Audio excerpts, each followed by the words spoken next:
Hello, good morning and welcome back to España. I'm Rico Full of the European Cricket Network and we are at this magnificent Cartama cricket ground. With the bat here, we've seen over 7,200 runs scored already, and with the ball, 416 wickets taken. And today, well, it's day 4 of Group B. By the end of today, 4 teams will make it through to tomorrow's finals day in Group B. 1 team will be eliminated. You're watching the Dream11 European Cricket Championship and the action starts right here, right now.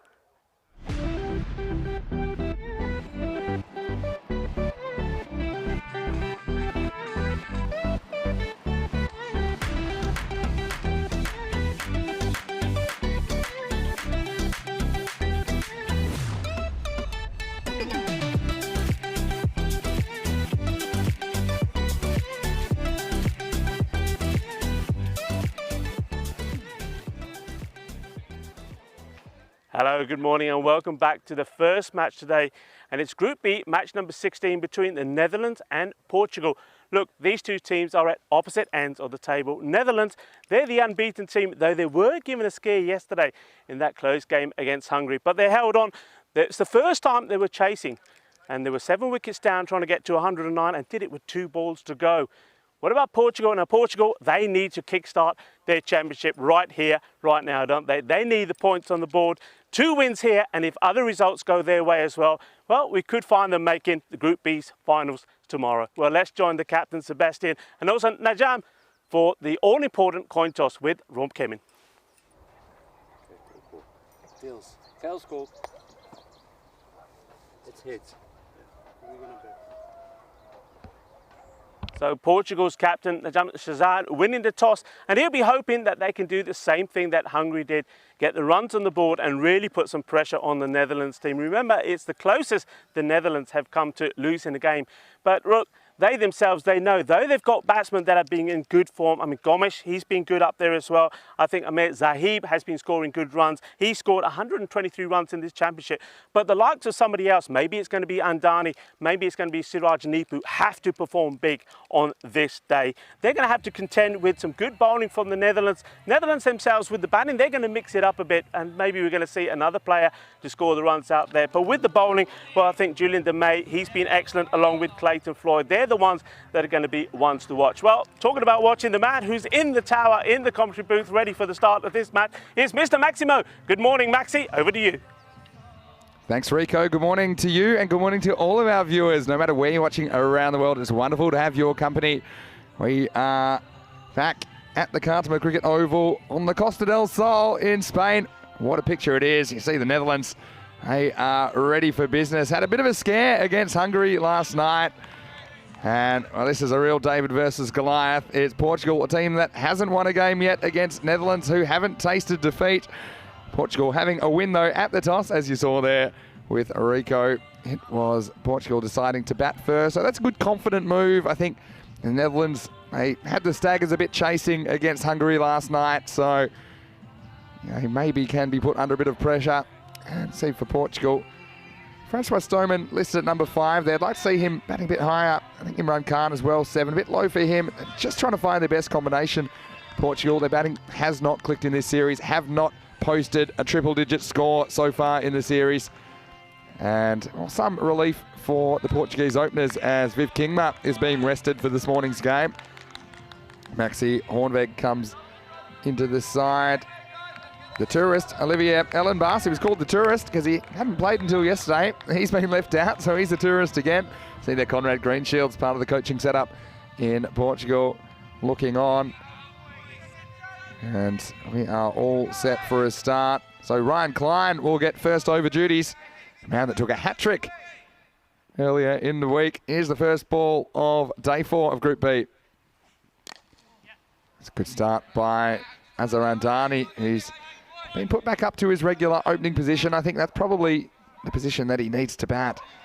And it's all a matter of trying to get their top order going. A lot of them have gotten to 20 or so and found a way to get out. It's opening up with Sean Gomsh. And hello to the umpires as well out there, Stefan Gooch and Shub Anand. Umpiring has been exceptional this week. There's a limited review decision in place for line decisions in particular, but for the most part, they're calling it as they see it, and they're doing very well. Good York up by Klein, but well dug out as well by Gomsh. And I suppose the word I'd use if I was trying to tell Portugal how to go about their innings would be busy. I think you need to be busy. You don't want to be too defensive. Also, you don't want to be too reckless and throw your wickets away, because if you give these Dutch fielders opportunities, they will take them. We've seen that all the way through. They've been the benchmark in Group B. Short, and Darnie is laid on it, but he gets away with it. Well, a bit of running that left a bit to be desired. One was perilously close to Musa Ahmed, who had a rare off day in the field yesterday, dropping 3 catches in an innings, but we've seen him take some very extravagant catches as well during the week.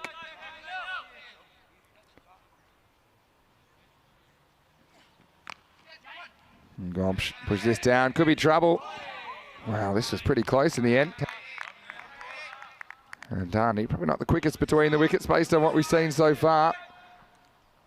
See, yeah, he would have been gone. So half a chance, they don't miss too many. It's probably one thing they want to work on, the Netherlands, hitting the target in the field. Had a lot of direct hit opportunities. And last time these two teams met, there were 20 runs between them. It was on Monday evening in match 5. It was 110-90 to the Netherlands 11. Short, trouble, and, well, umpire says no, off the shoulder. Well, this will be an interesting replay. Yeah, so, yeah, certainly was a noise as it went past. And it was very close to the glove, but it's a difficult one for the umpire to call, to be fair. It all happens very quickly. Yeah, it might be a good call. I mean, saw there the shirt just moving a little bit. Not sure if it took any glove on the way through. I think there's enough doubt there for that decision to stand. And Klein certainly causing a few problems, as he has all week. Well, this is a good shot, and this is going to be the first one of the day. Maximo! And Darnie, a little bit late on the first one, but this one was right out of the middle. And that's the first one of the day. It won't be the last 6 runs to finish the over. Turned out to be a rather productive one in the end for Portugal. 10 for no loss after 1. And a very warm welcome to all of our viewers that are watching on our YouTube channel, ECN European Cricket Network. You may want to get involved in our live chat today. And the other thing is that we do have so much cricket on ECN at the moment. We have the 5 matches in the ECC. We have 2 more matches in the Cyprus T10 at night. So there's a lot going on. I'm planning to bring you over 1,000 matches of cricket this year. Something that's never, ever been done on this scale. And it's exciting to be a part of it. And it's always exciting as well to welcome this man into the commentary box, Rico Fall. Rico, welcome. And let's get ready for another day in the sun. Muchas gracias, Vinny, y buenos días todos. Good morning, everyone. Punched away. And once again, we had directed opportunity. And this one, I think, finds him short, Gomsh. At least what he did go straight away. But yeah, for me, I think he's caught just short if that hits. Yeah, both batsmen here, Vinny, are lucky still to be there. Direct hits with either one of them in these early deliveries this morning. Would have been in trouble. Nice shot there from Mandani for 6, though. That's what he can do when he's timing the ball well. Made 22 in that of 13 balls in that match against Romania yesterday. But again, they weren't able to get enough runs on the ball. That's been their issue. And just wondering if they can put that right here today in this big match for them. There's Niels Etman, and he gets dabbed away, and this is going to beat the field up, and it's going to run away for 4. So another confidence booster for Andani, who a lot of people say is the most skillful of the Portuguese batsmen in this team. And he just needs a bit of confidence, and I think this is why the top of the order, it's where he's used to batting. And that was a clever bit of batsmanship to deflect that one away to the boundary. Yeah, nice shot. got enough there. It's one where could not get to it. 4 more runs. And breaks down. And, well, you know, Portugal, they have had their struggles, haven't they, Rico, in this series? But they've got 2 matches today. They've got the Netherlands 11 first up. And they will play Romania in the 3rd match of the day. So it looks beyond them to probably make the 4, even though it is mathematically possible. Still, I'm sure they're going to want to go out there and put on a good show today. Yeah, I think they will. I think they want to be showing not just themselves, which is, of course, very important, but also people watching. I want to be showing them that what they are really actually capable of. Things just haven't. And sometimes teams go through spells like this. They've had a really successful T20I campaign and on their travels. But here they just haven't clicked with the bat. I think maybe just trying to change it up too much. We've seen that batting order has chopped and changed. They're reverting back to some sort of consistency now. Just check drive, just be one. It's a hard thing to get the balance, isn't it, between, you know, experimenting, which I do think you need to do to an extent to try and find your best combination. But then, I suppose, the issue with Portugal is that nothing seems to have worked with the bat and no one seems to have been able to get past around 20 for them. And it does make it hard to build a score, especially against these teams that are fairly ruthless in the field, especially a team like the Netherlands. But Portugal still yet to crack the 100 mark. I'm sure they'd love to do that today. Bit of fortune again. This could have easily gone to a fielder. In the end, it just goes to mid-off for 1. And yeah, so basically today, Rico, it's all about, you know, seeing how these last Group B matches go. Then we'll eliminate the bottom team at the end of the day. The top 4 will play a Group B finals day tomorrow, and 2 of those teams will make it through to Championship Week in 2 weeks' time. Driven away, not really time, but it'll go to the boundary. And this is a confidence booster for Gomes, who does look likely with the bat. This is a nice shot and well received by his teammates. 4 runs. Yeah, lovely shot. And a good way to end the over as well. And it's 22 without loss. And this is probably one of the best starts that Portugal have made. These 2 at the moment, they're taking the odd chance, aren't they? They're pushing the Netherlands fielders. They're taking them on. They've been lucky so far. They're having a nice chat with each other. And I think they'll be in the frame of mind now where after the nerves have gone. The confidence will be in now. They've both made good starts. And Dani, 14 of 7. And Gomes, she's on 8 of 5. And they know that it's very important to give their team a good start. I mean, that's what they've been missing, laying a good foundation for batsmen to come in and play what would be their natural game. Yeah, that's a really good point. And it's all about, you know, you want to be aggressive without crossing the line into insanity. That's what I often say in this T10 format. And they're going to go to spin within the power play. So they're going to go to Clayton Floyd. They have 2 very good left-arm spinners. The Netherlands 11. Floyd did it with the bat the other day with the first ever T10 international century. This first one's a little bit short. And it's going to beat Musa out there. It's going to be 4 more runs. And doesn't bowl too many bad balls, Floyd, but this was a little bit short, and Dani pounced. Lovely shot from Andani.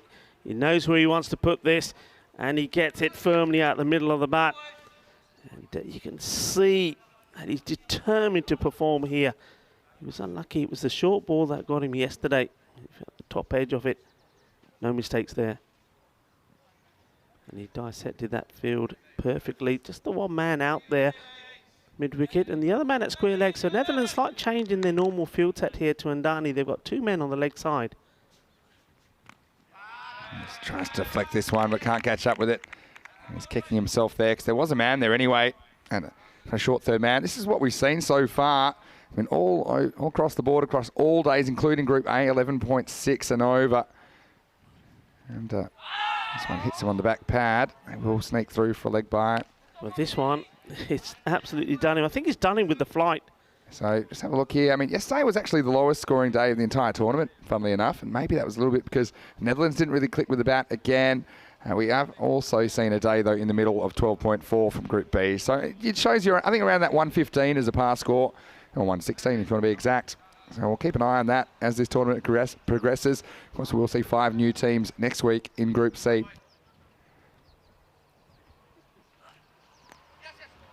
Deflection from Gomes. It'll just be one. And certainly the Netherlands, Rico, have such a well-balanced attack, don't they? I mean, I know they don't have Kingma this game, but Kingma and Klein up front. You've got the two left-arm spinners. Then you've got these other options like the captain, Brandt. You've got Ettman. Yeah. You know, a handful for any batting unit. It goes up here, and this one hasn't carried the field, and it's taken. And it is the captain, Sebastian Brandt, who I just mentioned, that takes this one. And I think in the power play, with mid-on and mid-off up, and Darnie fancies himself to go down the ground, but it went higher than it went long, and it's the first wicket of the day. Portugal lose it, and it's 28 for 1. Yes, and once again, it's spin. That's the damage. That's his other partner, Delmay. Both of them together can be pretty ruthless and skittle through the batting lineup. And Andani just failing to get to the 20s there, like he did yesterday, 11 ball 18. He just needed to get his feet into play there. I think if he had just taken another step forward and hit that, it would have probably cleared the fielder, but ends up not getting good power into the shot, and then it's fairly straightforward catch taken there by the captain, Brandt. He'll be disappointed to go for 18. So many scores between that 15 and 20, or 15 and 25 for Portugal this week. They just need someone to go on with it. That's the nature of the game, I guess. There's one man who can, isn't it? I mean, Zahib, he's been in really good form. Yeah, I do think he's a very useful cricketer. Here he is against Floyd. He tosses this one up, and it's deflected away. And this is good stuff in the end from Gomes. He had to get on his bike. Gomes loses his bat here. I don't know whether this is because the ball struck it or whether it just plugged. This part of the field, the bat jams. You see, it gets in, so he's got no problem there. But then, see, after this, you can roll that one through if you want. You'll see the bat just kind of jams and sticks in the turf. And he had to hustle. That was a good call, though, because he was backing up and it was his call. It's the end of the third over, end of the power play. It's 29 for 1. Yeah, 29 for 1. And I think also, I thought maybe the throw perhaps could have gone to the other end there, because Zahib was very slow running and he was ball watching. He's got to be careful, because he will find that these guys, Netherlands, they will pick up on that, and they'll be shying at his stumps.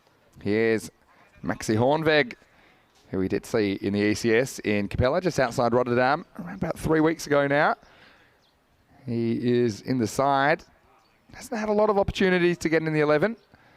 It's Maxi does get a chance, and you'll see him principally as a bowler in this lineup. He's a nice tall man, and his brother was playing in the ECS as well. Tom, we called the Karate Kid because of his headband. And he was a very interesting player to cover, Rico. Tell you what. Here is Maxi to bowl over number 4. No ball called and out, but not out because it's a no ball, and it would have been out, but it's not out because it would have been run out. What a start that is. And well, there's a loud call, and umpire Shub Anand is all over it. No, it's a big one as well. Maxi's got that one very wrong. It was a literal foot over. Yeah, that was huge, wasn't it? I mean, very big miscalculation there from the bowler. Probably thought he was bowling in the nets, because bowlers always in the nets seem to be bowling from around there. Anyway, free hit time. And misses out. So in the end, he gets away with it. It's effectively just the 1 run off the first ball, but it was an interesting one. Very interesting one. I think that in the nets, Maxi, it's probably when they're bowling to you, mate. You know, bowlers in the nets. Something I know. Noise get coaches. Closer and closer, ping them in. They all bowl no balls in the nets. Hey, what about when we were in Barcelona playing with those kids? Oh yeah. Forget bowling. A bit of chucking going on there. Chucking at us. Flicked away. Unfortunately, it won't quite carry down there. And what a journey it's been, though, from when we were there in February, you know, and from there, seeing players as we've been on our travels, and a lot of those players have featured here in this championship. Hasn't it been absolutely marvellous? Yeah, it certainly has. And that's why it's nice to be back in Spain again, to be honest. It just feels like a coming home of sorts, because that's where it all started this year in 2021. But yeah, it's a real celebration of European cricket. Gomes gets this in the gap and he gets 4. Well, maybe he's the man that can go on with it. He moves into double figures. And again, he's not slogging out there. He's playing cricket shots, and there is value in doing so. And he works Hornwick away to the third man boundary. Yeah, intelligent shot.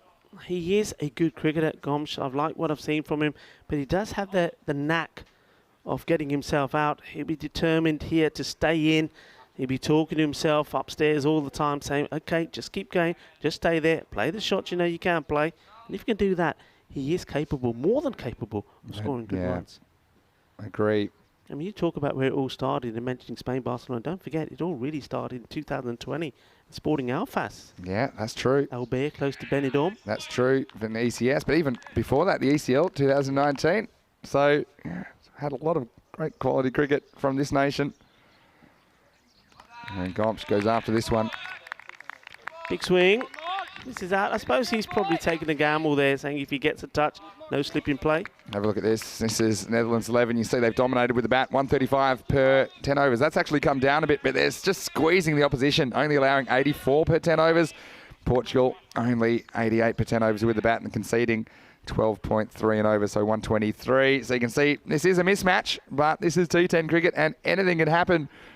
Portugal fighting for their lives. They need an upset here if they would have any chance of making that top 4. Oh, cracked away. This is a good shot. Really good shot from Gomes, who just stands and delivers. It's kind of a front foot square drive. It crashed off the fence, and well, he's looking more confident the more time he spends at the crease. Yeah, I think this one was appreciated by some of the Netherlands players as well. Even they said good shot. It was a lovely shot. It looked beautiful. Well executed. 4 more runs go on to his tally and to the tally of Portugal here. Gomes is one man with top-class experience, of course. So he probably knows a lot of these players that he's batting against.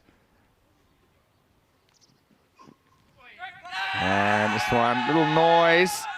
I'm not sure this was bat, actually. My instinct was he flicked his pad with his bat. I mean, we'll have a look at this one on the replay. Tell me how close this is to the bat. Well, that was my initial reaction. The replay wouldn't support my hypothesis. It's, we'll see what we get there. I mean, it's not convincing though, is it? It's not convincing. There was some noise, but hey, look, the umpires in the best position, and they're the ones that have to make the call. They do. I think on that one, there was enough doubt there not to give it. 39 for 1. Well, just a couple of little things going towards the Portuguese, I suppose, early. And caught off the no ball. Don't forget how the over started. Vinny Sandu here, Mr. Maximo, along with Rico Fall. Hope you're having a great day so far. And it's great. We'll have your company all the way through the day. 5 T10 matches on the way from the Dream11 European Cricket Championship. As we move on to over number 5, it's Sebastian Braat, who Lovely comes shot. out. Yeah, this is nice. This is another clever stroke. And riding his luck at the moment. And Portugal, well, they're fighting hard. You see there, Antani, well, he's out, but he's still very interested in what's going on. They need to get this 100-plus score as a minimum to compete in this match, you'd think. And once again, you see, despite the third man being in place, just not able to get around in time. So that's a nice one from Amir Zaib. Quick.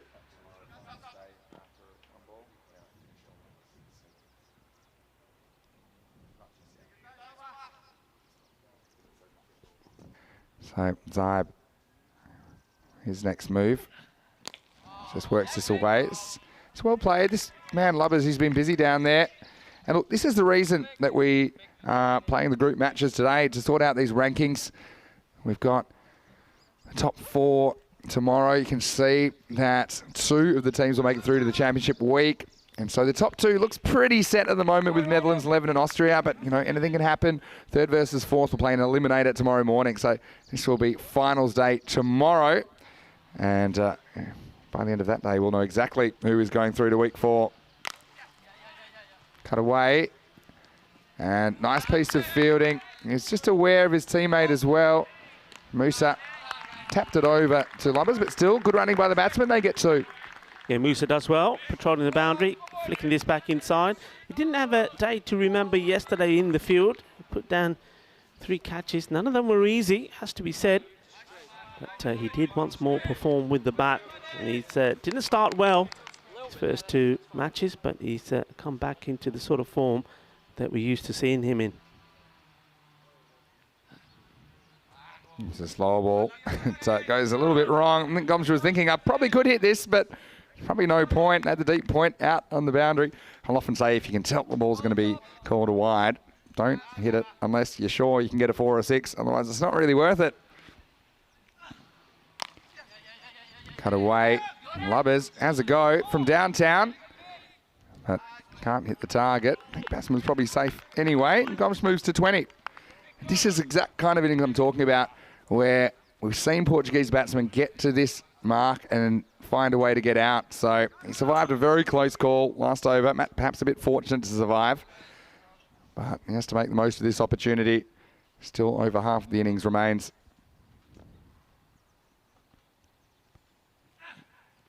Slow ball, but driven down to long on by Amir Zaib. Certainly, you know, we love this cricket ground. So much work's gone into it, hasn't it, Rico? And all the feedback we're getting, people are really loving, you know, the scenery from the Costa del Sol. Beautiful part of the world. No, it really does look so picturesque, especially in a morning like this. Sun's out. You see magnificent views, and well, this is a nice view for the batsman, Gomsh, because he gets it past the fielder and he goes for 4. And he just keeps plucking away, and every time he's being given a bit of width there, he's very quick to get on it. This is a nice shot, though. Just look, gets right on top of it as well. He steers this to exactly where he wants it to go. So 4 more there, and the score moves on to 57 here now. I think with that one, 53. Yeah, 53. Getting ahead of well, myself. maybe you know what's going to come up next, but now 50 comes up off the last ball of the first half of this innings for Portugal, and it's the kind of start they needed, isn't it? You know, it's got to affect your morale when you've not really been able to perform to the standard that you desired. But here against the big boys, they are standing up, and yeah, I like the way Gomsh got over the top of that cut shot. So Hornveg's going to get a second over. And yeah, the weather today, speaking of the weather, give you a bit of an update after this ball from Max Hornveg. Just tapped away to Floyd. Just get a single. That'll bring Gomsh back on strike. Yeah, currently about 23 degrees. We're expecting a maximum temperature of 26. Now there is the threat of a thunderstorm this afternoon as well. And that has been the case the last couple of days, but we haven't had one yet. So hopefully the weather gods are kind. Maybe the storm. We're very fortunate, haven't we? I mean, I know there's been a lot of rain around us. I was talking to his wife yesterday, and I know the Alicante region has had a lot of rain. Barcelona as well has been involved with the old Gotza Fria. We've been fortunate. I think the mountains here surrounding us has kept it away. Well, may it continue. Well, this is smashed, and this one might bring rain because this is a real supersonic blast. Nice new balls, please. Gomsh goes bang. Maximo. What a shot that was over mid-wicket. Oh, this is superb. Boom, shaka lugya. Well, I was talking about the mountains around us. Well, this one's gone on top of one of those mountains. What a shot that was. That was picked up sweet. Absolutely lovely. And just all timing, just using the pace and smashing it away. That was a sensational shot from Gomsh. Came from nowhere. Around the second half now. He's made it to 30, and he needs to go on with it. Hornweg wants his revenge. It just shows me at least he's got his head screwed on here, Gomsh, because how often do we see a batsman, after batting for a while, hit a maximo and then try and repeat it next ball no matter what? So I think he has to bat through the innings, or at least to kind of 9th or 10th over. Hornweg. He hasn't had too much luck so far with the catch off the no ball. I suppose you make your own luck. Oh, this is a ridiculous shot, and he's gone reverse. And how about this from Gomsh? That is an unbelievable reverse maximo. Oh, this is just beautiful. This is what we're talking about. Sun, sea, sand, and sexy cricket on the Costa del Sol. What a lovely shot this is, and all the way for 6. Oh, that was classy, and that is now the shot of a man that's seen it well, and he's in good form. And as you said, when the ball's good, he's happy to respect it, but when he knows it's there for a shot, even a shot like that, he takes it on. That was great shots. Amazing shot. I mean, had to be an element of premeditation in that one. Unbelievable. What's next?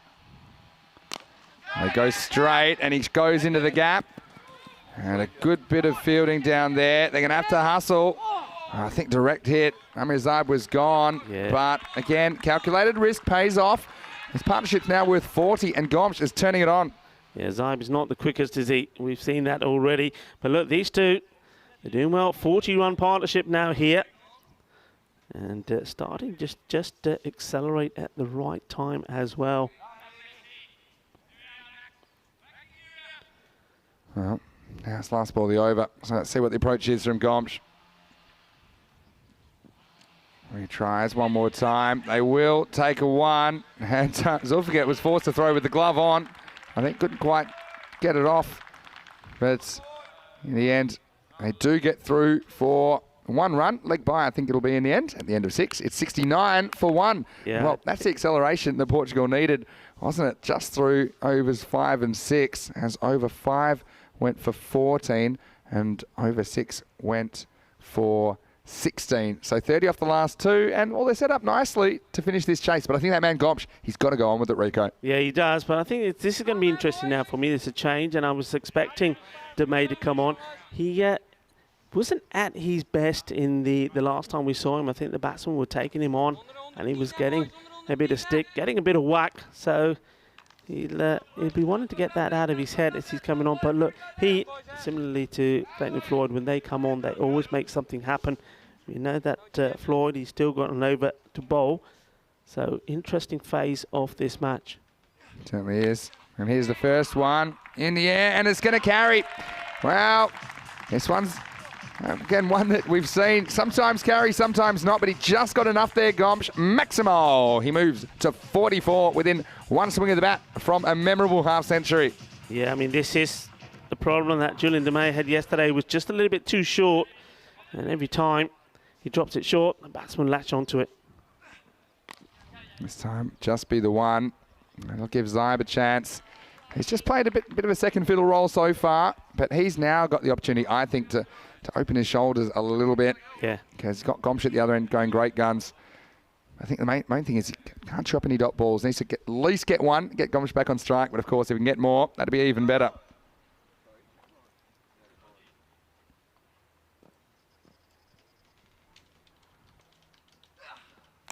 Well, he goes big, and once again, a little bit too short from Demay. That one's over the fence. That's out of here. Chaka Agya, another Maximo to Portugal. They're up in the 80s. Yeah, and, well, see Demay straight away after that delivery, just calling over his captain, and he's having a chat with him about something. And maybe he wants to have a field change here, but really, he's too short. I think all 3 balls that he's bowled so far have been too short. He's got to get the ball further up there and maybe just take some of the pace off it as well. He's a tall man, isn't he? Very tall. So, I mean, if he does fire it in, it does come in like a medium pacer. Just got to get that flight into the ball. He gets good bounce, but you can also take advantage of that. This one's more pitched up, and Zaib will get one. So that's a good result for Portugal. Yeah, because if it does bounce, you want to play that shot that Zaib played, just the ball before the last one. It does give you the bounce to work with, so you know, you can really fly off the bat. And Gomsh, he's on 45. And he goes bang, and this one will make it to the boundary as well placed. There was a man in the circle at 45. There's also a deep backward square leg, but it bisected those fieldsmen. And, well, now Gomsh within 1 run of his half-century. And I love the way he's just gone up a gear. Yeah. But he still has been selective, I think, in this innings. So, just the one required. And he gets his 50 in style. What a good innings it's been from Sean Gomsh. He's promised a lot this series, hasn't really delivered just yet, but he certainly has this morning against the big guns of the Netherlands 11. 50 off 22 balls with 3 sixes and 5 fours. Yeah, Shaba. Gomsh, 50 off 22. Both batting Kati. We know he's got the ability and we know he's got the talent. And it was just about applying himself, and he's done that perfectly. And I think the words he used, he's been very selective, is absolutely spot on. and that's what's got him there, and that's what's got his team in a good position. 88 for 1 of 7. So just a reminder about where we are in this tournament. This is Group B, the second week of action. There's 4 weeks in total. And by tomorrow, we'll know which of these 5 teams you're watching this week will make it through to Championship Week. They'll join Belgium and Spain. And they'll also be joined by 2 teams from Group C that we'll see next week. You see the 5 countries there that will make up Group C. So a lot of action still coming your way. We're not even halfway through yet. The first ever Dream11 European Cricket Championship, the Euros of cricket. As we see another reverse attempt. Clayton Floyd comes back into the attack. Just a leg bias, a no bat on that one. Yeah, Phenom in the chat was saying maybe Clayton Floyd might have been able to have a bit of a chat to his fellow left-arm spinner. Or maybe. It depends what kind of a mood the bowler's in, whether they want to be approached or not sometimes. But here's Zaib. I think he's going to have a crack here. Well, he does, and gets over the fielder, and he's going to get 4.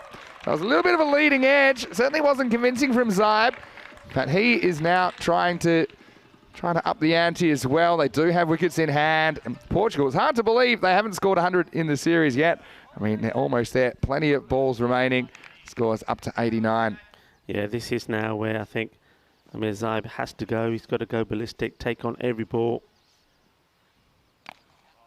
He punches this one out. And just settle for 1 here. It was almost deflected away from the outfielder. Yeah, by Ryan Klein, I think that is. But we'll bring Gomsh on strike. It's not a bad move. I mean, all the batsmen have struggled with the left arm spin twins of the Netherlands, De May and Floyd. So let's see what Gomsh's approach is. Tries to sweep. It'll be a wide. So I'll get a couple for free here as they do come through for a physical run as well. And yeah, this one just missing the leg stump and not handled cleanly by Zulfikar behind the stump. So he's kept very well this week. Had a little bit of an off day yesterday. I think he'd be the first to admit that. But I do think he's got a lot of potential, and hopefully he can rediscover his best form with the gloves. Quarter of the innings left, Rico. Run rate is up 12.8 and over at the moment. We saw the Netherlands pushed yesterday by Hungary. So just tries to swing this away to the leg side. Doesn't make contact. Yeah, they are fighting for survival, aren't they? I mean, they've got to do it the hard way. They've got to get a win here and then win their last match and hope other results go their way. But it is possible. Yeah, it is. They've got to believe. And they should be posting 120 plus here if they really crack on with this, and this will help. This is going big. Is it going to go all the way? Yes, it is. Vale, vale, vale. 6 carreras más. Así me gusta. Sigue, sigue, sigue. A tope. Nice shot. 6 more. Yeah, well, the fielder couldn't have done anything else. He bent himself backwards trying to pull that one back from the beyond. But it was pretty much a big top edge. And now the 100 is up for the first time. Portugal have cracked the magical 3 digits. I don't think they're done yet. Still over 2 overs remaining. So I won't get a run here. And so Gomsh will have the strike at the end of 8. Portugal in an unfamiliar situation with over 100 runs on the board. It's 102 for 1. Yeah, this partnership goes on to 74. Now, wouldn't that be something? Like we say, get to 120 plus and maybe get a 100 partnership. And I was saying that they'll be keen to show not just themselves in their own minds what they're capable of, but I think they know that. They know they've underperformed in this championship, but I think it's all about showing the people that are supporting them around the globe as well, and also people like Anna and Buck Stoneman who have followed them all the way through the championship, not just here, but wherever they've travelled, big supporters. And of course, they've got 2 Stomans that play in the side as well, Francois and Miguel. This is a big moment and, well, a happy day for them. Portugal doing themselves proud. Yeah, for sure. But we need to play both halves of the game. At the moment, they're performing with the bat. They'll have their hands full with Ryan Klein, who's coming back to bowl the 9th. Oh, it's a really good bit of timing. This isn't easy against a bowler of Klein's pace, but I think that Gomsh just predicting that it'd be a Yorker, so he decided to get ahead of the game. And this is a really good piece of batsmanship This is delightful. He's not been on much of the strike as since he's got that 50, but this, what a shot that is. That Pretty is good just Yorker. awesome. I mean, maybe it's 10 centimetres too full. It's actually pretty much right where Klein wanted it. But this game of cat and mouse. This time it's going to be 4 more. And so it's one a little bit streaky, but he'll take it. It's just what Portugal needed. We said earlier they've had struggles with their batsmen getting out of the 20s, or past 20. Gomes has gone on with it in this innings, and he moves to 58. He's batted really well, hasn't he? Really has. He's controlled himself, contained himself, played the loose balls really well, put them away. And when he's had to be cautious, he's been cautious as well. But this is not the time to be cautious here. We're in the 9th. They can turn out to be magical one way or another with bat or with ball. At the moment, there's 2 fours from 2 balls. Only the long off out on the offside. The others are in the circle. There's a short third man, there's a backward point, there's a cover point. He tries to go in that direction, I think. And it's an interesting field. Have all 5 out now. So mid-offs come into the circle. So all 5 men out are on the leg side, and all 4 men on the offside are in the circle. It's an interesting one at this stage. I mean, when you get to the last couple of overs, I think you don't need to worry too much about the field. If you have a shot that you think you hit for 6, then I don't think you have to worry about if there's a field there on fields of this dimensions. But I guess you have a little bit more of a margin for error if there isn't an outfield patrolling it. So I think that's why the ball before, Gomes trying to get it over the offside field, knowing there's no one back there. But I guess the bowler knows where his fielders are. He's probably not going to give you an easy delivery to face. And that isn't an easy delivery to face as Zaib gets yorked. And this was another good yorker from Klein. This time it doesn't go to the boundary. It knocks back the off stump. But at the end of a pretty good innings from Amir Zaib. He played a support role. Didn't chew up too many dot balls at all. Did contribute a couple of big shots of his own. 2 4s and 2 6s. He goes for 27. And the score is 111 for 2. That does break the partnership at 83. But what a good partnership that was for the second wicket. It's a great partnership. And talking about a break, well, that nearly breaks the stumps. Well, I think Zaib there was just quite happy that he got his feet out of the way, because that was one of those Yorkers. It's right there in the block hole. It was right in at his toes. And you saw him doing a little bit of hopping, making sure it doesn't make contact with the toes, because that certainly was a toe breaker. It's the base of the off stump. A very, very good Yorker. Great delivery. But look, it's been a good partnership as well. And well batted, you have to say, to the man who really was instrumental in it as well, Amir Zaib. He had to change his style slightly, especially the way that Gomes was batting. He played the supporting role and put on a very good partnership. But it is, of course, the Nelson that brings the wicket. Yeah, the 1-1-1. So, new batsman out there is the captain, Shazad, who's on a bit of a run of outs, isn't he, Rico? And he survives this ball from Klein, but that's a really good steadying over from Klein. In the end, it only goes for 9. And after the 9th over, it's 111 for 2. Yeah, I mean, it was an interesting over from Klein. He was playing about with his line, playing about with his field as well. But once the single was taken by Gomes, the left-hander, he got darted in that deadly Yorker delivery and gets another wicket. And he's gone bowled his 2 overs for 18, 1 wicket. So the final over. Klein's just continued to impress, hasn't he, throughout this series. I mean, there were 2 boundaries that over. One of them was just an outstanding shot by Gomes first ball. The other one was an edge. Apart from that, just the single. So just putting the brakes on a little bit.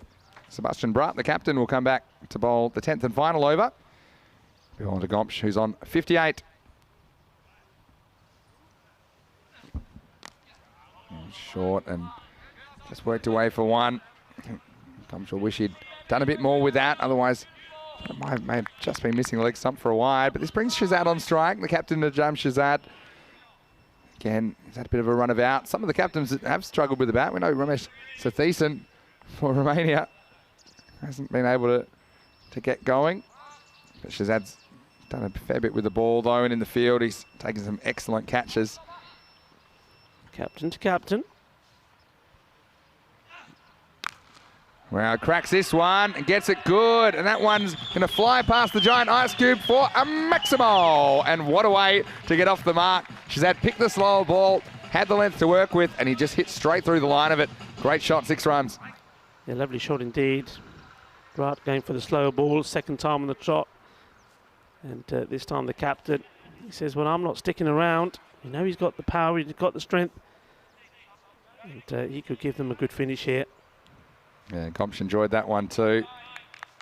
So, Bright, does he persist with the slower ball, or maybe does he jam in New York up? Let's find out. A bit more time to think about it. But yeah, now a couple more of those away, 130 plus, and if you hold your chances. Goes pace on. Shazad tries to swing it away. Big gap at deep mid-wicket, but not able to make any contact. Yeah, it'd be interesting also to see how Netherlands go about this. Remember that one yesterday against Hungary? I mean, it wasn't a lot of runs on the board. 108, 109 for victory. And there were 2 balls to go, and only one batsman really made any contribution. That was Lubbers, the left-hander. Well, this is a dead ball because it's gone backwards. And has this almost hit the umpire, I think? Well, this will be an interesting replay. There's slower balls. This was slow, so slow it had negative velocity. Because somehow gone backwards, just slipped out of his hand before the backswing. Oh, this could be a wide. Yeah, it's gone over his head. And yeah. Yes, and he's asking the question, well, maybe he doesn't know the laws. This has gone way over his head, and there's no way you can argue about that. This was a big wide. Even a tennis racket, and he probably weren't reaching that. I think Shub just explained it to him. Anything that's over. And also that will be the one for the over as well. Well, it wasn't as short as the one earlier, because the one earlier went backwards. Here's the next one. It's hit reasonably well by Shazad. Well, very well, in fact. Maximo! Great shot. He doubles his score. And that one was big over long on. 6 more to Portugal. Boom, shakalaka. Well, this one doesn't go backwards. This goes forward at a pace. A long way. Big hit. A little bit too short.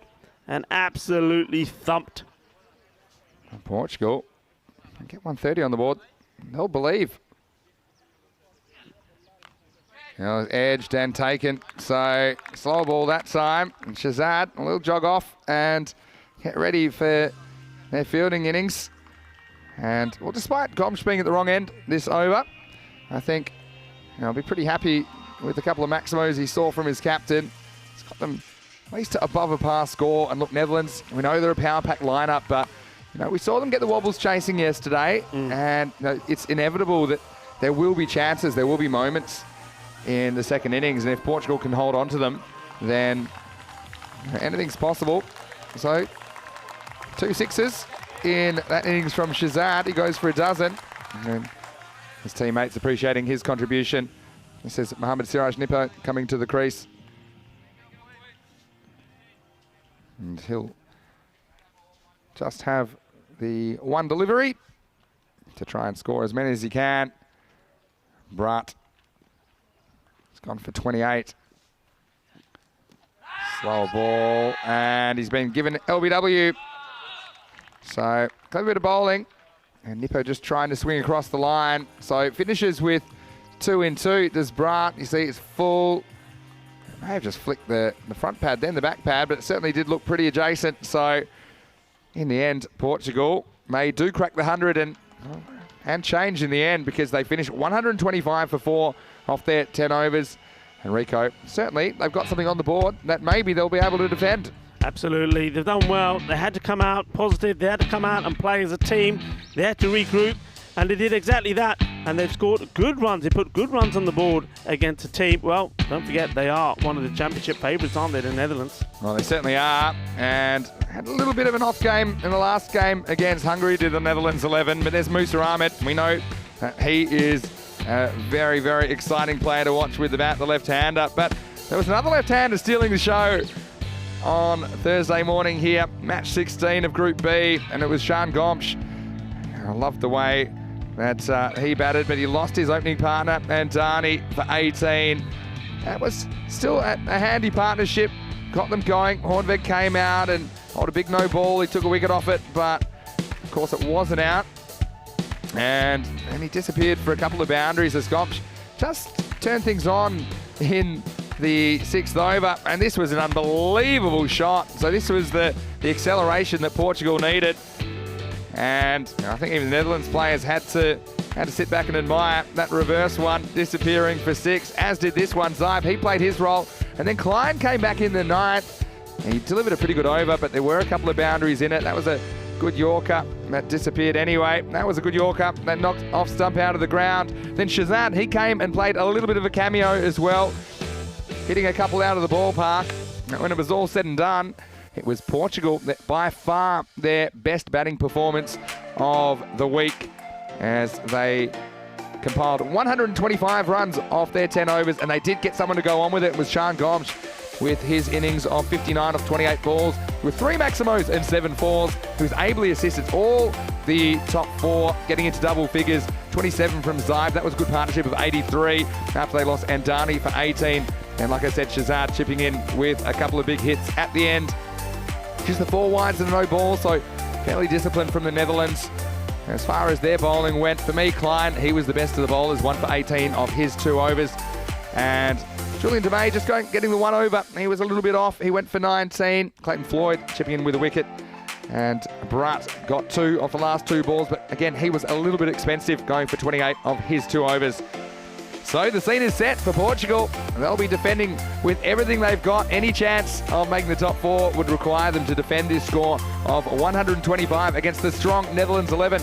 This is a team that hasn't tasted victory against a team that hasn't tasted defeat as yet this week in Group B. So join us in just a few minutes for the run chase. It will be the Netherlands 11 requiring 126 of their 10 overs. It's Vinny Sandu here, Mr. Maximo, along with Rico Full, and you're watching Group B of the Dream11 European Cricket Championship.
Bienvenidos a España, and welcome back to the Dream11 European Cricket Championship. Vinny Sandu here, Mr. Maximo for ECN. And whether you're watching on our YouTube channel or one of our broadcast partners, it's wonderful to have your company today. And this is the final day of group matches for Group B, the second of 3 groups that we'll see all of these teams trying to make it through to Championship Week, Week 4. And right now we've got Portugal. They're playing for their lives. They must win this game and win the next one against Romania to have any chance of progressing to Group B finals day tomorrow and the opportunity to be one of those teams. And they've got their work cut out for them. But one thing you would say is they've shown a lot of heart so far. The Portuguese team on the way to 125 for 4 off their 10 overs. The Netherlands requiring 126. And Portugal, their bowling has been their strong suit. It's their batting that's let them down this week. So, and the Netherlands, you would still favour them in this chase, although it's a little bit over par, probably 10 over par. But based on what the Netherlands have been performing, their par is something in the 130s or 140s. So it's going to be an exciting conclusion to match 16. And joining me in the commentary box, as always, is Rico Full. And Rico, well, Netherlands, no doubt they would be favourites, I think, still in most people's eyes. But Portugal, they've given themselves a chance, and that's what it's all about. Yeah, they've got the runs on the board, and we know what that does. Runs on the board creates a bit of pressure, and even the big teams like Netherlands feel that. A good example of that was yesterday in that game against Hungary.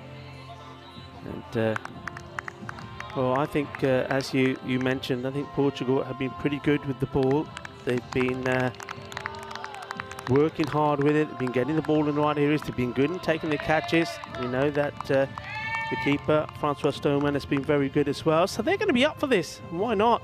You know, they are the big-time underdogs, and what an opportunity to cause what would be a huge upset here. Here's the first ball to reply. Junaid Khan. It's cut away. And Dani tries to throw from a lying down position. But concedes a single. Yes, I mean, it's all about not letting the Netherlands 11 get away here, isn't it? And trying to push that rate up. Could go one of 2 ways. Netherlands, if they get a big power play, something around the 50 mark, then they can probably cruise from there. But Portugal, they have to fight. They have to take their chances. This is Lubbers, who batted very well for 58 in their previous match. Got a few guns down the order, of course. Floyd and Musa Ahmed, their regular openers. And Lubbers is making a case, though. And this one could be a chance. Down to third man, and is held. Wow, how about this? And a little bit short is Miguel Stoneman down there on the third man boundary. Well, the youngster, I'm sure that he was thinking all sorts of thoughts as this ball was coming towards him, but Junaid just beat him for pace a little bit, I think. He was late on the shot. The catch flew, it was taken, and the chance is taken. Netherlands lose a first, an early wicket for Junaid Khan. It's 1 for 1. This is a huge wicket. Look, Victor Lubbers yesterday, 32 of 14 against Austria, and then he made that half century, didn't he? 58 of 20 against Hungary. He has gone for a golden, and that is a golden start for Portugal. Well, they're certainly going to be up for it now, because that is a big wicket to take first up. And nice catch, and what a lovely moment there as well for Miguel Stoneman. We haven't really seen too much of him with bat or with ball, but he's been outstanding in the field. And that's a great catch, and a proud moment for his mum and his dad that are watching. Yeah, and I'm sure that's Bucks and Anna. They'll be thrilled about that. And Junaid Khan, he's a gamer. He just loves the fight. And Portugal, they're full of the fight this morning. Still got to get through a couple of big guns, though. They're going to keep coming for the Netherlands 11. But do Portugal have what it takes? Musa Ahmed comes out at number 3. So we saw him batting a lot lower yesterday. I think it was 6 or 7 he came out. He'll be in a very familiar position, batting in the first over to Junaid Khan. Leg side, called a wide. Just trying to get the effort ball in here. It's always disappointing for me, a bowler, when you're just taking a wicket and then the next delivery bowl is a wide, because it just takes a little bit of pressure off. the team, but the pressure's still on the batsman. He's still not got off the mark, and this still is the first ball he's facing. Pushes and runs. Oh, close. A very good throw, but I think he's in here. He did slow down a little, was Ahmed, when he thought he was home safe, but I think that's probably why. He puts the bat down, and then I think the ball crashes in the stumps, but still a marvellous piece of fielding. Yeah, let's have a look. I mean, he's always closer than you think. Yeah, he's just home, isn't he? And you can understand the umpire going upstairs. It happens pretty quickly when you're out there. But interesting though, isn't it? I mean, Netherlands, how many shies they had at the stumps, didn't hit once. That's true. First opportunity for Portugal, and they're bang on, he's nailed it. But unfortunately for Portugal, I suppose fortunately for Netherlands, the bat was slid in. Good execution of how to do the running there. Anybody that's watching, any youngsters? Bat along the ground and slid in. Oh, this is driven nicely, but driven at the fielder, no run. And Portugal, it's a confidence game with the bat and with the ball. Yeah. And he's got to dodge these boundaries, dodge these big shots. I mean, yeah, you feel like, just reminds me of one of those scenes in the movies where they're shooting at the guy's feet and they have to just keep dodging the bullets because, you know, the Netherlands, they've got plenty of them. And Junaid has dodged them successfully so far. He gets to Asad Zulfikar. This one won't be a boundary, and they take the run to Shan Gomsh. He batted so well in the first innings of this game. Once again, it's a bit of fortune. I mean, that edge could have gone either side of the fielder, but it went straight to him, and still, the Netherlands yet to hit a 4 or a 6. Bit of movement in the field. Like this field at the moment, like that to the left-hander, the point. Sort of, it's almost got 2 points in there, isn't he? Third man is also in deploys for that shot. That's a lovely ball. That's an absolute jaffa.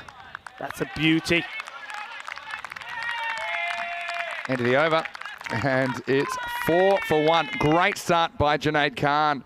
Oh, they would have loved to get a little feather on that from Musa, but still, very entertaining start from the Portuguese paceman.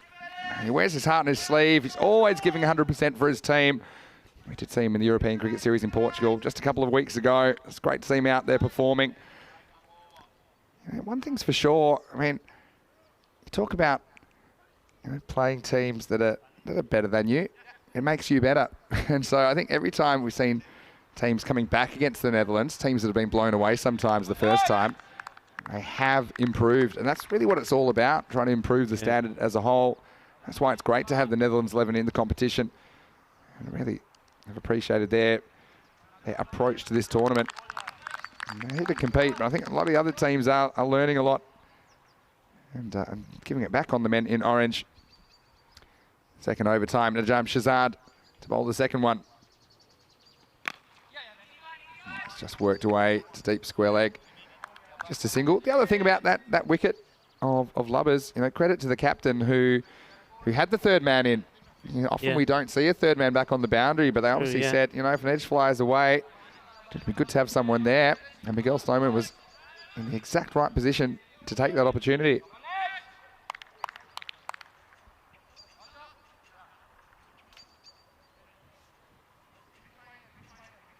Najam Shazad, a couple of big blows with the bat at the end of the innings. Let's see if he can get some early blows for Portugal. They still need to take more wickets, I think. Musa plays and misses. Will be called wide. Najam Shazad, what he will do, and he gets the ball right up there. And this one's just a little bit too wide. He's going to go across the left-hander, and he's trying to bowl to that field, he said, isn't he? Yeah, that's right. I mean, it was touch and go, that one. I mean, it will be a judge normally that goes past the popping crease, but certainly trying to beat Musa outside that off stump. You don't want to get on his legs. That's better. And he is, I think, by far one of the quickest bowlers in the Portugal team, and maybe one of the quickest bowlers that they have in Portugal. I like his pace, and he can change it up. And I've seen a few from him that have actually absolutely flown through. So he is a gun with the ball. I've just starved him of bad balls so far. Let's see if they can keep it up. Shazad, the skipper, gets through Musa again. So this is T10 cricket, Rico, and anything can happen. Yeah. And we talked about the need to try and get that rate up above that 14 or 15. It goes past 14 with that ball. And it's just how long they can sustain this early assault, Portugal. Yep. Gripping viewing. You can hear a pin drop around this ground at the moment.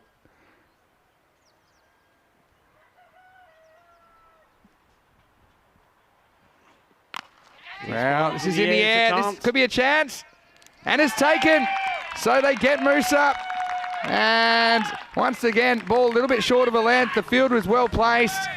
And I think that was Chambers that takes the catch out there, Anthony Chambers. But Shazad, after beating Musa a couple of times outside the off stump, this one probably was middle and off. He goes across the line, but he doesn't get it. Doesn't go into the jungle. It stays on the park. And that's another big wicket. Netherlands 11. This start is not what they planned. It's 6 for 2.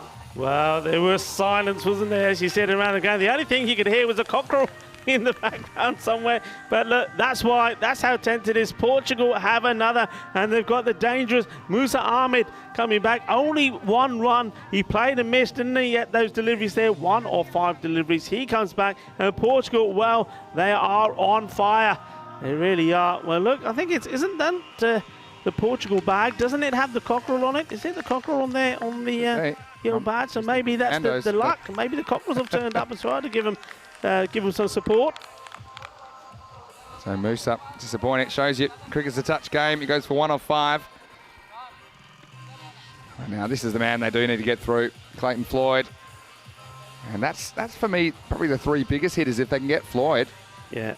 If you can get them and have that rate up, so it's a lot of pressure on Clayton Floyd.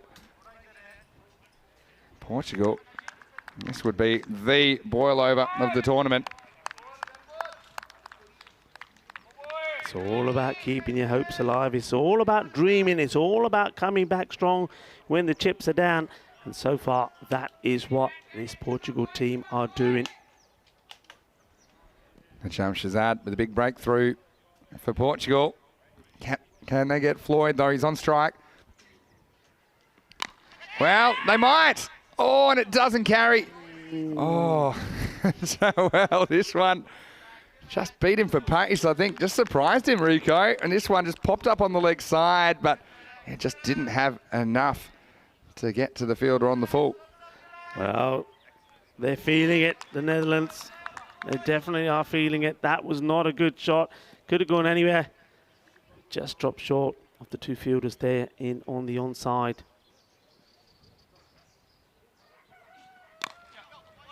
Zulfikar pushes away.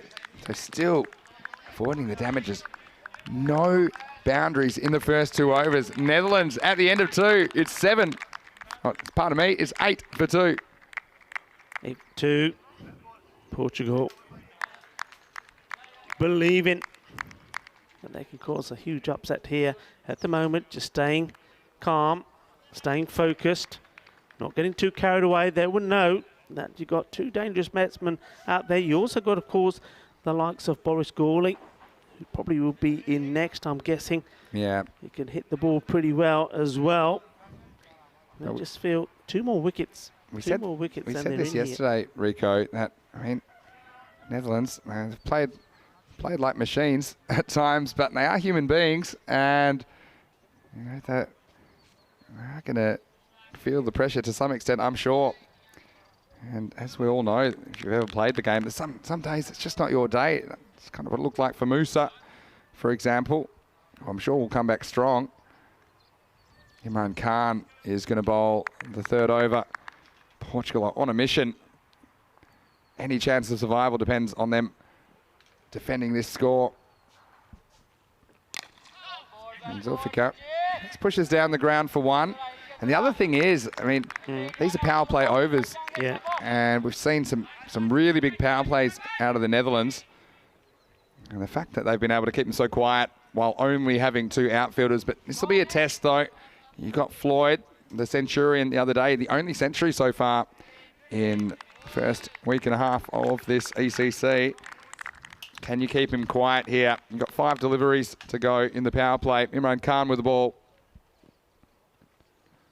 Well, this isn't going to be kept quiet at all. And that one, well, I hope there's a postage stamp on that because that one is out of the area. Maximo, 6 to Floyd. Well, what a difference. You saw the first shot he played and he could have been out quite easily. And then this one, similar sort of delivery, similar sort of length, and it's been absolutely latched on. Big 6. That was massive from Floyd. And yeah, you're dicing with danger if you're going to bowl that length. And now I think as a batsman, this is where you're thinking, okay, it was too short. I think this one probably will be pitched up. They do have mid-off up in the circle. He goes short again though, but it's a little bit too wide. And it's just, will be called a wide, but the third man had come up, so Floyd's disappointed. He didn't get some bat on that because he probably would have got another boundary. This for me is a big 4 balls. You just feel like things are going to turn at some point. It's just how far of the innings will have elapsed before that turning point comes. Swing and miss from Floyd. And good comeback from Imran Khan. I think that's a better length for him. Yeah, much better. Playing and missing. We've seen, haven't we? I mean, Muzami, the left-hander, similar line was bowled to him, couldn't get back onto ball. Floyd as well. So that's the areas they've got to concentrate on.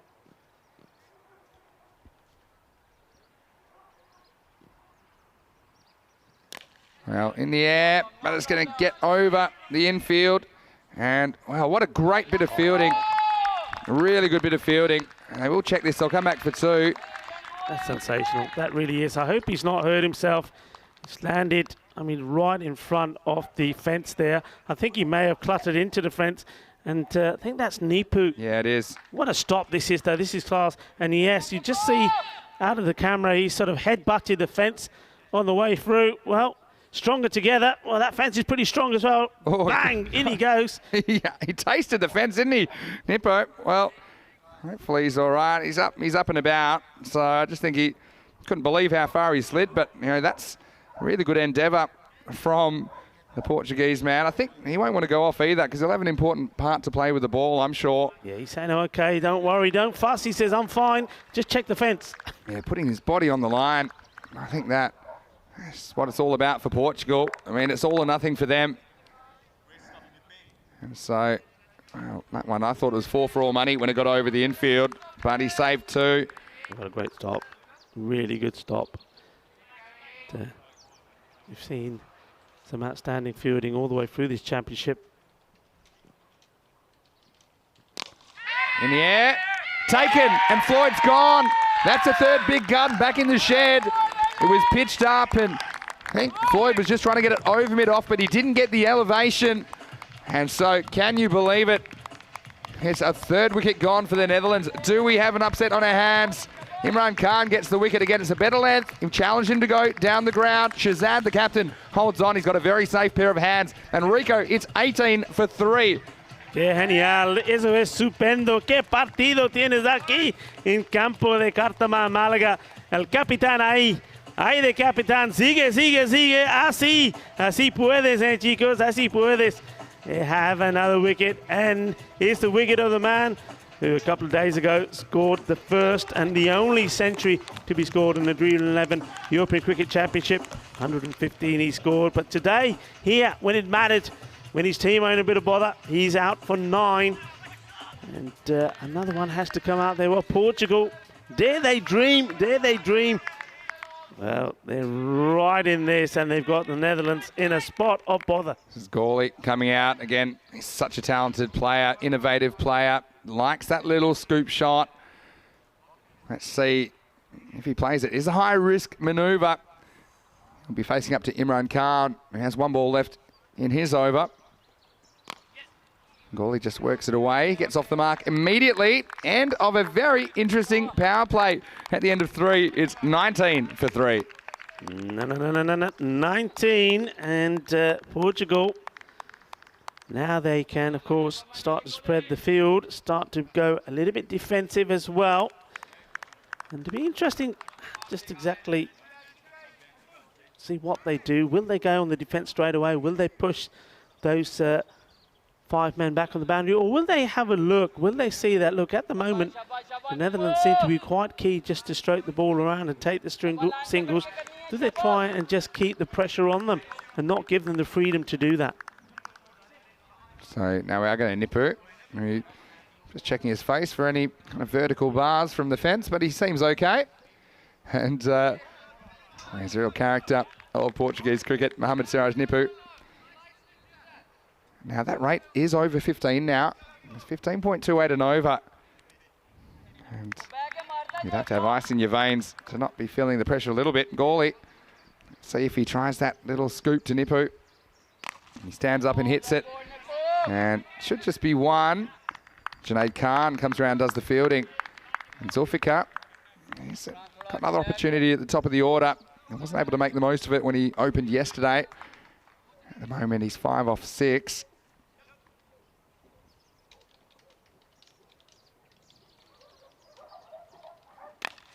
Goes after this, well, knocked down by Andani. Keeps it to 1. 1-0 win for Portugal at the moment. And I talked all about dodging the boundaries. I said that's what Portugal need to do. And so far, there's been no 4s in the innings. There's been 1 6 in the innings, that 1 6 from Floyd. Yeah. They've dodged him in the power play, and I'm just wondering at what point, you know. Well, what's happened here? I'm not sure what's happened here. I think this may, I mean, he's being sent back to the other end, so this may have been called a dead ball. We've certainly missed something here. These 2 umpires are coming together. Not sure what's happened here. Yeah, so I'm not quite sure what it's about. I think they're maybe saying, they are now saying it's a single. Well, they've run 2 now. Well, they've run 1 and walked 1.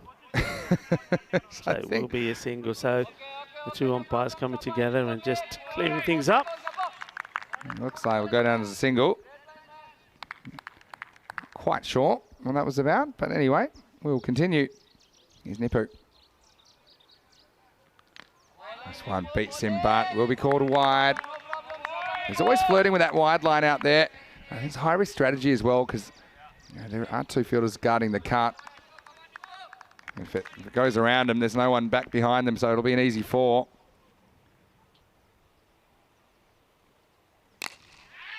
This one's driven away, and it's a good stop. These are the kind of stops they need to make as well. That was good work by Chambers out there on the deep cover boundary. He's been good in that area, hasn't he, Chambers? We've seen him take some important catches and make some good stops, and this was good ground fielding. Really was. It's not getting past me, he says, no matter how hard you hit him.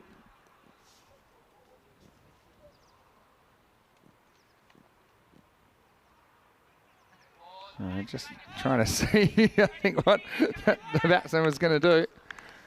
Bit of cat and mouse, Runipo. I haven't seen that little scoop up, have we, so far?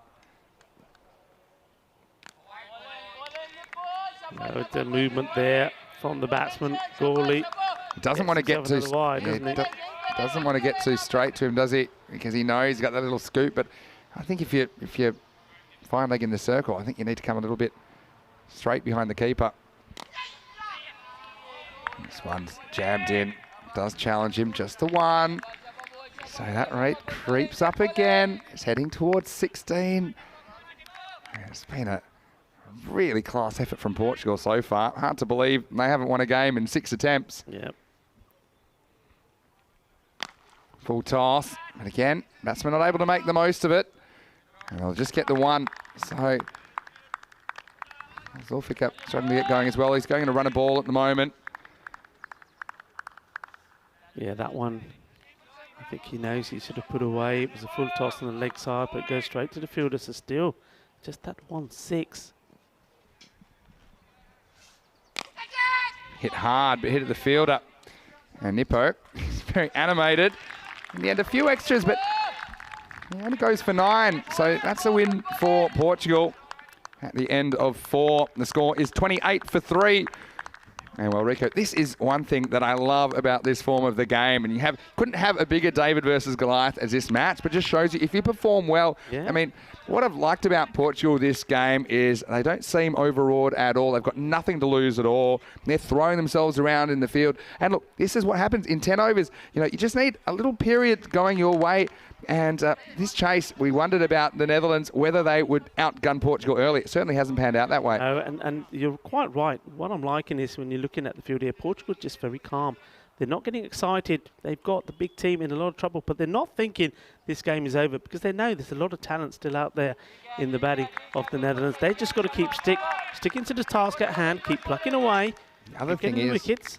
You know, they're not delivering those easy boundary balls. I mean, even if they give away a couple of wides outside off. Amandeep, though, is going to go the journey this time. Maximo! That's 6 to Gawley. He's a good striker of the ball, and he's trying to hit Netherlands back into this contest. But you can see the tactics that they're deliberately going outside that off stump, a bit like the Netherlands spinners do, and trying to get the batsman to go fetch it, but Gawley did fetch that one. And so, yeah, even, for example, Nippo's over that had a couple of wides in it, I think maybe 3 wides in the over, but he doesn't want to get too straight because then you'll give up 6. Yeah. So, Amandeep was just all about the length, though, wasn't it? Really, just a tad too short. Goes again. This one's in the gap, and it's going to be 4 more. That one's going to rattle off the steps. So, I just thought there might be one over that the Netherlands could work their way back into the contest. And at the moment, Gawley, we've seen some of the fancy shots from him, but it's just good stand-up, strong hitting that he's shown in this over to Amandeep Singh. Yeah, too short again there, Amandeep. He's got to get fuller. Got to get the batsman playing outside the off stump. Big gap straight down the ground. If he tosses it up, it's a little bit too wide for Gawley. And watch this one go past. Yeah, I'm just wondering, I mean, if this is the line that Amandeep's going to bowl and this is the shot's going to be played, I'd be getting another man out there on the leg side on the boundary. He comes down to this one, and it's going to have the legs to get up. Maximo! And Gawley, well, he is the man I think that Portugal need to see the back of. He moves to 20 off only 7 balls. Rico is looking very dangerous, and Amandeep's been expensive here in the 4th. Yeah, I mean, this is the over, and they wanted to try and avoid. You just thought that the way Netherlands are going, they're very cautious that it was going to come at some point, and it's come there. Almost a halfway point now. And Gawley misses this one. And so we'll get through for a bye. Might not be the worst result. It does get him to the other end.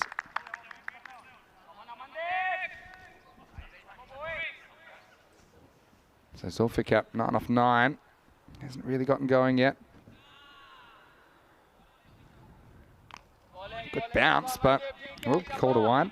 Yeah, you can see what they're trying to do. They're trying to keep the ball on the offside because really a lot of the shots that are being played in this area, and that's why I'm saying I think get another one in on the leg side. So who do you do? Maybe you bring the fielder that's out in the air. So you see there, now that's just right on cue what we're talking about there. So look, you've got a choice. What do? You bring this man up and you push another one back, move him across there, fielder in there. Yeah. But I think they've got to plug that gap. That's where those shots are being played. They're targeting that area. Need to make him play another shot. I think it definitely would have a 5th man on the leg side when you look at that. But interesting analysis there from you, Rico Full. And let's see if the Portuguese heat it. Is this over? It's big now. 23 becomes 24 off the over. Zulfikar getting going as well, that over. So Netherlands 11. One wasn't in the plan. So we're at a real crossroads of the innings now. At the end of 5 overs, it's 53 for 3. Acceleration coming in that one. But look, just the 1 over, isn't it? It's 1 over. You need a wicket or 2. And then you've got the likes of batsmen up there like Navjot Singh. And he's not a big hitter off the ball, is he? And then you've got 1 or 2 people that we haven't really seen yet. We haven't seen what they do with the bat. So still the opportunity here. They've got to keep believing. I mean, you may get 1 bad over like that. I think that was a gamble. I think that was done. I mean, I haven't seen coming on there because of the way they played Nepo. They were uncertain. Well, Nepo, this is a big over now. It's you huge. Need to get this one. It's huge. Keep it tidy. Probably the biggest over of the innings so far as what's on the line. Hit hard. Chambers has been good out there. Keeps it to 1. And Portugal feels like they're playing with a dangerous substance here, and it could just explode any minute. They just have to hold their nerve. And Nippo has bowled a very good first over. Can he avoid damage in this one? Gawley sweeps, and again, only a single. And that run rate has come back down below 15 required now. And a bit of feedback from our chat. I think you maybe had 6 outside the circle there on your board, Rico. So everyone wants to call you for a no board. No ball. Let's bring it back. Yeah, you have in the end. Yeah. There you go. Now he gets funky, but doesn't get a lot of velocity on this shot. And look, here we go, Rico. We got the. I'm calling for a no ball. No ball. There's a no ball. Okay, so you've got 1, 2, 3, and you got 1, 2, 3, 4, 5, 6 outside the circle. Because he was never. He was in the wrong place. Put the board away now. There we go. That's where he should be. That's what we're talking about. Look, he's always inside the ring. We just had him in the wrong place. Swing and a miss. Nippo, look at the reaction from the bowler. He can't believe this. He's down on his knees. Couldn't believe this doesn't hit the stumps. Well, that's why you don't make bowlers captains, Rico, because I know you're a bowler. Look at Nippo though. He cannot believe it. This one's fine, I think. Yeah, he's liking that. He's giving himself a round of applause there as well. And so his teammates gets the dot ball in. See, that looked wider than it was because of the movement that Gawley took. Can they get Gawley? Be a big wicket. Oh, this one's thing is straight over the stumps. Nippo, he's going through all the emotions here, isn't he, the bowler? Well, he's been on the floor, he's been clapping, and this time he's holding his head. It wasn't even over the stumps. As a keeper, I can tell you, that's really annoying because you can't see anything, and so you're just standing there. At least he was in the right spot. Francois Stoneman at the end. What a great over. Excellent over from Nippo. And after 6 overs, Netherlands 11 are 56 for 3, and only 3 runs came off that over. Yeah. Sensational performance. Look, only 12 off his 2. And he has carried on the good work that the opening bowlers really set up for Portugal. Imran Khan's going to come back to bowl the 7th. So now, at run rate 17.5 and over. I'm going to have a good laugh about your 6 outfielders a bit later. But I think the point we were trying to make... He's always inside. I just had him out. Yeah, but you know what I'm trying to say. The point is, I think they needed 5 on the leg side in that previous over. Anyway, here's Imran Khan. Starts with a wide. And there's only 24 deliveries left in this match. Yeah. And 69 now with that wide. And you've got to be feeling the pressure. Zulfikar, 16 off 13. This has been one of the biggest upsets I think we've ever seen on the European Cricket Network. If they were to pull this off Portugal. And just a 1. Yeah, just 1. I think you're right. I think when you think that Portugal, well, they're the team that had to bring a lighter to the match because they've been losing all their matches. Netherlands always find a way to win. Top versus bottom. Oh, this could be a close one, and it's better than close. He's out. That's a huge wicket, full and straight. That's where you got to be. And another one bites the dust. Have a look at this. He's standing well out the air. That's, well, his least favourite fruit is plum, that's for sure. He's got to go. Yeah, and you open yourself up to that kind of dismissal when you take up a stance like that, because you know if you miss it, there's a fair chance your pads are going to be in front of the stumps. And that was a simple decision for the umpire. Stefan Gooch says, you're on your way. So Gawley goes for 21 off 13. 2 6s and a 4, and the Netherlands 11 are 58 for 4. And look, Rico, this brings Sebastian Braat to the crease. And look, here's the thing. I was about to think, Zulfikar, he's gone around a ball pace. I thought it'd be tactically, it's probably the kind of time that you'd think maybe you need to get Braat out there regardless, because they are running out deliveries. In the end, they lose Gawley, so Braat does come to the crease. Braat's shown that he can hit big 6s and he can hit them from early in his innings. So, that was certainly a win for Portugal to see the back of Gawley. He's always dangerous. He's a dangerous little player, isn't he? And it's a clever little player with some of his funky, cheeky shots. There he goes, and he was trying something funky there, I'm sure, from the way he was standing. But look, that's what I was saying. When you see a batsman moving around a lot, I think as a bowler, you just got to say, well, let him move around. I'm just going to get the ball right up there, straight on the stumps, and that's what Imran Khan did. All right, what's Braat's approach? You see it there. And they want it. One's the call. They are going to come for 2. Well, was a long throw. Fielder didn't do too much wrong there, but it just happened to be in the gap, and they do get back for a double. Yeah, still going in that. See, even with this, I'd still have another fielder out there. That's where a lot of these balls are going. Look, maybe not even on the boundary, just even inside the ring there, just to stop that kind of shot, because that's been hit there. It hasn't been really mullered. I think the fielder on the 30-yard would have stopped that, and maybe, all right, maybe they still would have gone for the single, or maybe not. I think it's worth doing. Here's the thing, though. The amount of times that we see unexpected things on the European Cricket Network beggars belief. And this contest we're watching right now, Pratt smashes this one down to long off for one. I mean, it really seemed like only a mathematical possibility that Portugal could make the four. They'd have to beat the Netherlands, they'd have to beat Romania, and then it'll come down to net run rate, it looks like. But, I mean, if they win this, I mean, they're right back in it. It's unbelievable.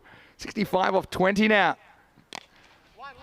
Once again, it's hit straight at an outfielder, so it's just one. And that rate now, I mean, it's up. I think that puts it above 20 and over after that ball. So this is what the magic is of the European Cricket Network and this format as well. That's, you know, if it can happen, it probably will happen on ECN. Last ball of the 7th. And there's 6, and this is going to help. And they might have been past the point of no return, but don't tell that to Brunt, because this is a guy that can come up with the big hits. Maximo, 6 to finish the 7th, and the Netherlands 11 are 68 for 4. Well, point of no return. I thought that was done with. I thought we decided that that was no longer the point of no return after that match that happened in Group A. But match number 18, wasn't it? I think. Yeah, the impossible chase. This will be the impossible defence. Anyway, let's talk about what's coming up next. It seems a long way away, but in half an hour, we'll see Hungary versus Austria. Well, two teams that have both tasted a fair bit of success in this tournament. And Hungary, they will be in the field because Austria have won the toss. They'll be batting first. And that one will be right here. When rejoining about 25 minutes. Here's Junaid. Good time to bring him back. Good bowler to have up your sleeve. His first over only went for 4. It was the opening over of the innings. And, well, now you still have that 20 and over. You need that magical over. The sooner the better. Otherwise, it just puts more and more pressure. Let's have a look at the field here. So they've gone for a baseball field, they call it sometimes. You've got 5 outfielders all in front of the wicket. The only difference is they do have an extra cover in the circle. So gaps behind in the outfield. Here's Brat. He likes to hit straight. He's facing Junaid Khan. Swing and a miss. So with every ball, Portugal, they've got to believe a little bit more. And Brat, the captain, he has to be feeling the heat out there in the middle. I think he is. Of course he is. And this is a huge ask, isn't it? They've got to go at over 20 runs in this and the next 2 overs. Well, this is 6. And this is when you get it slightly wrong to Brat. And that one's in the bar. That one's gone over the bar, actually. Maximo! 6 more to the Dutch captain. But it was going in the bar, but the bar's closed and not open yet. It's too early, so he decides, all right, I'm out of here, and bounces all the way over. And look at this. Look at the bounce on this one. Bounces, rolls up the top and down the other end. Big hit, and that's what you can't afford to do. I mean, that was a bad ball. He went for the Yorker. You can understand, but look, it's only the 1. They need more than the 1. Yeah, they need multiples, don't they? Junaid Khan, attempted Yorker. Look, I do think you're better off missing full to Brat than short if you're trying to nail the Yorker, but even that one he was able to get. Flies are, well, they're bothering me up here, so I'm sure they must be bothering the batsman.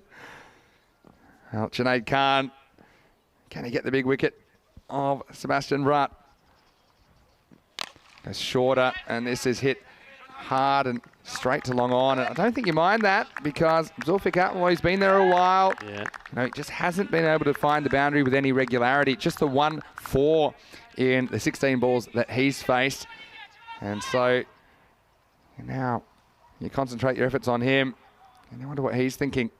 He's probably got to try and go for the big shot. The Flyers, even the Flyers are on Portugal's side, I think, because they're really bothering their batsmen at the moment. Got to dodge a boundary here. Then it becomes really, really hard from there. Need 2 magical overs.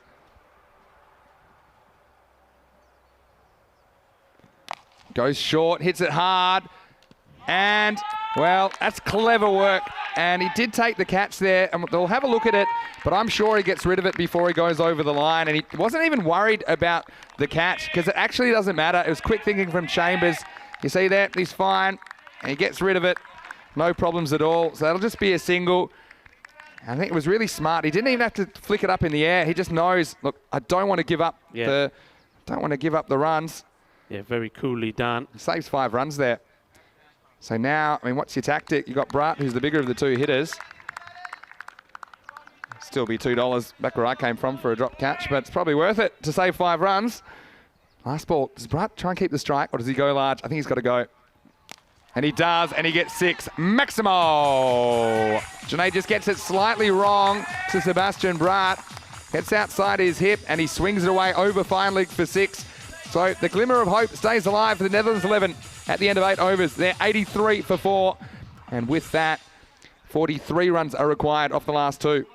Yeah, but even with that big 6, it's still way below where they need to be, isn't it? I mean, that rate is still going only one way, and it's going up. Well, with that rate going up, well, maybe it's going to be Portugal that are also on their way up as well. They're looking here to get their first victory, and with that, well, that next match that they've got coming up, which will be the 3rd today against Romania, what a match that could turn out to be. Certainly will. And look, 15 came off that over, so still below what was actually required. 2 big 6s in there. Now, can you put the squeeze on Zulfikar? And they've got good bowlers to come back, because they've got Shazad to bowl this one. Here's the 9th. Zulfikar. Well, they get something on this. What did he get? That sounded very helmety to me. It sounded very helmety to me too. I think he's just headbutted this one. Let's have a look at this on the replay. It's been an interesting one. Oh, I don't think so. Maybe it's just glove or something like that. It was messy. Now Bratt, he's got to step up. Almost 4 a ball required. This one hard. Stop needs to be made. And look, Chambers has been outstanding. Now, are they going to come for 2? No, and that, again, that's a win. Yeah, excellent. Well, we've seen a lot of things, haven't we, Rico? But I don't think in our wildest dreams we would have ever thought that Portugal, even if you said, look, they're going to put 125 on the board, you just couldn't see them defending it with the strength of this Netherlands batting lineup. But anything can happen in T10 cricket, and you're watching it right here. And this is a clever shot by Zulfikar. It'll be 1 bounce 4. And he probably knows he's not really working, muscling down the ground, trying to hit 6s. But I mean, at the moment, actually need more than 4 a ball to win. So the run rate goes up slightly, even with that shot. And it was a well-executed one backwards, cuatro carreras from the Dutch keeper batsman. Yeah, and it's a brave shot to play. He got it horribly wrong the first ball of the over. And, no change in the field. I don't think they need to really. This one, a bit messy, gets a bit of pad, and so it will be just the 1 run. Look at this one here, it's a long way outside the off stump. And so Bratt, well, he needs to deal in Maximos, and he needs them quick. I mean, pretty much, you need, well, 6 6s will do it. There's 8 balls left. No margin of error for the Dutch captain. He's going to want to go large. Oh, and this is reasonably high. Wait for the call. They are going for 2. They're looking at the umpire here about the height of this one. I know Bratt does go towards it. It'd be interesting to see again. I think he's probably, let's have a look if you can see the delivery again. I think it's a fair call from the skipper. I mean, he goes a long way down the pitch, but I still think that still could have been above waist height. Yeah, I mean, the problem is when you go out of your crease, the umpire has to make a calculation about where it would be at the popping crease. It's hit hard, but it won't be 6. And I think they're just going to settle for 1 here, because that will be the end of the over. So we're going to have to see something supersonic from the Dutch if they're going to pull this one off now. That's the end of 9. And Netherlands 11 are 93 for 4. And 33 runs will be required off the final over. Well, tell you what, buckle down, folks, because this is going to be an incredible finish. And, well, how important is this very first delivery, whoever bowls it? This first ball, if it doesn't go all the way for a Maximo, well, Portugal know that they're almost there. Tell you what, there's one team in this competition that can hit 33 off a last over. They're batting. So this is why, particularly the man on strike, Sebastian Braat. He's a powerful striker of a cricket ball. And it looks like they're going to go for Amir Zaib. He hasn't bowled so far. This is an interesting shout. Yeah, but I mean, he's a good bowler. It's, just needs to get a couple of minutes. How do you do this? You need basically 5 sixes and a 4. And there's not too much margin of error, if at all. And no extras as well. Yeah, no extras. I mean, that was touch and go, that last one. I mean, that height no ball, that one could have been called either way, to be honest. And so, yeah, I think the problem with that, making that call as an umpire, is Bart's a good 1.5, 2 metres out of his crease. And so the umpire may have been of the opinion that when it would have reached the crease, it would have been below his waist. Certainly seemed to be fractionally above it when he played the ball. Anyway, here's Zaib, and Braat needs to go large. And this one's in the air. I think this should be taken. It will be. And so Portugal, they get the big hitting Braat. He goes for 26 off 10. He did what he could. But now, surely with that one, this result is beyond doubt. Netherlands 11, 93 for 5. Well, it was a full toss on the legs, and he's tried to flick it rather than hit it, and he's got it straight into the hands of Nipu. So Nipu taking the catch. Well, it's good to know that he's still got his senses about him after banging into the boundary fence earlier. And this is a magical moment, isn't it, for Portugal? I mean, would you believe it? The team, they could not put 100 on the board in, well, 5 times of trying, or 6 times of trying, I should say. 6 matches, they lost. They couldn't score any runs. Then up against the big boys, up against the team right at the top that have won all their matches, they go and put the score on the board, 125, and then they have been sensational in the field. The bowling's been good, the catching has been good. Chambers out there has been absolutely exceptional. How's the 5 runs he saved on that one last over? I'll tell you something though, Portugal are unbeatable when they make 100. I'll tell you that much. You talk about Chambers, what about the stop Nipu, mate? When he went crashing into the... I mean, there's things like that. Knocked some sense in him. He bowled a very good 2 overs after that. All right, here's Zaib. This is Klein, who's done some heroic things for the Dutch this week. And they're just going to have to settle for 1 here. Penny Portugal give them all sorts of confidence going into that clash, the 3rd match of the day against Romania. They could well decide now who takes the 4th place and who doesn't. We'll have to look at the table after this one.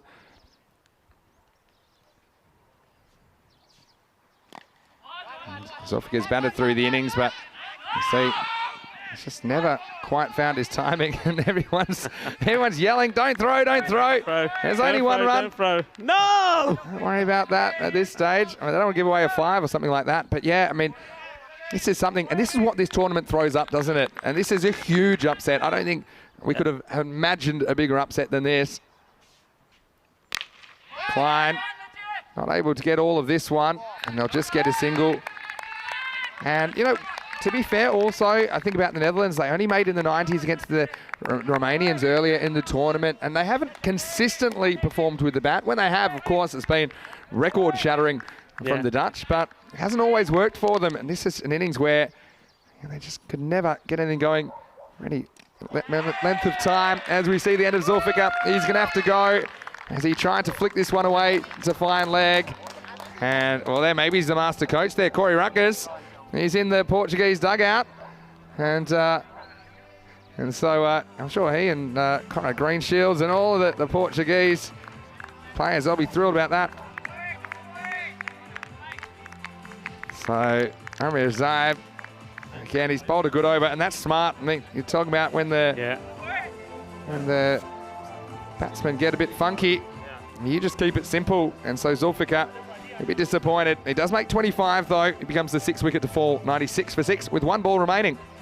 Tell you what, the roar that will go up and the emotions that will be out there once this over is completed is going to be incredible. It really is. A ball to go. And, well, we know that Portugal struggled to get 100. Well, this time around, it's the Netherlands. It's been a complete reversal. It's like the 2 teams have swapped colours. Now this will be 1 down the ground. Navjit Singh finishes the game with a single, but it's all over, and Portugal have done it. It's the upset of the year. and it's a game that the Portuguese players will never forget as long as they walk on this green earth. It's Portugal 125, the Netherlands 11, 96, and Portugal, well, they are still alive in the tournament, and plenty of smiles, and I'm sure this is a moment, well, I'm sure that everyone watching as well will never forget, as the Netherlands 11, they've looked so strong. Look, I'm sure they'll bounce back as well, but Portugal have done it. First match of the day. And there's Nippo, who bowled a very good 2 overs. And Rico, what can you say about this Portugal team? They were down, they were out. They hadn't won a game in 6 attempts, but they had the runs on the board and they were prepared to defend it with everything. And that was a good first up wicket as Lubbers, who scored lots of runs yesterday. He was caught at third man. And then I just knew there was the persistent threat. Musa Ahmed, he came, he went, didn't get going in his innings. And really, Portugal didn't really put a foot wrong in this chase. A couple of wobbles along the way, but ultimately they were able to shut this Dutch batting lineup down. Yeah, I mean, it's just absolutely marvellous. It was a stupendo, that's what you say here. Stupendo efforto. And that there, look, it's things like that. He took one for his team, didn't he? But he saved 4 runs there, saved 2 runs there. Chambers, he did the same. They took their catches. They were incredible. The bowling, most of the time, it was only this one over, wasn't there, from Amandeep Singh. I mean, it was worth giving it a try, because after Nipo's first one, that was tight. Tried another spinner. It didn't work, but straight away they changed it and brought the pace back up. But the bowlers bowled really well. They bowled straight, they bowled at the stumps. Even though the batsmen were moving around, they kept the line, they kept the discipline, and they've got their just rewards. Yeah, they certainly did. And Junaid Khan, well, he's a fighter as well. And this was a good moment from Chambers. Just quick thinking. Wasn't too worried about the wicket. Just wanted to save the runs. And, well, as we got into the second half, with every ball that passed, you just believed that the boil over was on. Well, shut the gate, Portugal. They might have to rebook their flights. I told them to get on to Bizaway last night for a Thursday night departure.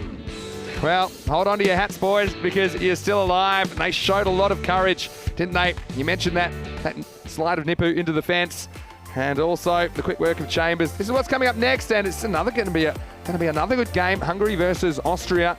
The 2 Zishans at the top of the order for these 2 teams, and Hungary will be wanting to pull an upset, and we'll see you there. The bus is pulling into the station, so the players will be there. They're ready to go. Well, there's the Hungarians. They are ready for action. Marc de Fontaine will be into the lineup as well. That's the information we saw on the dashboard. And Austria also arriving for their first match of the day. And, well, it was a funny little innings because no one could get out of the 20s. Kind of the kind of innings that Portugal were known for earlier this week. No one going on with it. Zulfikar batted through for 25, but he just couldn't go at the pace required. Gawley, he always looks good out there, 21 off 13. And Brutt just kept them in it a little bit longer with some big hitting. Ultimately, it was a very disciplined bowling performance. And although there were 9 wides, a lot of them were a little bit strategic because they were definitely scared to go a little bit too straight. And I think it was really well done by the Portugal guys. And look, Nippo, for me, he was the best of the bowlers. And he didn't take a wicket, but he only conceded 12. But also hats off to Najam Shahzad, 1 for 12 off his 2 overs. Junaid Khan, 1 for 19. Imran Khan picked up a couple of important wickets too. And Zaib chipped in the end with a couple. So, well, there's something you don't see every day. Portugal beat the Netherlands in this match. T10 international cricket at its best. Join us in around about 10 minutes' time. Michael McCann will be here with Rico to take you through that next match between Hungary and Austria. And you can see there, Portugal, well, they're off the 0 at least, and they're still in last place, but they can draw level with Romania. And then that run rate is a lot better than the Iranians as well. So there's a lot to play for. Don't go anywhere. We'll be back in a few moments for the next match on ECN. You're watching the Dream11 European Cricket Championship.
Hello and welcome back to match 17 in Group B. This features two teams that have got everything to play for. I mean, Austria, they know that if they can pick up the 2 points here, they will cement their position in second position. Well, what about Hungary themselves? They know that 2 wins from them, well, they can keep the pressure on Austria and maybe pick up that place themselves. Well, the captains are with the tournament referee. Let's join them for the all-important coin toss. Your call. Thanks. Tails call. Who's tails? You want bet first. Okay. So the Austrian captain, Razmal Shigwal, he has won the toss and he's going to bat first. Well, look, they've been good with the batting, but I think he knows himself, though he scored 96 runs early on in this championship, it's time that he performs once more. I think he's going to be key. He's going to be one to watch, I think. And with the ball, I think Abdullah Abajan, he's going to be very key as well. He's starting to look dangerous. What about Hungary? Well, Hungary, their captain, Zishan Kukishau, he's also another one that has started well in the series in this championship, but he's got to finish big. And I think with the ball, it's going to be Sandeep Mondas. Well, after he's 3 for 25 against the Netherlands, he's going to be on a high as well. This is going to be an exciting match. There is everything to play for. Let's go over to Michael McCann in the commentary box. Thank you very much, Rico, and welcome back to the sun-kissed Cartama Oval in Andalusia as we get ready for the second game of the day. And there's still a sense of collective shock around this ground as to what has just happened.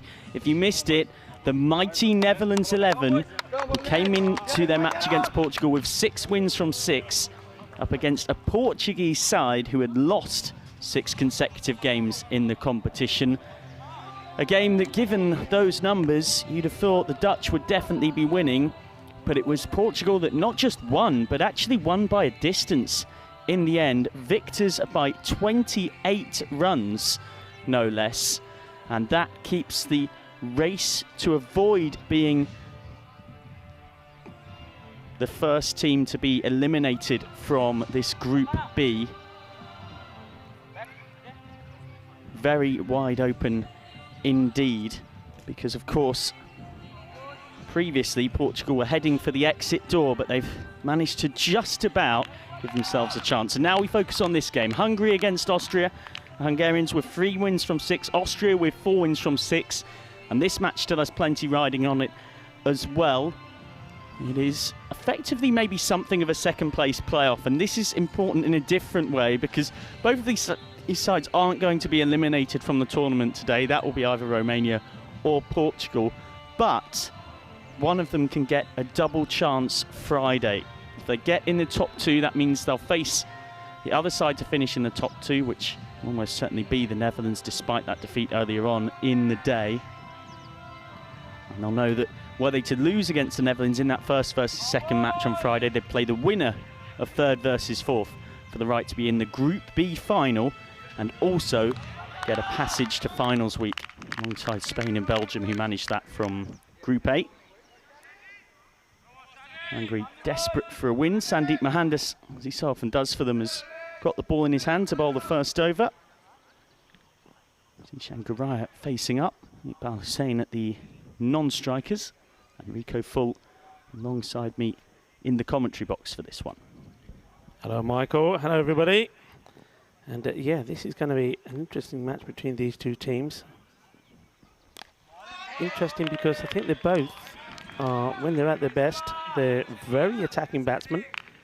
I think every batsman that goes out there will be looking to play their shots, regardless of the situation that the team are in.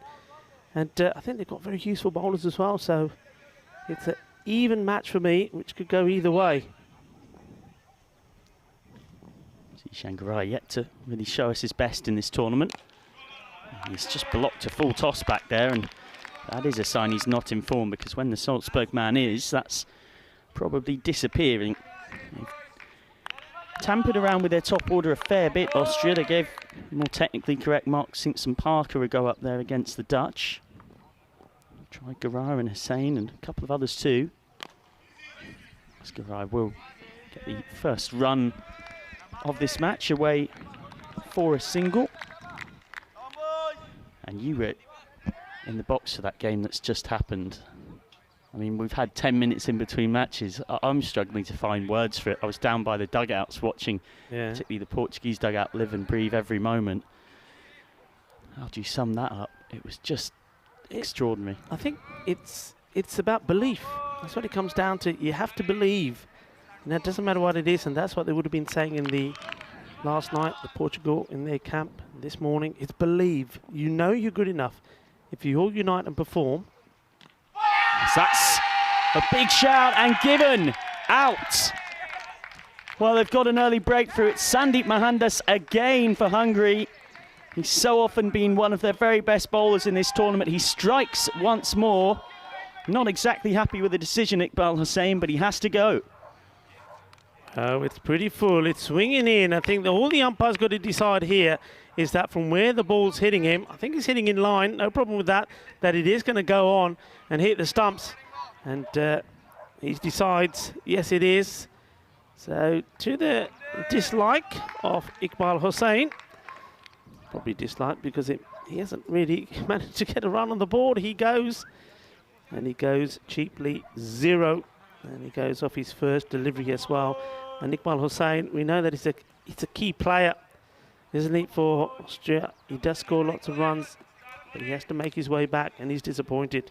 Yeah, and he's been very consistent through this tournament. 39 off 12 against Romania, 64 not out off 29 against Hungary, 39 off 14 against Portugal, and 27 off 15 in the second game against the Portuguese. So one of their highest run scorers of the tournament, in fact, second only to the captain, Rasmal Shigival, goes. And it is now Shigival who walks out. Should mention it as well, just coming off the back of the toss. You mentioned Austria's key bowler, Abdullah Akbarjan. He's actually a very late pull-out for this game. He's unfortunately been in hospital overnight with some kidney problems. Oh, dear. It was hoped that he might well still, despite that, be able to battle on and play, but he's now actually getting further medical treatment, unfortunately.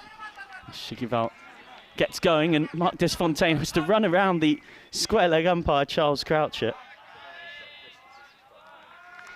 Well, we do promote social distancing wherever possible between players and umpires. It wasn't going on here. Would you like to dance? He says. Come on, let's do it. Oh, look at the look there. Well, that was an evil glance, wasn't it? Maybe he doesn't want to dance. I'll tell you what, if Hungary want many decisions off umpire Croucher through this game, I'd suggest giving him the death stare isn't maybe the best way to go about it. Never a good way.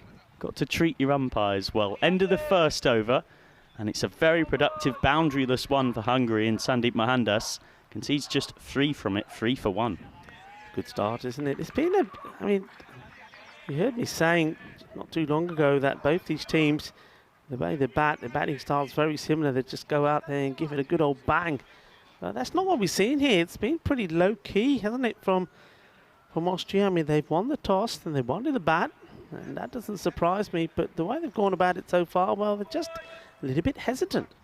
The only thing I'd say is I know there's been a discussion in the Austrian camp about them losing too many wickets in clumps. Too many players immediately trying to hit their first ball for 6 and being out. And I just wonder whether that's on the mind of Garaya in particular, because this is, and I know he's only faced 3 balls, so it might sound extreme, but this is not his natural game. He was the top run scorer at the European Cricket Series in Vienna, but he generally didn't do pretty much anything apart from trying to hit every ball for 6. He's facing up to the spin of Manjan, squirts that away for 1 to Marc Desfontaine. This is club cricket in Budapest with United Csalad Budapest. It's been a real change of things in the Hungarian cricket scene recently, for the better. Nicely bowled from Manjan, who's been a real asset for them when he's got it right. Took 2 for 20 against the Netherlands, a spell that really helped give them a chance of pulling off the improbable upset that, of course, Portugal went on to do today. Shorter, just jabbed away, so still no boundaries in this innings. They'll be very content with this start. Hungary. And what is somewhat of effectively a second-place playoff game. If Austria win this, they'll confirm their top 2 spot. So that will be a wide. Yeah, just, I mean, that delivery there, if that was straight, I think he would have had his man. I mean, he's played all the way around this. Watch this again. Done him with the flight, really. Straight a ball. And I don't think he's going to get back onto that. Bit of a nervous Hungary dugout right now. Got plenty of loud voices in the camp, including backup wicketkeeper Mehar Chima, who quite possibly has the loudest voice in European cricket. He's been gargling salt water overnight and begging the Sunset Beach Club Hotel for more honey so that he can get it back. And he's going to have something to cheer about here, because that's a horrible full toss and put away by Garaya, who doubles Austria's score and picks up the first 6 of the innings. Well, that's more like the Zishan Garaya that we know and love. Yeah, I mean, he's been looking to play this one, hasn't he? He's played and missed at a couple. This one, I think the bowler's done exactly what I think I would have probably have tried to done, get that one straight and get him playing cross line and hitting the pad, but just over pitches slightly. It becomes a full toss, and it's been hit away or muscled over that boundary there on the leg side. 6 runs.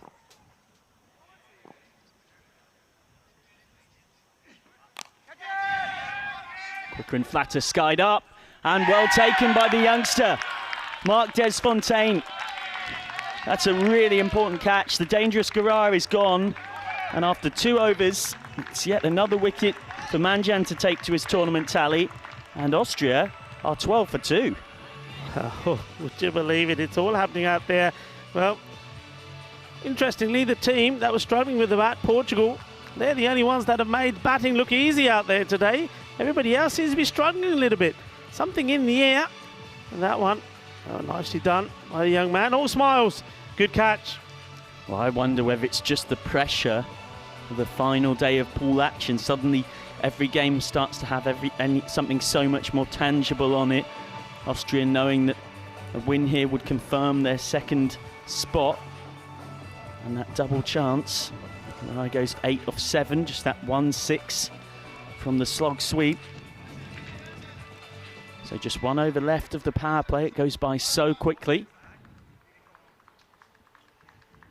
And problems for Austria, who would have come into this game as the narrow favourites, based on the fact that when they haven't been playing the Netherlands, they've looked pretty impressive in this competition, it must be said. And, of course, when they faced Hungary back in Game 4 of Group B on Monday afternoon, they beat them pretty comfortably, winners by 7 wickets with 7 balls to spare.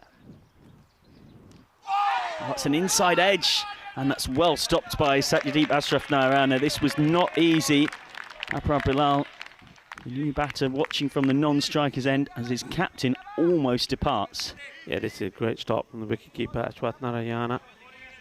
Going low to his left.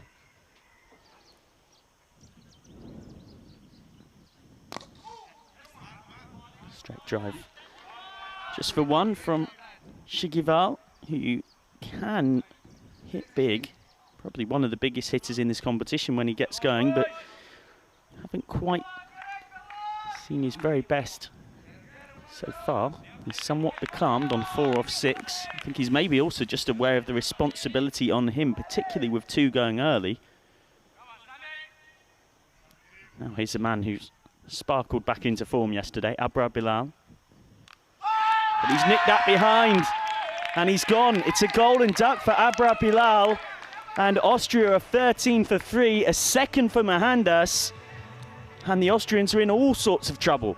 Well, Abrar Bilal, you mentioned, he's got himself into form, and just as you did, well, that's how quickly you can get back out of form. He's chased the wide one, he's got the snick, good areas from the bowler, I think, and a really nice catch there again from Ashraf Narayana. So the man who got a good 50 to his name yesterday has to go without troubling the scorer this time round. Yeah. They are in deep trouble here, Michael. Abrar Bilal making an impressive unbeaten 40 off just 13 balls against Portugal. Finished it off by hitting 30 off and over against Amir Zaib. Here he's gone for a first baller, and Austria's problems get even worse. Got to find a way out of this collapse, and the psychological pressure is piling up on the captain Razmal Shigival, who will know that his wicket only becomes all the more crucial as his troops fall around him.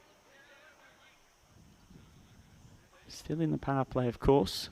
Long off and long on out as Shahal Momin takes guard. Now, Momin is, you wouldn't say defensively minded. That would be incorrect, but he's maybe more of a strike rotator than a boundary hitter, and I think it's a sensible time to send him in here. They just need a bit of consolidation, I beg your pardon. Only recently qualified to play for Austria, having moved over from Germany and qualified on residency. Actually played for the German international team as well back in 2016 and 2017 in both T20 and ODI formats. It's beautifully bowled from Mohandas. Just that gentle shape away from Momin. Not much pace for him to throw the bat at. This is gorgeous stuff from Hungary. They're giving nothing away whatsoever. Well, the YouTube European Cricket Network live chatters seem certain Hungary are going to win this one. There's still a long, long way to go, of course. Skied up.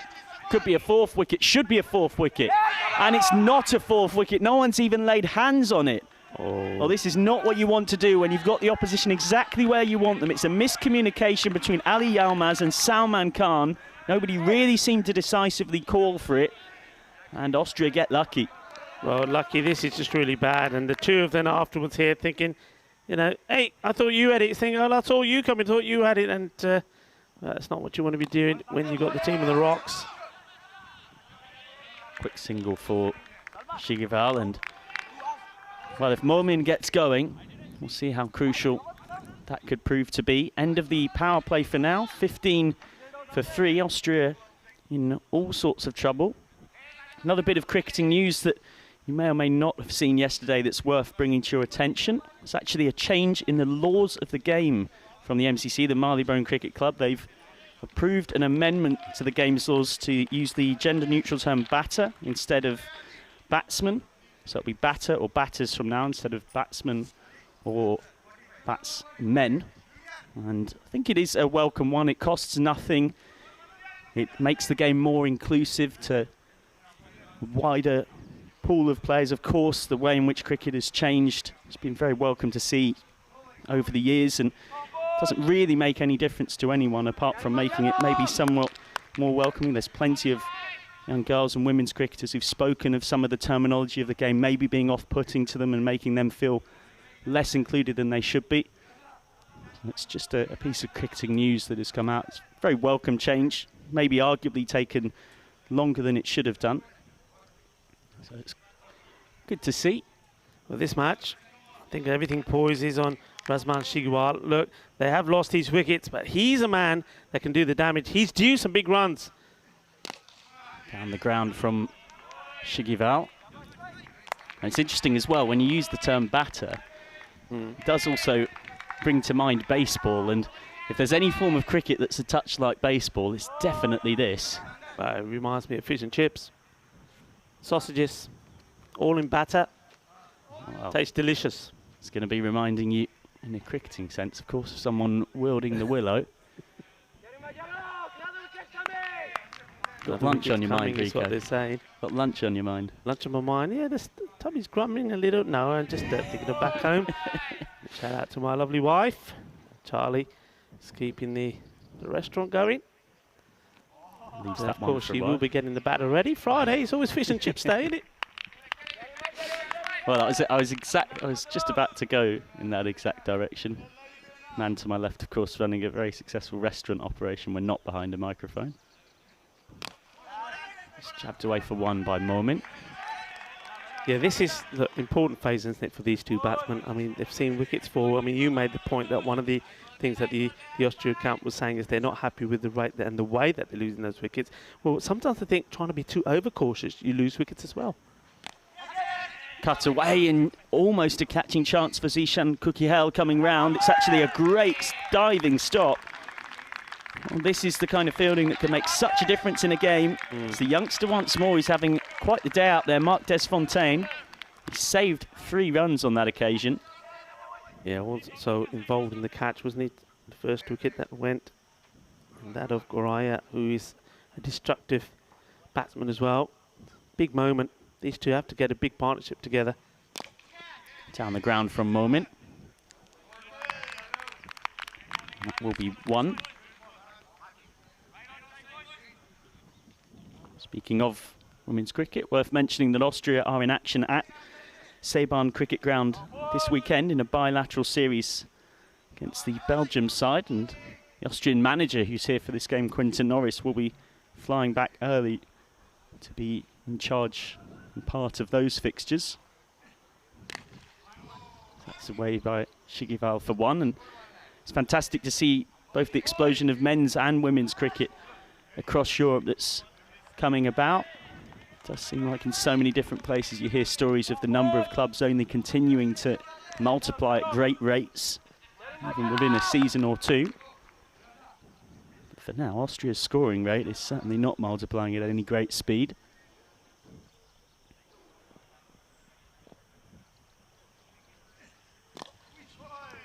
The inside edge of Momin's bat for one, so, well, Austria, they're on struggle streak. They are 22 for 3 after 4 overs, and it maybe seems to be a bit of a stick or twist situation in that we've seen them lose a lot of wickets by trying to be destructive at the top of the order, and so now they've gone into their shell and gone the other way, and it is a very nervous looking Austrian dugout right now, and understandably so. So if they go at 6 and over from here, if they go at 12 and over, I should say, for the last 6 overs, they're going to be looking at 94, which is distinctly under par. Yeah, it is, but I think mentally, and this is my way of thinking, you've got 2 top bowlers you've now got out of the way.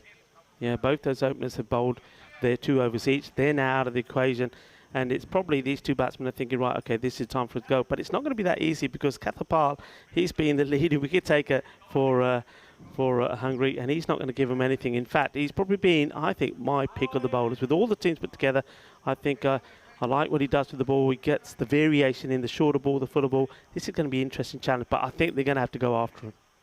Well, they've got to. They've got no choice because look at the scoreboard. It really is one that few would have predicted, given the strength that Austria have got of T10 hitters. It's not like they've picked a T20 side. They've picked a side full of good T10 hitters who impressed for them at the European Cricket Series in Vienna.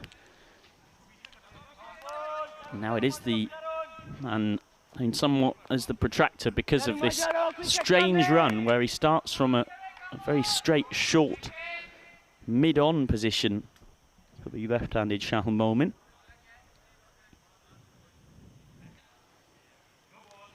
Left alone, and that's a no ball. It's going to release the pressure somewhat. It gives the freedom of a free hit.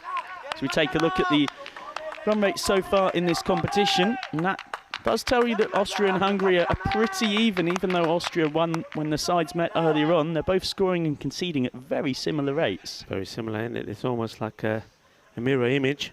Very little in it. Free hit.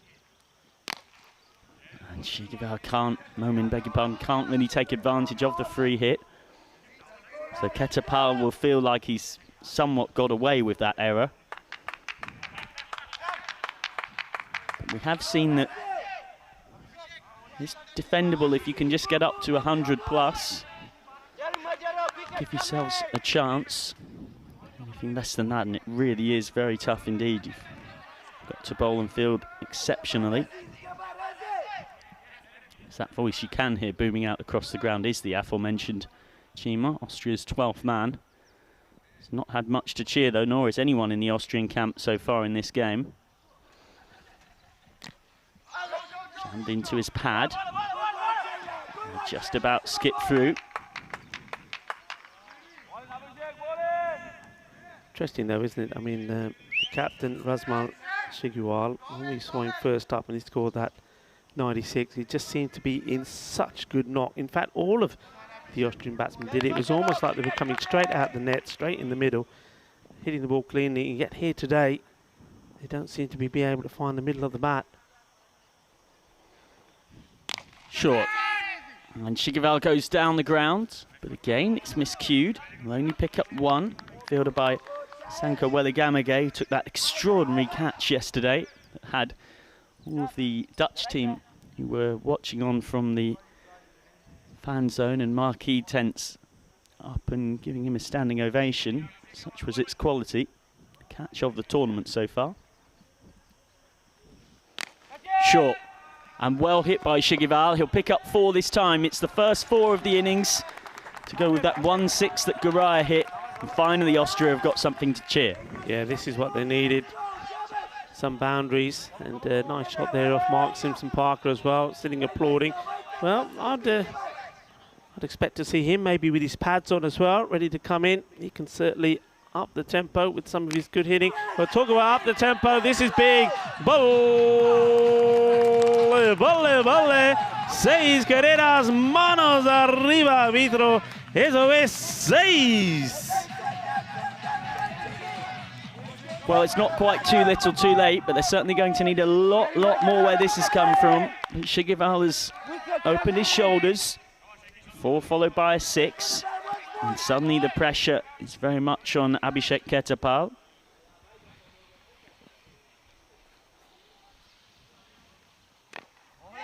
Shigival will keep the strike.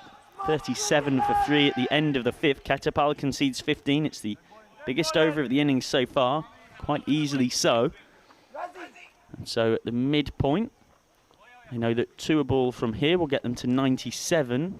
We know that par is probably more around the 120 mark, so going to probably need Shigival to repeat his heroics of that Monday morning against the Romanians, where he fell 4 short of the first ever T10 international century.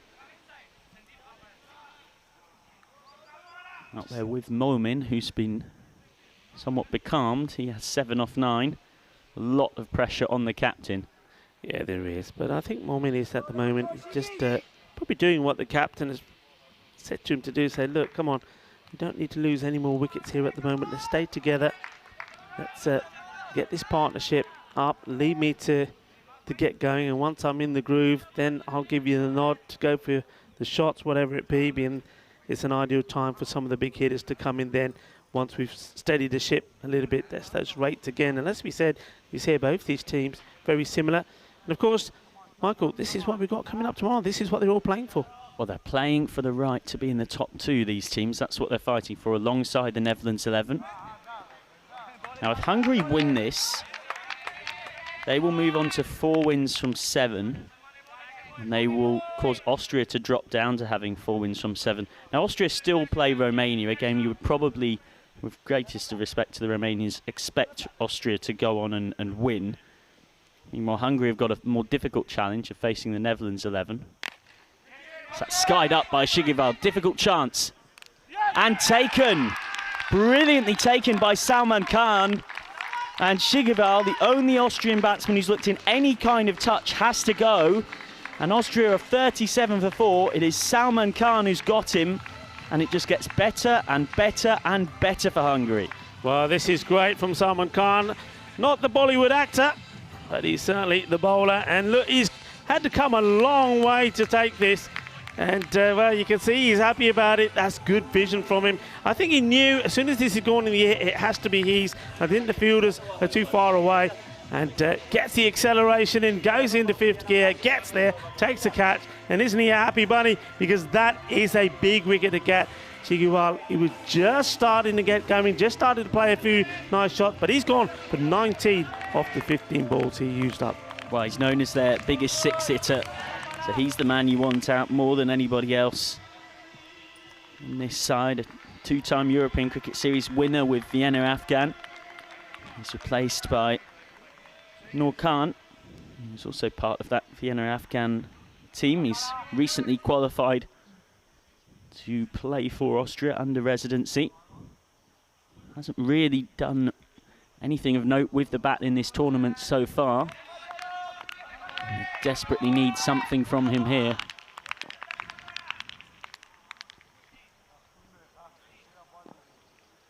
Salman Khan, and he comes to the new batsman, and that's going to be called a wide ball. Of course, new batsman, even if they had crossed, will always be on strike now because of the rule change here. Yeah, and it's a change that we discussed for a while. We saw it in the English domestic competition, the 100 in the summer. Don't think you should be rewarded for being caught. Slow ball, didn't pick it. It's okay on the wide line, says umpire Croucher. And I say rewarded because if you've got 2 set batters out there, And one skies the ball up, gets out. Why, assuming it isn't the last ball of the over, should the crossing mean that the new bat doesn't face? Yeah. That's a huge swipe and a miss from Noor Khan.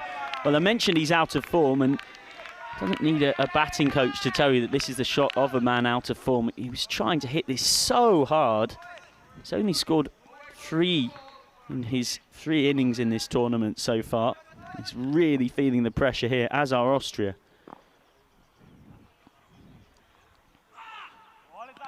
Well, that's another wide from Khan. They don't want to bowl Austria back into this game through needless extras. Just went for the slower one there, didn't he? Just tried to take the pace off. I think that was worth a go, because you know what Noor is going to do. He's swinging the bat wildly, so he thought, we'll get the slower one in, maybe get him to miscue and give an easy cat somewhere. Me, I'd be going for the Yorker length delivery here. Get it full, try and knock him over. And he's gone outside the off stump again. Another swing and a miss. I think the batsman here, all he's trying to do is says, I'm not in any form. Look, I might as well go out there and try to hit myself into form. Sometimes you see that it can work, but at the moment here, he's missing these by a long way. Well, scoreless off 3 balls. He's not even got close to making contact with any of them. Very nice from Salman Khan. And again, it's a repeat result. And that is an outstanding over from Salman Khan. He's conceded just the 2 runs from it. He's kept up the pressure on Austria, who now find themselves, after that over's pegged them right back again. 39 for 4 off 6. Only 2 wides conceded from it. No runs off the bat.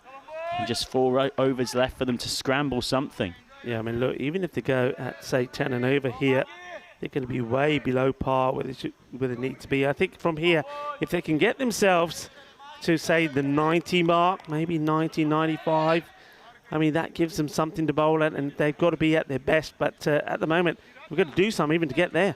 And I am a bit surprised as well that we haven't seen Mirza Ahsan, the man who has the fastest T20 international 50 for Austria. He's still not come out. Now, he's batted in the top 6 throughout this tournament, but he's not necessarily been in the best nick, and now he's still waiting to come in as manager Quinton Norris and all-rounder Mark Simpson-Parker discuss tactics. They're going to have plenty to think about, Austria, including, you would think, in around half an hour or so, trying to come out and defend. A very below par total. So, this is going to be Marc Desfontaine, the teenager. Exciting youngster who I know so many have got their eye on in Hungarian cricket.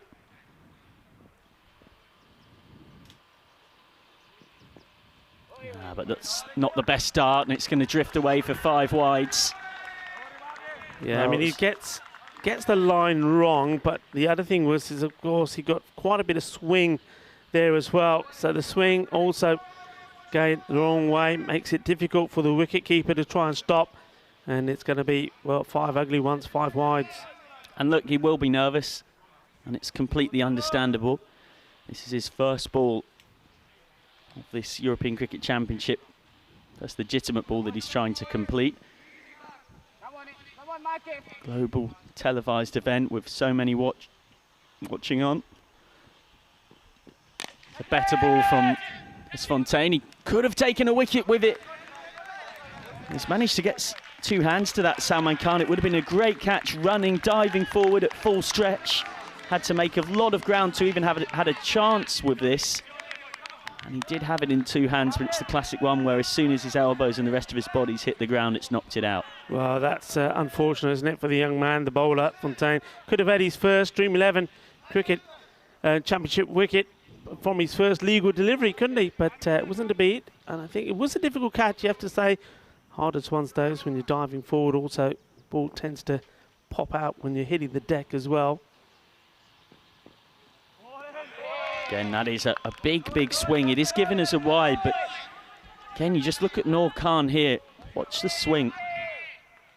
It's a long, long way off the ball in terms of his timing.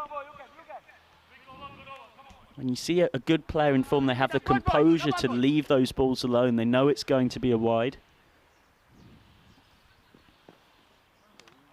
That's another wide from Desfontaine. He's only conceded 1 run off the bat here, but 7 in wides. And this is first over of this T10 international tournament. Yeah, that's nice there. Just getting a few words from the captains. It's always good. Somebody to just say, look, you're doing well, you're bowling well, you're getting good pace in the ball. Just concentrate, just getting the line right. And again, Noor Khan's struggles continue.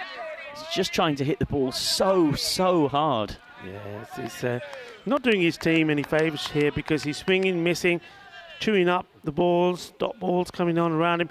And, you know, you have a look at that already. He said 5 deliveries, hasn't got a run on the board. So this one here will be, he's had an over. One of those 10 overs has been chewed up by Khan. And so far, hasn't got bat onto ball.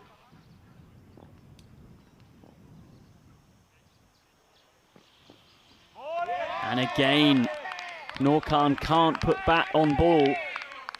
He's faced 6 balls now, and he still hasn't actually got bat on any of them. Never mind scored a run. It's nicely bowled by Marc Desfontaine. Yeah, good comeback from the young bowler, and well, that's the maiden. So this innings, technically, it's only been a 9 over one. Well, Noor Khan's finally managed to hit one, and it's gone a long way. Finally, the bat speed turns into bat on ball. A big 6 for Noor Khan. And Austria belatedly bring their team score past the 50 mark. They're 53 for 4 with just the 20 balls left to add to it. Yeah, well, look, he's got to keep going. He's got one of them finally, but so far it's 6 off 7 deliveries, which, well, it's not what you want to be doing here at all. What matters now is now that he's finally connected one, is he able to connect the others? It's been joined the dot up until that one. Short and pulled away, so Noor Khan will pick up 4 more. A 6 followed by a 4. The pressure firmly on Marc Desfontaine now. And maybe Hungary can get some late innings treatment dished out to them here by the Austrians. Well, this is better. That one was just a little bit too short, so he does play a different shot to it, gets bat onto ball, steers this round to the boundary, so that is another one. Oh, poor old Desfontaine, he'll really be feeling the pressure here. He's bowled 8 wides in this over. Now he's gone for a 6 and a 4 as well. Skied up, tough chance. And taken, really well taken out there. At deep mid-wicket, he had to run 10 yards around to his left-hand side and then stay underneath it. There is a bit of a breeze around here today at the Cartama Oval.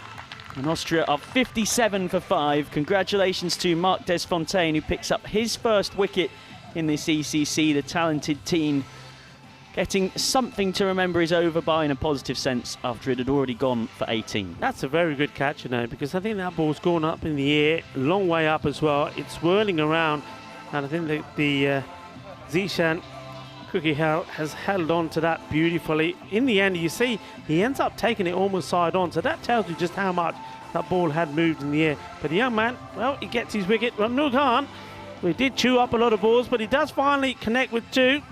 So he ends up with 10 off 9. You wouldn't say 10 off 9 is a good result, though, for Austria in this situation. And these tiny 50-metre boundaries.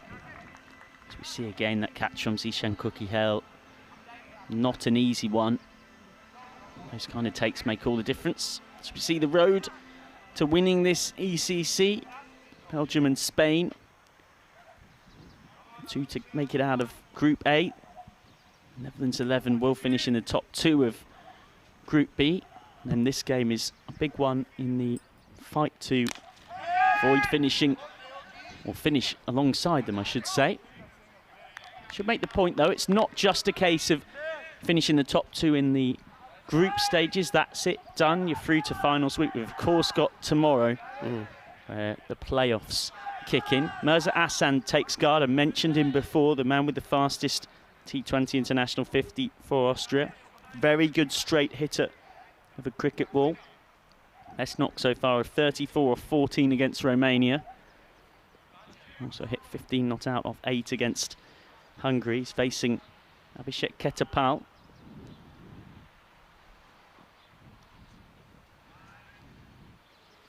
Short. Miscued. Sam will only get 1. Pressure builds as it already is very much on Shahal Momin. He has 9 off 11. He was brought in a collapse to solidify things, but now they really need more than just singles from him. Yeah, they need to try and get to a score on the board that they believe and feel that they can defend. Pulled away by Momin. Well, I said he needed to open his shoulders. He certainly has done there. It's a big 6 to take him into double figures and dish out a bit of treatment on Abhishek Ketapal. Nice shot.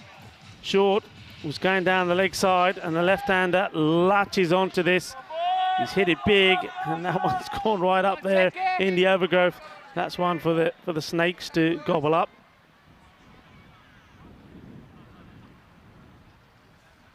Full up. Nice looking drive from Momin. He'll only pick up 1. It's well stopped at there by Salman Khan, who had to make the ground quickly to his right-hand side.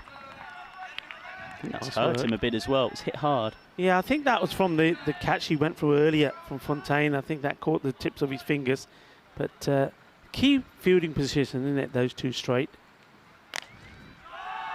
Away for 6 more. Well, they're finally starting to get going, Austria. They'll hope it's not too little, too late. Mirza Asan this time, arguably Austria's best 6-hitter. Latches on, and Ketapal's just not learning. Short again, not the ticket. Yeah, you can't be bowling short. And just have a look at what's done the damage up until now. It's been the full deliveries, full outside off stump as well. And he's bowling just a tad down the leg, a little bit too short. And he's going to get put away. Now, we know he does have a very lethal Yorker delivery. We've seen him knock the stumps over on a number of occasions, the top wicket taker for Hungary. He's got to get it right. Down the ground from Mirza Asan. That's a huge 6 over long off. So it's easily Ketapal's most expensive spell of the tournament. He goes for 36 from his 2 overs. His second over is cleaned out for 27. 3 consecutive 6s for Mirza Asan. I was surprised that he was this low in the batting order, and he's starting to make something of a mockery of it. 78 for 5 after 8. Yeah, I mean, surprise is the word. I mean, when you've got somebody in the camp that can hit the ball like that, and also, for me, Mark Simpson-Parker, I mean, they've got to be up there, I think. I mean, you can't be having people up there chewing up balls, and we saw that, didn't we, from Noor Khan. He just didn't look the part. And I think Mr. Maxwell would say, look, if you know you're in that sort of form, well, look, just give everything, get yourself out, don't chew up balls. What he did was chewed up balls and then got out. All right, he did hit 10 in the end, but that came off 2 balls, so it tells you how many he wasted. And we've said that it was an overplayed out, wasn't there? Zishan Cookie-Hale starts with a wide. Cookie-Hale only being used for this, the 9th over. They've juggled their bowlers around somewhat. He's the 6th to be used. They gave the youngster Desfontaine a chance. Will be in confident mood, Cookie-Hale, after taking a very good catch. So now he's been hit down the ground. Decent shot from Momin. Brings onto strike Mirza Asan. Oh, I just think, Austria, if they can have a big pair of overs here, can get up around that 120 mark, and what's more, they'll have the psychological momentum in the match. Yeah, Salman Khan again doing some good work there in the field. Salman Khan will definitely come back and bowl the last. He only went for 2 and he picked up a wicket. Yeah, speaking of the field, they're making a change here now. So another man being pushed back on the leg side. 3rd man comes up. Away by Mirza Asan. Trots through for a single. So 10 balls left from now. 2 a ball from here would get them up and above that 100 mark.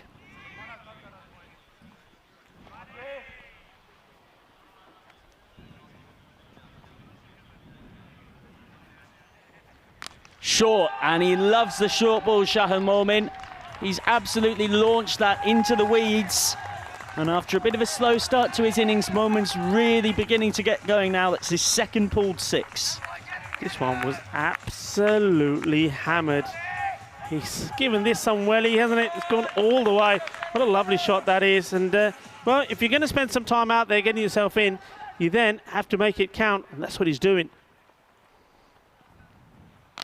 Short again. He's just not learning, Cookie Hale. You cannot bowl there. It's almost an identical ball and an identical shot to the previous one. Well, I was saying at one point that they may struggle to get to the 85-90.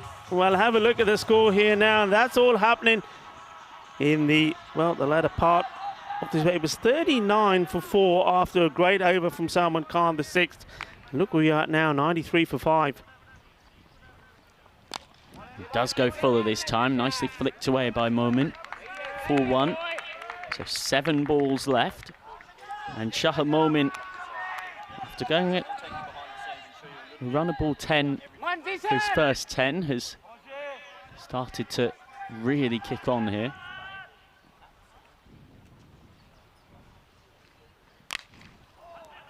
Hassan's found the gap now as well. So Cookie Hale's conceded 20 from the penultimate over, and Austria, from an incredibly slow start, have got themselves up to 98 for 5 with 1 over left in this run-setting exercise for them. This has been quite a comeback. Well, it's been sensational, really. It's all about having the right man out at the right time. Of course, you never know if a batsman's going to go out there and click straight away, but as we keep saying, it's about not chewing up those balls. Austria earlier batsmen did, but these ones are not. They're hitting the ball big now. This pair have put on 41 together from 12 balls. Yeah, and Momin and Hassan. And then Momin, he's on 30 of 17. He's just accelerated when they needed to. They haven't bowled well to him, though, have they?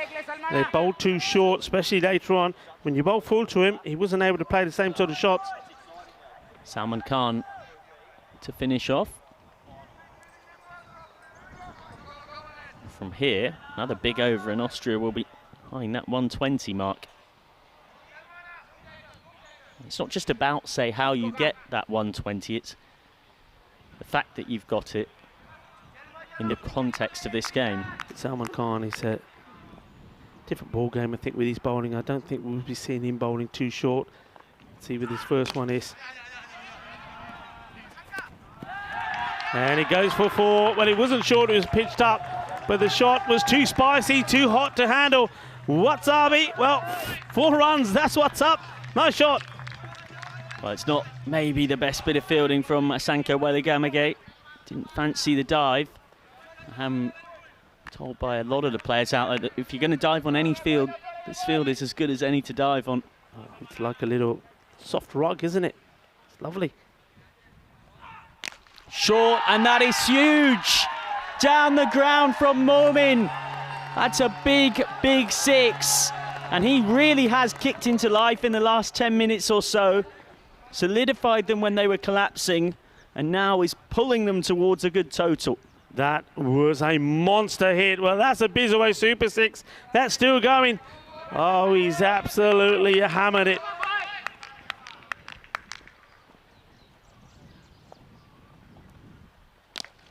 Goes again, hasn't got all of this one. Probably going to land safe. Was almost caught coming around by Sandeep Mohandas. Not an easy one. And they'll run 2. Bit of fortune for Momin. Could yet grab himself a first T10 International 50. Interesting if you see a slower delivery here. This is it. It was slower, but it's gone all the way over. Volley, says Bass.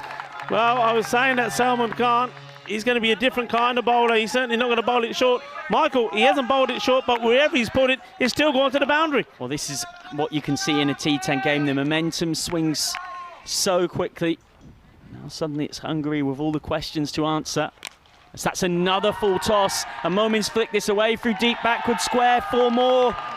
Well, you can tell that the wheels are coming off for Hungary, because even the ever-dependable Salman Khan is going the distance. 4, 6, 2, 6, 4 for Momin from this final over, which has gone for 22, and we've still got 1 ball left of it. Wow.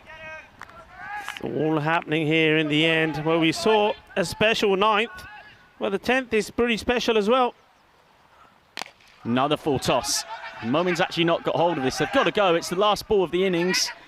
And, well, Momin is going to get run out. So he will get his half century brought up from that previous ball. And he goes to 52 of 23 balls. His first T10 international half century. Joins his colleagues Hussein and Shigival, who've got that honour earlier on in the competition. A nice knock to close out from Mirza Hassan too. 18 of 5. And that pair, who came together at 57 for 5, have added 69 from the last 3 overs of the innings. And now Austria are up level with par, if not maybe a touch above it. Yeah, that's a sensational recovery. Really good comeback. And they didn't start well. It was a lot of hit and miss. The wickets were being taken as well. But then towards the end, Michael, as you said, they got it together and there was some sensational hitting. But a bit of hitting there as well between Fontaine and the umpire, but they were both okay. Fontaine, he did come back and take a catch. And he bowled pretty well too as well. They were in all sorts of trouble, weren't they? 13 for 3 after 2.5 overs when Abra Bilal was out. And it truly was one-way traffic. A nice catch from talented teen Marc Desfontaine. And Abra Bilal was caught behind for a first baller off Mohandas. This looks costly as we look back because Shahal Momin dropped as those two fielders couldn't get onto it. Ketapal came on, Hungary's top wicket taker in the competition before this game, but he was whacked in his 2 overs. Changed the game. Ketapal went for 36 from his pair. As Shigival, alongside Momin, just started to lead the recovery. Bit of a dent in it there. Shigival caught and bowled by Salman Khan for 19 off 15. Noor Khan hit 1 big 6. It was to Perish trying the same thing. Good take from Zishan Kukiel. It hung in the air a long time, giving Marc Desfontaine his first ECC wicket. Then the game-changing partnership, Shahal Momin and Mirza Hassan. Added 69 from the last 3 overs. Momin really settled into his stride. Shahal Momin, who only recently qualified to play for Austria. It's 61 on his T20 international debut in July against Belgium. And now has a T10 international 50 to his name as well. So it's Austria at the midpoint of this game who have all of the momentum in the match. They hit 126 for 6 batting first, but that doesn't really tell the full story. The key partnership was between Hassan and Momin at the end. They added 69 off the last 3 overs after, as you can tell from that scorecard, the top order was somewhat decimated. Golden Ducks for Hussein and Bilal. As for the Hungarian bowling, it was all going so well in the early part of the innings. Sandeep Mohandas bowling out for 2 for 6. Exceptional figures. But Salman Khan's second over, the last of the innings, went for 23. Abhishek Ketapal bowled his most expensive spell of the tournament. Marc Desfontaine's only over went for quite a few, as did Zishan Kukiel's. And so that's what's brought us to this position in the game. A miraculous recovery from Austria, who were in all sorts of trouble. So, 127 to win for Hungary. I don't think many of us thought that I'd be saying that 20 minutes or so ago, but that is the scenario. Remember that if Austria win, they confirm their top 2 spot and get that double chance tomorrow. Hungary need victory in this game to stay in with a hunt of finishing in the top 2, though they would need a win against the Netherlands later on as well. Do join us for the run chase very shortly. We'll see if Hungary can get over the line to keep the top 2 race interesting, or whether it will be Austria who sew up their spot alongside the Netherlands. You're watching the Dream11 European Cricket Championship. We'll see you for the run chase very shortly.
Hello and welcome back to the Cartama Oval, where we're at the midpoint of an intriguing contest between Austria and Hungary that will have real consequences for both of them in their tournament going forward.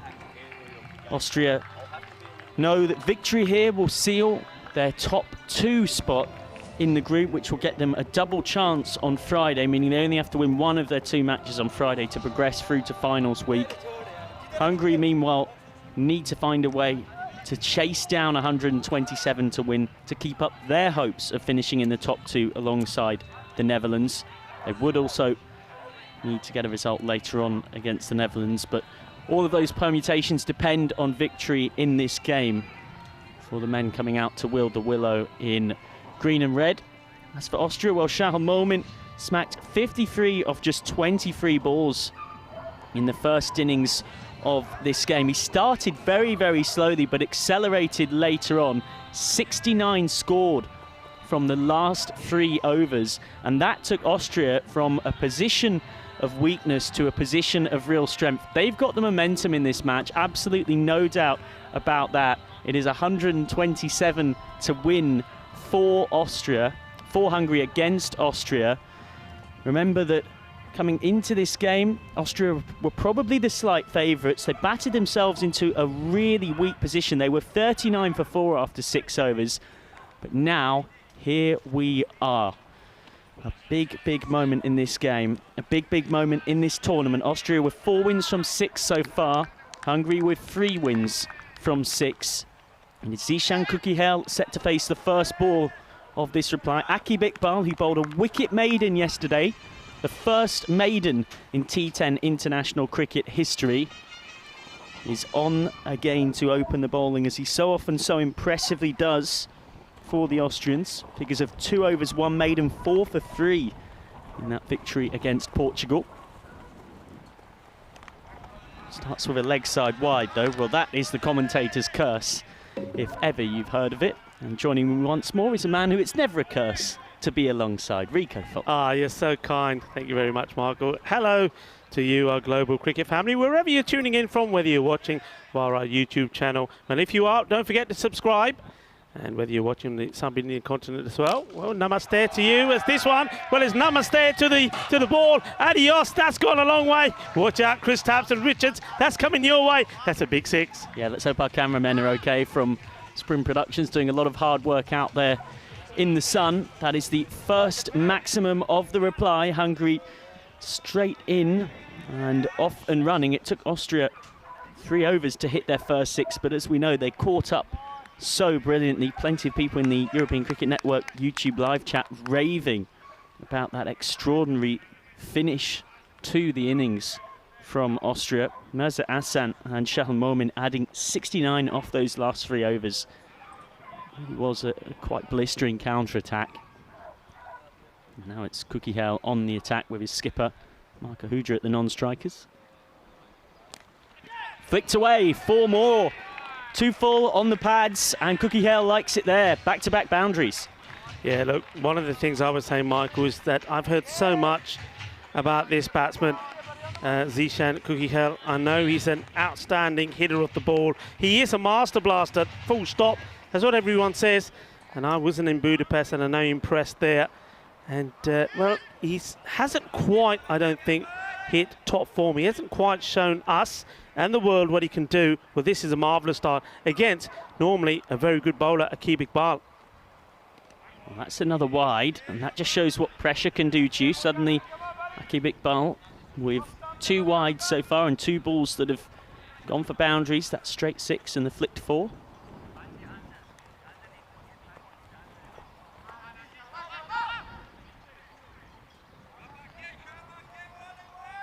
Just waiting for the field to be set. Slow ball, completely mistimed. He might get away with it. Oh, it's not taken. It's gone through the hands. It's a back heel as well, something you'd be more likely to see on a football field. It was Iqbal Hussain initially diving for it, and then Mirza Ahsan who cleans up. You see this in the air, he's got his eyes on it all the way, but once again, I think this is a difficult one, and I'm suspecting, Michael, as we look around the ground and the way these flags are blowing, that that's another one that the wind has taken away from him. Good effort, but good teamwork from the team. They kept it in play, stopped the boundary. Good backflip. Down the ground, flat back, baseball style shot. Fielded by Mark Simpson-Parker, who's key man in the field for Austria, one of their most dependable in that regard. He's got his bucket hands. Also, as you'd expect of a man casually known as the giraffe, he can cover the ground pretty quickly.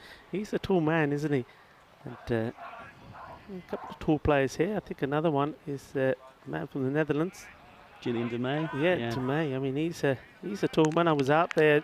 He was with me, and we were having a chat before the start of the day. And I'm thinking, you don't really appreciate it from here, maybe because all the other guys are so tall as well. Well, that's a bit of traditional cricket in a very non-traditional setting. Lovely ball outside the off stump, played and missed. Yeah, that's the line, isn't it? Mark Huja, he's has played and missed a few. He's hit and missed a few as well.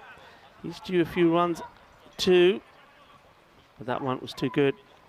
Did well not to get anything on it. And that will be a wide. Good composure from Mark Ahuja, just leaves it, takes the extra. The man born in Mumbai, and as so many European cricketers do, it was love that brought him here. His Hungarian wife moved over in 2008 for work, met her within a few months of moving, and the rest is history, as they say. Quick single, shy from Rasmus Shigival, but would have been in anyway. So end of the first over, and Hungary will be very happy with that, chasing 127 to win, 17 without loss. Yeah, look, they'll be very happy because if you look at the power play that Austria had, they were on 15 for 3, so they've already scored the runs that Austria did in the power play, just the one over. But this is probably as good an example of the flaws in the head-to-head at this stage comparison, because Hungary could easily lull themselves into a false sense of security for the first 7 overs that they're ahead of where they need to be, but we know what Austria did at the back end of theirs. So, second of the 3 power play overs, and third man and long on are out. Sahal Zadran on.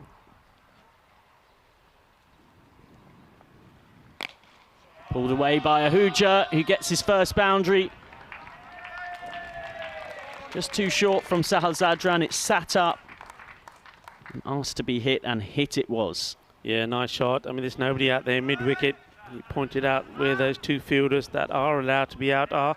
One is behind at third man, and the other one was long on. Well, that's going to change because third man has come up into the ring now. So mid-wicket has been deployed.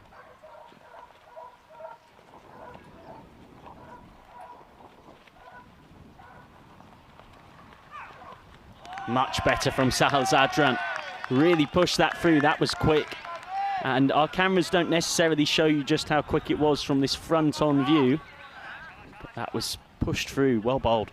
Yeah, it is well bowled. Zadran along with Iqbal. Iqbal, though, he wasn't at his best in his first over. The 2 of them have shone through this championship so far.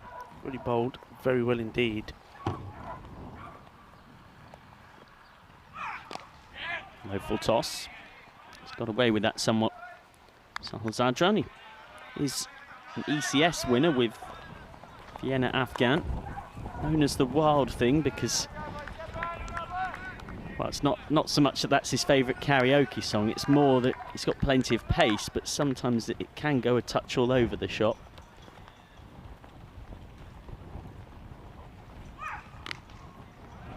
Oh, beautifully cut by Cookie Hale, and he holds the pose as well. This is one of the shots of the day from Zishan Cookie Hale, who is in great nick. Yes, well, Zishan saying, shot भी मैं मारूंगा, अपना pose भी मैं ताड़े लिए hold करूंगा, मेरी photo है 2-3 खींच ले. Well, that's Diana's job, the photographer for the European Cricket Network. Take some photos of me, he says. Where are you? I'm sure she's around, Diana Oros. And flicked away by Cookie Hale for 6 more. Hungary on the early assault. and Sahal Zadran is under all sorts of pressure. Well, this is what I've been waiting to see. Him in full flow, and that's what he is at the moment. Look how quickly he gets into position. This is what this is all about. It's the speed in which he picks the length, the speed at which he gets behind the ball and whips that away. Lovely shot, Michael. Well, I just wonder whether they think of maybe turning to the spin of Shahal Momin early here, Austria, because these two have always looked much more comfortable against pace in this tournament so far, and they're taking a real liking to Iqbal and Zadran. Got to be flexible sometimes with your tactical plans. That would be a good call for me. Take the pace off.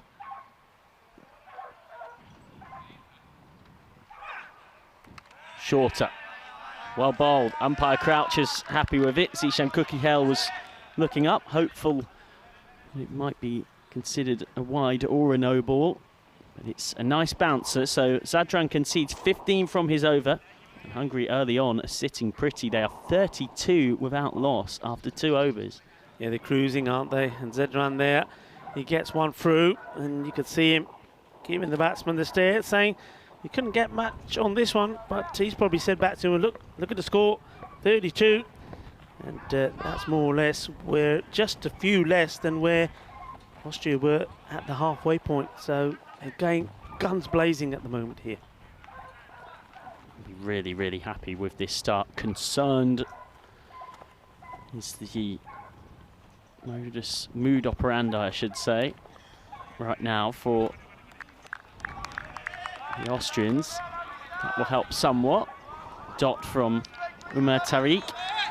And it is a change of sorts. It's not the spin of Shahal Momin, but they've got Abrar Bilal up to the stumps. Just looking to trap Marka Huja in his crease. Well, that's a wide, nicely kept by Bilal, who's possibly been the best wicketkeeper of the tournament so far behind the stumps. He's been very smart indeed.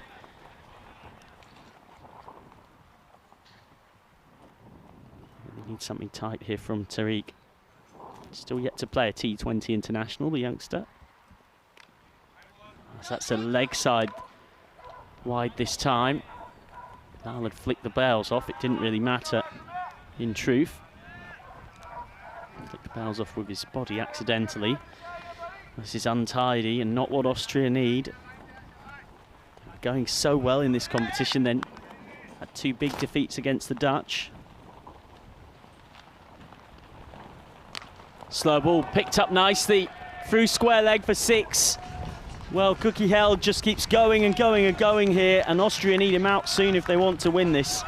This was a huge shot. It wasn't a particularly bad ball. I mean, look, it's right on the stump. It's going on to hit. If you miss, I hit, says the bowler. But I'm not going to miss it, says Zishan. That's an absolute thunderous shot. And it goes all the way up over there to the fan zone. Hello to everybody out there that's watching. Give us a wave. We'll give you one back. Hola a todos. ¿Cómo estás? Nice to see some young kids enjoying the cricket too. He's got away with that somewhat, Tariq. Gets a slightly fortuitous dot ball, not the best delivery. And just to remind you of what this would mean, if Hungary are victorious in this game, both of these teams will have 4 wins from 7 with 1 game left. Yeah. Good Yorker from Tariq. Now the big difference is who they have to face in their last game. In that Austria have to face Romania, who have 2 wins from 6, and Austria won the first time they met and would back themselves to do so again. Hungary have to face the Netherlands 11, who, dare I say, without falling into the beware the wounded animal sort of cliches, I imagine will be back and firing. So that's not fired by Ahuja, that's mistimed, and that's out. Well, they really needed that, Austria, and they've got something to celebrate. Umar Tariq picks up the wicket, and it's 42 for 1. Hungary skipper Marka Huja is gone. Yeah, but you know what, Michael? I'm going to say this, it's going to sound terrible, but I think that's the man you want to leave out there. He's just going at run a ball, because you know that the other batsmen that are going to come out here can really thump this all over the place. It's probably in this form of the game, you probably think, look, the way he's going, we probably could have done with him there, because the next guys that are going to come out are going to start pelting this ball as well all over the park, and they're going to probably join in the fun with Zishan Kukihel. Well, we don't know for sure, because sometimes what we have seen when a wicket goes, even though there's a great start, and I think you were making that point as well, a wicket goes and there could be a mini collapse here, but I just get the feeling that that's not going to be the case here. So it's the end of Marko Huja, who's a back-to-back ECS winner in Hungary with the Royal Tigers. Now he's going to have to leave it to his troops to do the rest of it. Do remind me of a story in village cricket where captain would wear his cap on backwards as a sign to his fielding team that they didn't want to get somebody out. But to do that at a T10 international event would seem quite something else. Umar Tariq has taken a wicket now. And now he's bowling to one of the biggest hitters in Hungary, Zahir Safi Mohammed. It's a nice way to get going, but he's hit that straight at backward point. Zishan Guraya does the fielding, and suddenly the decibel levels in the field from Austria go up just a few notches. And why not? It's the end of the power play, 42 for 1. Yeah, Zahir Safi Mohammed, Michael, I really liked his batting yesterday when they played the Netherlands in that. Well, they almost pulled off what would have been a shock. Well, we've seen that shock today. I think some of us are still reading from it. But 57 of 22 he made in that 108 for 4 that Hungary put on. And the Netherlands just getting there with 7 wickets down, 2 balls to go. What a match that was. Yeah, and it's not a one-off either for Safi Mohammed. He got 43 off 14 against Portugal, 29 off 11 against Romania. So he's been a consistent contributor for the Hungarians with the bat. For now, though, he's watching to see if Kukihel can continue on his merry way, but Kukihel does tend to prefer pace, and he's got to face the wily spin of Shahul Momin. Get one out to Simpson Parker. Momin, who'll be in confident mood after his half-century earlier on in this game. Yeah, batted very well, didn't he? Took his time to get in. Skied up. And away for 6. Well, anything that comes the way of Zishan Safi Mohammed in this tournament has often ended up disappearing if it's a white Kookaburra cricket ball, and this one has too. Yeah, it just goes down on one knee and just relies on power and strength. And over it goes.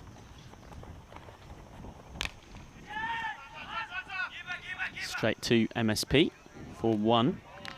Mark Simpson Parker, who is going to have a key role to play in this game if they can keep something of a lid on this Austria, because I imagine he'll be used for 2 key overs at the death. Yeah, that's a really important specialist role in this format. As that's cut away, and cut away deliciously. He doesn't try and hit this too hard. It's the quicker ball from Momin, rocks back Kukihel and times it to perfection. Yeah, we've seen that from him. It's not just about the power. We know he can smash it, but he can also be delicate, and his placement sometimes, the timing is exquisite as well. That one is top draw, lovely shot. Swipe and a miss. And did turn from Momin, but umpire Croucher deciding that it's just about okay. Regards to the wide line.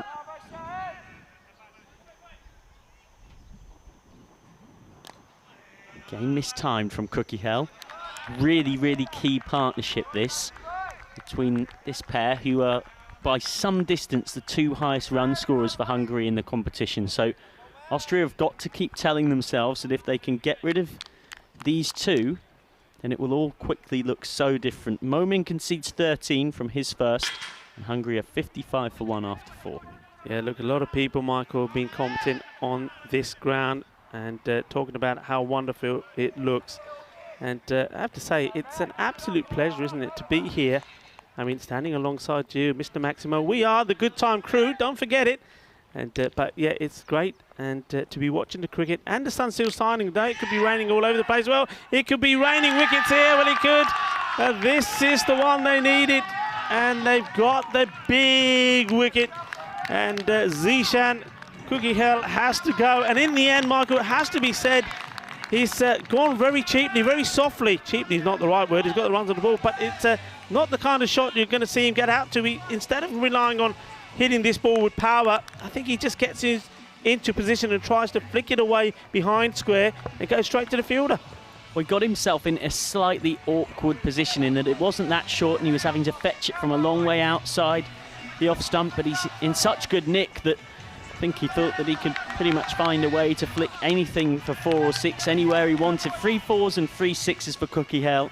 36 off 15. It's a very good contribution from him once more in a tournament where he's consistently performed with the bat, and that is as important a knock as any that he's played. He's given his team a fast start. They're well ahead of the 8 ball now. Still a long, long way to go as out steps Harsh Manjan. He himself has played some important cameos, 25 off 17 against the Netherlands yesterday, his top score. And he's flicked this one straight to short, fine leg dropped by Mirza Hassan. And Manjan gets his first run oh so fortuitously. Must be said, he's not known as by any stretch the best fielder in this Austrian side, Mirza Hassan. They tried to somewhat hide him in the field, off and down at short, fine leg, and dare I suggest he's demonstrated why they tried to do so there. Great slur ball from Umar Tariq, keeping his composure despite that frustration. Yeah, that's a big, big let-off, isn't it? I mean, that was straight at him, and he almost got a second chance to it, but he lost his balance.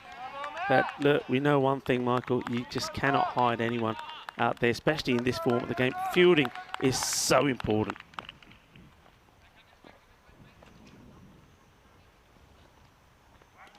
And that will be wide from Umar Tariq, who's bowled a good spell here when you remember that he came on after Iqbal and Hussain had been hit all over the place. He's dragged things back here for Austria when it was rapidly getting away from them. Yeah, he changed up for me. He just changed up the gear, just bowling a little bit quicker.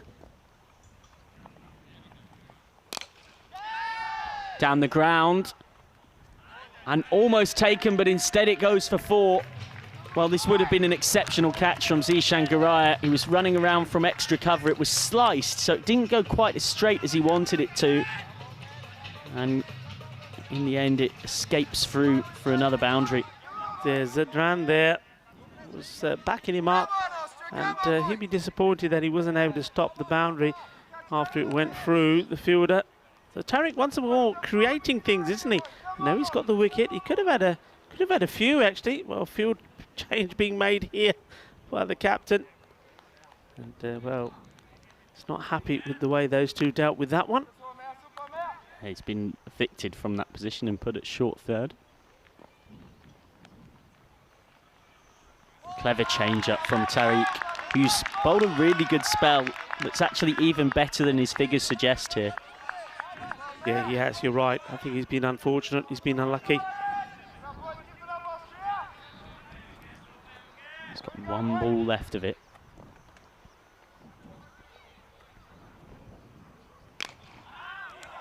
Low full toss, he's missed out on it, Zishan Safi Mohammed. Oh, and it's gone for 4. Well, this really should not be going for 4 whatsoever. Akib Iqbal comes across first of all, and he can't stop it cleanly. And then Noor Khan follows in behind. Well, it was just needless, really. They were always going to get a single. They were always very unlikely to get 2. Akib Iqbal carelessly can't pick it up at all. And then it deflects off Noor Khan's body for 4. And in a tight, crucial game as these teams fight for the top 2 spot, what kind of a difference will that prove to make in the final standings? 65 for 2 off 5. Yeah, look, we know how important the fielding discipline is. In that over, we've seen the drop catch. We could argue we saw 2 drop catches. One was difficult, and then the misfield. Momin back again. Just briefly distracted Manjan.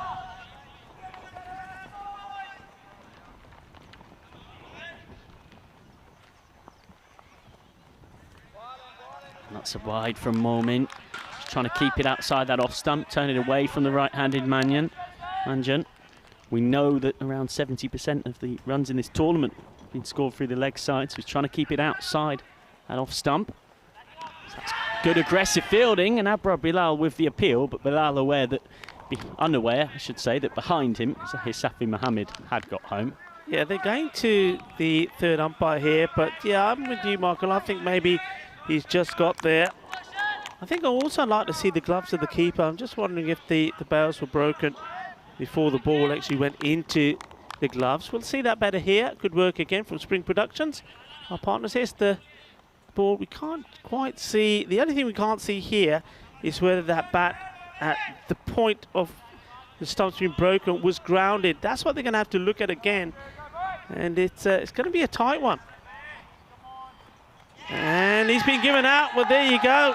Well, it looked like he was home, but of course, if you don't come in with the bat grounded, you're going to get out, and that's what the issue was there for the batsman. He didn't have the bat grounded. Look, you'll see here clearly, good work again from the umpires. Bat in the air.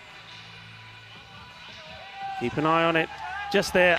Oh, well, that is such sloppy cricket.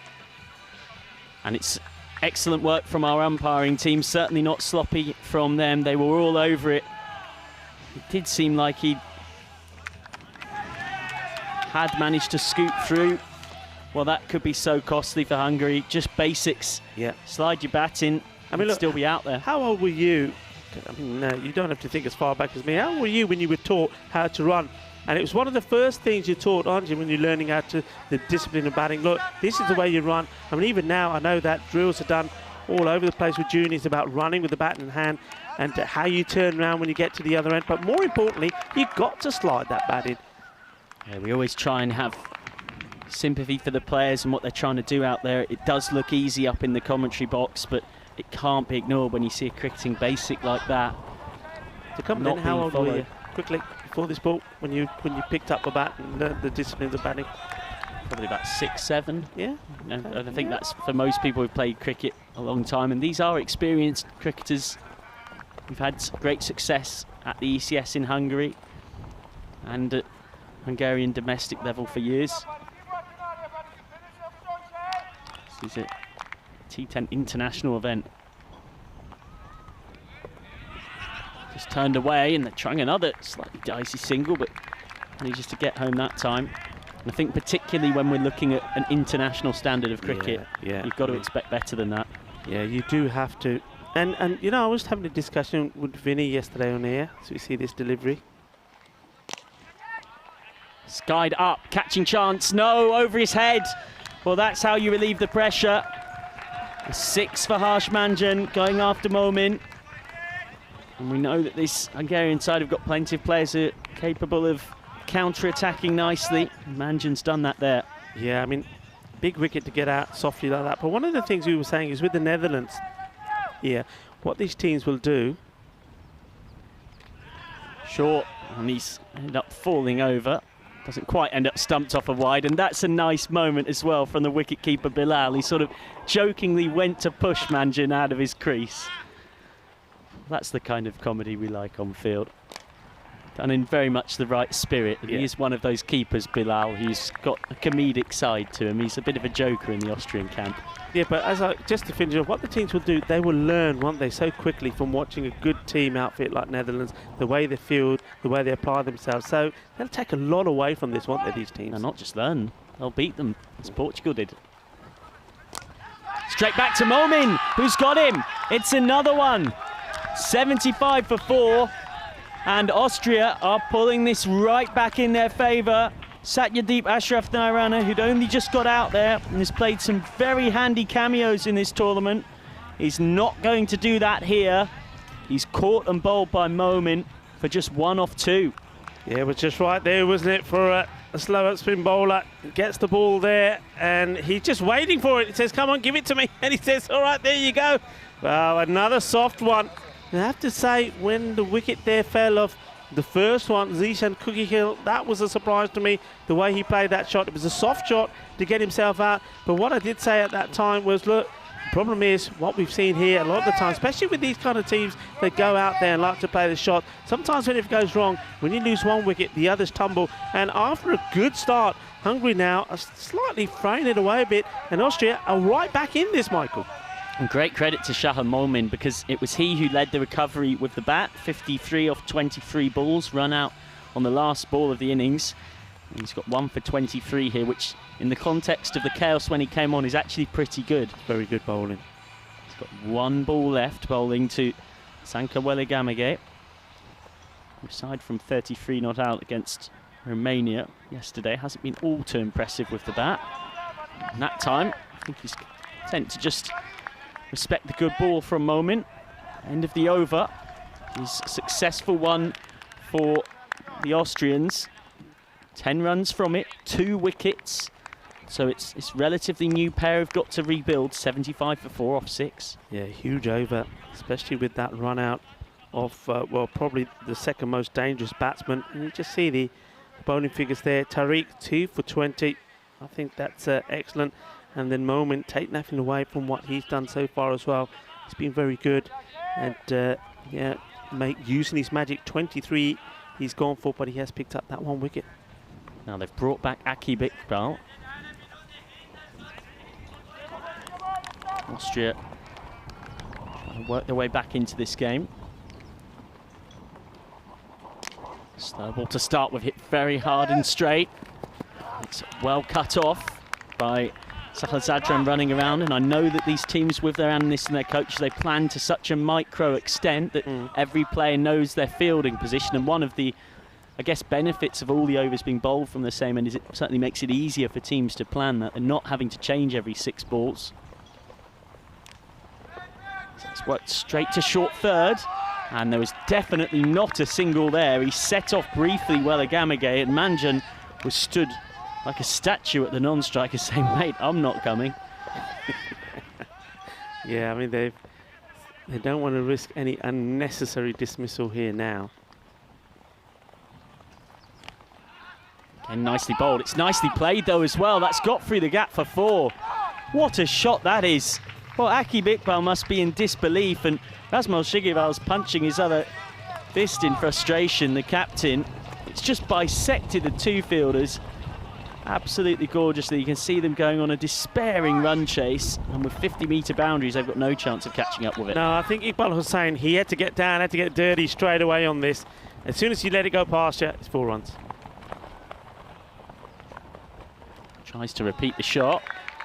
That is just about okay on the wide line from Akib Iqbal. This really does look like it's going down to the wire, folks. Don't really see Hungary not getting to the last over, still within reach of the chase. They've got plenty of hitters right the way down. This is skied up and taken at long off. Akib Iqbal's got 1, and Hungary continue to collapse. Welligamage is out for just 4, and it's 80 for 5. Well, they just keep getting the wickets, you know, and this one as well. He's hoping that this is going to be a wind-assisted 6 when he hits it, but doesn't really get any power into the shot. And an easy catch there taken by Zadran. So another wicket goes. So they are starting to tumble here. They need somebody to stick around. They need somebody to give some support to that man, Mandian. He's been out there 9 or 5, but he's not getting much of the strike, is he? And this is the problem with T10, of course. You can be in good nick, but strike is such an overwhelmingly important factor. You think of the longer formats of the game, if you're out there for any period of time, the strike more often than not does even itself out. You know what I want to know? Go on. I want to know what gel Akib Iqbal is putting on his hair, because everything else is blowing all over the place, but his hair is not going out of place at all. I need some of that when I'm out there doing and you when we're doing the old intro, because the wind is blowing all over the place. Every presenter going, watching this across the world is wanting to know. There you go. You're a man who finds out all the information. That's what you've got to find out. Full toss, flicked away by Ketapal. Abhishek Ketapal, who we've seen a lot more of with the ball than with the bat for Hungary. It's been a consistent wicket taker for them. Now they're going to need him to do it with the bat. He was quite content to take the single to keep the strike, so it certainly backs his abilities. 81 for 5, 46 to win off the last 3 overs. And marking out his run is the specialist death bowler, Mark Simpson-Parker. And they've got to keep their discipline here, Austria, because yesterday against the Netherlands, the wheels came off somewhat and they deviated from their plans. The captain, Rasmal Shigival, decided he was going to bowl the final over of the innings. He went for 28 when he'd been having a bit of problems with his ankles, a bit of general stiffness, but he, as the captain, decided he should take on the responsibility. Bowled his first over of the tournament, it was a mess. So I'd imagine MSP will bowl the 8th and the 10th. And his first ball gets hit over long off for 6. Well, take that, Ketapal says to the specialist death bowler. And that is a great start to this over for Hungary. Well, where did that come from, Ketapal? Well, at one point, he couldn't score any runs at all. I think he'd made a pair, and then yesterday, he got himself off the mark. Well, that is a tremendous shot. Well, shaka time maybe from Ketapal. And, well, this is what we got coming up next, Michael. Well, what do you think of this? Such a big match for Portugal once more, eh? Oh, this is truly the survival scrap of all survival scraps. Nicely bowled from Simpson Parker. Good slow ball. You mentioned Ketapal's struggles with the bat. As we take another look at those team sheets. 1 win from 7 for Portugal, 2 wins from 6 for Romania. So Portugal have to win that game. And ideally, in winning it, get above Romania's net run rate, because that's what it could all come down to and will all come down to between those two. But for now, between Hungary and Austria, it's another mini win for Hungary. It's a second 6 of the over. Well, what a shot this is. Look, this is a bullseye. I think he should get extra points for this. This is right in the middle of that banner out there. Look at this. Boom. And yeah, that's definitely extra points. What do you get for that? 10? Well, it would be 50 if it's darts. That would be game over. Oh, this is a horrible no ball delivery. And this is just what Austria didn't need.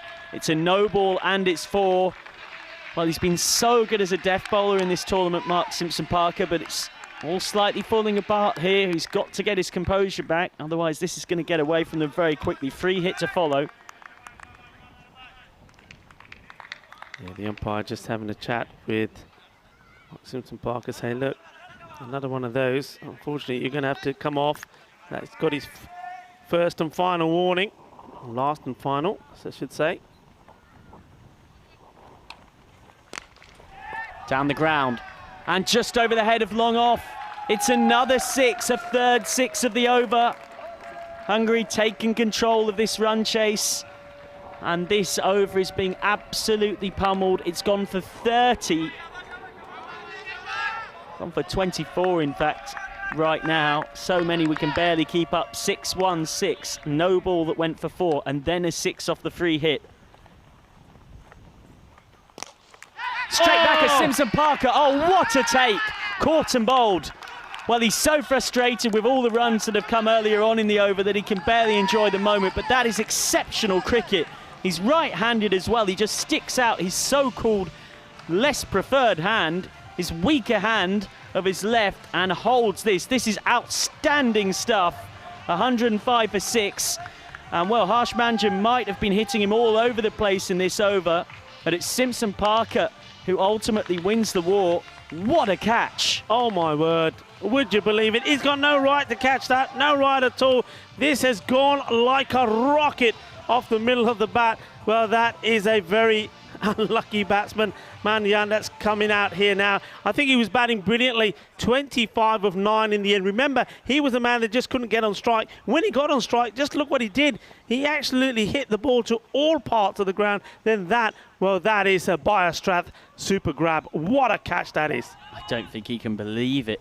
2 6s and a 4 for Manjan in that over off Simpson Parker. And as soon as that comes off his bat, probably thinks, well, I've just hit 4 more. And it was travelling that hard and flat, it might have even gone for 6. So just pulling it back somewhat, Simpson Parker, after the damage earlier on in the over. He's conceded 24. He's picked up that wicket. Ali Yilmaz facing up now.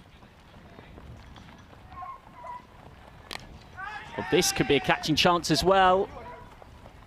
And it's taken. 2 in 2 for Simpson Parker. The death bowler comes back well. And the 8th over finishes with another wicket falling for Hungary. Ali Yilmaz out for a golden duck. And Simpson Parker concedes 24, but gets a couple more to his wicket tally. Well, this is how strange and how entertaining this format is. We always say it's a frenzy of action-packed entertainment and drama. Well, we've seen it all here, and we're only just in the second match today. There's been everything happening with that. Well, Mark Simpson Parker, didn't he do well there? Well, he's been hit all over the park, and now after taking that incredible caught and bowled, he's got 2 wickets. And when he comes on again, remember this everybody, when he comes on again, he's going to be on a hat-trick. Certainly will be on a hat-trick if he bowls the last over, because that's the other big decision that Rasmal Shigaval has to make. Because he went for 24, do you trust Simpson Parker to come back and bowl the last over? I would. Now, the penultimate over will be bowled by Sahal Zadran. Yeah, Zadran, he's good. Now, I would, because I think he's fired up now. He's in the zone now after those 2 wickets. Full toss, horrible delivery. A deep backward square leg is found. Well, if this goes 2 yards either side, it's 4 more. Yeah, I mean, this one, it was pretty high. The umpires would have to have had a look at this. No, maybe just okay. Borderline, though. I think it's only just okay by a narrow margin. Rasmal Shigaval's changing his field now. As onto strike comes Salman Khan, whose last over of the innings got hit for 23 by Momin and Asan. Now he's trying to get a bit of revenge. Should be said, we are very much into the Hungarian tail now. It's a nice looking shot out to extra cover for 1, and that's no disrespect to either of this pair, but they are known a lot more for their bowling. All of the big hitters for Hungary that we've seen play innings of significance of 15 or 20 or more at a good rate are gone. So whilst 21 off 11 might look on the, or 20 off 10 as it is now, might look on the modest side, it's going to need an unlikely hero with the bat for Hungary. And that's a great ball from Sahal Zadran. Bilal, the keeper, is alert, comes up to the stumps. Perfect reply, perfect delivery. How beautiful is this ground? Shout out to David Cooper, looks after it, the owner, Jay Weil, Egan, Iggy, Andrew, Roger, Germany, Ray, Adrian and Samir, who are working around the ground here, the ground staff. Excellent work, guys.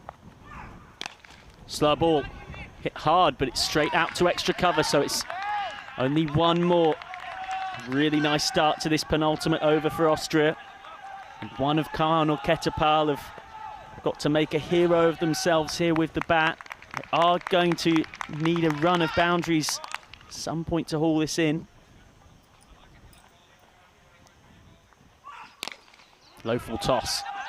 It's missed out somewhat. They're eyeing 2, but they're not going to get 2. It's a very difficult ground to get 2s on. We've only actually seen 1 3 in the entire tournament. Is that right? Just the 1? What, only 1 I can... Was that with the misfield involved as well? Was it an over? It's a double misfield, which is what you're going to need, really. Yeah. Full toss, but mistimed.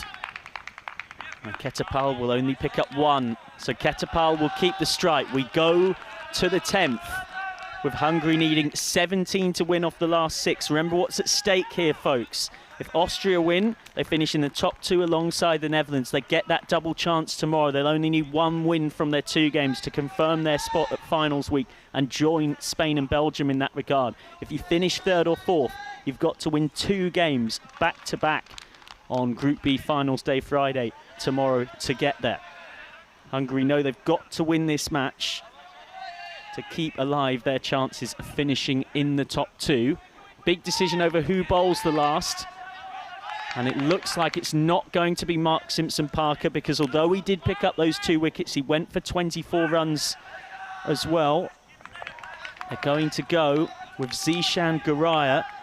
Now, Garaya does bowl regularly for his club side Salzburg, but this is something of a gamble because he's not been used with the ball in this tournament. 17 to win off the last. First ball is to deep backward square leg for 1. Zishan Garaya bowling his first over at this European Cricket Championship, and it's a big pressure over. Yeah, it is. I mean, it's a brave choice. I think you heard my preference. I would have stuck with MSP, but look, first one goes for a single. That's a win. 16 or 5. Was one of the best bowlers at the European Cricket Series in Vienna. Certainly been used more in a batting role this week. As that is hit over, long on for 6. That's a big, big 6. And suddenly the Hungarian belief has come back in their dugout. 16 off 5 becomes 10 off 4. Shakalagya. Oh, what a big hit this was.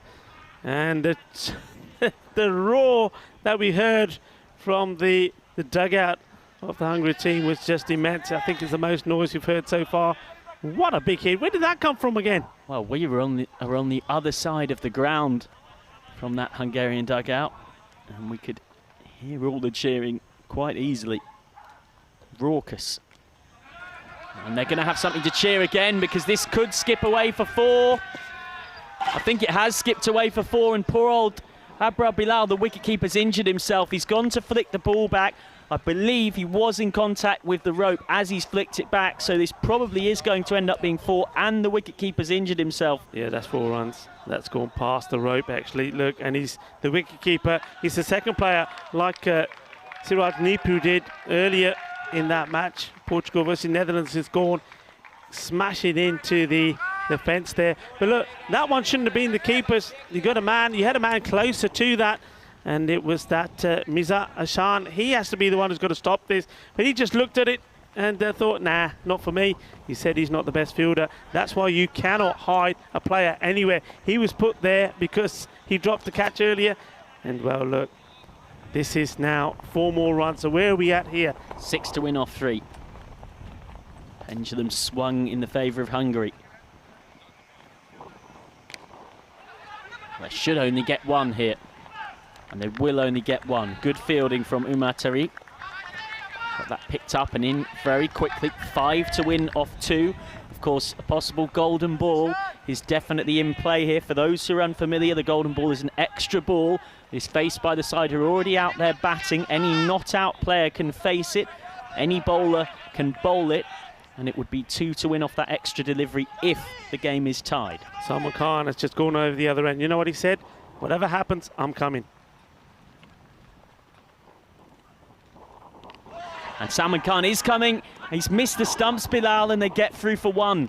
So 4 to win off the last ball. He did shy at the stumps, Abra Bilal. Would have been out by a long, long way, but he missed. Not the best bit of 10-pin bowling. That's pressure, isn't it? Yeah, I won't take him with me the next time I go. He's got a hit there, and you know it's going to happen, so he's had time to prepare himself for it, because that's exactly what this man wanted to do. Boundary needed for victory. So they've got the baseball-style field. Everyone out in front of square. Everyone in behind. Oh, it's a wide. It's a wide, or has he got something on it? Well, all eyes are on the umpire, Croucher. I think he's clipped the pad.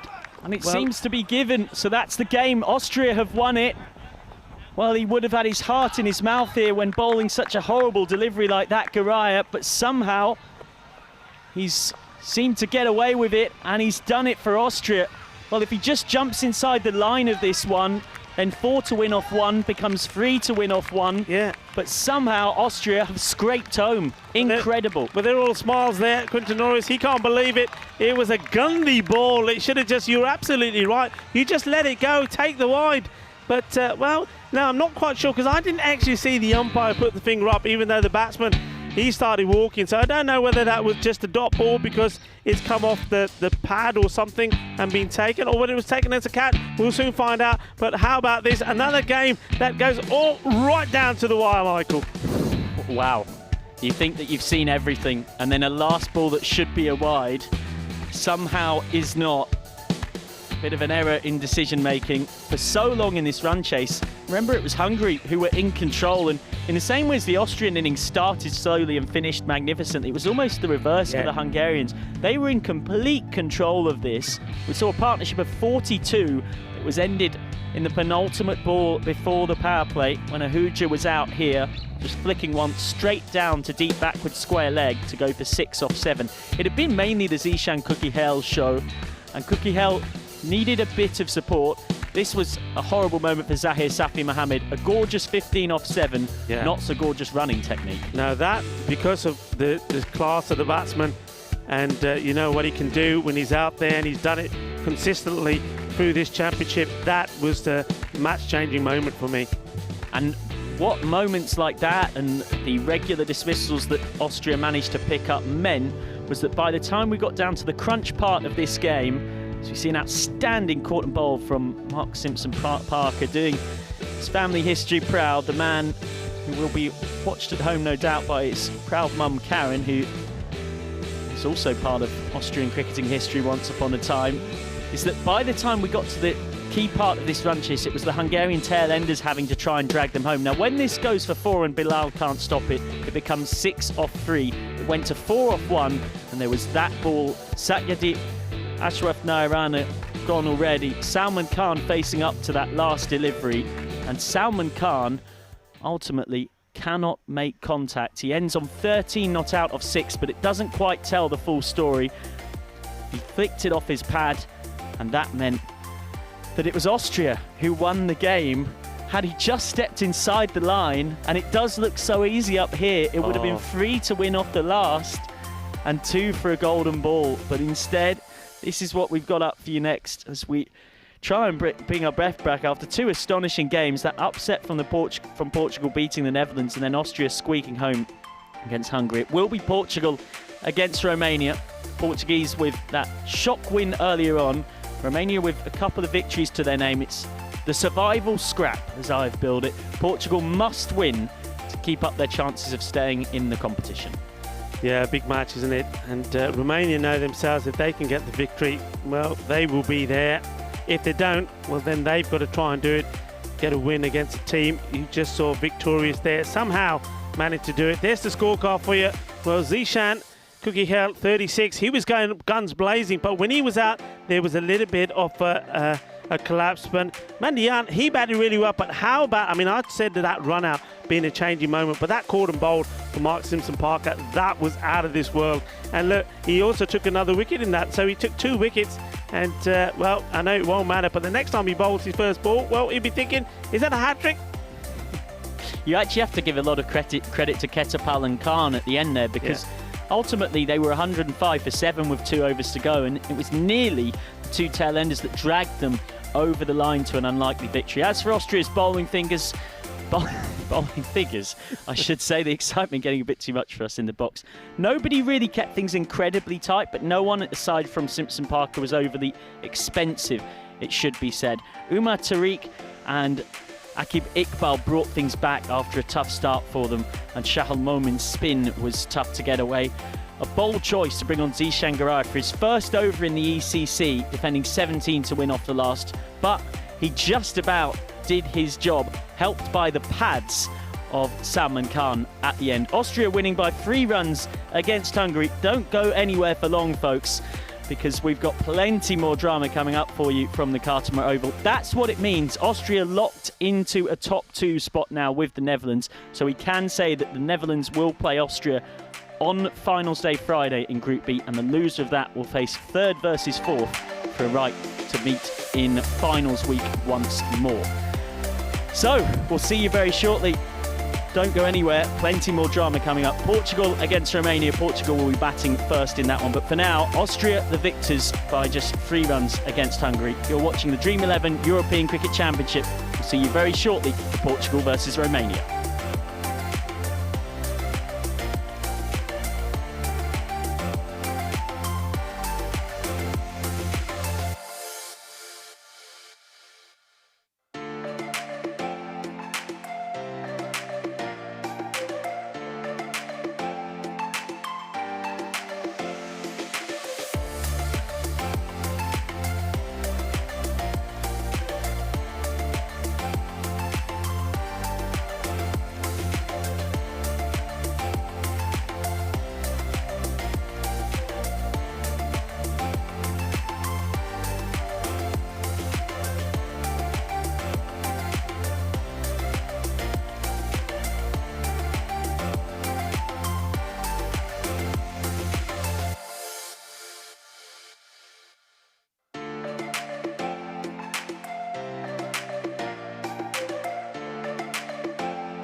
Hello and welcome back to this Group B match number 18 clash, and it's going to be between Portugal and Romania. Well, what a match this is. So much is riding on it. Portugal, well, they did the impossible, didn't they? They were the Dragon Slayers as they beat the Netherlands in what was an absolutely fantastic match, a match they needed to keep their hopes alive. But what about Romania? Romania, they'll be disappointed with the 4 defeats that they've had in this championship so far. They know that they can do better than that, and they need to bring their batting to the party now. Well, let's join the 2 captains and the tournament referee, Rob Kemi, for that all-important coin toss. Tails is pulled. It's his.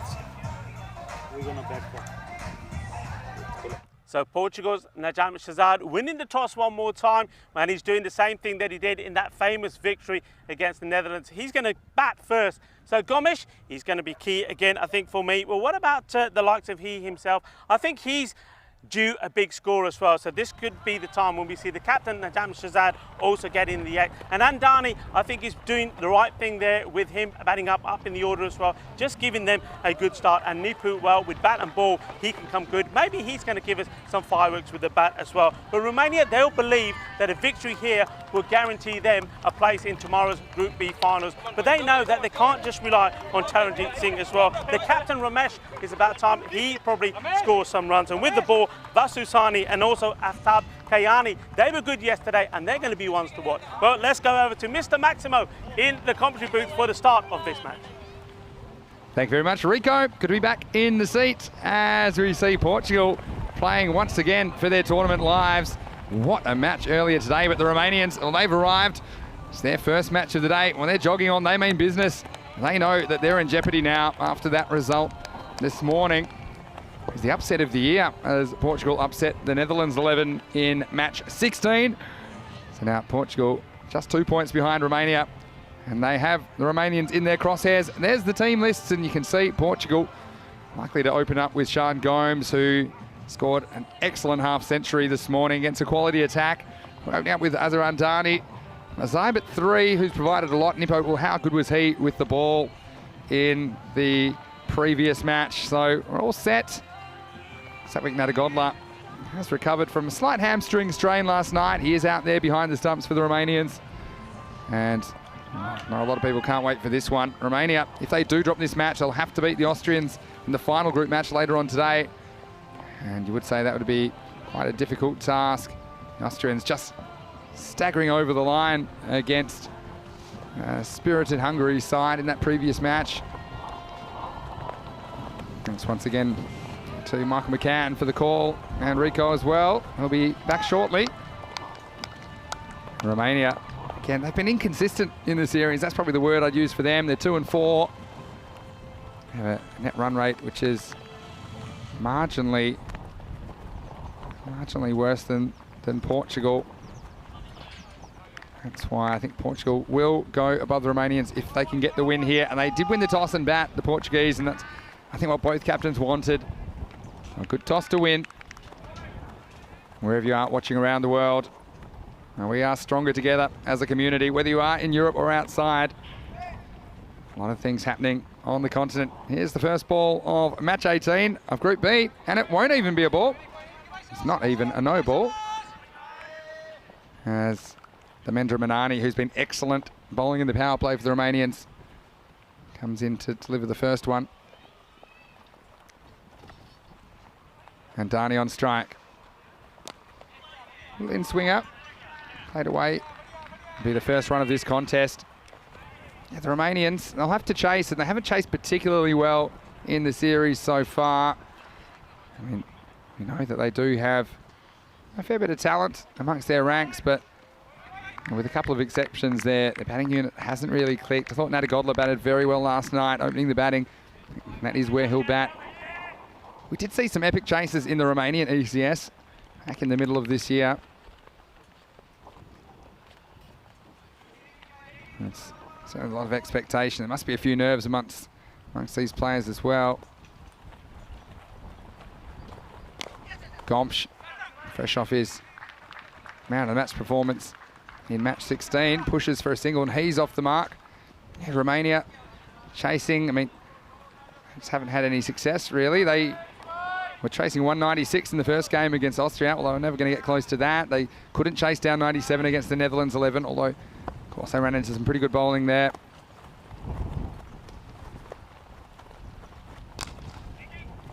And Romania also conceded 200 to the Netherlands 11 in match 10.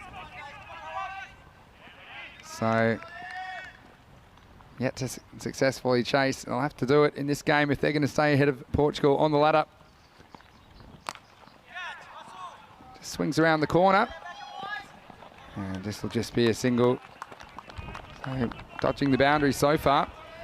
In Portugal, it's always a challenge when you're coming off a big performance like that to recreate that energy and excitement, but they're going to have to because they are playing for their tournament life. Romania would be 2 games clear of Portugal, and this is Portugal's last group match. They're the first team to complete their 8 matches. This one's going to be a no ball for off the pitch. You saw the puff of dust there.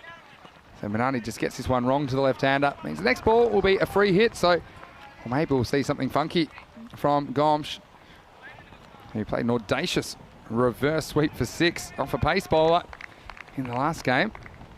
This is the sort of angle you could probably play it to as well. He's got the immunity cloak on. He just stands and hits, and he's going to get 4 anyway. And this was a Gundy ball. It was short. It was down the leg side. And Gomes just helps it on its way. Beats Kayani in the circle. And that was always headed for 4. So Portugal, a lot have been said about their batting and the fact that they hadn't posted 100 in the series as yet. Well, that was until they were able to knock up 125 against the top of the table Dutch 11.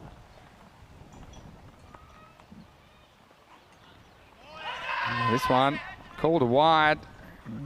It's a little bit of a noise, but it seemed to be a fair way from the bat.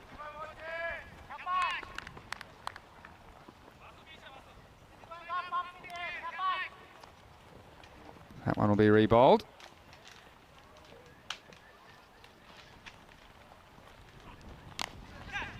Played away off the back foot. Well, some indecision. Well, this would have been gone. It wasn't an easy one for the fielder. 1.5 stumps to aim at. We'll see this on the replay. He was gone by some distance if that had hit. But they do survive to the end of the over. And it's 9 for 1. 9 for no loss, I should say, after 1 over. Just have a look at the scenery around here. And there was some talk of an afternoon storm, but we have seemed to dodge them so far. Haven't lost a minute to rain this week, and I suppose that's why they call it the Costa del Sol. There's a lot of sunshine. Raj Kumar is set to bowl the second over for Romania. Umpires of this match, Stefan Gooch and Shub Anand. And as we get set for the second over to begin, my pleasure to introduce my co-commentator as we see Raj Kumar has pushed for a single, but they may come back for 2, and that's good running. Sami Ullah chased it down for a double, and speaking of double acts, it is Vinny Sander here, Mr. Maximo. Joining me is Rico Full. Welcome back, Rico. Thank you very much, Vinny, and welcome to everyone to well, another big match for Portugal. They pulled off what many considered to be the impossible against Netherlands. Now they've got to win this one as well. It's well struck, and he's got to be quick. A direct hit. It is one. And what's the umpire think about this? Well, he's going upstairs. He's going to go to the third umpire. This is going to be pretty close, I think. It really is going to be close. It's a very good pickup and throw. The batsmen were a little bit slow going straight away, but I think maybe he just made up the pace towards the end. I think he's just in. And it was a really good piece of fielding. And we'll slow this down as much as we can for you. Ooh, ooh, close. Just home. Just home.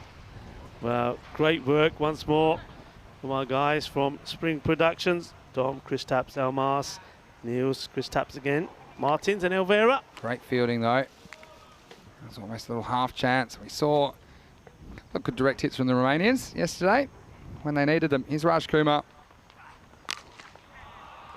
And that was Gundy, and the Gundy ball gets sent packing. Well, go and find this one.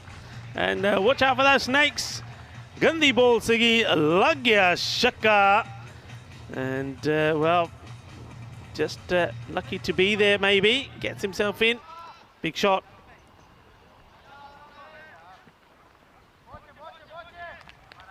And Kumar just dropping too short. This time, it's the fuller ball.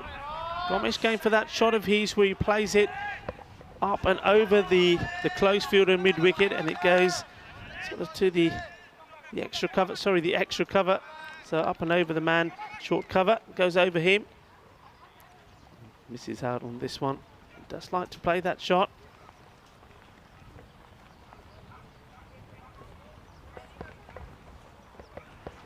This one's a bad ball down the leg side again from Kumar. So having his struggles against the left-hander.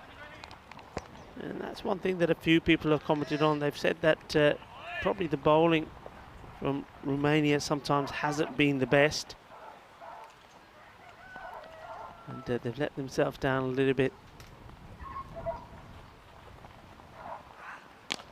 And there's that shot I was talking about, right on cue. And this goes the distance. 6 more. Balle. 6 carreras más. Confidence is everything, and this is the shot of a confident batsman, and that's what a good innings can do for you. It wasn't the worst delivery, was it, from Kumar, but it's just lifted up and out of the ground. Beautiful shot, 6 over cover.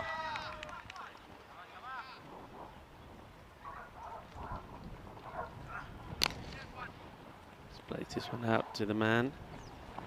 That hung off. They'll take the single, so that will be the end of the second over, and going away quite nicely at the moment. 26 to score, and with 2 overs gone. Yes, that's a good start for Portugal, and still 1 over in the power play to come as well. So let's see where they go back to. Manani, I think. And Nadagotla looks like he's coming up to the stumps. He's a pretty skillful wicketkeeper. He's very tall for a wicketkeeper, Satvik Nadagotla. He's got good hands and he's pretty comfortable up to the stumps, going up to the medium paces. So sometimes this can change the batsman's game as well. He's likely to stay in his crease and maybe try a few bit more of those deflection shots, because just the lightest of touches can get it around the man behind the stumps.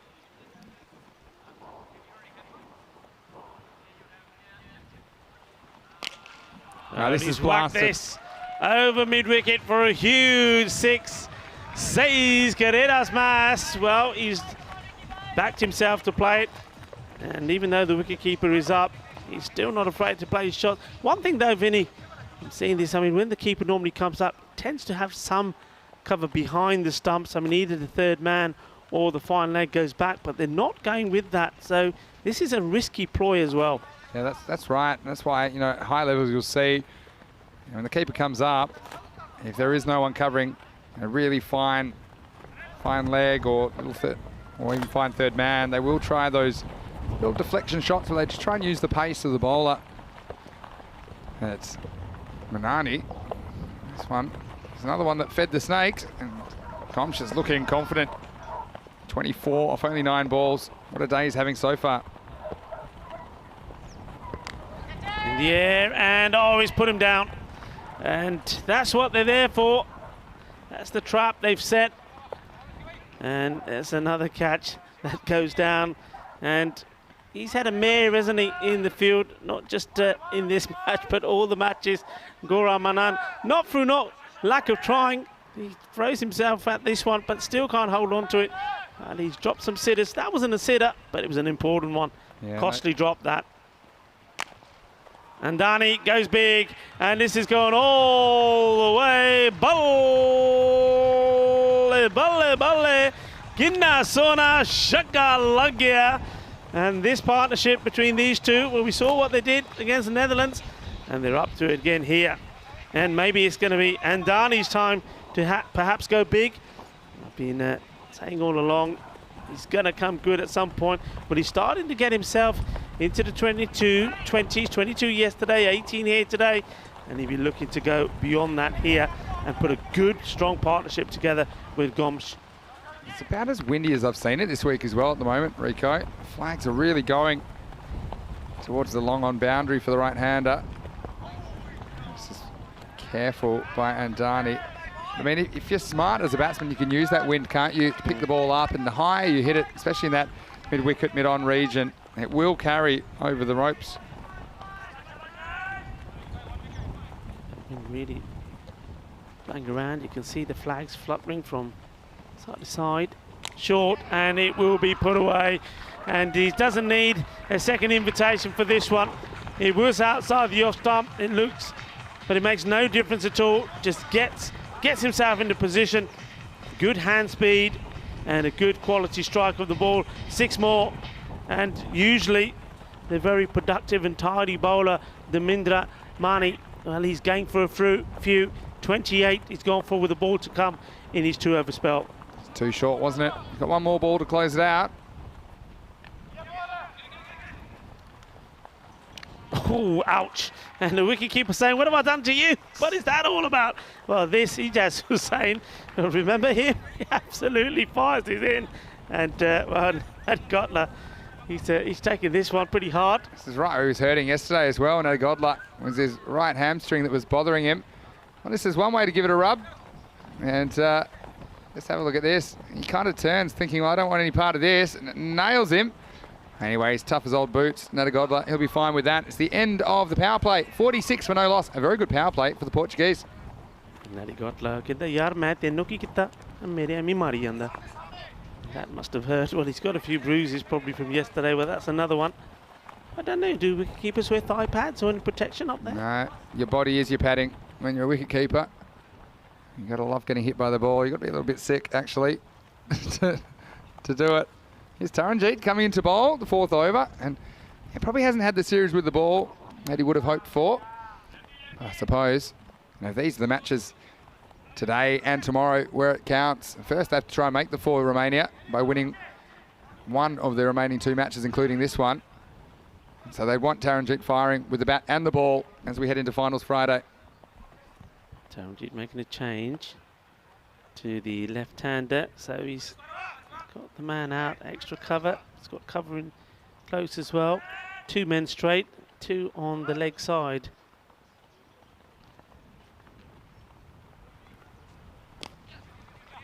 Nicely played by Gomsh, not taking any unnecessary risks. Taranjeet can bowl too full sometimes, and that's where he gets punished. But so far, the first few deliveries there have been okay. No full tosses as yet. This one is straight to that man who you do not want to be taking any quick singers to. Ijaz Hussain yesterday picked up 4 wickets, one of them, 4 catches I should say, one of them the cordon bowled, and a run out. Shorter, but not able to get the timing on this. And Dani just goes for the wristy shot rather than the power. Let's have a look at Romania. So they've just been conceding way too many runs. 136 per 10 overs. At Portugal, they've only been scoring at 94 per 10. Well, that was 88 before the last game, but they finally put the ton on the board. And so you can see that both these teams have had their ups and downs in the series. They occupy the bottom 2 positions. It will be one of these teams that is eliminated at the end of today's play. We still don't know who it will be. It was Portugal keeping themselves alive with that win over the Netherlands 11 in the first match of the day. So after this one, doesn't quite get it right again, Andani, but these 2 have gone beyond that 50 partnership. Doing really well, and that wasn't the worst of overs from Taranjeet Singh. He's been better. He wasn't asked upon to bowl in the last match because of his woes with his bowling, but he's come back well with that one. Yeah, certainly has. It's Finney Sander here, Mr. Maxwell, along with Rico Full. Hope that you're having a great day wherever you're watching around the world. Thank you for all the wonderful feedback that we're getting. We're getting so many messages. I know that I've been getting a lot on social media from people that may not have seen the European Cricket Network before, and they're watching with one of our international broadcast partners. And you can see it's a different kind of cricket. And one thing we always say, you never know what you can expect. Yeah. And Rico, you mentioned, I got a few questions about my finger, having a little plaster about it. Well, we'll tell everyone in a little while how I did that. But let's just say... Yeah, you got to hear this. And this one Oh. Played out in the off. In Should comes the should I throw. should I Watch say out for the bounce. should I say what it was? Uh, Or would you like to? no, go on. You tell him. You tell him. Well, I have been putting on a bit of a show night to night in the hotel on the piano, and some great entertainment. And when he says on the piano, it don't mean he's dancing on top of the I'm piano. not dancing on It's top just of at it. the right thing. As Gomsh reaches. So I was putting on a... Well, I was really enjoying the Surveys of Victorias, let's say, a couple of nights ago, and I jumped on the piano and I did a pretty... It's an advanced manoeuvre, trying to slide my fingers down the piano, but one of the keys was a bit sharp and took a little bit of my finger off. It's not the wicket keeping which has hurt my fingers. So it wasn't an E flat, it was an E sharp, was it? It was in sharp on my F, sharp on my finger. So, yeah, thanks for all the concerns, but I can tell you what. You kept going, give you credit, you did keep going. I mean, the keep cleaners going. had a job to do cleaning the keyboard afterwards, but you kept going. Everything was sanitised. Lovely shot, straight, powerful, great footwork, and this is the way you execute them. Everything spot on here. It wasn't a bad delivery, it's just the footwork, and even though he backs himself, you see, the keeper is standing up, but he said, no, this is my shot.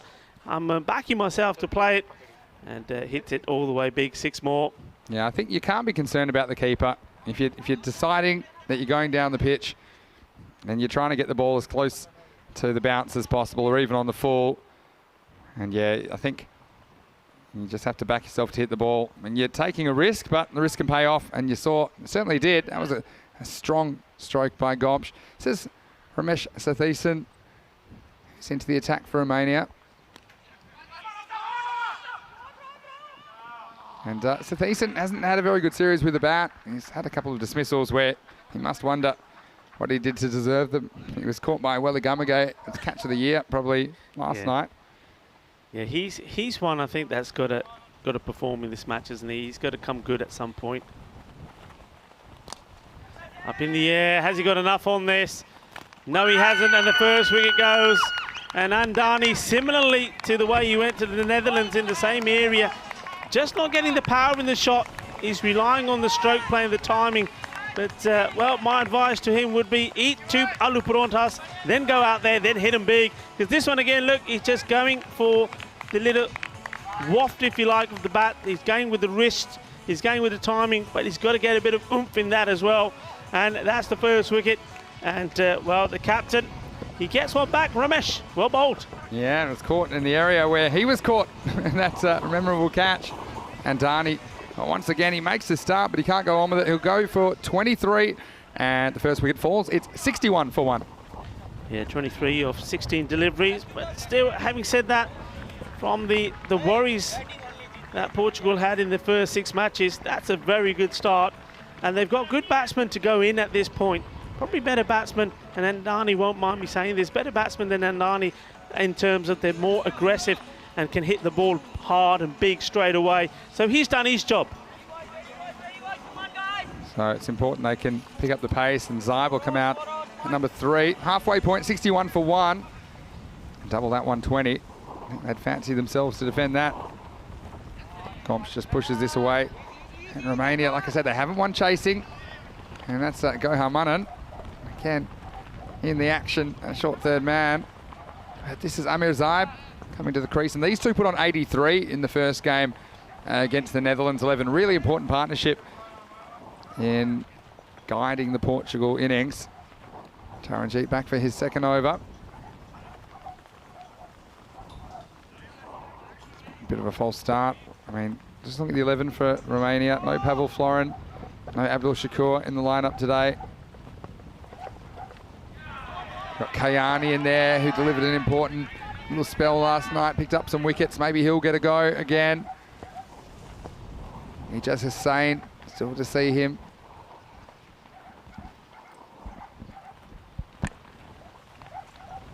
Played out onto the leg side, doesn't quite get hold of it. But I think it's key here.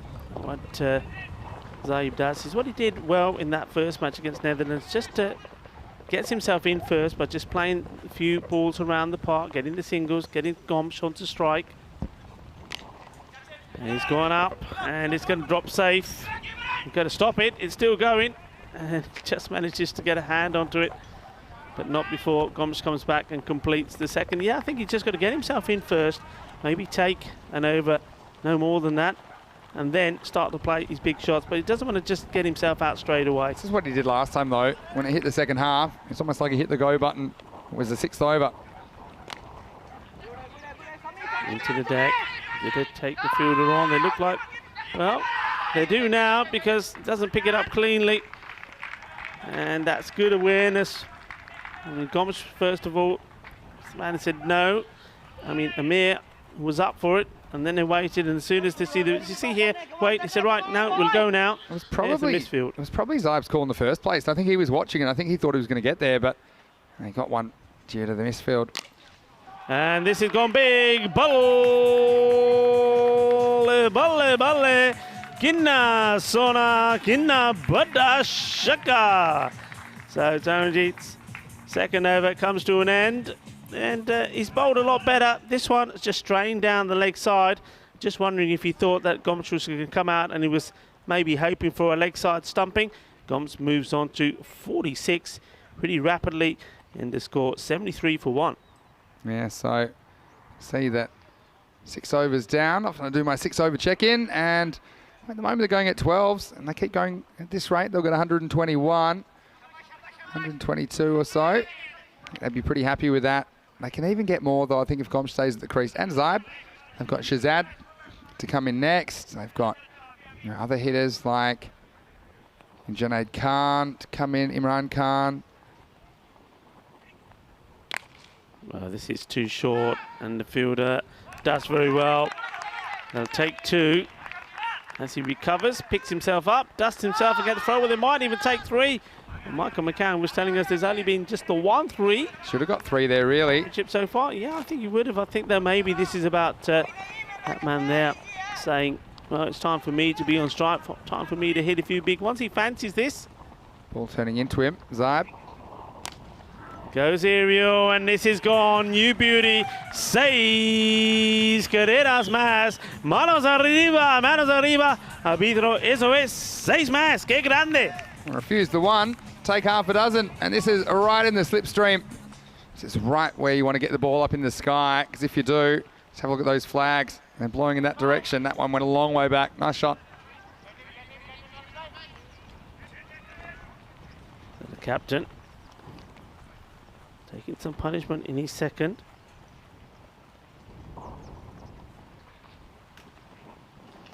Overfloated. This is a full toss. Ball Sagi Gandhi, and he's put it away. Shakka lag gaya. Bahut gandi ball thi, full toss siga. And Amir, he's not going to miss out on these. Well, Portugal, they've stared elimination in the face and lived to tell the tale, and it's a different team that's come out today, especially with the bat. And this is in the gap. This is going to be 4 more runs. Nobody's going to stop that. Just a 2-man out there on the leg side. And interesting field, because you've got 1, 2, 3 there in close on the off. But what's been bowled here is all shots that are going to be played on the leg side. So they've got to have a look at that. Maybe it's going to be a change here. No, they're keeping it the same. So that big gap stays there. Need to get your whiteboard out again, don't we, Rico? Yeah, this time we'll remember to keep the 3rd man in. Called a wide. I mean, they do have 2 men behind point in the infield on the offside. I'd probably sacrifice one of those. Yeah. To bring across a fifth man on the leg side. This time he's gone on the offside, and chase for the fielder. He's not going to get there. It's another boundary. And, well, using all parts of the ground to demonstrate his strength with the bat. And this one firmly hit as well. That's the coolest part of the ground, because that's the giant ice cube. This bounces straight back off it. And what a good over this is at the moment. It's already gone magical. It's worth 23 and still 1 ball remaining. Just nice is this, but they'll get the 1. And that's fine. I won't mind that, because the way he's sitting at the moment, he's going to keep the strike. And Gomes will probably think, well, I don't mind that. And Gomes on 46 of 19. He's just 1 boundary away from what will be another superb half century. Remember, scored the 59 of 28 deliveries in that sensational victory over Netherlands first thing this morning. And now he's there with the runs again. And you know he's a classy bat. You know he's too good not to perform. Yeah, no doubt about it, Rico. And just a reminder that we will be heading to some wonderful new locations. Actually, it's our first time. We'll be in Croatia and Greece.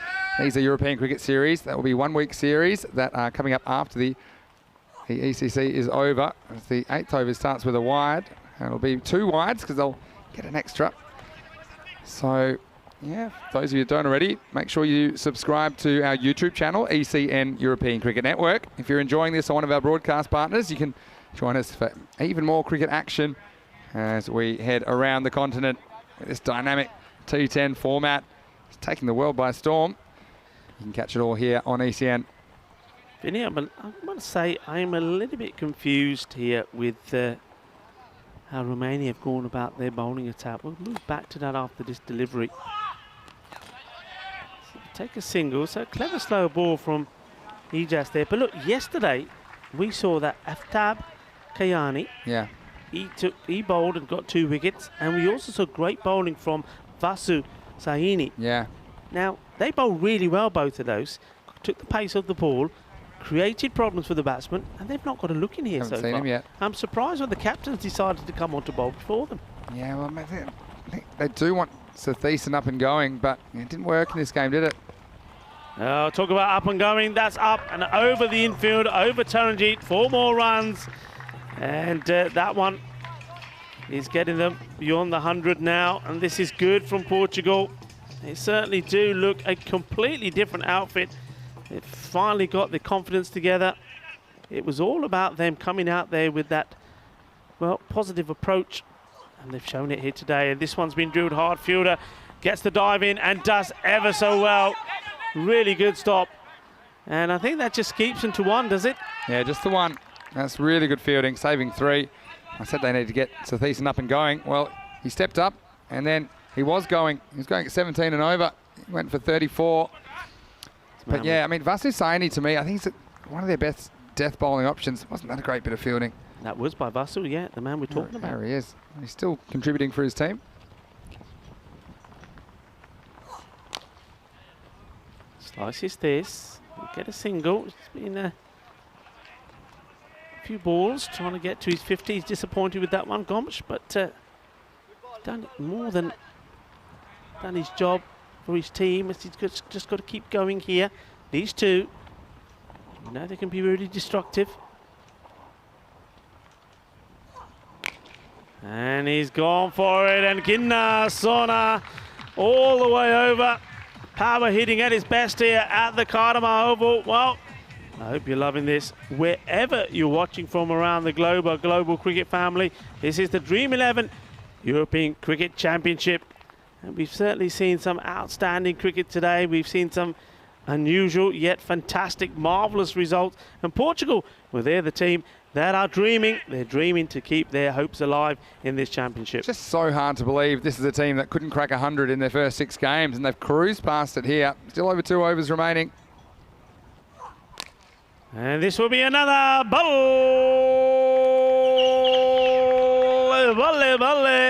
Ginna Sona will have a look at the strike rate there. I mean, it's just absolutely amazing. 6 more, and, well, he could even get to his 50 before Gomes. This is sensational hitting. It really is. He's threatened to fire a few times. Had a bit of bad luck earlier in the series. I remember him gloving one down the leg side. First ball at 1 point. As we get to the end of the 8th over, it's 118 for 1. Yeah, this is just tremendous. There's 2 more overs to go here. And I think the way they're going, there's no reason why this can't be another 30 coming off that. They could be, well, there's every possibility 150 could be up here. Well, they're going at that kind of rate at the moment. Here's Vasu Saini, so he is going to bowl on over at the death, but he'll only get the 1. That's the risk, I suppose. Trying some other options. If it doesn't work out. And this has been absolutely clubbed. And a fielder sticks out a hand to it. And I think it may have made contact, but not before it goes all the way over. So a fantastic 50 comes up for Gomes. And what a way to do it with a big 6 fielder. Well, there was fingertips to it, but nothing was going to stop that. Yeah. Too much power. Excellent innings, back-to-back half centuries for Gomes. On a big day for Portugal so far. Hit this one firmly, and fielder gets the stop in. Yeah, both Badaya, अपने batsman अपनी second half century बना ली है. The championship the bitch पहली game the which Netherlands announced which 58 run बनाया हुनफे अपनी half century बना ली. Well batted indeed. Gomes Saib's turn now. to the fielder. Makes it just the one. I think I would say about Romania. I mean, they haven't shown in this series, but I think I mentioned before, we saw some of the biggest chases ever in the Romanian ECS. Yeah. Cluj, which a lot of these players play for, chased down 159 to win. It's our biggest chase ever on ECN. Well bowled, and well, Vasu did well there. If he doesn't stop this, they're going to get the run. Yeah, he's bowled a pretty good over. I mean, there was that 6, but also went to hand. And does a good bit of defensive work here, Saini. Stop this going for overthrows. So 2 to come in the 9th.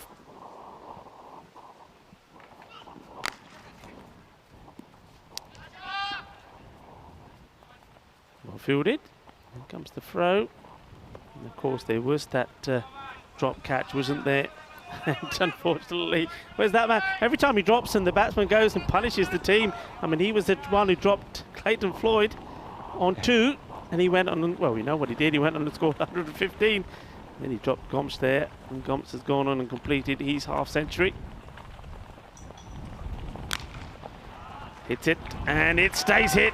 6 more, and another one that goes all the way over. So this is excellent batting here, and some, well, they're demolishing the bowling at the moment, aren't they? Whatever comes their way is being hit big. And the score races on. So they're on 133 here with an over to go. So 6 deliveries. And as I was saying, there's no reason why they can't bring up the 150. Yeah, you said it. So 133 for 1 off 9. Even something up in the 140s against a team, like I say, and domestically we've seen some big chases, but certainly this tournament, Romania yet to chase successfully in any of their matches. So interesting who they're going to go for here. I would have thought maybe Kayani would get one, but looks like we're going to try a different option. And yeah, I mean, it's been a strange innings for Romania. I mean, they certainly have been taken to the cleaners once or twice with their bowling. We know Austria hit 195 against them, Netherlands 11-200. Portugal at the moment, much better than average score. So last overtime, strap yourself in. Raj Kumar with the ball. Chase on, and does get to it. And here comes the throw, and it's still travelling. In the end, gets stopped, leg by signal. Yeah, take him out if you can get him. That just deflected past Nana Godler, who will probably see out there opening the batting with Taranjit Singh in the second half of this match. Whatever happens, I think it's going to be a very exciting chase. Out towards the offside. Single will be taken. Yeah, I mean, look, they've had their worries, haven't they, Romania? I don't think they've been, I mean, the bowling hasn't been their strength, and they probably would have said before the start of the championship that the batting is their stronger discipline of the match, but we haven't really seen it apart from Taranjit. They've really got to perform. Well, they've got this match and one other to do it in, because if they don't get a victory, they may be pipped to that all-important position by Portugal. Hit up in the air, and that stays hit. That's gone big. Boom! Shaka lag gaya. And, well, Amir Zaib also gets his half-century. This is tremendous. Really good knock, and he's got that of just 15 balls. Well, the Master Blaster out there showing what he can do when he's in the groove. Well, that's right up there. That may be the quickest 50 we've seen in the tournament. 15 deliveries. What an innings, and certainly is cashing in towards the end of the week. 6 sixes and 3 fours in that knock. And he's not done yet. Balle, balle, balle. Ginna, Bada, Ginna Sona, manos arriba. Arbitro, eso es 6 carreras más. Que guay, que genial, que grande. Once again, these two have put together an inning-saving partnership. They came together this time at 61 for 1. This partnership is worth 87. It's worth more than their partnership this morning, which was 83 now against the Dutch. Still 2 to come. Zibe overtakes Gomsch. Well, Gomsch probably doesn't mind being overtaken when he sees shots like that from his teammate. And how about this one? It's another, and that partnership, it just keep going up, up and up. And the 150, that comes up as well for Portugal. They're loving it. And who would believe we're watching the same team that struggled in 6 matches to try and score 100, let alone 150. And there we have it. And they've only lost the 1 wicket. Looks like a completely different team. Last ball coming up. And up it goes, and over, up and over, 6 more. And what a way to finish. We'll forget 150. Let's call it 160. And Portugal, they're keeping this dream alive. And how many of you, come and be honest, how many of you gave them a hope before the start of today, knowing that they were up against Netherlands first up? Well, they did the Netherlands, and now here with 160 on the board, they've got to be the favourites to win this one. Well, my hand was staying down when you asked me that question, but 4 Maximo's on the spin. Finishes it with a bang, and it's Portugal. Well, they have stared live in their face. Well, I was back. Rico wasn't thrilled about it, but anyway, I wasn't going anywhere because I wanted to see this game. And match 18 between Portugal and Romania. Both these teams are fighting it out for 1 spot on Group B finals Friday tomorrow, and it's Gomsch who picked up where he left off in this morning's game. And Dani, he's getting a few running repairs from umpire Shub.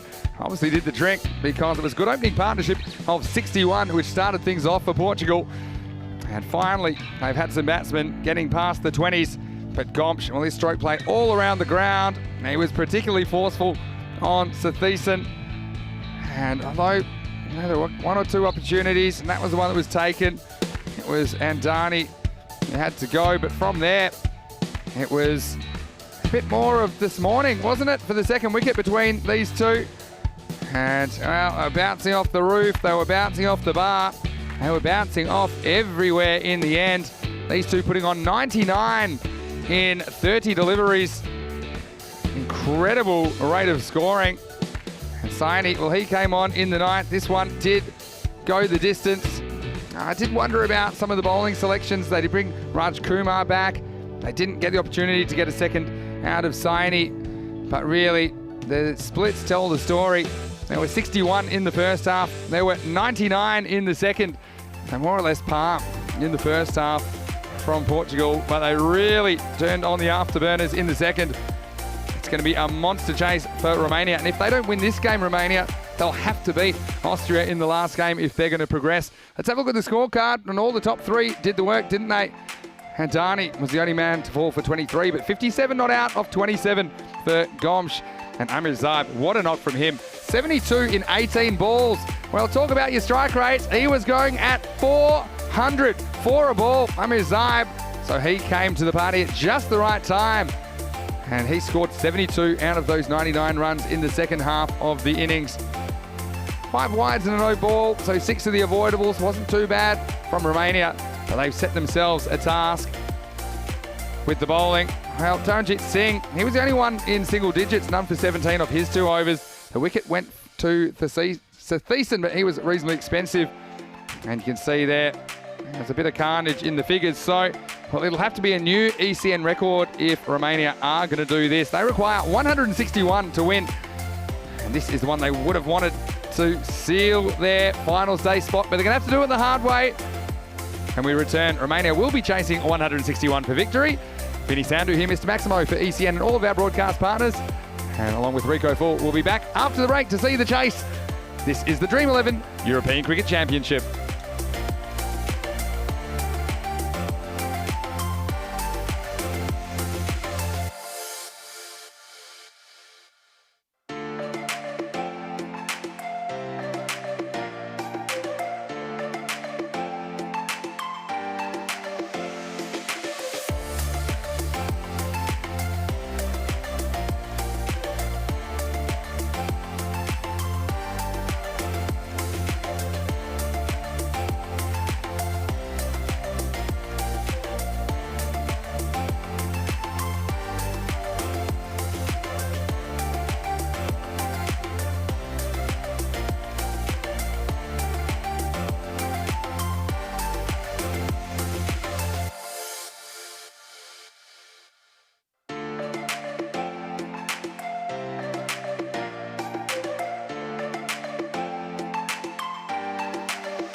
Muy buenas, bienvenido a España, en Cartama, Málaga. Durante un mes tenemos 15 equipos jugando para ser campeón de Europa. Well, that's where we're at.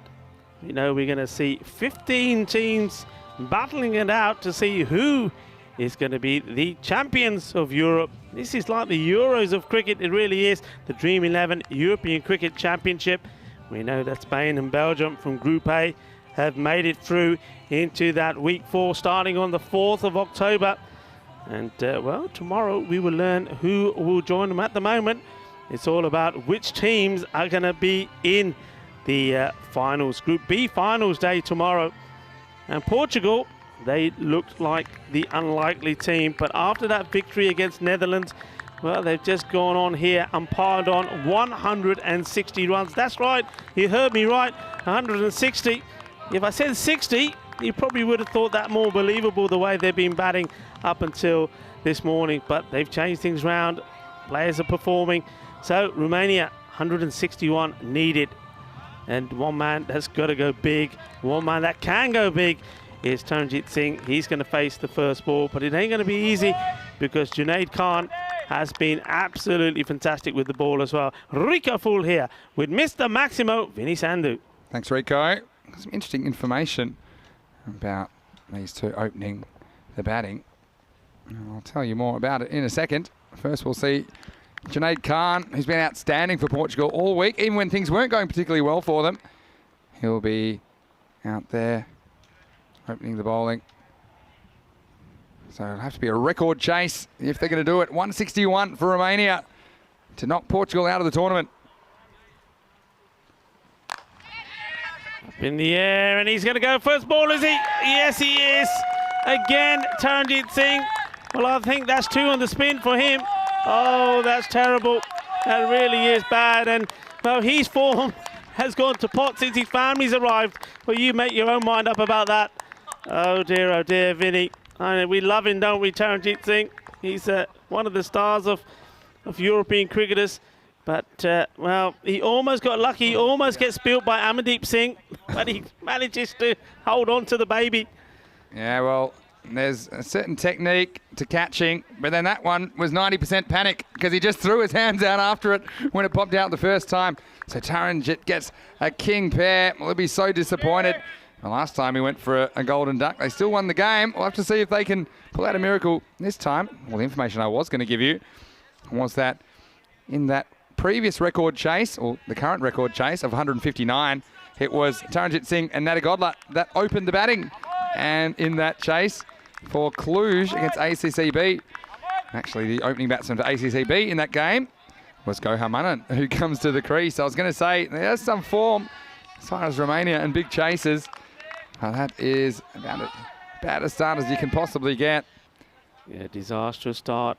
And Portugal will be right up for this now, of course. Junaid Khan gets a breakthrough with his first ball. And then he follows it up by wide. Well, we get used to seeing this in European cricket series, don't we? But gets a wicket and then follows up with a wide. Well, I think that's because we've got to be kind to him here. He's trying to keep it just inside that wide line because he knows the sort of shots that the batsman Manan is going to play. This is now going down the leg side, so he's followed the wicket up with 2 wide. So far there's just been the 1 legal delivery in this innings. It's an extraordinary game, the one I'm talking about as well. ACCB, which is Gohar Manan's club. And Sami Ullah also plays for ACCB. And they brought up their 100 in 3.4 overs in the first innings. Power play of 77. It's the highest power play we've ever seen. And then there were 5 wides to start the 4th over. So they were 82 for none off 3 at one point. They still lost the match. So end up 158, and Cluj knocked us off in 8.2 overs. So, well, are we going to see something spectacular? Can Manan deliver? It's just been the story of his series, and they've bowled outside the off stump. Hasn't really been able to catch up with it. We'll get another wide for that one, though. The umpires are always under pressure. I mean, I was watching that last game, and the last ball, Salman Khan, needed a boundary. So just flicked his pad. That was a good decision. I think umpires deserve a lot of credit for the way they've performed under pressure in this series. This is going up and over, and we'll go all the way. 6 runs. 6 over sort of backward point. Gets enough on this one. And smashing that hard. And that's what they've got to keep doing. They just got to keep believing, Romania, that they can do it. Even with Taranjit, who goes first ball. The thing with Gohan Manan, it just doesn't really move his feet very much at all. So he's relying on his eyes, he's relying on his hands. And that was a good example of when he gets right. Yeah. Where he just judges it perfectly. And this one he hasn't judged perfectly, and it's another catch. And maybe one of your ice cream cones there, Vinny, perhaps, but he goes. And after hitting a big 6, it's going to be a slow walk back for Manan. And he's, well, it's not been a good championship for him, has it? And it doesn't get any better with that shot. Zaib, what a game he's having. Yeah, I reckon he took it pretty well there to his left. And takes it on the run. And, well, the smile says everything. And the look on Satwik Nadagodla's face at the other end says everything as well. As, unfortunately, he loses another partner. Hasn't faced a ball yet. So, Romania in a fair bit of bother as they lose their second wicket. Is 9 for 2. Yeah. Speaking of bother, here comes Sathisen. Now, interesting stat. It was passed to me. Is that the captain, Ramesh Sathisen, is averaging less than Pavel Florin in the series. And well, that's not an indication of his batting talent, because I have seen him score some big runs before on ECN, but it's unfortunate for Manan, who falls cheaply again. Maybe the captain can put something together. I mean, what I would say about the 2 wickets lost, they haven't used up too many deliveries, just 4 deliveries so far. But it's just necessary to go at that 16 and over all the way through. So there isn't really any time for the new batsman to settle in, Ramesh Sathisen.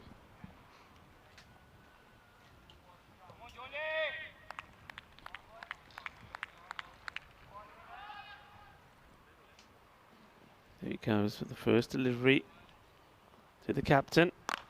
And it's going to be, agonisingly out of reach. And now the chance of a run out. Well, he had 2 bites of the cherry and not able to get either one. Well, this could have been sensational. It could have been his 3rd wicket in the over. Very close to being his 3rd wicket. Look at that, just the outstretched hands of Junaid. He's got a smile on his face already. Then he realised, hold on, what are you doing there? Nadagodla had backed up too far. Half a chance for a run out as well. Well bowled.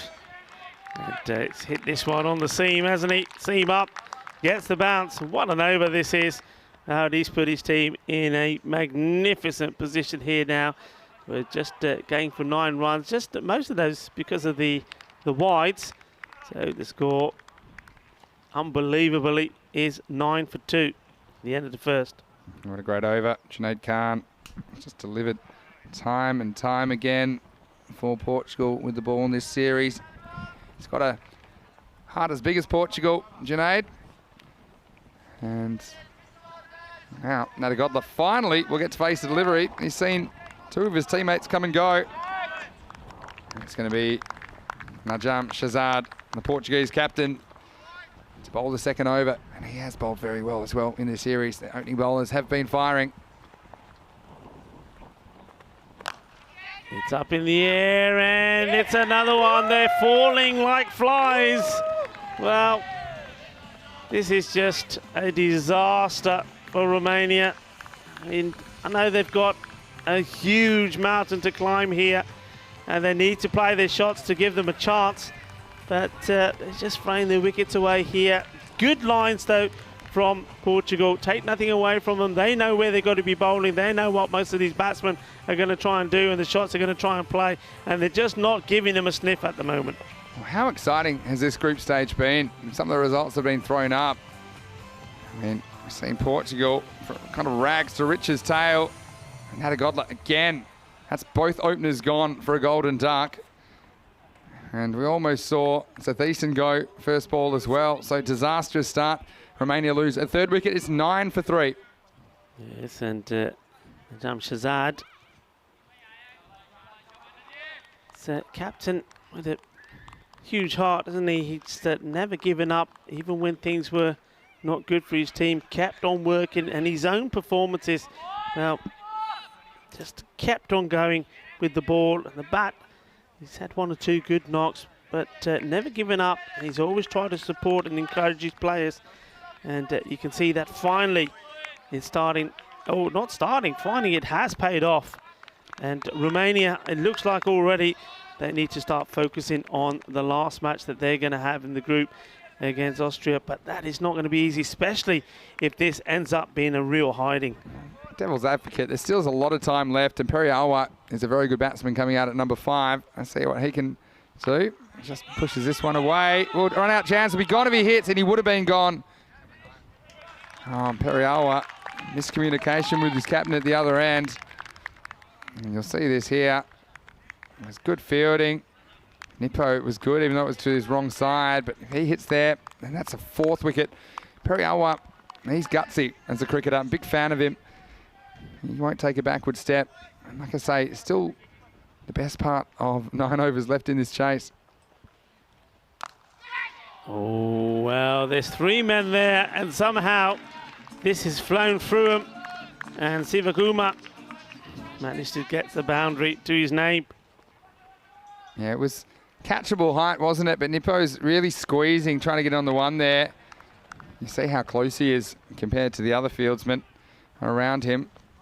But yeah, it was in the gap and much needed boundary. So they want to be around 32 after this over. Doesn't look like there'll be that much, but if they can even get to 20 or something after 2, it'll be okay. This is a good ball from Shazad. Bites back at Siva. And remember Periawa the other night, he was hit in the head by Kingma, and then he followed up with a memorable 6 over cover. So he's made of tough stuff.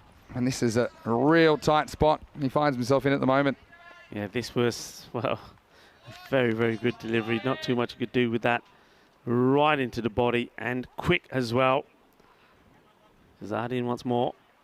This time width, and width he likes. And puts this away once more. And may just need to have a look at that field there on that offside.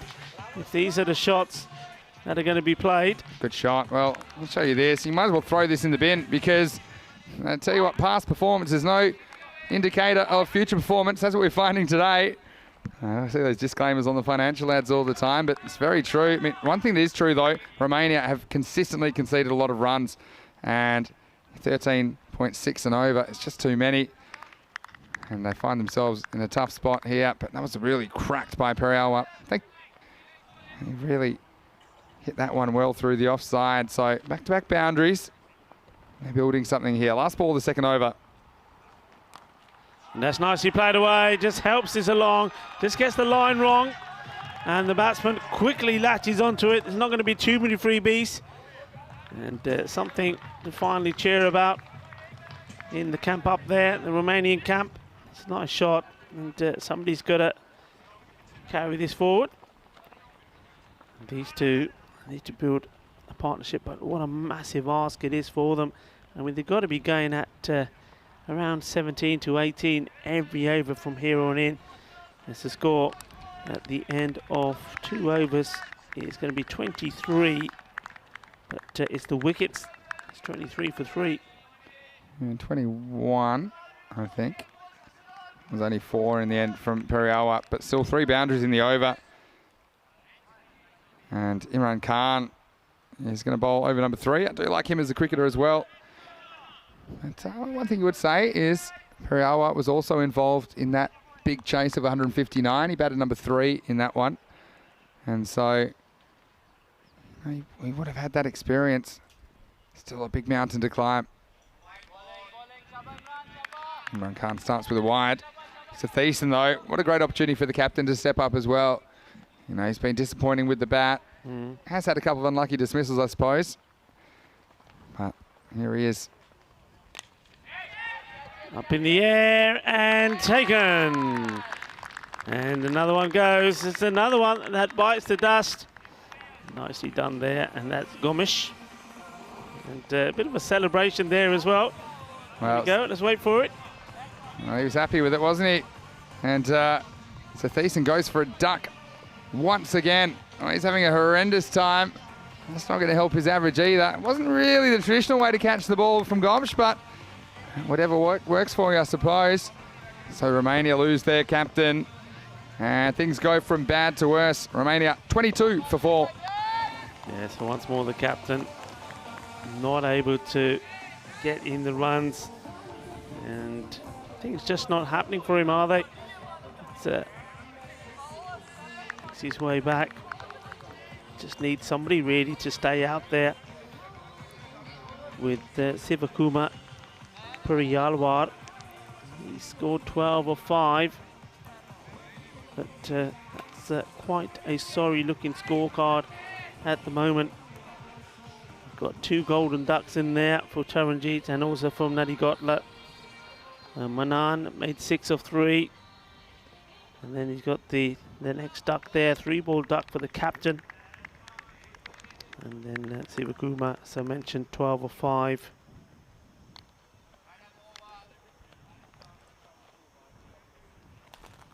So, see what Samuela can do. The thing is, yeah, the net run rate is not as important because it looks like they're already losing to Portugal on net run rate. So the only way they're going to get above them is going to be by beating Austria. That's why this is all important as well. If this is going pear-shaped. Yeah, so, of course, the Thiessen misses out again.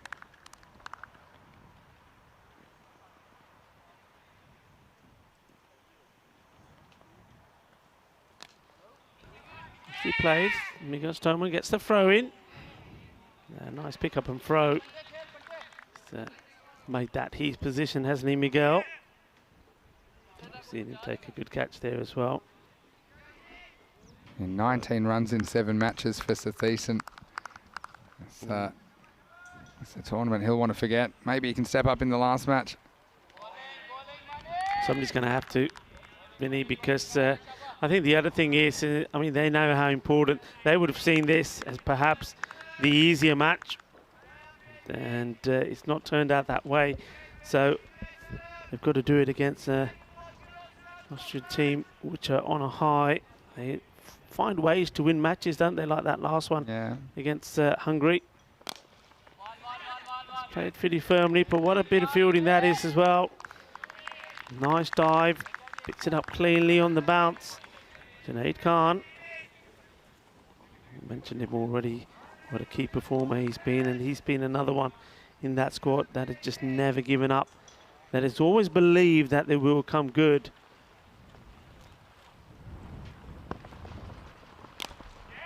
It's a nice looking shot. Has he got enough of it though? No, he hasn't. Straight into the hands. Well, I wouldn't say straight into the hands. He had to do a lot of work to get there.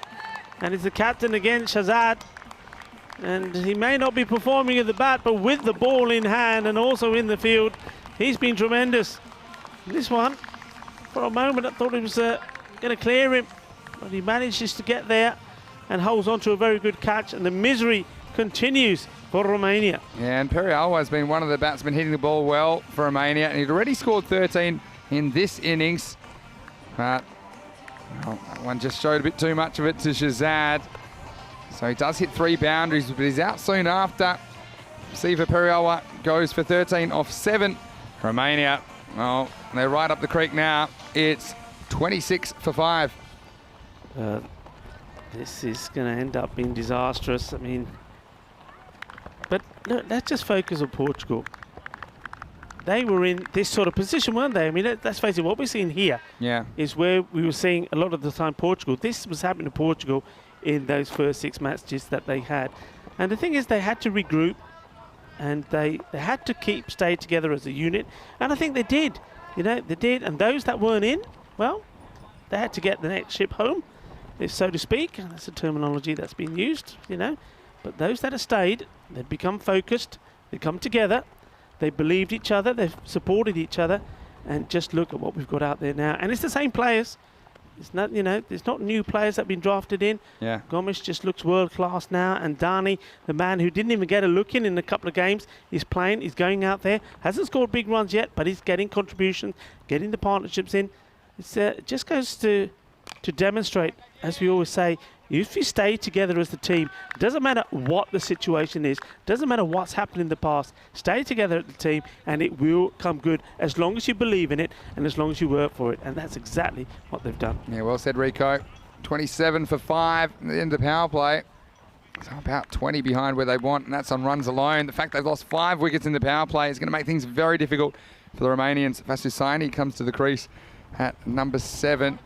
Just have a look at these cherries. That's quite a Sunday. Triple decker for the Romanians in the first 3 overs. And, well, yeah, I mean, it is true. I mean, the difference with Portugal, they had the night to sleep on it, I think. They had a bit of time to maybe have a meeting, just chill out a bit, take a bit of time off. But Romania, they'll be at the ground. They've only got really 1 game break before there's do-or-die clash with Austria. But you would say, look, if Portugal can regroup and beat the Netherlands 11, then you would say Romania can regroup and beat Austria. But yeah, they're going to be big underdogs. Very windy now down at the ground. There's always this threat of an afternoon storm. We've been lucky the last couple of days it hasn't come in, but the wind's really blowing now, and it's pretty much blowing straight down the ground. It just gets away with this. This isn't the area where Shazad is. Now, what do you reckon? I mean, I'm looking at this wind and I've given up forecasting weather. The clouds coming over. Do you think Romania are doing a little bit of the rain dance somewhere behind the marquee? Because, of course, if that were to happen, as Miguel chases this down, stops it, does well, but the batsman do well. That's out. That is out. That is out. Well, Shub wants to go upstairs. I can tell you, Shub, this is out. You might as well put your finger up now. This is sensational. First of all, he stops the ball, stops the game to the boundary, and then the throw, direct hit. He's a goner. It just goes over the stump. Samuel was lucky to survive that. I mean, look at the bit of fielding. And, yep, we'll see it here. Yep, see you later. Just have a keep an eye on the gloves. I think this is fine. The glove hits. Yeah, no, that's fine. Yeah, so he catches the stump because the stump's knocked into his glove, so there's no problem at all there. And, well, he's not even in the frame. Thank you. That's Samuel. He's going to have to go, and things go from bad to worse. He was lucky to survive the delivery, Samuel. He bounced straight over the stumps.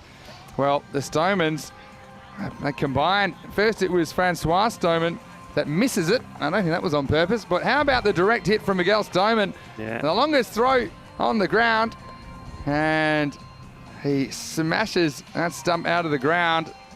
Well, things are really looking bleak now for Romania. They've lost a 6th. It's 31 for 6. Yeah, I mean, going back to what I was saying, of course, the rain, if it does watch out that match between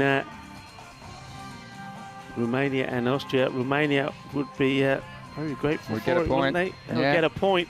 Or even here, I mean, if it poured down now, we haven't hit 5 overs yet. We're 3.4 overs in. But, yeah. It ain't going to happen. It ain't going to happen. Nippo's into the attack, by the way. Might not have noticed, but he's started well. How about that bit of fielding from Miguel Stoneman? He's pretty much a specialist fielder for Portugal, but that's an outstanding bit of work. This next one's cut away. This will be a tough one, and it's not going to be stopped. That's Nippo's fence. It's still got Nippo's face print in it from before. Look, Sean Gomes, he's really feeling like a man that has scored over 100 runs today. He looked very sore. Still, it was a good effort from him. He wasn't able to chase it down. 4 runs to Romania. Yeah, four more runs. But maybe it played for it, I would say. Got it in the right area. But where do we go from here? I mean, 35 for 6. I mean, we've got Vasut Saini who's in now, and also Ibrahim Hussain.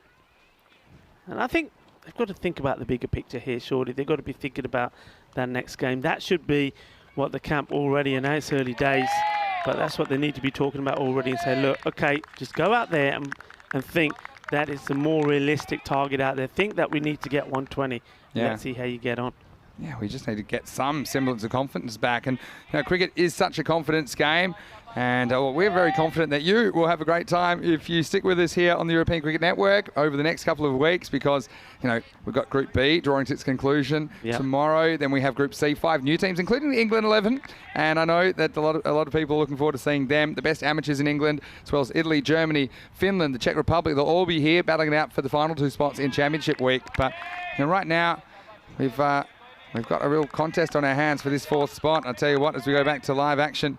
And this first ball just getting away. This one, Amandeep Singh called a wide again, so that's back-to-back wides.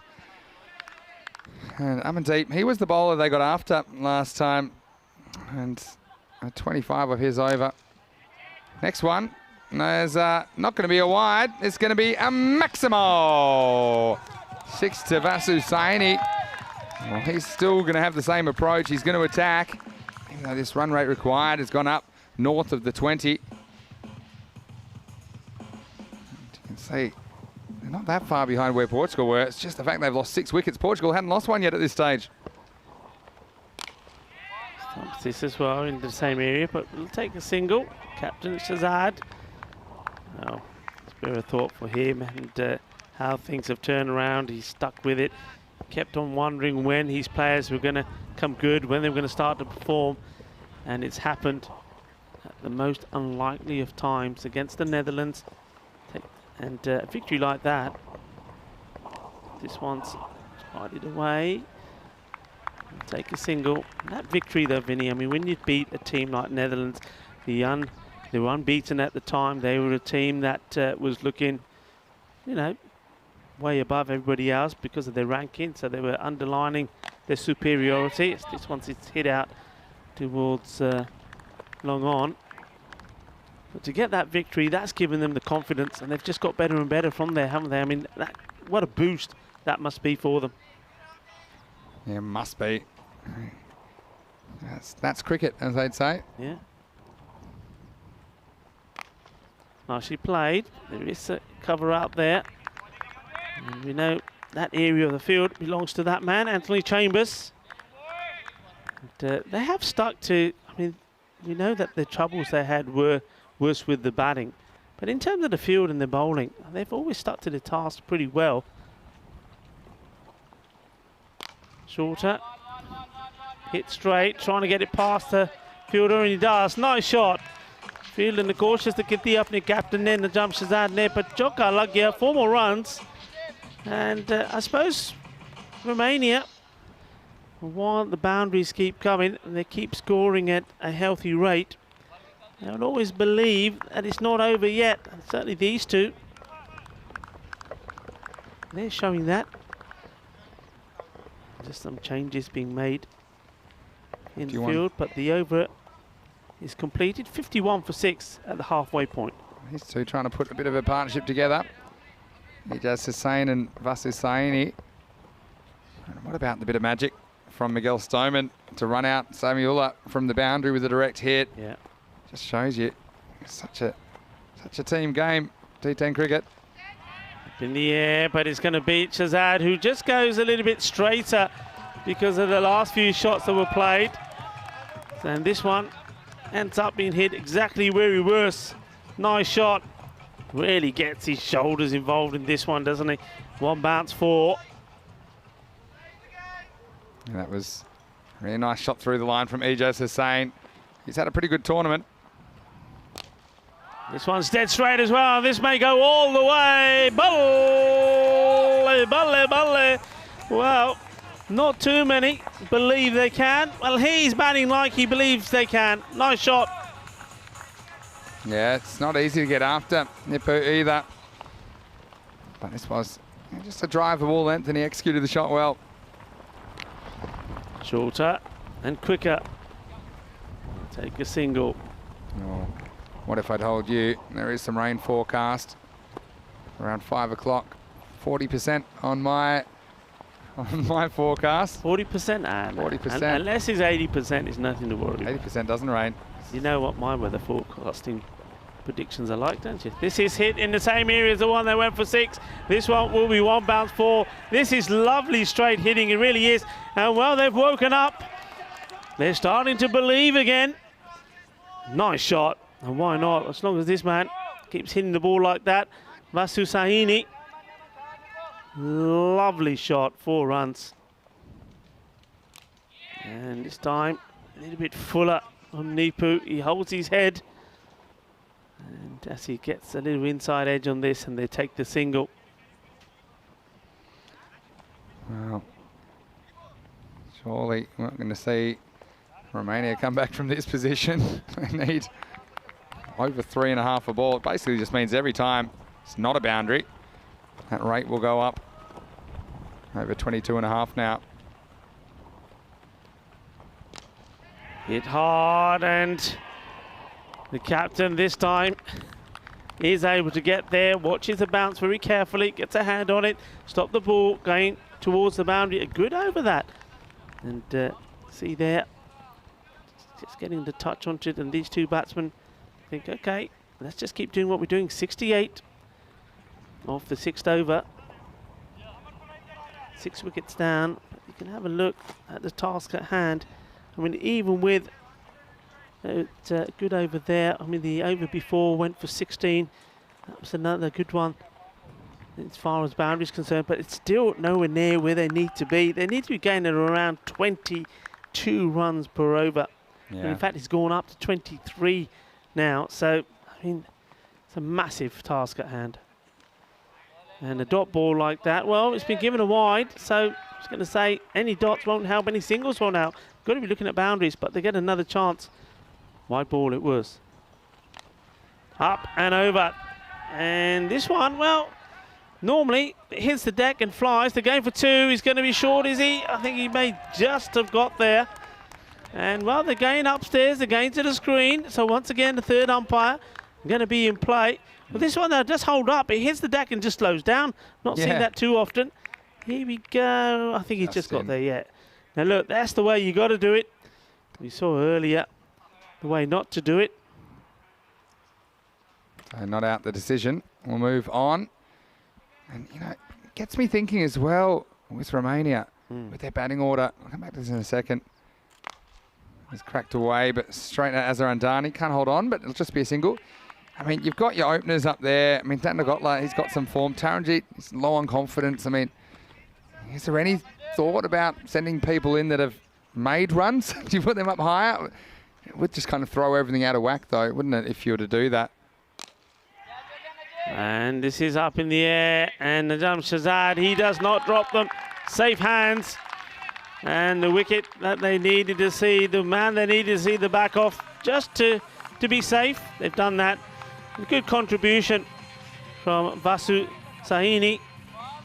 And he makes a very valuable 20 runs of just 10 balls for his team. But is caught, well caught there by the captain. Now I hear what you're saying. I mean, these two, especially Sahini, why not? Because Taranjit, it's the shot selection. I think Taranjit, when he's out there, he just feels that, especially when it's a big score that you're going for, that whatever ball it is, he has to play the attacking shot. He's got to go for it big.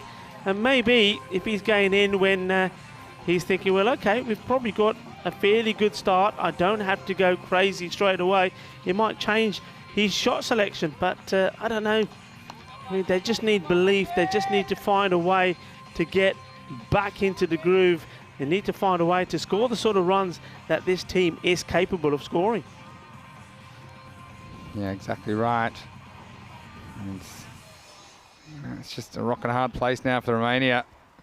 They had 1 foot in the door of that final 4, but they've been muscled out now, it looks like, by Portugal. And to get back in, they're going to have to get past the Austrians, or we'll pray for rain in that last match. But again, that's not the way you want to get through.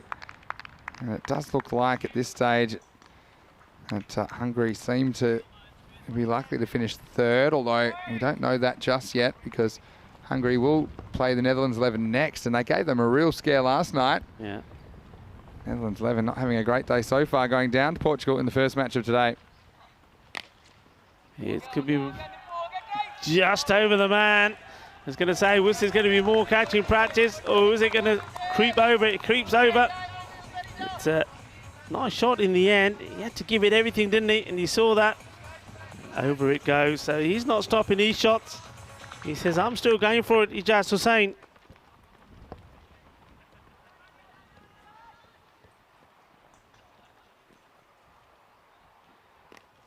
This time, place it down onto the offside towards Andani. Andani, I think, feeling just a little tired.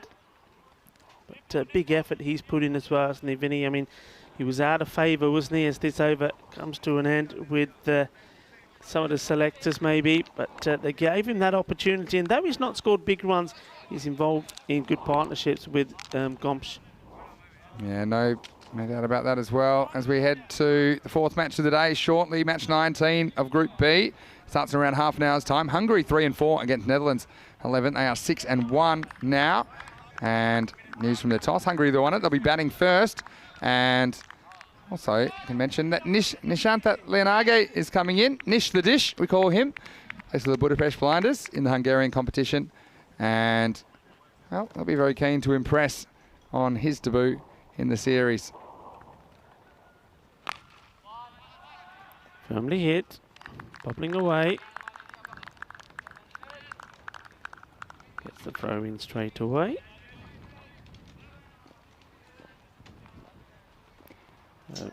Junaid Khan, what a trooper he's been for Portugal. Once more into the mid-wicket area.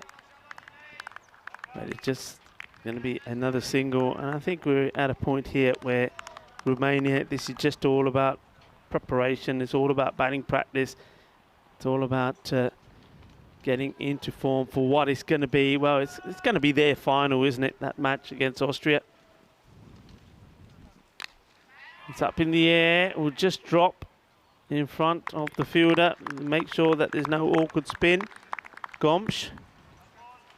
And outstanding performance from him today as well. Well, whatever he's been on last night and early this morning, I want some of it. And maybe it's the Biostrath, because he's been in fine form back-to-back half centuries. And it's certainly helped the revival of his team. As these winds picked up just a little bit more. You can see that around the ground now as these flags wave. You can see it from just the trousers of the umpires. Look at that. You make your mind up which way the wind's blowing. Can swing around quickly. Oh, well, this was hit very hard and a great effort from the fielder. Junaid Khan back into the attack here. That would have been a good one, wouldn't it? It's all elementary at the moment for Portugal, even dropping that catch. So far ahead in this game. High ball.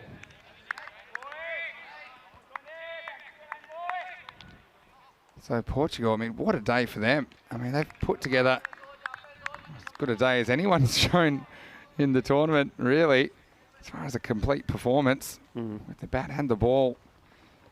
They're just praying now that things go their way and they get to participate in finals tomorrow. It's another chance, and it's another catch. It's as easy as that, says Najam Shazad. Oh, what's that, his third or his fourth catch in this match? We'll have a look at the scorecard and tell you, but he's just been on fire. He's sometimes you hear people say, well, the captain shouldn't be the one that's in the deep. He should always be inside because he needs to be able to communicate better, etc., etc. Well, that's his third catch. Well, he's where he needs to be because, well, with catching like that, he's always going to get you wickets, and he's even, we've seen him take some stunners as well. Another one goes, and he just was saying, well batted. It's nothing for him to be ashamed of. Made 30 of 15, and that's been a good contribution. In fact, he's batting, and also that of Vasusani. And that's been the positive. That's been the highlight, hasn't it? Yeah. For Romania. And I think I'm with you there. Maybe they do need to perhaps have a think about changing it up just a little bit. Yeah, it's hard. I mean, it's hard to imagine not opening with Taranjeet, though. I mean, he's got that first ball a couple of times, and that sometimes is the price of business of the way you bat in this game. But, you know, I think they're going to have a look at Manan. He just hasn't come off at all in this series. And they could maybe bring in Shakur for him as an extra batsman, but then yeah, push some of these middle order players up that have performed. Shouts to catch it, and no mistakes from Gomsh. So it's a first baller. That'll be his 4th wicket as well, Junaid Khan. He'll finish with 4 for 14. Won't get a chance to secure a hat-trick in this game because he has finished his 2-over spell, but Gomsh, yeah, a little bit of an ice cream cone there, but I think he got most of it. What a day he's had. And, well, back-to-back wickets. And, well, this one might be over early. Romania in desperate trouble. They are down to their number 11. They are now 85 for 9, end of the 8th over. Yeah, we already saw that little bit off backbone from the likes of Sahari and Hussain. Other than that, nobody else has been able to stand tall and fight. And, well, they've got a match against Austria. Now, Austria, I think, despite how this next match goes, will have already cemented their position in 2nd place. So Austria probably don't have too much to play for. They can't catch the Netherlands in top spot. So it's just going to depend on what their mindset is on the match.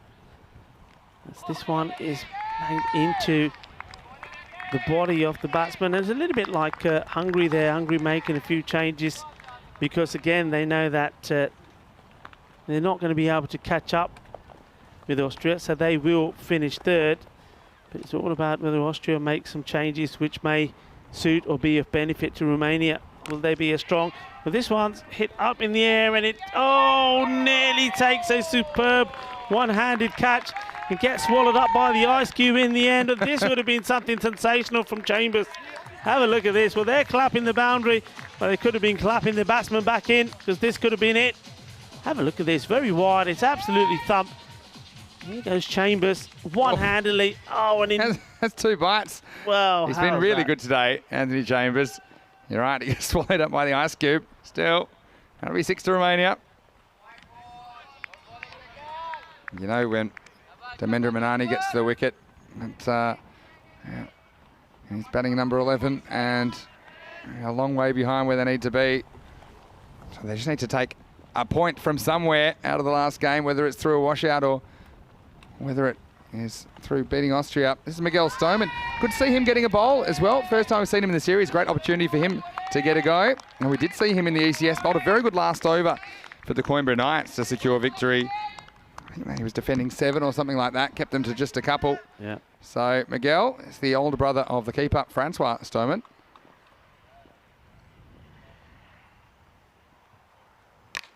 Bit too full there, and that's going to be a boundary. Yeah, just a full toss. Going for the Yorker length delivery. And puts it away. So maybe Romania, if they can put the 100 up, that'd be something for them to be positive about, I guess. It has been a remarkable recovery. Don't forget, at one point, with 27 for 5, 35 for 6. And then that recovery from Sani. This one's well bowled again. Stoneman, the slower delivery, just getting it in the right areas. And how proud the likes of Bucks and Anna will be out there. Well, they were thinking, like all of us, this was going to go horribly wrong for Portugal after losing 6 on the spin. Well, I bet they are probably as surprised as everybody else here. Firmly here, chance of a catch and just dropping short. But the batsman to take 1, think about 2. Well, a good throw here is going to be in trouble. I think he's out. I really do think he's gone. Well, they say living dangerously. Well, I said maybe they're thinking about getting the 100 up, but this one for me, I don't think he's going to get here. He's already walking off, and it's a great pick up by Natagodla. He picks up in the half volley. We'll see this one first. Good bit of fielding to at least block it. But have a look at the way he picks it up on the half volley. Stoneman, I said Natagodla. This is Francois Stoneman, of course, for Portugal. But you see that he's gone comfortably. And this one is going to end the match. So it'll finish with an over to spare. And it'll be Romania bowled out for 97. And Portugal, well, they've put together as good a day as you'll ever see in this Dream11 European Cricket Championship. And they did it when their backs were against the wall. They were 0-6 coming into day 4. They needed to win both games. And, well, they did it in style. And Romania was back to the drawing board for them. They need to take something out of the final match of the group stage if they're going to get away with it. But it was Portugal. They had 160 on the board. And it was a horrendous start. Taranjeet going first ball for a golden duck. And really, they never got much better. It was Amandeep with the panic catch. And then, well, Manan, he couldn't get anything going either at number 3. And, well, when Natagodla went in the second over, also for a golden duck, you just knew that this ship had sailed and Romania weren't on it. It would have been another wicket, but well, even though we saw a bit of counter-punching from Siva Periawa, ultimately, just the weight of the chase was heavy on the Romanians. Shan Gomsh chipping up with a couple of catches as well. It was a revolving door of the Romanians. And they ended up going down by a big margin. What can you say, though? How about this for a bit of magic, though, from Miguel Stoneman? And he picked that up, then knocked the stump out of the ground. Direct hit. And it just shows you the fielding makes all the difference. And I think the fielding and the pressure was something that was really telling about Portugal's game. But they could do it because they had the runs to play with today, Rico. Yeah, but that's what makes the difference. You go out there and you score the runs, especially when you put 160 on the board. Well, then, you can try a few things in the field. You can get away with a few dirty balls. You can get away with the odd misfield or drop catch. But they were just, well, they were on it today, weren't they? They knew everything depended on their performances today. Well, they've done everything that they can do. Not only have they beat one of the championship favourites, you'd have to say Netherlands, but they've also then had a comprehensive victory over Romania. So now the rest, they just have to wait and see. And it's going to be an agonising wait, as they're going to have to see if Romania can topple Austria. How was Amir Zaib? He's the one who threw that run out in. Great pick up by Stoneman. He was man of the match. Remember, 72 off 18 balls, going at 4 a ball in the first innings was the difference. Let's have a look at what's coming up next. And this should be a really interesting match. Hungary, well, they are 3-4, and they narrowly went down in the second match of the day to the Austrians. They've got the strong Netherlands 11 to overcome, but they are batting first, and Netherlands 11 have had the wobbles chasing a couple of times in this series. Let's have a look at this scorecard. And, well, Romania, who'd be a coach because their top order had not fired. Only 6 runs in the top 4 there. Siva at 5, made 13. Then Saini, Ijaz Hussain and Raj Kumar brought some respectability to their scorecard. Ijaz Hussain top scoring with 30 off 15 balls. They were all out in the end for 97, leaving an over on the table. And with the ball, well, Imran Khan, 2 for 6 off his over was pretty handy, but the star for me, Junaid Khan, 4 wickets for 14 runs. He's been a wicket-taking machine in this series. Also, shout out to Najam Shahzad and Amandeep Singh, who chipped in with wickets, and also Miguel Stoneman getting a bowl at the end. So there's the result, 160 to 97, Portugal. Well, they got the job done in style, and they now have pipped Romania in 4th place. So Romania will have to win it back by taking something away from the final match of the day. Join us in around about 15 minutes. We will rejoin you for another exciting T10 encounter on ECN. Vinny Sandu here, Mr. Maximo, along with Rico Full. See you shortly for more Dream11 European Cricket Championship.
Hello and welcome back to this Group B match number 19, featuring two teams that gave us an entertaining game yesterday. Netherlands versus Hungary. Hungary, if you remember, came very close to beating the team who were unbeaten at the time. Well, what about the Netherlands? They'll want to come back strong, won't they? After Portugal, the team that have been sensational so far today, beat them in the earlier match today. So let's join Mark and Sebastian and the tournament referee, Rob Cumming, for the all-important coin toss.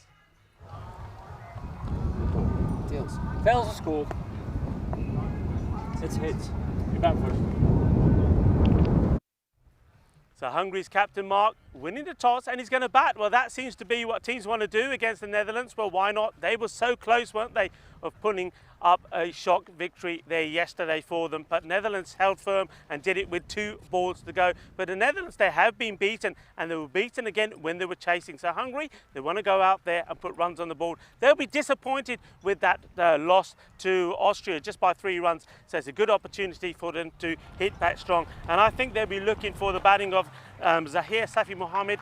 He can score big runs, and maybe it's going to be his time to shine on the big stage. And I think Zishan, well, Kukihal, he also has to perform with the bat as well. And with the ball, well, they've got a number of options that they can go for. But Katapau, he's the one who's going to be doing the damage, I think, on this one. But what about the Netherlands? Well, once again, they may decide to mix the batting up. But Clayton Floyd, the only man that scored a century, he certainly has to feature and maybe higher up in the order to get good runs on the board when they're chasing these runs down. And also, maybe with the ball, the key man is going to be Etman as well as we know the spin twins that the Netherlands have. It's going to be a fascinating rematch. Let's go over to the tower where Michael McCann awaits us. Michael McCann is here. He's next to me, Vinny Sandy, Mr. Maximo, and Rico. I'm glad we never bought you that toupee, because that rug would have no chance in the strong wind at the moment in Cartama. As we see Netherlands 11, who are, well, they can't wait to get out there. They had a bit of a shocker against Portugal this morning. They were undefeated in their first 6 matches, but they fell to the bottom side in the first match of the day, match number 16 in Group B. You see the Netherlands 11 now, they're 6-1, and Kingma back into the lineup, and he comes back in at a good time. I think they can use the firepower. He comes in for Max Hornweg. Avjit Singh left out of the team as well for Netherlands 11, and the tourist, Olivier Ellenbus, comes in. And Hungary, well, we did see them give Austria a good fight. They went down by just a handful of runs. Hungary will get the chance to put the runs on the board this time. I think it is a good toss to win. And it's going to be a spicy opening to this one. Viv Kingma, man who has 6-1 internationals experience. He'll be in and was experiencing a bit of discomfort. That's why he sat out this morning, bowling on the mat.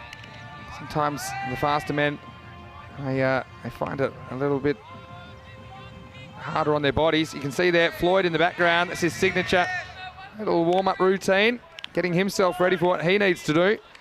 It's going to be Zishan Kukikel on strike. And here's a man who is ready to strike with the microphone. Michael McCann, welcome back. And, well, the Dutch, they will be very keen to put in a better performance after that loss this morning. Thank you very much. And, well, we'll see if we get the Netherlands 11 that we've been more used to across this week so far returning. After that 28-run defeat, Kingma back in and immediately back on that length that we're so used to him pounding so often in the first few days of this competition. Back of a length and around or outside that off stump. It's not going to give anything full here to Kukihel or Ahuja, you'd expect. He's got deep backward square leg and a deep third out. Got a 6-3 field in the power play. Well, they're basically daring Zishan to go across the line to Kingma. That won't be easy. Kingma doesn't mind going upstairs either. Yeah. Zishan better be switched on. Miscued. And gone. A good running catch around to his left-hand side. And the captain, Sebastian Bratt, picks up the spoils. Kingma with the wicket. It hasn't taken long for him to get back into adding to his growing tournament tally. And Hungary a none for one. Yeah, the king has returned. And this one's just a length ball. Zishan doesn't time it at all. It was a good bit of anticipation by Sebastian Bratt. I think Dean Jones used to say fielding is 90% anticipation, 10% application. And he was very quick to get out of the circle. Took it safely with both hands. So no luck for Kukakale. He goes for a duck. And Hungary lose their key opener without a run on the board. Well, that is an important moment because Kukakale's made a really good habit of getting quick 30s and 40s in this tournament. He's twice got into the 40s. He's consistently scored at above 2 a ball. But in this innings, he goes without scoring. As Hungary try and do what Portugal did earlier on today. You would imagine it's going to be a more difficult task with Kingma back in the Netherlands 11 lineup. So it has proved already. Hungary, remember, losing out by 3 runs against Austria in that second match of the day, which certainly had as much drama as the first. No big upset, but more just a brilliant seesawing close game of T10 cricket. As out comes a man who is also a key pillar of this Hungary top order, Zahir Safi Mohammed. This should be good. Zahir just tries to hit everything for 6. Here's Kingma. Lovely bounce, and it's well played. Gets 4. Well, this is cleverly done. He steps inside the line, just uses the pace on the ball. And here's a deep third. He still manages to get it away for 4. Yeah, so there's times where the pace works against you as a fast bowler, and this is one of them. Just kind of hung the bat out there, didn't he? Zahir Mohammed, you don't have time for a really big swing against someone the pace of Viv Kingma. And Hungary, remember the corresponding match earlier in the series, Hungary put 108 on the board, and that was last night in match 14. The Netherlands got there with only 2 balls to spare, so it was a pretty close contest between these 2 teams. It's another bounce, it's a no ball, so free hit will follow. A bit of a rare bonus here. You don't get many no balls from Viv Kingma. Yeah, well, good call by the umpire. Really good call. So free hits coming up, and this is a man that'll need no invitation. Zahir Safi Mohammed. And remember that he hit 57 off 22 against the Netherlands in their first meeting. All these teams playing each other twice in the pool stage. Kingma does this, goes round the wicket on the free hit. Let's see what his approach is. Gets us just right. Good luck hitting that. That is exceptional from Vivian Kingma, and that is the class of a man who has represented his country. The footwork's all wrong though from Zahir Safi Mohammed. He's got to stand his ground, and it was perfectly executed by Viv Kingma. Class bowling. He's a class act. He's played 6 ODIs, 9 T20Is as well. Good luck getting in the Dutch team as a seam bowler at the moment, though. It's very much stacked in that regard. Just jabbed away, and Kingma's still got 1 ball left because of that rare error. He's been incredibly economical when he has played in this tournament.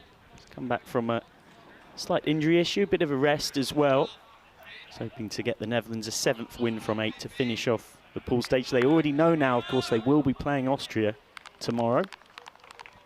Yes, I'm sure that Netherlands unit be very keen to take some winning form into finals Friday tomorrow. Here's the last ball of the over from Kingma. Skied away, and that's 6. It's dropped in the crowd. I think he actually has caught it in the end, Alan Bass, but he gave it a hell of a good juggle, really. That's Maxi Hornbeck down there, I think. And Alan Bass is out right in front of us at 3rd man, so he did very well if he made that far in time, because that's got about 100 metres away from him. But look at this. Does he take it on the juggle? Oh, well, I think he might have scooped it up. That's he's in the right spot. Oh, pity's got the wrong shirt on, but it does take us to the end of the first over. So 11 for 1. And that's unusually expensive by the high standards of Kingma. I'm sure he'll be back with revenge for his 2nd after being hit for that 6.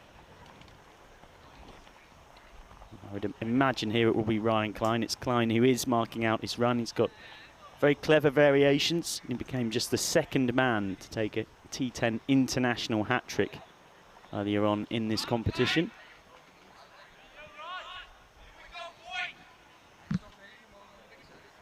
Klein in to the Hungarian captain, Marka Huja. fell with the bat earlier on against Austria today. I thought he might have faced up to Kim actually. He faces Klein and doesn't know much about the first one. And that is the length that the Netherlands seamers have peppered in this competition at a good pace. Back of length outside the off stump. Not trying to bowl at the stumps too often. Too often see maybe bowlers just wanting the ego of a wicket and then bowling straight, ending up in the slot. And again, very good from Klein, and Ahuja just ducks that one. Klein's not afraid to bang one in. I think that one has been called over the shoulder. Have a look at this one here from Ahuja. I think it's a good call from the umpires. So he won't be able to bowl another one over the shoulder in this over. Otherwise, it will be called a no ball. Here's Klein. Klein does look for the Yorker this time, and Ahuja gets off and running. 12 for 1. But this is a game where, of course, both teams will still want to win, but it doesn't actually make a huge amount of difference in terms of the logistics of what will happen tomorrow, because the Netherlands are already locked into the top 2 spots, and Hungary are already locked up into the middle 2, and whether you're first or second or third or fourth, it doesn't really matter. It's all about the splits. That's right, unless we have weather intervening. Certainly we hope that isn't the case. Down the ground, well hit, 4 runs. Take that, Ryan Klein. A good shot from Zahir Safi Mohammed, who's leading the charge for Hungary. Yes, it's a great shot. And Zahir Mohammed is showing a bit against these bowlers. A bit of extra spice on them. And with mid-on in the circle, this one has enough to get over the infield. And here's race to 14 off 6. And it's great to see Hungary having this approach. And we certainly saw them fight their way to 108 yesterday against the Netherlands 11. I'll be hoping for a few more than that today. Slow ball. And ends up being a horrible, filthy full toss. I mean, this would have been out if they hadn't have pushed the mid-on back. It's a total mishit. They did push the mid-on back after that 4 down the ground, so it just shows you that luck does play a part. And Zahir Safi Mohammed safely at the other end. He's moved to 15, and Ahuja will have to contend with the last ball from Klein. Just lets this one go past, and this takes us to the end of the second over. Hungary fighting away through the power play. Good set from Ryan Klein, concedes just 6. He is very, very good at keeping it tight. He played in 3 T20 matches for the Dutch A team recently against Denmark. They won all 3 of them. He had the best economy rate of any bowler across those 3 games on either side, and that was with him bowling all of his overs either in the 6-over power play, as it is in T20s, up the top, or right at the death as well. So he's very well set for this T10 format, and so it has proved. 17 for 1 after 2. And they're going to go back to Thomas Sebastian Bratt, the captain, who almost always does bowl the 3rd over of the power play for this Netherlands 11. And he's played 6 T20 internationals. Occasionally they'll turn to spin in the 3rd, but I think they've just noticed the pace is troubling, in particular Ahuja, but he's on strike at the moment. Zishan Safi Mohammed. Starts with a wide Bratt, and he's played his club cricket at Hermes since he was a 16-year-old. He's been skipper there for the last 5 years, now 28. You'd think in and around some of his best cricketing years. But what's interesting to me about Bratt is that they got relegated from the top class. Skied up and over the head of Julian Demey for 6. Well, Mohammed is really seeing it big here. He's into the 20s in style. It's another 6 for him. Take that, he says to the Dutch skipper. Yeah, well, it's a really good shot. I mean, you get this wrong, probably goes straight up in the air, but he gets it. And we're not as strong as it was about half an hour ago, but still, they had plenty on it. And covers a very tall Demey at long on. Nice shot. 21 out of the 24 runs in this innings off the bat of Zahir Safi Mohammed. Slow ball down the ground. Won't be 4 more. They're pretty good on the ground though, aren't they, the Netherlands? Yeah, I mean, their fielding's been excellent. Boris Gorley Doing the good work there. Bit of a joker in this team, Boris Gawley. Describes him and Clayton Floyd as something of the clown crew of the team. They weren't joking around after game one today, tell you that much. Yep. There weren't too many jokes. Don't think I've seen either of them looking quite as serious and stern walking through the lunch tent. They're all hiding from the coaching staff, I think. Short. I thought there was a catching chance in play there for the keeper, Assad Zulfikar. Not to be. Yeah, well, I think I just flicked the thigh pad or the kind of trousers of Marco Huja. Get a look at it here. Or maybe it was the shirt, but at any rate, it didn't quite carry to the keeper. So Brat looked good with the bat earlier today.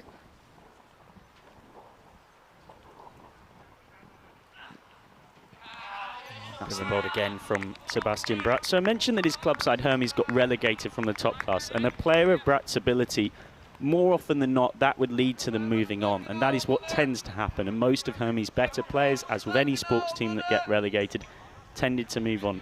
And he was the one that stayed, and he stayed in the years since and tried to get them back up. They haven't quite made it yet. He's easily a cricketer that will be good enough to be playing in the Premier level of Dutch cricket. So that sort of says a lot about him as a man, that he chooses to stay loyal to his team, even in that situation. Short, skied up, and brilliantly caught. What a catch that is. Outstanding fielding from Niels Hetman. Well, he had no right to catch this. He had to run back a long way and across to his right-hand side. He's judged it perfectly and taken a stunner, 25 for 2. And the Hungarian skipper has gone to a piece of magnificent fielding. They call him the tourist because the amount of time he spent on the bench, but the tourist goes walkabout here. How about this? This was Hetman actually who takes it. I thought for a second Alan Bass was down there, but Niels Hetman, I mean, take your hat off. That was an outstanding bit of catching. And yeah, it was just helped a little bit by the wind, which was blowing it back to him a little bit, but still, Marco Huja didn't have a great time at the crease that time. He goes for 1 off 7, and Hungary are 25 for 2. It's a pretty horrible day, all in told, for Marco Huja. Able to score a run across his 2 games. Look at this again. I mean, he's got the big steps, doesn't he, Hetman?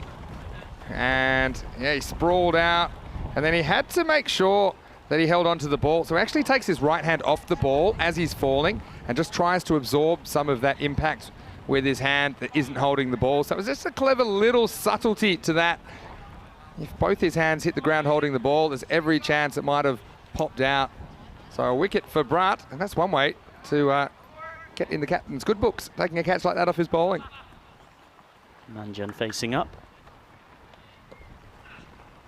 And that's a very good bouncer first up from Brat. End of the over, end of the power play.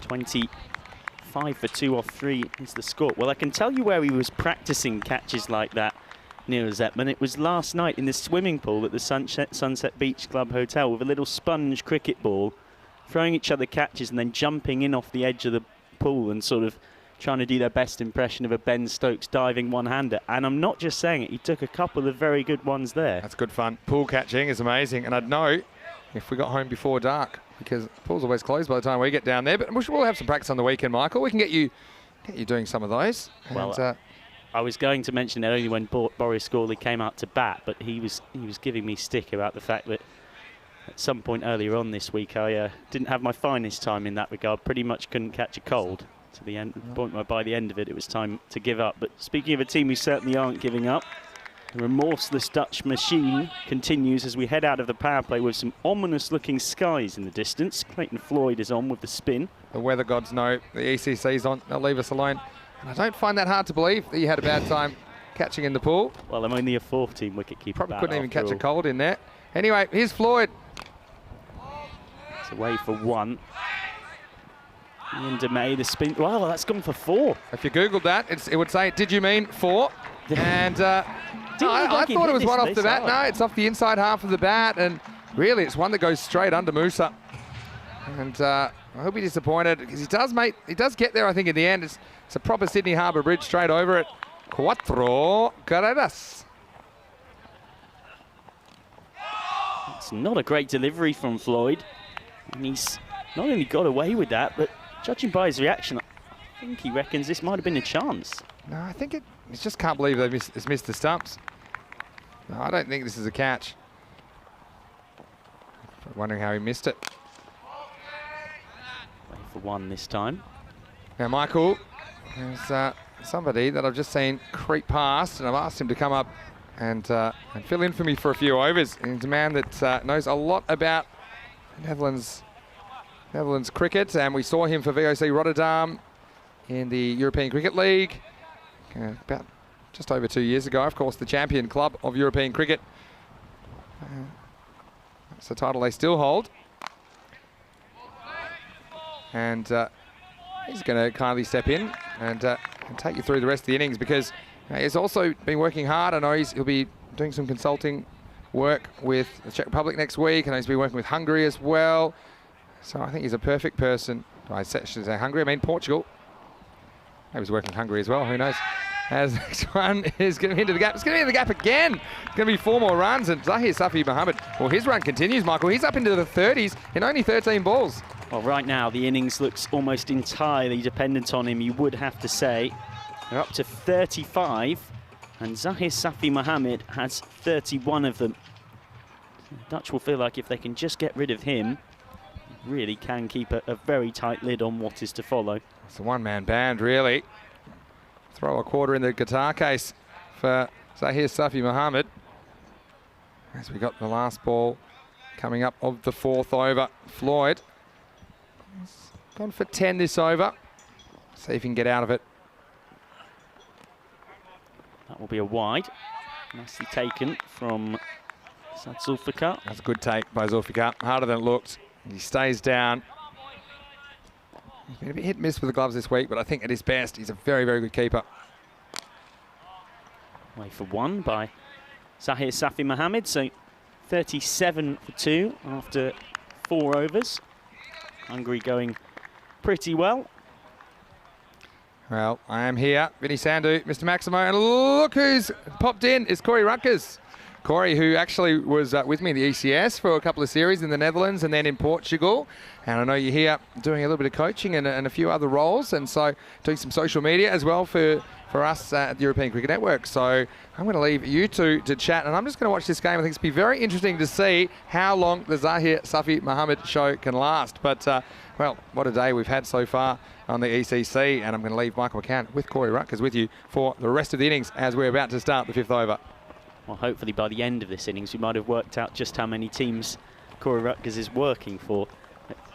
It is quite hard to keep up with as Julian Demey comes on. Demey, who earlier on in this tournament was outstanding, but has been hit about a bit in the last day and a bit or so. And that's kind of the nature of an ECS, isn't it? You can seem in golden form, and after one bad day, it all feels so different. T10 cricket, Michael. It's a fickle game, and one day's good, one day's bad, as Portugal have seen earlier. But no, it's good to be here. Thanks for welcoming me.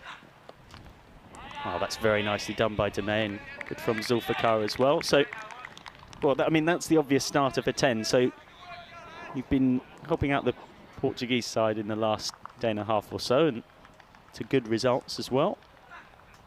Is that skied up? And this should be out.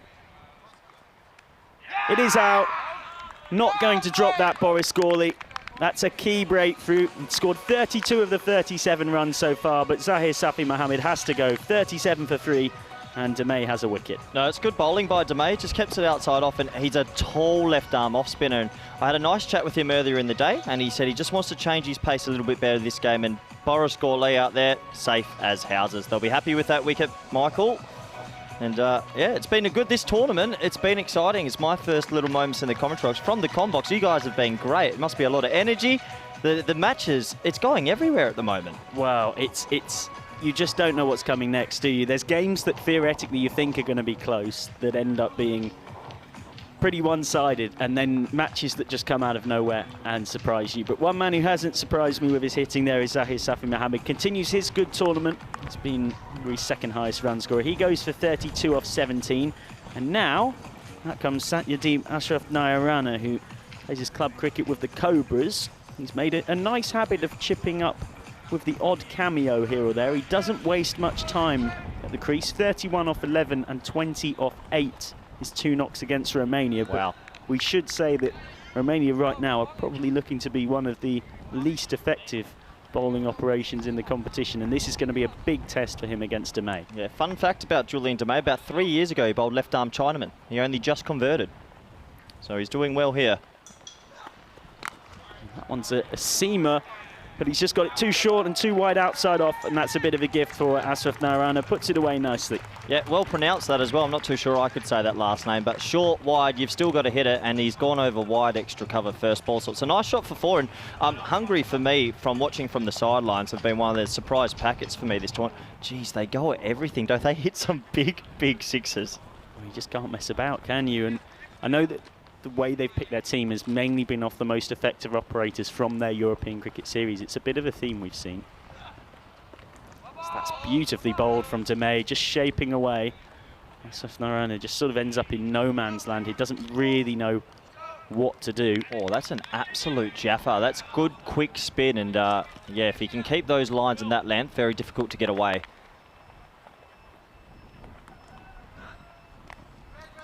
Just jabbed away. Weight is the call, and it's a good one because it wasn't a single to Clayton Floyd there. It was straight at him. Good over from Demay.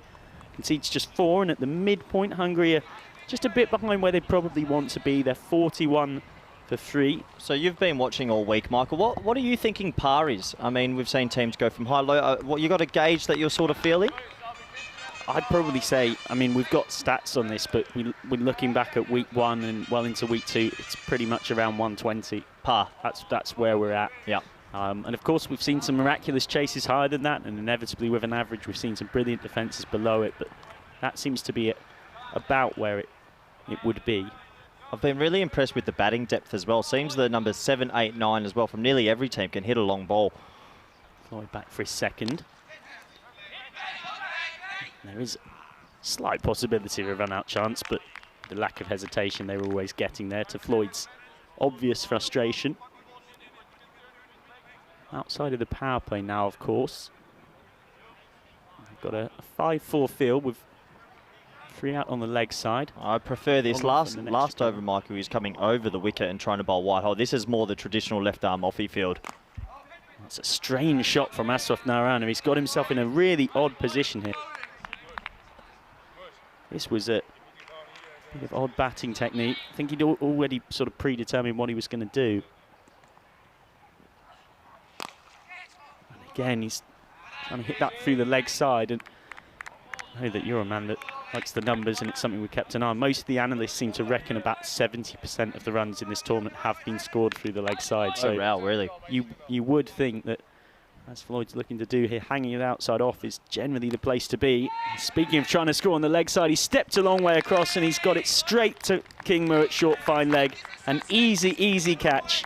43 for 4. Well, he'd been looking for that kind of a shot all over, and he's perished playing it. Yeah, well, look, when you've got this sort of field, there's only a couple of pockets in play that you can get it over the inner ring, and 45 was in, so it's the right idea. He's tried to get across and help on his way, but it's hit high up on the bat, and safe hands by Vivian Kingma, and they'll be happy with that. The Dutch, the 2 spinners, they've been operating with it all week, and it seems to be pretty effective for them.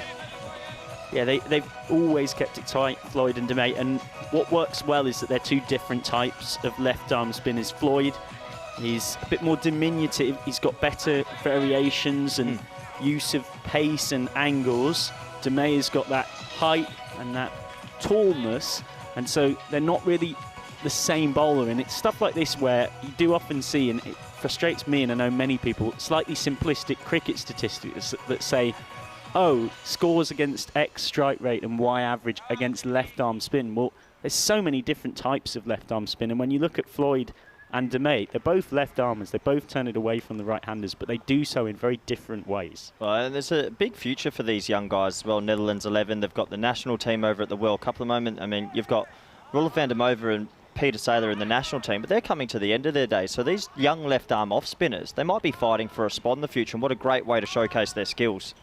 Well, the Gamage out there now. And, well, he'd set off, but he was sent back by Ashraf Narana, so he's going to have to stay on strike and stay on the dreaded naught. I'll leave it to you to tell Saylor and van der Merwe that their careers are over. I'll let you do that. No, there are... They'll be very happy for you to be the person to break the news to them. But I think people understand the point. beautiful toss, and he's got away with that. Yeah, that will bring us an end to the over. It's 43 for 4 after 6. Yeah, it's funny, spin in T10. The beauty of spin bowling to me, Michael, is when T20 cricket came around, everybody said, oh, what about the spinner? And we watched spinners dominate T20 cricket. And now you have T10 cricket, and spinners, for me, still dominate and do well. We have a look at the figures here. Clayton Floyd, 2 overs, 1 for 14. Just brilliant. And his spin twin partner, Julian DeMay. It reminds me of the old Warney and McGill, just the left-arm offie versions of them, the 2 spin twins. And, yeah, they're doing a good job. It's just great to see spinners dominate, still in short formats. Smashed away, baseball style, and that's over the head of Gawley for 6 through the long on region. Nice shot by Aswath Narana. It was definitely one that wasn't out of the textbook. On one leg, the sort of straight slog sweep almost. Yeah, well, class shot. I mean, it's not difficult to play a left arm off spin across the line, but he's hit it through, well, straight mid on. It's a really good shot, and Julian DeMay, well, has to applaud that one. Sometimes some good batting, and you've got to give kudos to the batsman. But this Hungarian side, they've been pretty impressive all tournament. They bat deep, and they go at nearly everything. So, good contest we have on our hands here. Can they score a few more in this over?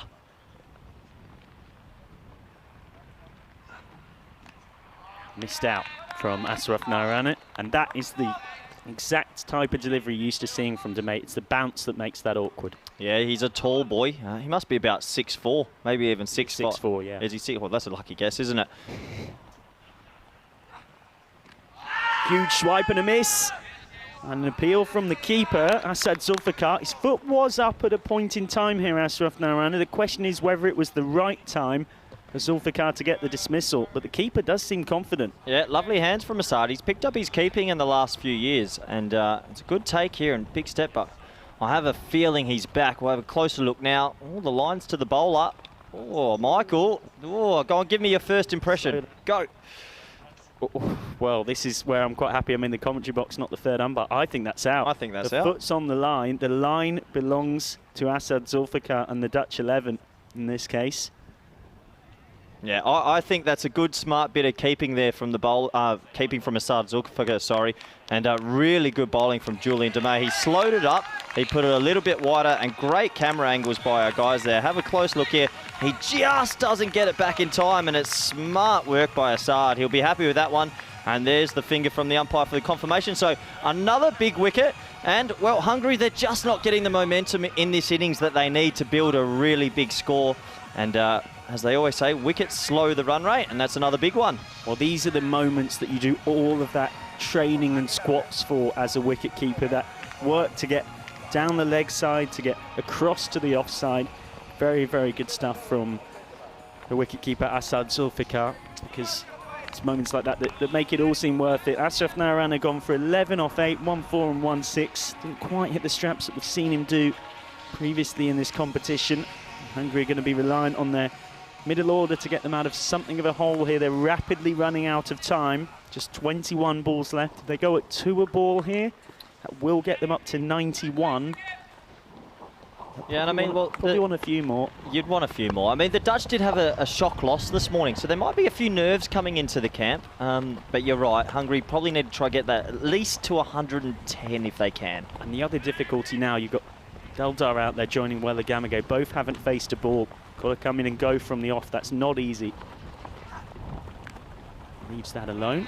Takes the wide. You can definitely tell the Dutch bowlers and the Dutch cap, they've had a chat and they've said, let's just keep it wide from what I like to call the wheelhouse. They're trying to keep it away from that wheelhouse. Say, if you're good enough to hit me over wide extra cover, so be it, but trying not to attack the stumps. That's a conventional defensive shot from Deldar. You're not going to see many of those at this Dream11 European Cricket Championship. Nothing wrong with the old back foot defence. Well, nothing wrong with it apart from in this format. And I haven't got much time. It's jabbed away. They're not going to get a single here either to Ryan Klein. And just coming back to that spin pair, Dutch captain Peter Saylor has turned 34 2 or 3 months ago, and Roelof van der Merwe is 2/3 of the way to being 37. So in defence of the man to my right, I understand the point that he's making as much as I was saying it in jest. Because as much as they'd love to, can't go on forever, although try telling that to Jimmy Anderson. Yeah, absolutely. Well, he is an enigma, isn't he? But I know Ruler fandom over in PSL are watching in their hotels in Dubai. They're in their isolation period. They've just flown in for the World T20, so I hope they're all enjoying. Getting the complaint letter through them. Probably, no. But hello, everyone watching around the world. But it is great to be here, and we'll have a look at the groups here. And yeah, this group's now turned out quite even with Portugal upsetting Netherlands this morning. And I mean, next week as well, I'm very excited to see the England 11. How exciting that they're joining us. Yeah, I've been all over what we can expect from them. They've got some serious players. So that's, again, just sort of the classic Ryan Klein length, really. Rarely see him attack the stumps, and that's because he knows what the plan is. Doesn't want to bowl in that slot, just 3 overs left. I've got one for you, Mike. I'm going to put you on the spot. Who's quicker, Ryan Klein or Vivian Kingma from what you've seen? What do you reckon? Who's winning the speed gun test? Yeah?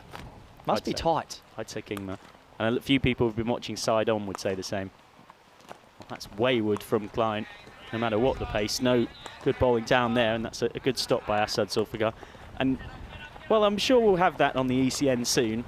I know that Daniel Weston, our founder, is something of a stats man and a tech guru. Dare I cheekily suggest if he was an opening bowler once upon a time rather than wicketkeeper bat, definitely already would, because bowlers always want to know how quickly they're bowling, but I'm sure it will not be far away. There's all kinds of technological innovations that we're always working on behind the scenes. I'll tell you what, there'll be a couple bowlers that don't want the speed gun because they think they bowl 120 and they're coming out at about 95 as well. Against the ego. Maybe it might get some truthful things coming out. That would be good fun. Definitely seen a few speedsters though. Klein this time does attack the stumps. It's got through cover, but going round is Julian DeMay, so Daldar and Welligamage struggling to get going, and this is the problem when you lose so many wickets so quickly. It's a lot of pressure to pile on the lower middle order. Yeah, it's never easy to come in at the end and just bang from ball one, but when you're coming up against guys that bowl good gas and back of a length mostly, it's very, very difficult. He's left that alone, but that won't be a wide. He looks up Welligamage, hoping that he's going to get a decision in his favour, but comfortably inside the blue line. No, it's good umpiring, and how good have the officials been so far this week? They've been bang on and doing a good job. And again, a lot of these umpires, one of the main ways they've been selected for this is the best of the European Cricket Series umpires, and it shows another way in which this project is raising standards, because it's something that you did hear a lot once upon a time on the European cricket circuit. Another dot goes by. The standard of umpiring was frequently discussed as being another thing that let the game down, and that's rapidly risen throughout the last 2 years, because it's not just the players that are getting opportunities and exposure. The umpires are getting a chance to work with match referees such as a certain Rob Kemming, Knight of the House of Orange, and Rob. They can learn off that experience, and we've seen that with the standard of officiating here. No, it's brilliant how far the whole production, everything has come. I mean, this is our inaugural event, but I mean, this could go really big in the next few years and even more teams, and yeah, it's really impressive.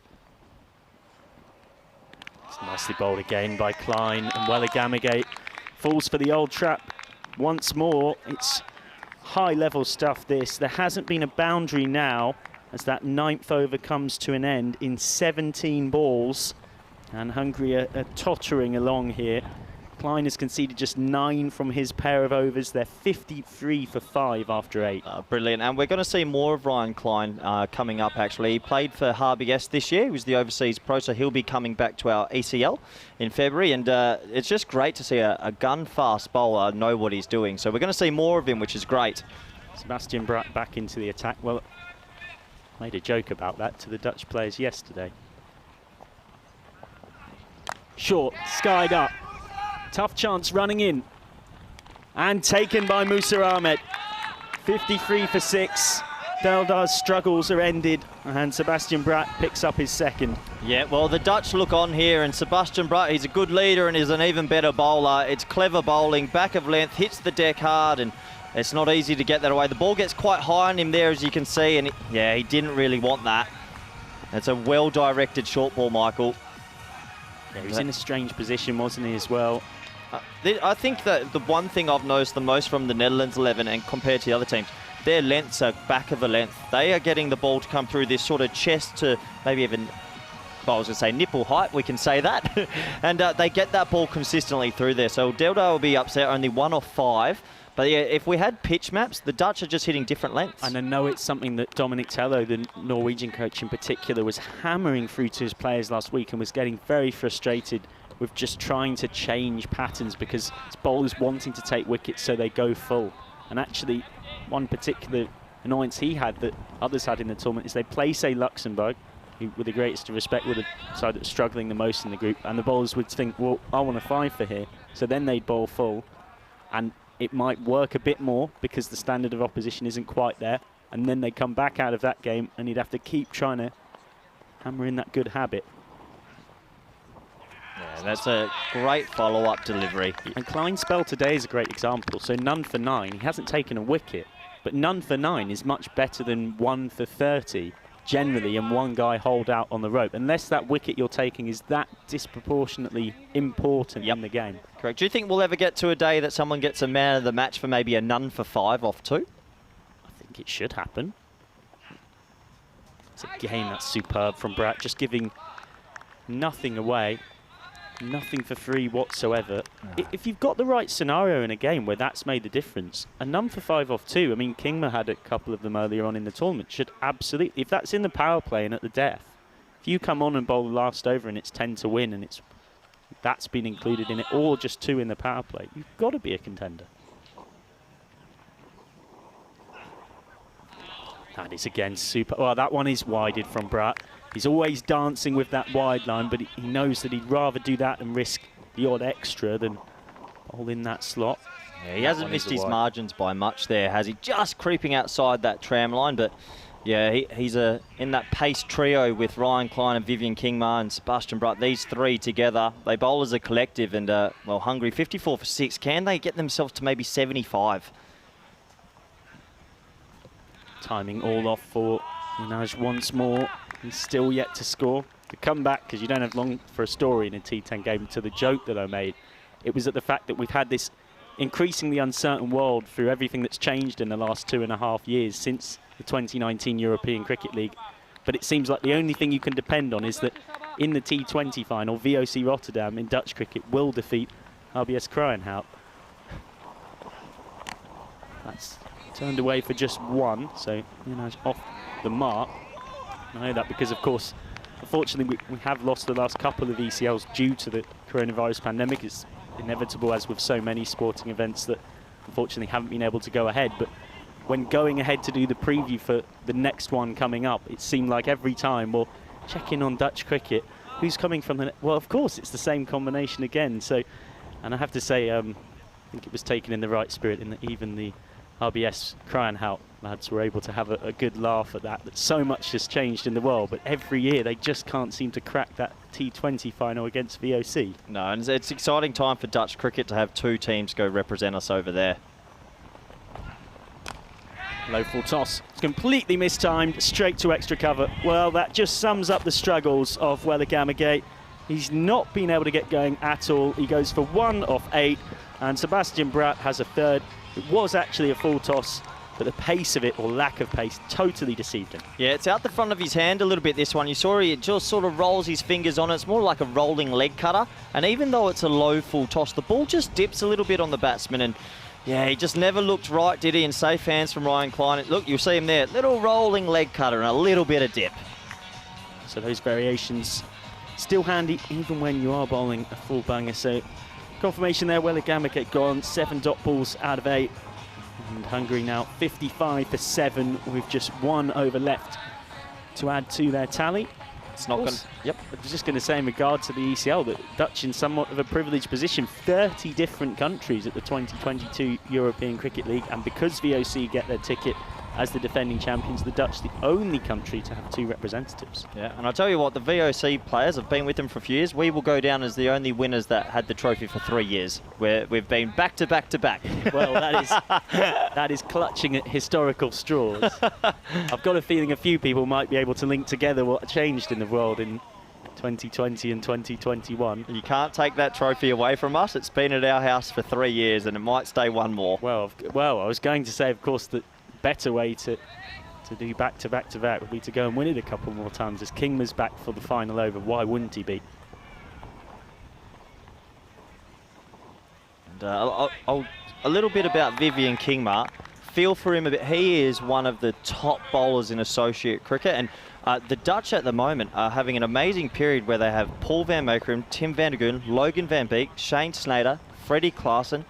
It's just one of those crazy moments in his time, but he is so talented, and when they have those World Cups, you always have the World Cup 11 that missed out, that were unlucky. He would be captain of. Vivian is a class bowler. It's great to see him here, though. Slow ball, didn't pick up on it at all, really. Leonard's just flung his bat at it in hope. We'll get through for one. Lubbers does the fielding.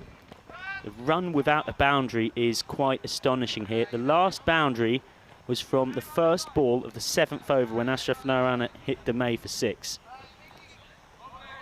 That really is something. So we've not had a boundary in a long, long time since then, in 18 balls. Yeah, they just haven't been able to get the motor and the boat going. It's more like a rowing boat at the moment. We have a good question from Kushal Menden. Who does Viv Kingma look like more, Vittori or Seth Rogen? I'll go a mix of the two. We've had Krusty the Clown. Oh, no. Up and away. Well, that is the way to break a drought without a boundary. Goes down on one knee here and plays an outrageous shot. Salman Khan, the number 9. Sorry, was that his first ball? Yep. Oh, have some of that. What a shot that is. How do you describe that? Oh, he's hit the ball late, which is the right key, but it's just a beautiful extension of his hands to the ball. Kept his head still, and, well, maybe he shouldn't be at number 9. 6 off 1. That's a fair shot. He's got 4 balls left for Kingma to try and make him look like a number 9, and you can guarantee Kingma will do his very best in that regard. Well, instead he goes down the ground. 6 more over the sight screen. It's outrageous, and it's a no ball, so it will be a free hit to follow. So Salman Khan hits back-to-back 6s. Where has this been from Hungary? Well, unbelievable. And Michael, you said there'd been a drought with the boundaries. He's gone bang, bang. He gets the no ball free hit, so that's 13 off 1 ball. Has the extra ball now, and all of a sudden, well, can Hungary? They're a plucky side. They're always thereabouts. Can they get a couple more boundaries and get themselves to a competitive total?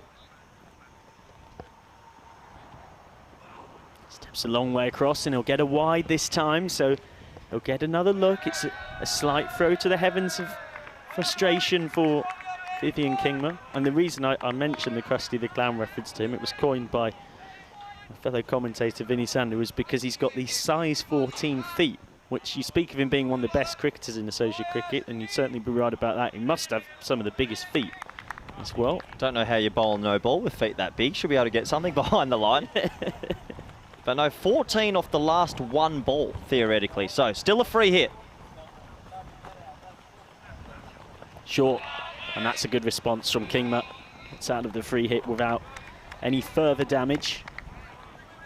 Oh, it's good bowling and a little bit of putting it up in the grill, the danger zone of a batsman, the safety zone, and he's missed that one by a long way. I don't expect to see many more balls that will be in the batsman's half. I think the rest of this over might be more the bowler's half. Yep.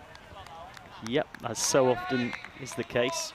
Speak of the depth in Dutch cricket, the fact that Kingma's here tells you a lot. It's been so impressive, so hard to get away.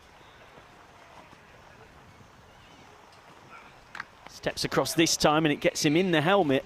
Salman Khan, he seems okay enough to trot through for the single. Yeah, well, we just said that we think they'll be in the bowler's half, and that's hit him pretty hard. Good to see Vivian Kingma's just asking if he's okay. Have a look at the replay here. Oh, yeah. Oh, that's a nasty one.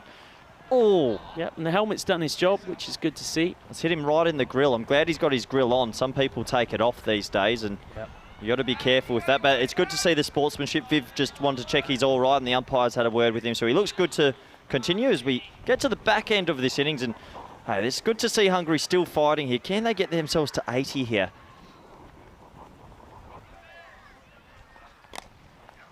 Jabbed by Leonage, and I think that's kind of understandable. He thinks that Khan was hitting the ball so well, he's better off giving him the strike back. And spoken of the depth in Dutch cricket, we've mentioned it before that the men's first team and the A team and the under-19 team are already on tour. says a lot about what's going on off the field, the brains trust that they can bring here. Shane Dietz here is women's head coach, but here to support this Dutch 11, and also Tim de Leede, something of a legend of Dutch cricket, who has assured me earlier on this week when I mentioned that with his family he could maybe field an 11 of de Leede, as he confidently said in front of the squad, well, yes, and we'd beat this lot easily. Oh, wow. But no, the Canes to be there in a healthy situation, and yeah, great to have them competing here in the ECC. Khan plays the same shot again from earlier on in the over. Outrageous way to finish the innings. Against a top-class associate bowler, he's gone down on one knee and he's filleted this over extra cover for 6, and it's not a fluke because it's the second time he's done this to Kingma in this over. Oh, and he's held the pose to boot. That is an unbelievable shot. And yeah, kudos to the batsman. That's gone many a mile, and well, Hungary, a little bit of momentum. And that must be a hell of a feeling for Salman Khan, because he gets to walk off the field with Hungary having posted 78 for 7, and he can walk back into the batting tent and say, I got 19 off 5. I hit 3 of the balls I faced for 6. What happened to you guys? Yeah, absolutely. And now you have in your screen that James Cantor losing his hat. But no, it was an interesting innings, and it was just the wickets early after a couple of nice shots that it just held Hungary's growth in the innings, didn't it, Michael? And they just couldn't get any momentum. Yeah, they when you lose 3 of your top order for 3 runs between them, Kukikel gone for none, Huja making 1, and Manjan gone for 2, you're going to really, really struggle. One man who wasn't struggling, it's a man there enjoying his crowd catch. Yeah, Maxi Hornweg, the male model there, but the ground fielding was pretty exceptional. As you mentioned, these early wickets, what a catch this was by Neil Zetman.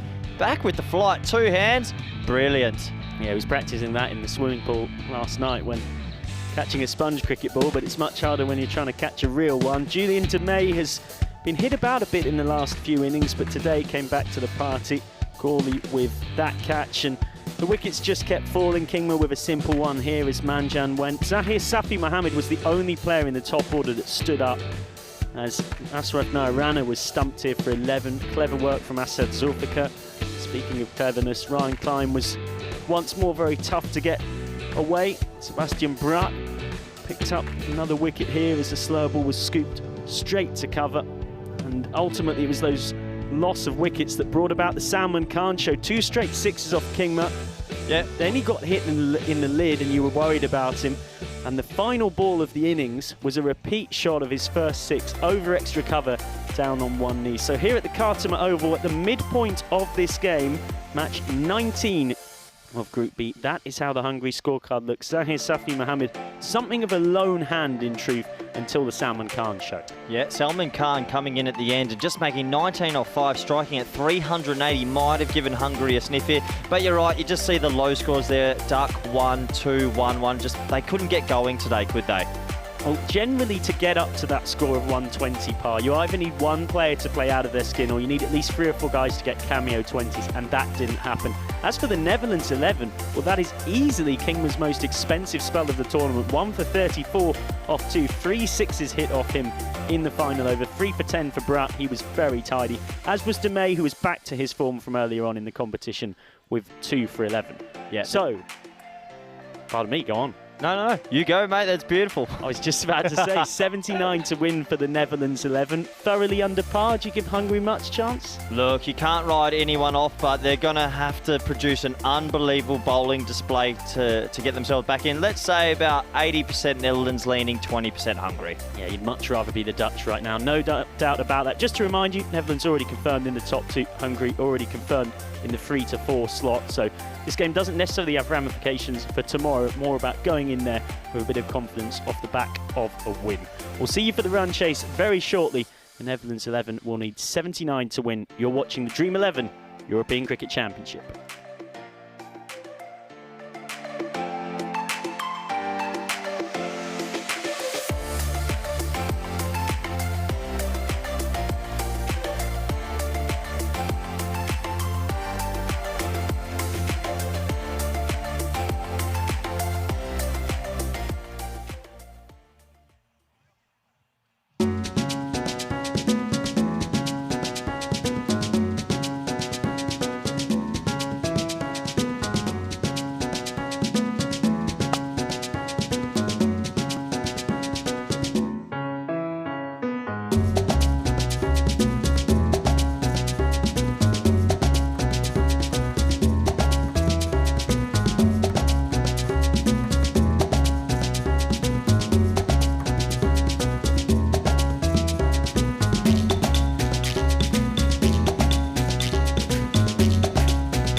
cricket. On the Costa song.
Welcome back to the Cartama Oval, where we're drawing closer to the sharp end of Group B action at this Dream11 European Cricket Championship.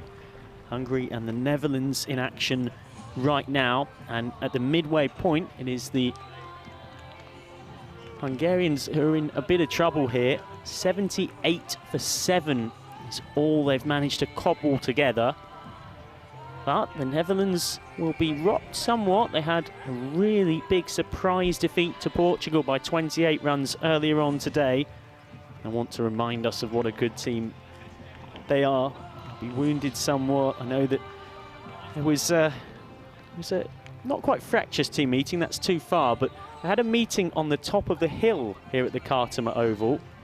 And one of the spare marquees looking out across the ground. They took themselves as a team away from everybody else, all the other competing sides and all of us as ECN staff, and they had a big open discussion, and wasn't necessarily the chirpiest or most positive one, because they had to pick the bones of what was a very tough defeat and one they didn't expect to have against a Portugal side who'd lost 6 games in a row before that point. And joining me is a man who is somewhat of a mastermind for Portugal behind that win, and a man who has plenty of long-time association with Dutch cricket as well, the current VOC Rotterdam coach as well, Corey Rutgers. Hey, Michael. Well, thank you for welcoming me back. But yeah, they did have a team meeting. It was as if they are, well, they're a bit sleepy from the bus ride this morning, but they're not sleepy now. I mean, they've gone back to their favoured duo as an opening pair. You've got Musa Ahmed with Clayton Floyd. It was Asad Zulfikar opening earlier in the day. So they've gone back to their favoured pair.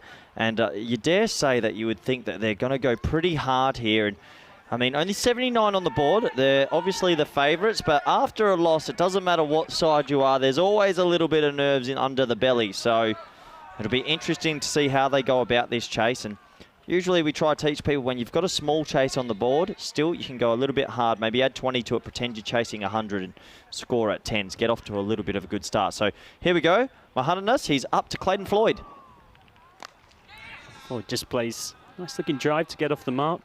Yeah, they've gone back to all of their conventional combinations. They've played their strongest 11 and they've used them in what they believe is their strongest fashion, and they will need to get reaccustomed to that, because tomorrow they will face Austria.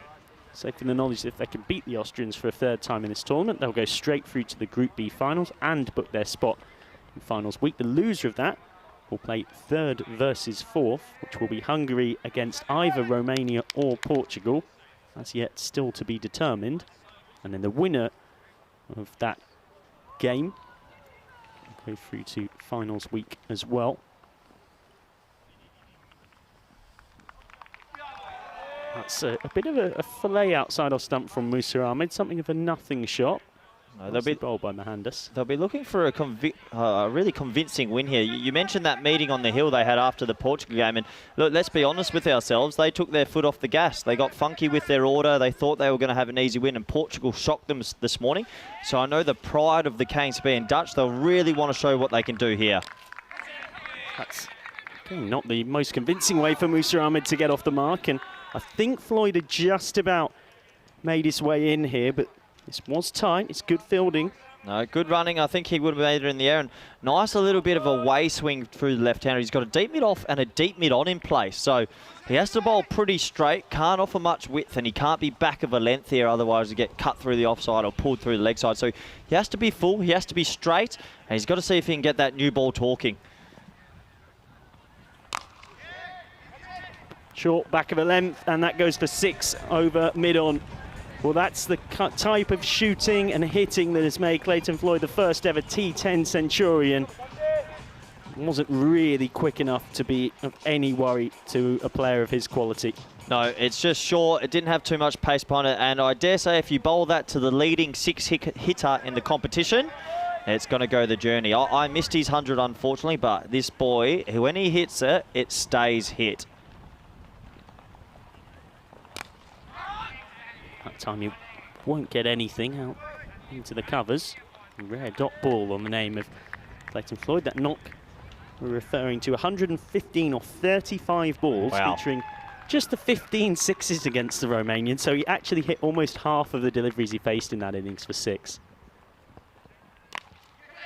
Away by Floyd, straight to backward point. A bit of a miscommunication with Musa Ahmed. He came halfway up the pitch, Floyd, and then said to Musa Ahmed, well, are you really not running for that? And then had to scurry back. It can often be a bit awkward, that sort of area, as we get to the end of the first over, 8 without loss. For those maybe watching at home, either new to cricket or kids watching cricket, conventionally, if the ball's hit in front of square of the wicket either side, it is the batter who's hit the ball's call. If it goes behind, it's the non-strikers. But when you go to that sort of point, backward point region, it gets tricky, doesn't it? It does a little bit, and that's where you want good understanding and good communication between two. But Musa and Clayton, they always seem to be pretty good between the wickets, so they'll be looking to put on a good partnership here. And they are two dominant batsmen. Clayton Floyd must be the leading run scorer in the comp so far, and you'd imagine that he'll be looking to keep his runs going. I want us to bring in soon the leading hats, the colours. I want the coloured hat for the leading run scorer and the leading wickets. Well, now. Oh, talk to me.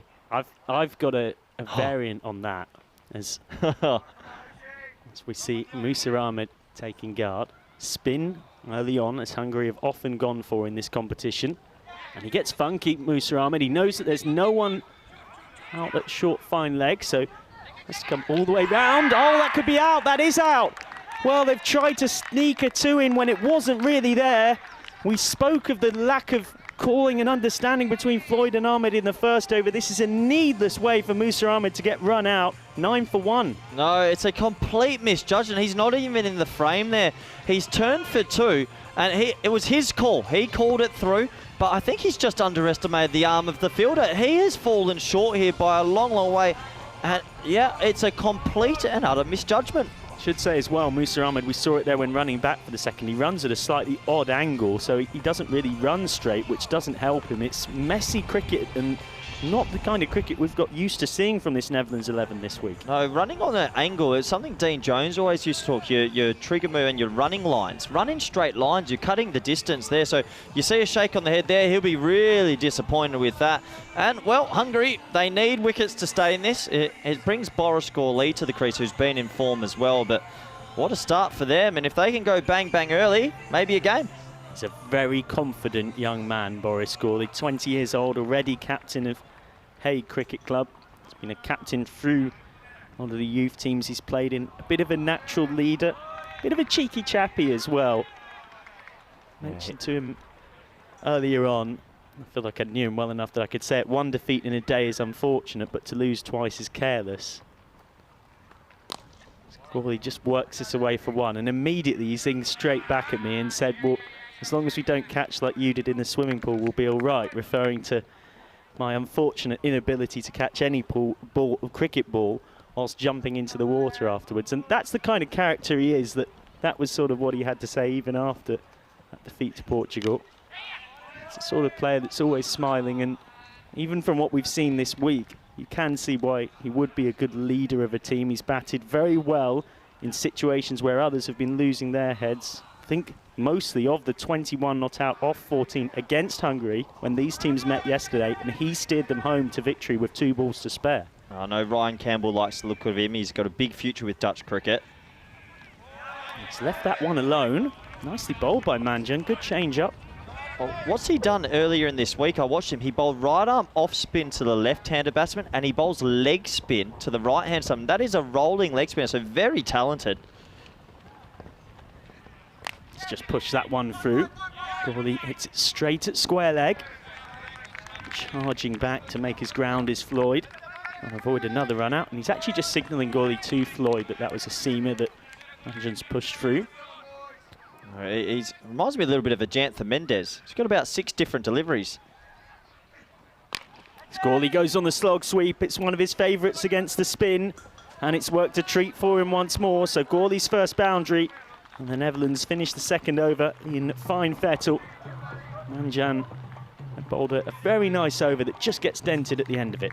Yeah, it does. It's a nice shot. He makes sure he gets his hands out in front of himself and has that back leg down on the ground so he's got a stable base while he sweeps it.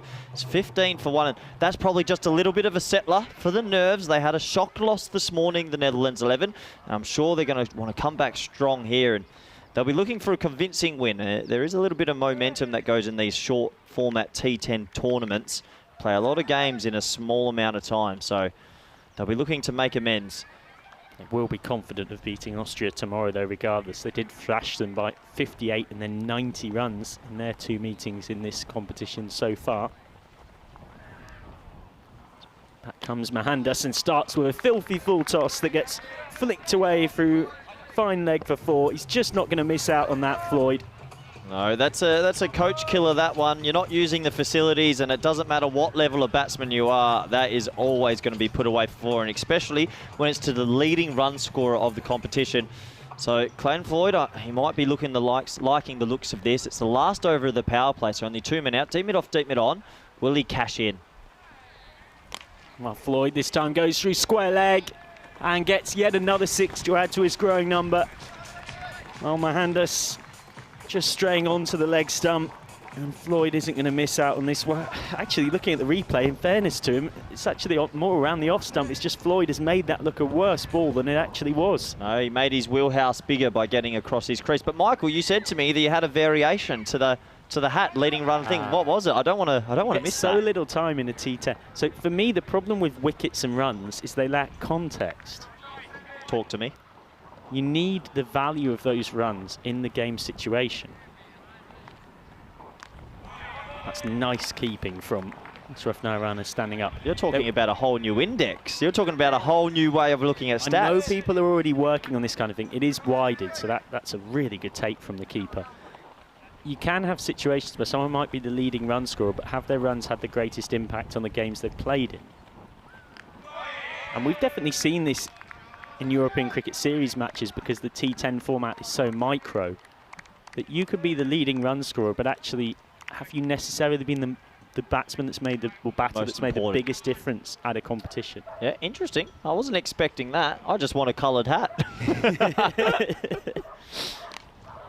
Just worked away by Floyd. He'll get 1 off the inside half of his bat.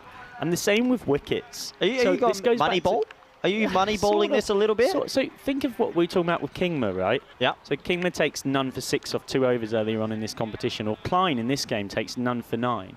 Now, none for 9 is better than 2 for 38, almost always. Yeah, well said. So, you know, is there a way that you have it on economy rate over if you bowled a certain, you have to bowl a certain number of overs, because otherwise you could just bowl 1-2 over spell, but I think that's got to be in the conversation. Or do you just have loads of different hats? You have 1 for wickets, 1 for economy rate, 1 for strike rate over a certain number of runs, and 1 for runs. Yeah, that would be the other, you know. So, but Andre Russell in the IPL is the one that really comes to mind as my best example of this. It was a few years ago. So Russell was 6th in terms of run scorers, but was clearly the best bat. As Gawley, speaking of good batters, has absolutely mullered that in towards the fan tent. And the Dutch dugout are so used to seeing this from Boris Gawley, they don't even react. It's just a shrug of the shoulders. Yep, that's what he does. Boris at it again. Oh, his head position there is absolutely beautiful. You see him shuffle across to middle and off, just showing that he can get across to these balls outside off. And that is a proper cricket shot. I know Ryan Campbell has big raps on this kid. He's Dutch born, he's come through the system, and he's one to look out for in the future for the main 11 competing in the future. As Gawley goes again straight. And he might be out. He is out. It hung in the air a long, long time. So this is a good catch. It's getting very windy around here at the Cartama Oval.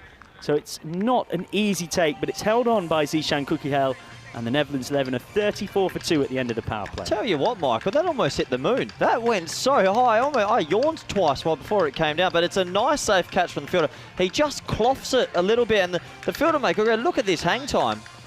It was in the air a long time, and it was swirling around in that breeze, so that's a good take. And he almost laughs, Cookie Hell, as if to say, I've had so many different goes at that while I was underneath it. So it's the end of Boris Gawley, one to watch in the future. Both of his parents played cricket, his mum at HEC, his dad at RBS. Paddy G. Yeah, and he joked to me, actually, that he was born and raised on a cricket ground, pretty much, Boris Gawley, and occasionally plays as a striker when playing football in the winter, but that's pretty much just waiting for the cricket season to come back around. I know he actually said to me as well, and I'm not meaning to turn into his agent, but that he's trying to get a club gig in Australia or South Africa over the winter, and that he, like a lot of these Dutch cricketers, who, let's not forget, and you might not know this if you're at home, you might assume otherwise, these guys aren't full-time professionals. He's looking for an opportunity to further his winter playing club cricket at a high level on the other hemisphere. Yeah, I think at the top of my head, there's about 9 contracts that are with the Dutch, with the KNCB. Only 9. I mean, it still shows that associate cricket and the funding, it's not always the easiest to be a full-time professional cricketer. So a lot of these people are almost freelancing in their sport. They like what we do. Yeah, well, we have to find work everywhere, but we do it for the love of the game. Absolutely. Back for his second is Manjan. That's too short, and Floyd's pummeled this down the ground for 6 more. Well, they might be losing wickets to Netherlands 11, but it doesn't change anything for Clayton Floyd. Oh, I tell you what, he's a strong, stocky boy, and that is all muscle. I know he spends a lot of time in the gym and a lot of time on his Instagram, so he'd be happy with that one, Michael. 50-metre boundaries. When he hits it right, Floyd, he clears them by a lot longer than that hit. This time goes down the ground. He's absolutely mullered that through, wide, long off. A gorgeous shot from Floyd, and Manjan's under big pressure now. Yeah, that's just a little bit more conventional, a little bit of a shimmy with the feet, but didn't fool anybody, and he swatted that cover drive a bit. Beautiful sound off that bonsai cricket bat as well, so he's got a bit of willow in his hands. Unable to make contact this time, Floyd. Nice comeback from Manjan. Clayton Floyd, who's currently studying business, but like so many people who do a degree, he's realised that it's maybe not certain that's the life for him and actually wants to go and be a sports psychologist. Also had a really interesting story as to how he got discovered, Floyd. He's unable to make contact with that one. So the Dutch team were training in South Africa. He's got a Dutch passport through his mum, and through a contact he said, well, why don't you go along? This guy sort of just turned up at the nets, and the Dutch team went, we'll give you a go, and the rest is history. Oh, and he's got a big piece of that, Michael. A big slog. That is huge. So, well, he's got that Dutch passport, and the Dutch are thankful right now. Great batting. Yeah, he and Gawley in particular in this Dutch team just love that slog sweep, don't they? And we've actually pretty much got an ECN search party team out looking for this ball already. We might need our travel partners Bizaway to help us get it back. Reynold Pillay in the chat says he's a little bit similar to Herschel Gibbs. Yeah. It's not a bad shout. Can score half as many runs as Gibbs did. He'll do okay. So that's a poor misfield. That's gone for 4. It really shouldn't have done. And Sandeep Mohandas, who's had a difficult time of it with the ball, is now struggling out there in the field. Maybe there was a slight bobble, but at international level, that's got to be stopped. Yeah, he'll be disappointed with that. It's 54 for 2 now after 4 as the Netherlands. Yeah, well, they're running away with this. Very convincing. And, well, Clayton Floyd, he's moved to 39 off 15 and pretty impressive. But, yeah, it's an amazing story how it happens. He gets invited to a training session, then he's insisted. Brandon Glover was the same. We're in Pretoria. Ryan Campbell heard, oh, we've got this fast bowler down the road. He's got a Dutch passport. Comes to the training. He's fantastic. And then he's in the World Cup. So for the Dutch cricket at the moment, T10 cricket, 20 over cricket, under 19s, A's cricket. What an exciting time for the KNCB. Well, I wouldn't blame you if you're at home and you actually can't keep up, particularly if you're Dutch, with the amount of Dutch teams playing cricket all across the world right now. The men's first team, the under-19 team, the A team, and this 11 at this tournament. And, well, given that many are in action, I'm kind of almost surprised I didn't hear that the Netherlands women's team and the Netherlands under-19s team were in action. Just seems to be sort of law of the way things happen. Everything happens at once. I'm sure there's someone who works on admin for the KNCB who's very, very busy right now. Yeah, you'd hope so.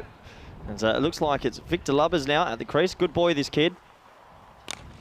First ball is a good Yorker from Salman Khan, who, whatever happens in this game, got his moment in the ECN history books by hitting Vivian Kingma. He might well turn out to be the bowler, certainly one of the bowlers of this tournament, for 3 sixes from that last over.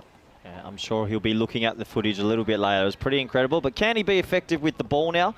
Maybe get a couple of extra wickets to add to his impressive batting earlier, but he's up against the mighty Clayton Floyd at the moment, who's seeing it like a beach ball. Slow ball, and Floyd is straight onto that. It's gone well over Long Off's head. Long Off, Welligamage just reduced to being a ball boy in truth. And that's 6 more. Yeah, lovely shot, just over pitching. And, well, you see his little flay of the wrists through the shot late here.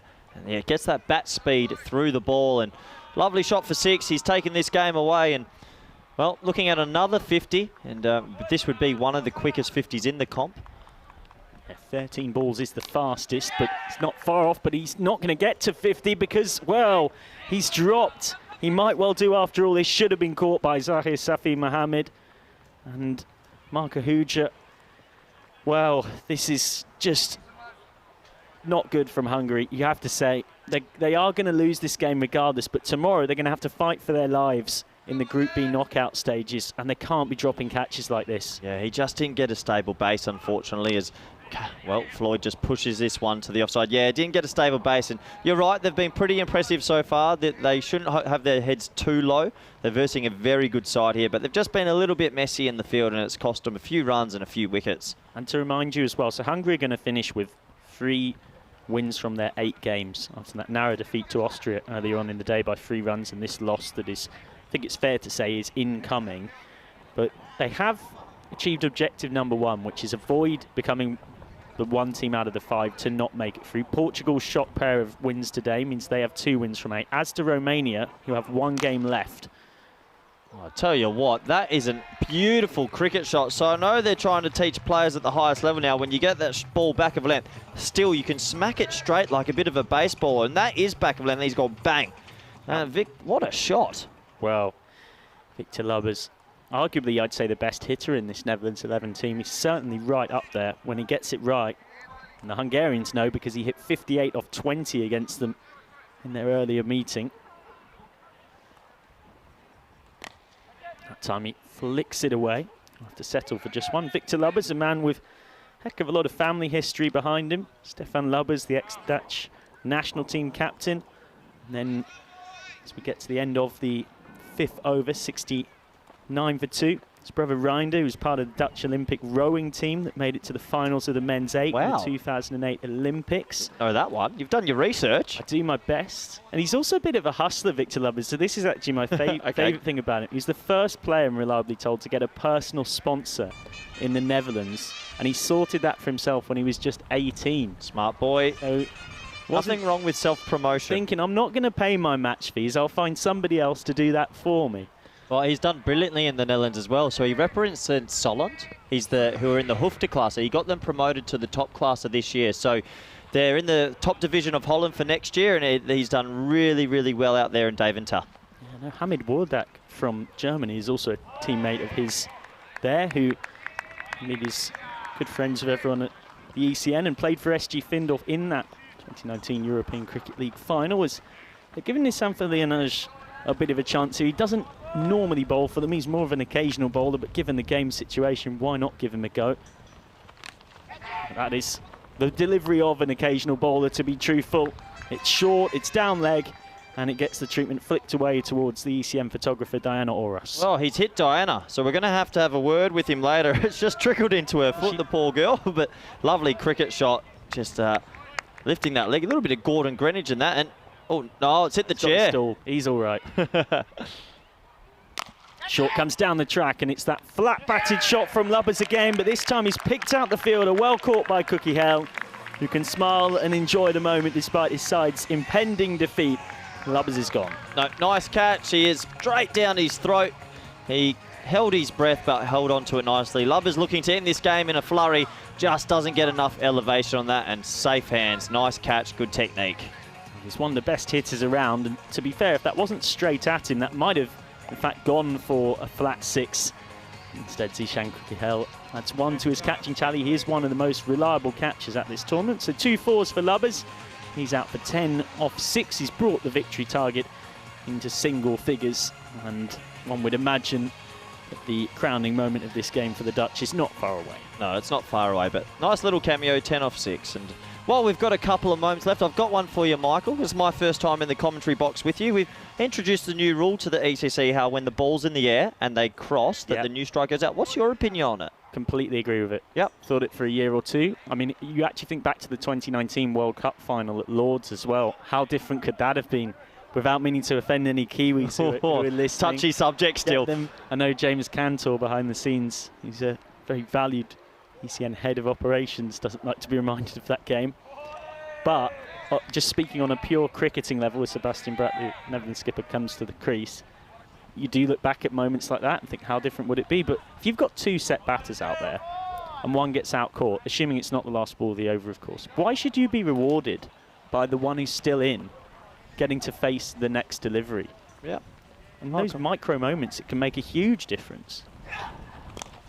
Pratt will get a single here. So let's say, for example, the Netherlands needed 7 to win off 2, or 6 to win off 2. And you've got the number 11 in with Floyd. And Floyd skies one up, and they run a single. It's caught. Well, you know, why should you be rewarded? It doesn't make any sense to me. Well, that is smashed away, and that will be the game, and that will be Clayton Floyd's 50. The Dutch are back on song. The Netherlands 11 finishing with 7 wins from their 8 games in Pool B. They had that blemish earlier on against Portugal, who beat them by 28 runs, but they're back to winning ways. They win this game by 7 wickets with a massive 24 balls to spare. No, well, looking back, it was an impressive innings from Clayton Floyd, but Hungary, they never really had enough runs on the board, and a couple of errors in the field didn't help them. But the Netherlands 11, they'll be happy with that after, as we mentioned, a shock defeat this morning. They came back strong and they took the chocolates in this one. As we see, the kids are here playing with Rico. Yeah, Taranjeet Singh's.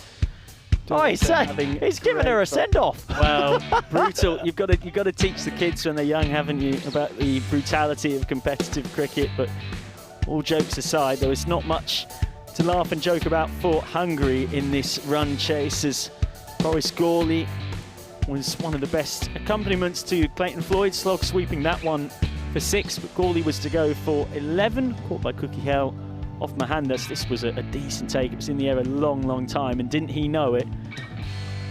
Frustration ultimately for the Hungarians, but they lost this game with the bat, as we've alluded to. Clayton Floyd just in destructive form, and it's a bit of a rotating cast around him as he brought them to victory. Yeah, absolutely, and that's the thing. When you've got a batsman in such good form, and he faces as many balls as he did, as that was Victor Lubbers holding out to deep mid off, and a smart catch taken. But when you've got a batsman in such good form as he is, 54 off 19, the leading run scorer, the leading 6-hitter in the comp, and the smiles on the Dutch back into winning ways, and well, they'll be happy to wrestle back that momentum. Yeah, they certainly will. So Netherlands finishing with 7 wins. Oh no. And the dancing commentators, Finn and Rico, doing their thing in the fan zone, as was Taranjeet Singh's young daughter. Coming up next, Romania against Austria. Romania have won the toss in that game, and they've elected to bat first. Remember, there's plenty on that match.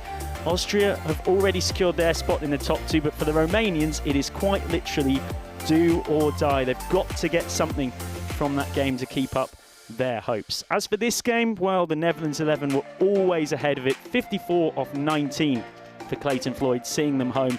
80 for 3 off 6. They would have loved, I'm sure, to have carried on batting, but of course the victory target already reached. Floyd otherwise definitely would have been eyeing another century, I think. Yeah, absolutely. He was looking good, but like we mentioned, probably 40 under par, and never really got going. We'll have a quick look at the bowling figures here, and well, not much to write home about. 1 wicket there for Sandeep Mohandas, but unfortunately not enough runs from the batting unit, and they just couldn't get the chocolates today. Yeah, it was the batting that's really killed Hungary here. Thank you very much for joining us wherever you've been in the world. I should say quickly before I go, of course, that it is Bi Visibility Day, and as one of a relatively small number of people who are out as being bisexual in sports media, I'm very proud to be so, and thank all of the ECN team for their support in that regard. And the beautiful thing about cricket is that it just doesn't care about your identity, your religion, or where you're from, or anything else in between. It's all about bat and ball. And in terms of that particular contest, it was the Netherlands 11 who came out on top. They're victors by 7 wickets with 24 balls to spare. They will finish top of the group here. As for Hungary, they finished their campaign with 3 wins from 8. They'll be back tomorrow in the 3rd versus 4th game. As that table shows you, who they will play next is still to be determined. If Romania can beat Austria, they'll go above Portugal into 4th spot, and that will mean that Hungary will play Romania in the fight to stay alive. The Netherlands will face Austria, and the loser of that will face the winner of Hungary against Portugal or Romania. But we'll get to all of that in more detail once again tomorrow. Double chance for those top 2 sides. Meanwhile, if you're 3rd or 4th, you've got to win 2 games from 2 to get into finals week. For now, though, I've been Michael McCann, and wherever you've been across the world, it's been fantastic to have your company. Do join us very shortly for that 5th match. Austria already locked into 2nd, but Romania, it's do or die for them. That game is coming up in just around half an hour or so. You're watching the Dream11 European Cricket Championship.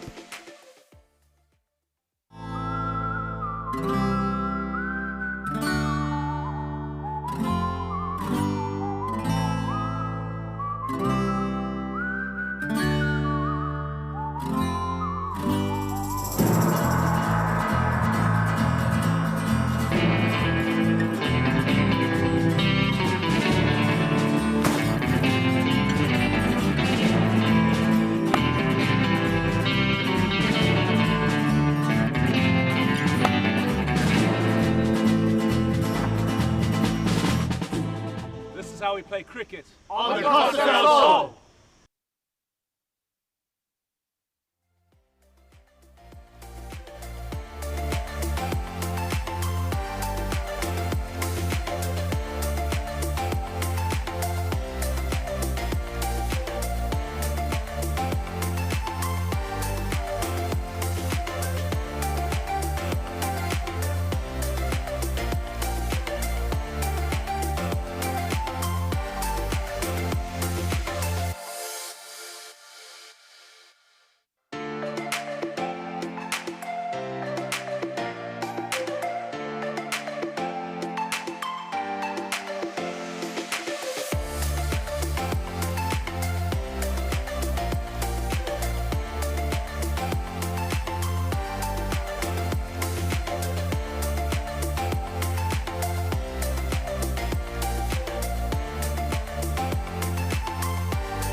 Hello and welcome back for this final time for the Group B stage matches here, and it features Romania and Austria. Austria, well, they already booked their place in tomorrow's Group B finals. Romania, it's a big match for them, it's a must-win one. Let's join the tournament referee, Rob Cumming, and the captains for the all-important coin toss. Your call. Heads. Heads is called. It's tails.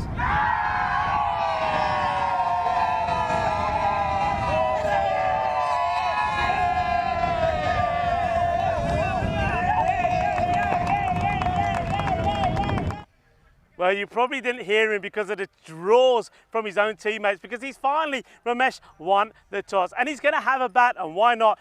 But look, seriously, Romania, they've had struggles, haven't they, with the bat? But this time in this must-win match, somebody like Taranjit Singh, he's got to perform, and he's going to be assisted by somebody else, or maybe it's going to be Periyalwa who's going to help him. Austria, they've done the hard work. They're in tomorrow's Group B finals, but they would like to get some practice in themselves. And I think Iqbal Hussain, if he can score some runs here, it'll do his team some good. And they'll be looking for somebody like Akbarjan to take the wickets. He's going to be a key bowler for him. Well, let's go over to Mr. Maximo, who's waiting for us in the commentary booth for the start of this final match in the Group B stages. Well, what a coin toss. That was, must be one of the most memorable ones I've ever seen. Romania, they were all huddled together like they were kicking a penalty to win the World Cup. And when the coin came down their way, they erupted. It's because Romania, they really wanted to bat. They've had no luck chasing in this tournament, and Romania need to take something out of this game if they're going to get back into fourth place and overtake Portugal, who overtook them with a solid victory earlier in the day. But there's the Austrians. Well, they know that they're going to finish in second place, but they're going to want to tune up and dispose of the Romanians in this one. Let's have a look at the two teams in Romania. I'll see what they go with. I think they probably will stick with Nadagodla and Taranjit Singh at the top. You see them coming out to bat right now. Abdul Shakur comes into the lineup at the expense of Kayani. I was a little bit surprised I didn't see him at the bowling crease in the previous game. Austria, well, they've got a solid team as well. They're resting their captain, Rasmus Shigawal. That's the big news. Abra Bilal will play as a specialist batsman, and reserve keeper Mehat Chima comes into the lineup, and he may bat at number 3 in Shigawal's position.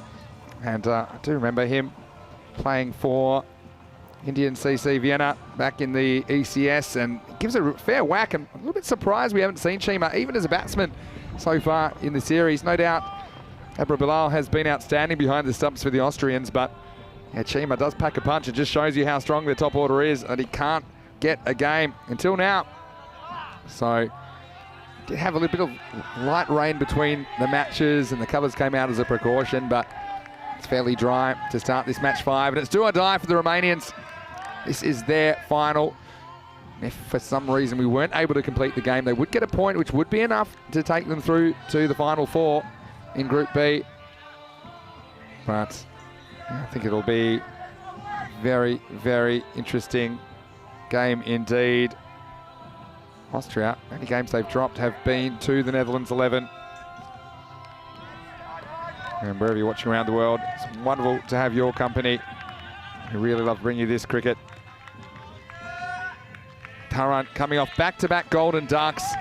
A king pair. Surely we're not going to see identical triplets. Credit to him. He still is standing up, facing the first ball of this match 20, the final Group B group match before Group B finals day tomorrow. Let's play. Last game of the day. Oh no, it could be another one. Oh, it was in the air, and well, Tarrant, he must have had his heart in his throat as that one was top edged away. Once again, he takes on the horizontal bat stroke. Well, as they say, insanity is repeating the same action and expecting a different result. Well, luckily for Tarrant, he got one there, so he gets a run. That brings Satvik Nadagodla, a tall keeper batsman on strike for Romania. It's Garaya with the ball. Goes after this, but he hasn't cleared mid-on, and that's back-to-back Goldens for Nadagodla. Well, he didn't wait at all. It was pitched up, and Garaya gets the wicket. It's well caught by Nur Khan as well at mid-on. Just have a look at this. He didn't even wait to have a look. No, there's aggression and there's recklessness, and that probably was reckless from Nadagodla, who holds out. And just like that, the first wicket goes down. Romania lose their opener once again for a golden duck and a king pair today for Nadagodla. 2 innings, 2 balls faced, 2 dismissals, and Romania, they're 1 for 1. And what a time to ring back into the comedy box. Rico full. Rico, well, I've seen a couple of chances already. Nadagodla, his number was up, and he goes once again first ball. Yes, he's gone first ball, and that's disappointment again from Romania. They just need something to happen, and it could have been Charanjit Singh who went first ball. Well, his wife already told me, Sarabjit, well, if he doesn't score any runs here, he's booking another room for himself in the hotel. And well, it's lovely to be talking to her and Prabjit, their lovely son. We had a nice time playing some cricket as well. Back to the action here. That's a good ball first up. So the wives, the wags, they've already told their men, and that also includes Dana of Rajesh Kumar and Denisa of Arjas Hussain. They said, if you don't win this game, you're going to book yourself another room. So there you go, guys. Well, that's good incentive, isn't it? They'll be sleeping on the couch tonight. Probably not their own couch. But they're getting good support. That's nice. Good support from the wives here and the spectators. Tough kind of support, though, isn't it? It's a tough kind of win support, or else. Isn't it? Here's Garaya. Manan, this has been the story of his tournament. He doesn't really have a lot of footwork, and some batsmen can get away with it, but certainly the bowlers have worked him out for the most part. They're keeping the ball outside the off stump, not giving him anything in his arc. Still going for that shot. Yeah, I mean, they haven't changed it up. We thought maybe they would change the batting order slightly based on what happened in the last match. Let's get this one, but he won't get a run. It's cut off by Abra Bilal, who's in the field now. And he's captaining in the absence of regular captain Rasmal Shigawal. He's just having a bit of a breather. So Mehachima comes in behind the stumps. Also Maybat, fairly close to the top of the order for the Austrians. Always good to have some cricket in all your players. Off the pad, I think, down the leg side. This will finish the first over. Well, not a lot of production from the Romanians. They did win the toss, they wanted to win. They haven't done too much at the end of the first over. It's 1 for 1.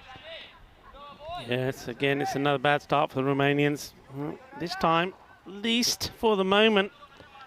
Taranjit is still there. Very lucky to be there. Miscued one. Very similar type of shot to where he's got out. But Nadagodla does go through. And Nadagodla's been put up the order. I think he was far better when he came in, sort of 1 or 2 down. To be fair, I think there are other batsmen that they could have experimented with here. But I think Romania, they're just keeping it to what they've always have and just hoping that it will work. But at the moment, it's not. And I think, well, it's a brave move not to make any changes here. Taranjit, it's got to be the one that performs for them here. It's on strike. Here's Moment. Edged away. And just one here, doubles their score. And I'll be interested to see what Manan's approach is to Shahil Moment. Let's have a look at the run rates at the end of match 19. And Romania, they've been leaking runs, haven't they? Significantly more. And now they're batting faltering. That doesn't really add up in a way that's helpful to them. It's a Moment. He's trying to put the brakes on. Now they're only going at 101 with the bat per 10 overs. This one is chopped into the ground. And once again, they're just having trouble getting the ball away. And once again, Manan, he's just not performing in that number 3 position, is he? No, not at all. And like I was saying, they're just sticking with what they know rather than what they've seen. And what we did see is, well, we saw Vasu Sahani, he's batted well for them, haven't he? We saw that in the last game. Ijaz Hussain. Austria has tightened up as well, 119 to 111. Their averages for and against. And you can see those 2, 3, 4. They have really squeezed now with Portugal performing better. I mean, Romania, on the base of those numbers, they don't really deserve a spot in the top 4. But, I mean, they can get there. But they need to get something out of this game. Shorter, and this is the one Manan wanted, and this is the one he's put out of the park. Maximo! 8th time lucky for Manan, who goes 7 dots. And then this one's a half tracker, a rare bad ball from Shahil Moment. And that one disappears. Shakalagya. Yeah, I mean, he's hit this with everything, hasn't he? And he had to. Otherwise, it wasn't going anywhere. Goes again, but it's going to be 6 and out. And he's gone. Mirza Hassan takes the catch. And, well, Manan, his woes continue. He just cannot get going in this series. We've seen him perform at domestic level, but he's had a miserable time. He's not been the only one, though, in their top order. And he departs for just that 6. Romania now, they're 8 for 2. Yeah, very much the way he did in the previous innings. He finally did get hold of one, sent it big, and then gets himself out. So what do you do here? I mean, well, I'll tell you what you do. You say to yourself, well, at least those wickets, they've gone quickly. And because they've gone quickly, it means hopefully another batsman can come in and stick around and put a partnership together with Taranjeet. Taranjeet himself hasn't looked too good. The 2 runs he's got, one, well, could have easily been out, very similar to his first dismissal. And the second one, he edged for a single. He did. Just a reminder, we have night 8 of 22 in Cyprus tonight. And it's going to be the Cyprus Mouflons versus the Black Caps. Well, Black Caps will really want to win. And Cyprus Mouflons, I'll be happy to take it away from them. That one starts in around about 45 minutes' time. He can turn over after the finish of this game here in Spain. Taranjeet just blocks this one back. Start of a new over, 8 for 2 after 2 overs. Yeah, so we bring you the 5 games in the ECC every day. And then if you want to switch over to our YouTube channel, ECN European Cricket Network, you can watch those final 2 matches. They've had some really close finishes, really exciting finishes lately in that Cyprus night series. Well, Taran goes big and Garaya, well, has the fire taken to his feet. Maximo Taran, or maybe that's the shot that can get him going. He's been joined out there by Abdul Shakur, who's into the lineup for Kayani, so they've played an extra batsman. Yeah. And, well, let's see. At the moment, Taran, he's down the business end. He's getting the business done. Nice shot. Yeah, that was a nice shot. This time, he helps his shape, keeps his head perfectly still, and he absolutely bangs this out of the ground. So, Garaya, something to think about. Slow ball and punch down to long on. So, Shakur, it's a big opportunity for him as well. I mean, again, I think he's not necessarily an out-and-out T10 batsman, but he's probably a good foil for Taran in this situation. He should be able to score off most deliveries. I mean, even if they make it through, you have to wonder about Manan in the lineup. We have left out Kayani and Pavel Florin. This one hit fairly firmly, but straight back at the bowler. Garaya, who principally is an opening batsman. He hasn't gotten going for Austria in this series, so I'm sure he'll want to come good and will want to make the most of this opportunity in the final group match.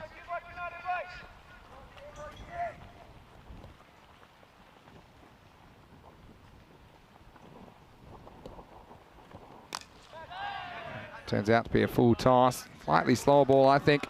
Just bunted away for 1, so Taran comes back on strike.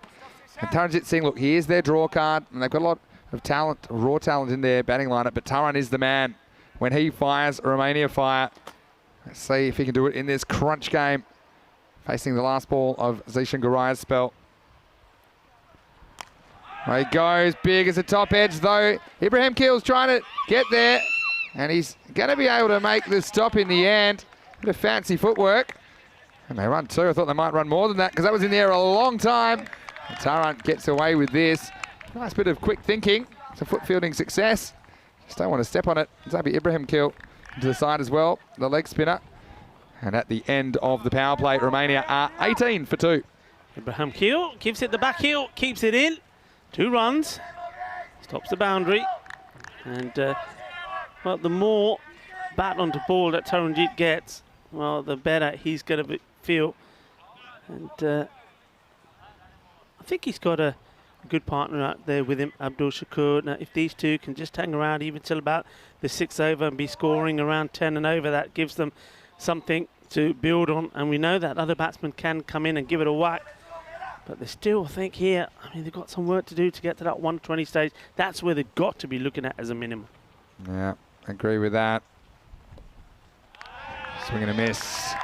First ball as Umar Tariq comes into the attack. Yeah, I mean, Austria, they've still got a very strong batting lineup, but they're a little bit combustible, aren't they? Because they're so aggressive. So they will present opportunities normally, especially if you bowl well. No Shigawal in the lineup. That's good news for Romania. Shakur tries to go big. Now, has he got enough? He has. Maximo! That's a Shakur Shakalagya. That one's out of here, straight through the line. Tariq tastes it, and it's 6 more to Romania. Good shot. And Umar Tariq, he's a good bowler. He's no muppet. And this shot is a class shot. Really is. Just got enough on that one. Goes again. This one presents a bit of a chase. An outstanding bit of fielding down there. That is Sahil Zadran. One hand, one bounce. It's not a rule we'll bring in anytime soon, but yeah, he judged that one perfectly. It skidded onto him a bit. He took it on the run, an important stop. Yeah, Zadran, he's key up there. See spot.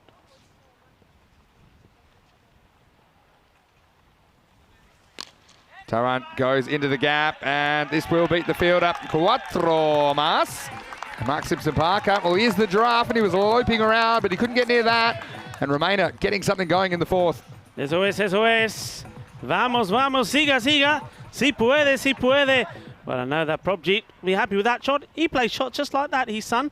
We had a bit of cricket with him. Probjeet's almost getting a game for Romania, though. They've been batting, and this is going to be a disaster. There's going to be 5 for free here. That's 5 wides. And Chima, who's into the lineup. Look, it wasn't an easy stop. You see here, it comes out from behind the batsman. Actually swings a bit, past the stumps. But Chima can't make the stop. Yeah, well, principally the blame's on the bowler there for putting it so far down the leg side. But again, things just twisting Romania's way. We often say if there are early wickets that go down, it's important you keep attacking. And they'll also take the gifts, Romania. Up to 34, 2 balls left in this over. Tarrant hits this hard, but down to long on. Will just be 1. And I like what I'm seeing from Shakur as well. He's playing his shots, but he's playing technically correct shots as well, hitting through the line of the ball. Well, if you can hear screams, don't panic. It's no carnage happening. It's just that the Wags, the Romanian Wags, getting very excited there. And, they know how important this is. This is a delightful shot. Oh, what a shot this is from Shakur. Just classy finish through the gap, 4 runs. Yeah, it's a great shot, and this is what I'm talking about. It's a correct cricket shot, and you get value for those. So I think shot selection is so important as well as shot execution. This one just kind of puts the weight on his back foot and cracked it. Look at that ball fly away, and well, a few things flying away because the wind has picked up, but at the moment no rain, which is good news. I mean, the Romanians, if for some reason we couldn't get a game in, they will get the point which takes them through. But I think it's more important they earn their place, and they can do that by winning this game. This is essentially their final, and Portugal, they would miss out if Romania do win this game. And Portugal had such an amazing day, beating the Netherlands 11 this morning, and then accounting for the Romanians in the 3rd match of the day. So stay tuned because this is going to go right down to the last group match. Here's Ibrahim Kill with the ball. Oh, this is closer than you think. And, well, this is one of those that Shakur, he's probably not the quickest between the wickets. I know he's got a slight injury, but we'll slow this down as much as we can. Oh, I think he's gone here. Yeah, he has. He's going to be gone. And Shakur, he probably won't believe it. And this is horrible, isn't it? This is exactly what they didn't need. Just when they were getting things together, you see there, the umpire Charles Croucher, has to put his finger up. Yeah, so that one really hurts. And yep, good call by the 3rd umpire.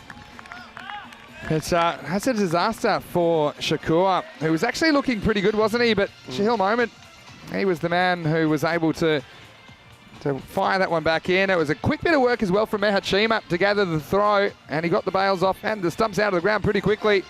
So Shakur, he'll be disappointed. They played the extra batsman. He was looking good, but in the end, he is run out, and I guess that's the price of doing business.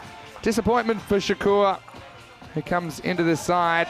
He goes for 12, a 4 and a 6 in there, and Romania now 39 for 3. Yeah, look, he was just looking good. He just played a classy shot out towards the boundary at point. Really looked good, and these two just were starting to settle down, and that wicket goes. So now Taranjeet talking to the new batsman as he's coming in, said, come on, me and you now, me and you, same again. Let's put a partnership together. But I'm looking at Momin, who threw the ball in. He seems to be struggling with that shoulder. He's holding it and he's trying to keep it moving. So I think in getting that throw in, he's sort of tweaked something for sure. Yeah, maybe just because the way through it, maybe a slightly unusual arm angle. It's Zabi Ibrahim Kel. He's going to continue. Oh, this one is Siva Perialawa, who I thought maybe they'd send out at number 4. They sent out Shakur. And Shakur's kind of a floater they can put anywhere in the order. I think because of those early wickets, they preferred Shakur in that position just to steady things. Look, he played a fairly good role, 12 off 6. Unlucky to be run out marginally. Taran hasn't had a lot of the strike. He's only faced 10 out of the first 27 balls in this innings. Just works that one away for a single. So I think this is a good time for Perialwa to come in. Yeah. Because he can stick around and he can also attack. Facing up now.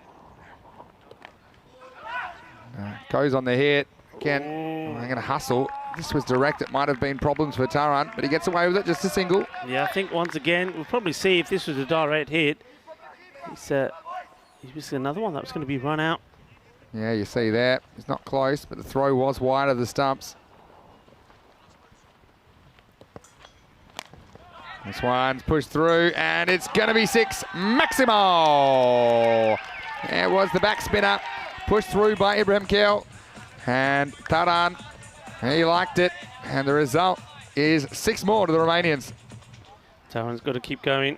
Once again, he's clearing the ropes, but not by vast margins, it has to be said. Short again, but miss hit. Luckily for Taran, it's miss hit well enough. If that makes sense, because it doesn't get all the way to Noor Khan down at Long On. And it takes us to the halfway point of the innings, and Romania are 49 for 3. And what an interesting first half of this innings, Rico. Had Austria on top, then a bit of a resurgence from Romania, but that run out just kind of stopping the flow. And now I think this game is pretty evenly poised.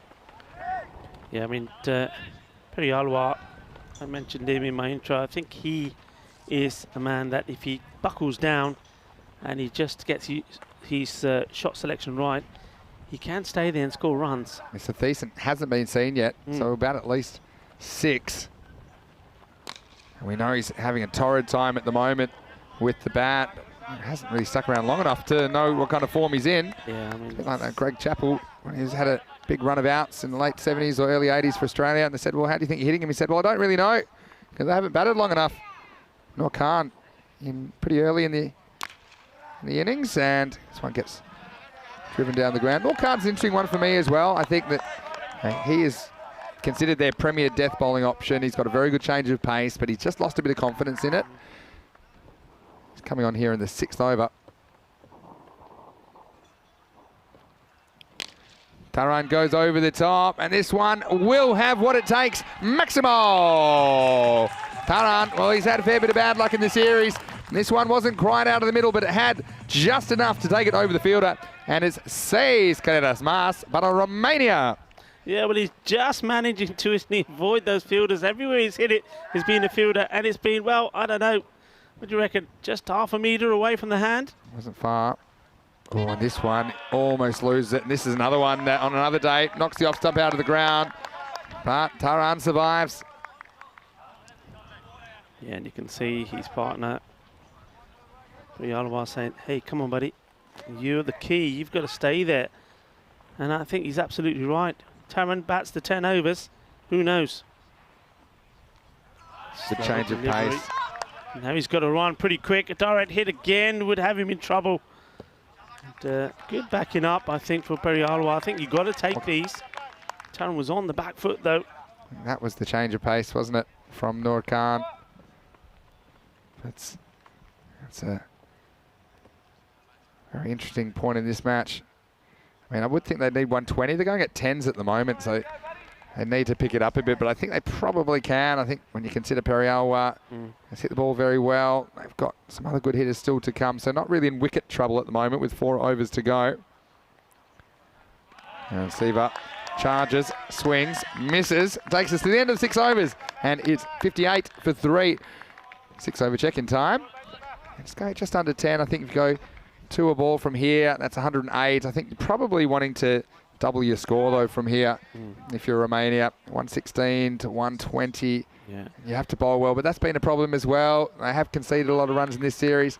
But yeah, that's what I'm going to say. When you look at that that bar chart that we have put up, and you have a look at the runs that they've conceded, so you know how many they need, and that's why for me it's got to be 120, because their bowling hasn't been so tight. All right, Mark Simpson-Parker is going to grab the ball for Austria.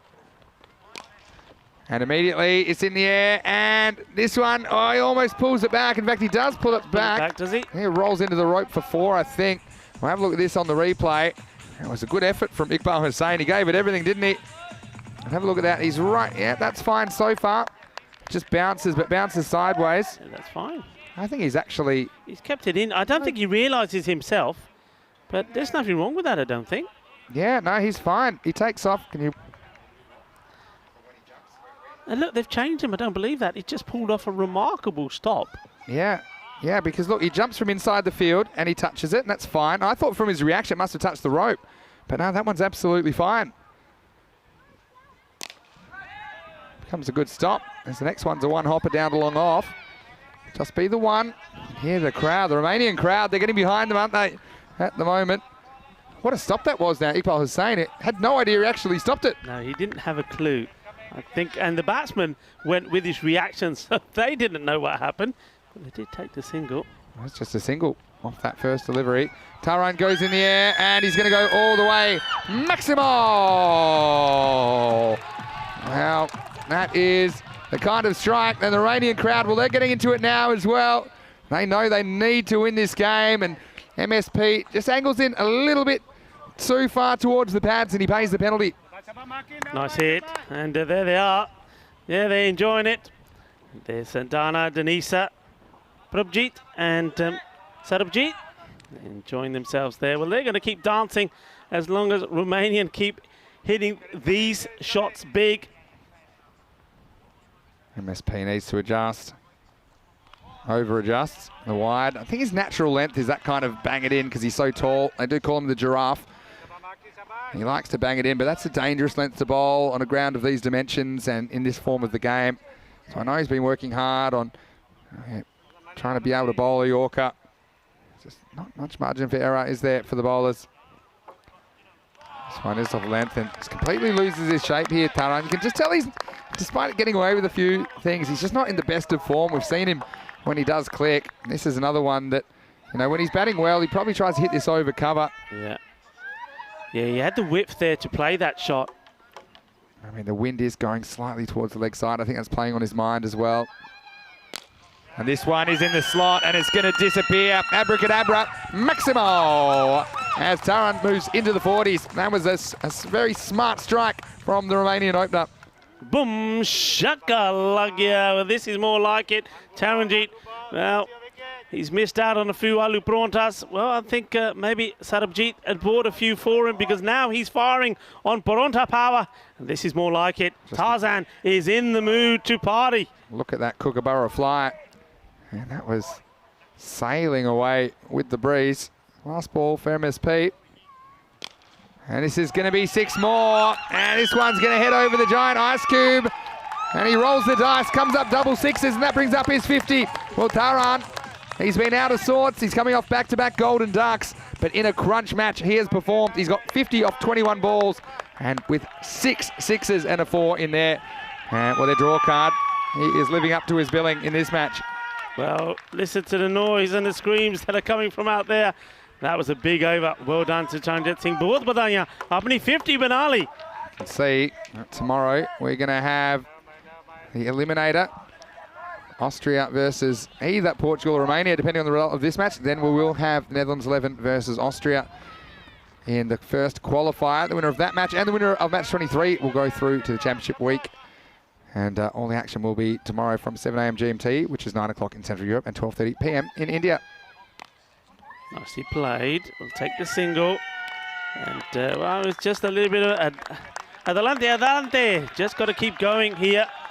Romania, they've got to believe. They've got to I think most important thing is got to work around Taranjit. Taranjit can't believe that his work is done. I know he's got a 50, but he's got to bat all the way through here to get a score that may get them into the Group B finals tomorrow. And this one is the one he slices. This is the one he normally gets out to, but we are not early on. I think that's the one you see. If he's playing that shot inside the power play with the man's in, he's gone, gets away with it. Yeah, does get away with it. He's got away with a few things. He's got away with absolutely nothing in his previous 2 innings, hasn't he? Anyway, sometimes you just need that little bit of luck. Nukan. Come on, Siva. Come on, Siva. You can hear that maybe if you can pick up what we're hearing on the microphone. Siva Kumar just taking his time here. I think just checking something. Here we go, ready to go again. Here is Noor. Such a good slower ball. Periawa, he wants to rush at him, and it just never arrived, did it? A bit like the package that you ordered. Well, he knew it was there. I mean, look, he knows it's slower. He still waits for it, but still can't get nothing on it. Well, maybe his role has to be here, Vinny. Just get singles. Get Taran on strike while Taran's there. And the luck's on his side. And this one goes through him. So you see that sort of delivery is the one that Taran, he'll be onto that like a flash. That's his shot. And Sivakumar just got to bat a little bit smarter here. Just try and get Taranjit on strike. He's got to go for the big shot here. And he does. Has he got enough on it? I believe he has. Yes. 6 carreras más.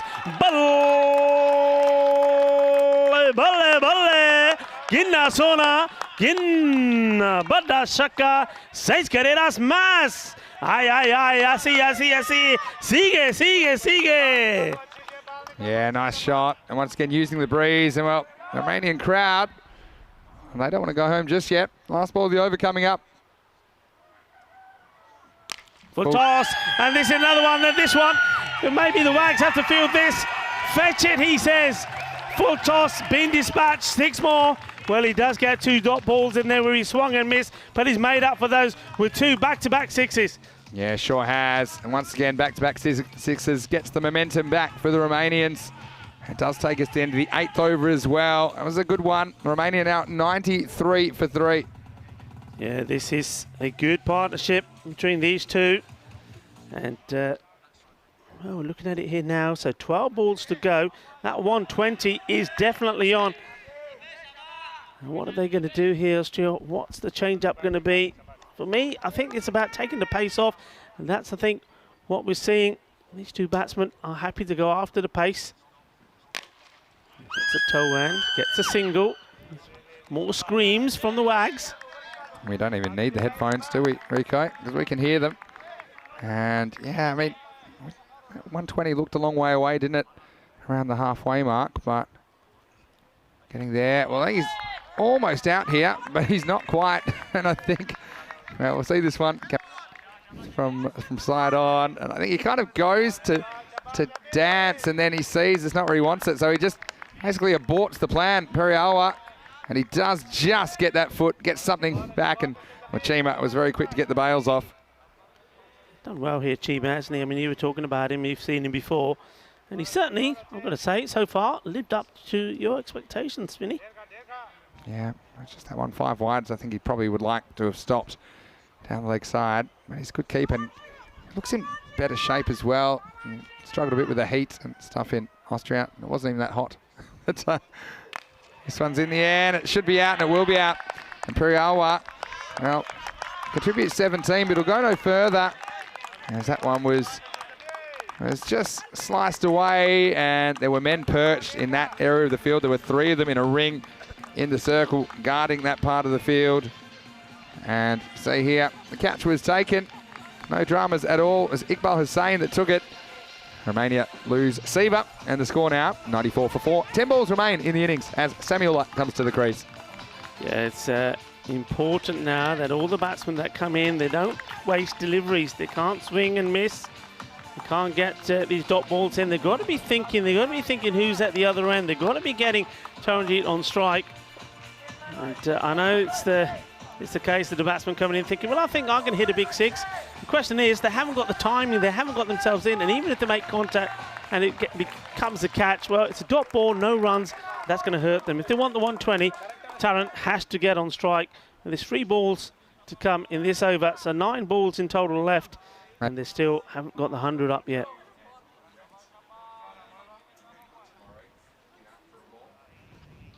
Ibrahim Akel. And this is gone a long way up in the air. This has got to be taking a chance. This is exactly what I was talking about. Are they going to take it? Yes, they are. So Ibrahim Akel takes another one. 2 and 2 from him. And Taranjeet, he knows, even though he's got to the other end, he has to walk back to the other because the new rule that's come into place, he has to go back to the non-strikers end. New batsman will be on strike. And this is exactly what I'm talking about. You've got to play smart cricket. That is criminal, that really is. Yeah, that's a good catch as well in these conditions. Look at the flags going behind him. Hussaini will come to the crease. But you're right, he just needed to get Tarrant on strike. He was gambling on the 6, but, well, snake eyes. And Samuel goes, another golden duck. Well, I don't know what the price of gold is at the moment, but well, if they were golden ducks, they'd be rich, the Romanians. As Ulla departs, and it's 94 for 5. Yeah, and the pace-off has done the trick. That was my thoughts going into this, the 9th over. And 9th overs can be special. Well done. This one is special. Well, Eagle Eye spotted Austria playing twice tomorrow, which isn't the case. Well, they might have to, but it is Hungary who are playing in the eliminator versus either Portugal or Romania. We know the Netherlands 11 will play Austria in the 1 versus 2. One of those teams will make it through to Championship Week. And we'll also find out who makes it through. The winner of match 23, qualifier number 2, will join them. Then we will have the Group B final where whoever wins that one, because we know both those teams will be going through, they will take a bonus point with them. So Tarrant has made his 50 now, 52 of 23. And he's going to be at the other end of Hussaini facing the hat-trick ball from Ibrahim Akel. And, well, never mind a hat-trick. This is a ball you're going to have to fetch. Don't sign it just yet. If Vasu gets one, it was a bit of a half-tracker, always a risk with the wrist spin-up. Ibrahim Akel's bowled a pretty good over, but he lets himself down here. And that brings up the 100 for Romania. And what a way for Hussaini to open his account. Yeah, look, this man for me, I mean, it's maybe too late for Romania. It may not be. Who knows where this match is going to finish, but he can't be coming in here.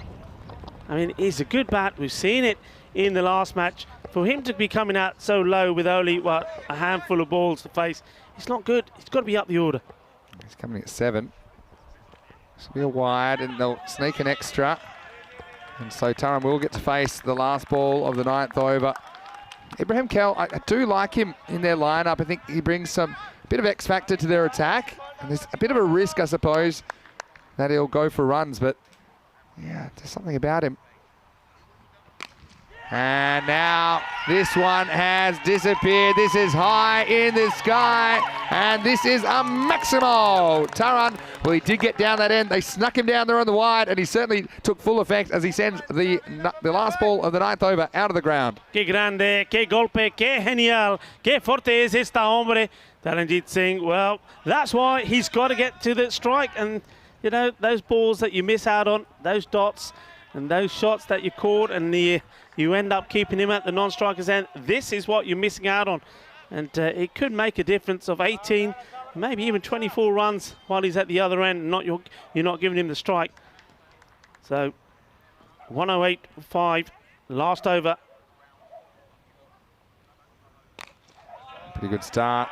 Vasu just has to dig it out. Thanks so much for all the lovely comments. People in the live chat are really enjoying the coverage. Some of them joining us for the first time. Some of them, of course, our regulars. Hello to Stephen Kelk in the Netherlands. Well, he probably woke up to a bit of a shock when he saw what happened in the first match of the day. Hilesh Shantilal, hello to you as well. Thanks for joining us. Okay, and we'll just take the one here.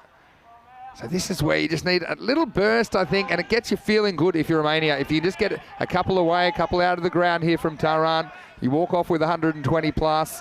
And you've just got a bit of a spring in your step going into the second half of this match. Says Umer Tariq, bowling the last over for Austria. Oh, this is one that he really probably felt he could he could have hit. He didn't want to run, did he? Yeah, I mean, he didn't want to go, but I think you got to take it. That's the kind of ball we've seen disappear with the wind to the leg side, but he just mistimed it, Taran. And Vasu, I think you got to take the run at this stage. You take every run. And Vasu's a good hitter as well. Yeah, exactly. I think a similar ball to Vasu. I think it will go.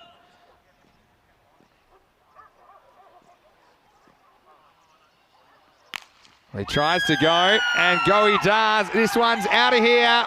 That's a one-way ticket to Pound Town. Saini's come out swinging, and he's swinging well.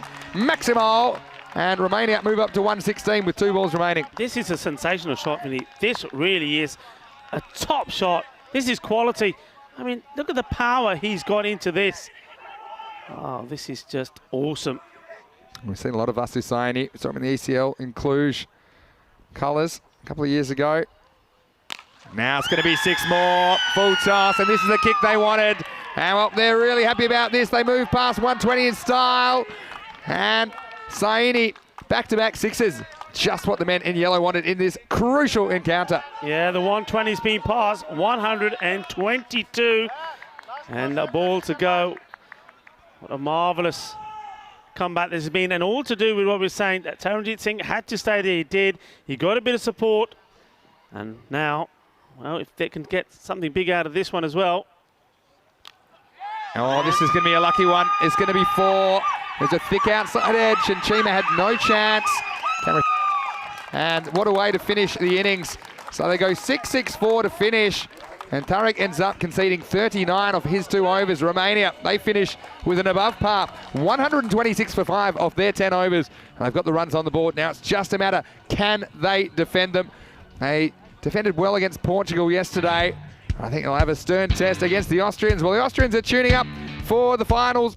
We know that they'll finish in second place, but the Romanians, well, their tournament was on the line here in match 20, the last of the group encounters of Group B, and Nadagodla, well, he was no good early because he went very, very first ball. 2 golden ducks in a row for him.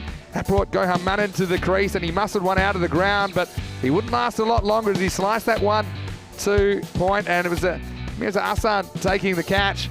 That brought Shakur to the crease, Rico, and look, he's a good inclusion. I think he can change gears, and well, there's a bit of interesting fielding there, and this one was 5 for free, so Romania then they were up and going, and Shakur, I liked what he was bringing to the table, and Taran just got away with a few, but Shakur got run out, and you felt that might just change the momentum, but Romania found a way to get back on track despite losing those wickets with Siva Periawa performing. But it was Taran. We said that when he fires, Romania, they generally fire, and they certainly got a bit out of their opener today. Yeah, he just had it right, didn't he? I mean, you saw on 2 occasions, he just beat the fielders. That one was a remarkable stop on the line. That saved them at least, well, 5 runs because they only took the single from it.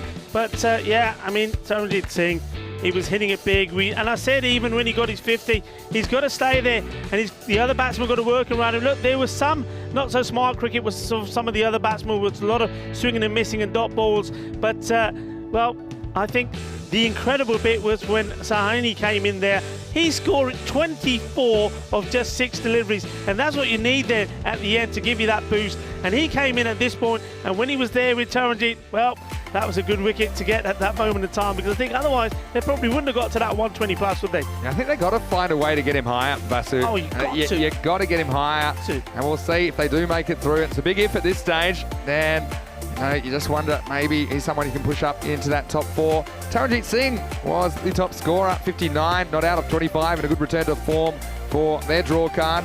He lost his opening partner, Nadagodla, first ball. Shakur, I liked him as well before he got run out for 12, and Siva chipped in with 17. And Vasu Saini, 23 off 6. He certainly provided a bit of a punch at the end of the innings. It's just what they wanted. That last over in the end was expensive, wasn't it? And Tariq went for 18. It was a good end to the innings. They were 58 off 6 overs. They ended up contributing 68 runs in the last 4. So that's good going. As far as the bowling went, Momin never came back for a second over. Mark Simpson-Parker, they got after him as well, 21 off his. 2 for 25, Ibrahim Kel got the figures. Wickets in consecutive deliveries. The other wicket went to Zishan Garaya first up. So the scene is set for a big finish. We still don't know exactly who will finish in that top 4. We'll find out after the break. Austria, if they want to knock Romania out of this series, they'll require 127 runs in 60 balls. Join us, won't you? around the corner for the chase. Vinny Sandu, Mr. Maximo, along with Rico Full. You're watching ECN, and this is the Dream11 European Cricket Championship.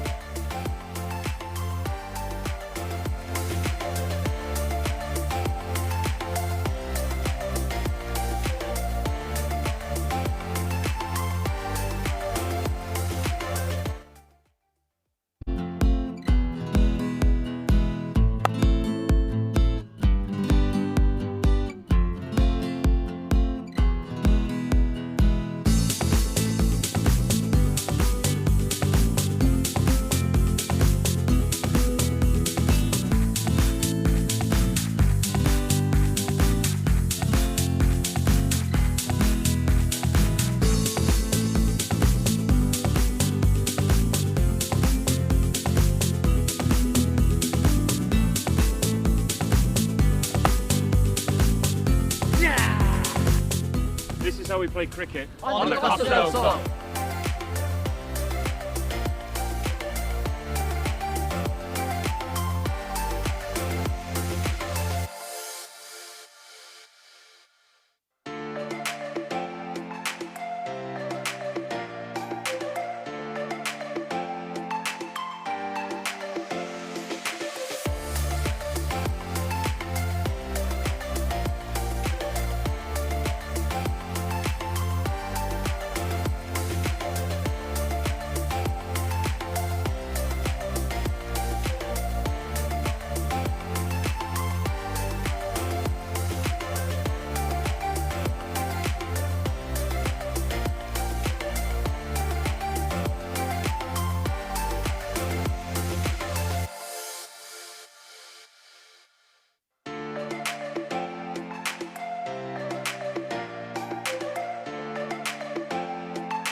Hello and welcome back to the Cartama Oval. We are in Malaga, the region of Andalusia in Spain, and we are watching it's a Group B match, match number 20. It's the last one of the group stages, and everything to play for Romania. And Austria, they're already in Group B's final stage tomorrow, and they know their fate. They are playing the Netherlands. It's not going to be an easy match for them. But to Romania, they're trying to get there. At the moment, the way things stand, Portugal are in that position, and the only way that Romania can overtake them is to win this match. 126 they managed to post, and that took some doing, because at the halfway point they were on 49 for 3, and it was Taranjit Singh 59 of 25, and then a spectacular 23 of 6 deliveries from Vasu Saini. Well, that's got them runs on the board. It's still, you have to say, with the team that they're up against, it's still probably, well, maybe not enough, because Austria, when their batsmen get going, they hit big. But also, it's based on the fact that I don't think, and we've seen on the charts that we've been showing you, that the Romanian bowling is the tidiest. They sometimes tend to bowl too short, tend to give too many runs away, but they're going to have to be at their best. They're going to have to take all their catches, and this is an interesting startup for me. This is a really big gamble. Look, Taranjit Singh, the last two matches before the one earlier today, he hasn't bowled well. He bowled pretty well in this one, in the one before, and now he's come to bowl here. So this is a big gamble for Taranjit. They're not going with the man who's been so good for them in the opening, Mani. Dharmendra Mani not opening up. It's going to be Taranjit Singh. So, well, there's got to be a tactical ploy here. I think it is Manani, actually. Is that Manani? There you go. Well, Got Manani. Michael's Maybe it glasses was, on again. Well, I can tell you how I know it's not Taranjit Singh, because he's actually off the field. He's receiving some medical treatment. Oh, well, there you go. So, Kayani apologies to on as a substitute. Yeah, now that we've got the he's camera look close like, up. yeah. It looks like he was tossing it up like he was practicing bowling spin. So here's Manani. Rico. I can't edit this out because you know it's live. So anyway, yeah, they are sticking with Manani. Well, that now I understand. And so yeah, bit of a change as well for Austria. They dropped Garaya down the order. Has not been working. Abril Bilal is opening with Iqbal Hussain. Iqbal Hussain on strike at the moment. Gets a wide here. So yeah, this kind of score, kind of using that. These mini targets. The mini targets I'd probably be using would be 25 off every 2 overs. So let's just keep an eye on that. Austria, they'll want to have some winning form going into finals day, no doubt about that. Well, Iqbal's gone big, but it's a long chase for the fielder. Well, he almost gets there, and unfortunately, that is the substitute fielder, Kayani. And he ran probably 800 metres. It looked like he did 2 laps of the oval as this one came down and just couldn't pull it down from the skies. Look at that. I mean, in the end, he almost overran it, and full wipeout, gets past him, doesn't get a hand on it, and goes for 4. Well, if he was even able to stop the boundary, that would have been something, but bit surprised. The first one. Literally gone to Taranjit Singh's position. I thought maybe they might use Vasu Saini or something in that position. Kayani, we normally see fielding at a backward point or short third man. Iqbal tries to deposit this one into the bar, but it's a little bit too high. They're going for the LB here, but look where it's pitching, and look where it hits him. I know the batsman gets low, but this is still going over the stumps. It hits him above the line of the stumps, and it was climbing. Yeah. But you can see what's on Iqbal Hussain's mind, and he is such a powerful striker of the ball. There's a big gap, isn't there? Square of the wicket on the leg side in that mid-wicket region. And he goes there, and he gets it. It's a bit of a miss hit. Still think it'll get there, and so the result is 4 more runs and 4 carreras más. Not convincing Hussain, but he does get Austria off to a decent start. They move up to 9. Yeah, I think you've got to think of a field change here. 2 have gone there, and well, just having a look where the 2 fielders are out at the moment. You've got a man who's on the leg side boundary behind square and long on. It was a bad ball though. I mean, it was short and it gave him the opportunity to play that shot. So no field change. Hussain, this one lays down leg side, and Nadegodla uncharacteristically misses this one. We know he's not quite fully fit. Satvik Nadegodla. I see, well, he's just losing his line. Iqbal Hussain missed out as well. The Godlike wasn't able to handle it. So we'll get a chance to look at Abra Bilal. Very talented keeper batsman of his own standing. And he comes in to face his first ball.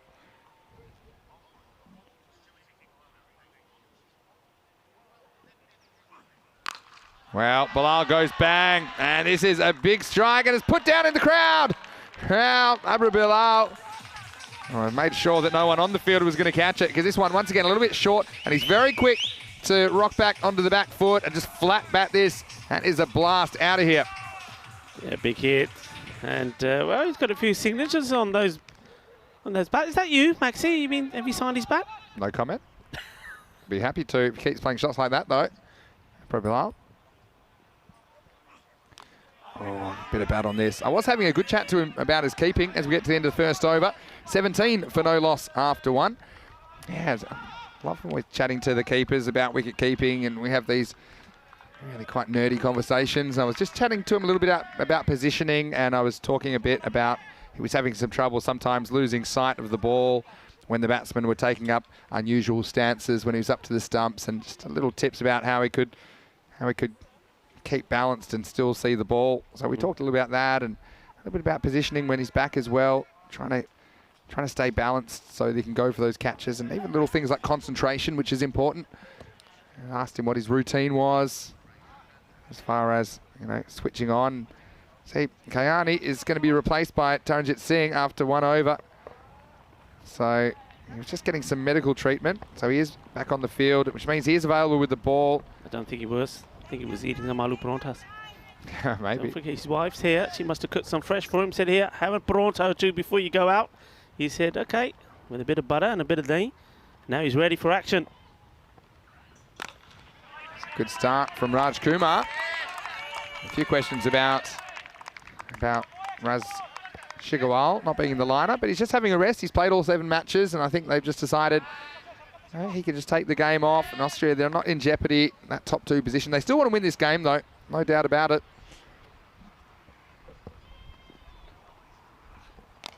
Iqbal goes leg side, but he finds Vasu Saini down at deep backward square leg. I mean, there's no dead rubbers in this ECC, Rico, because these guys, they are representing their country. It's such an honour for them to do that on the big stage.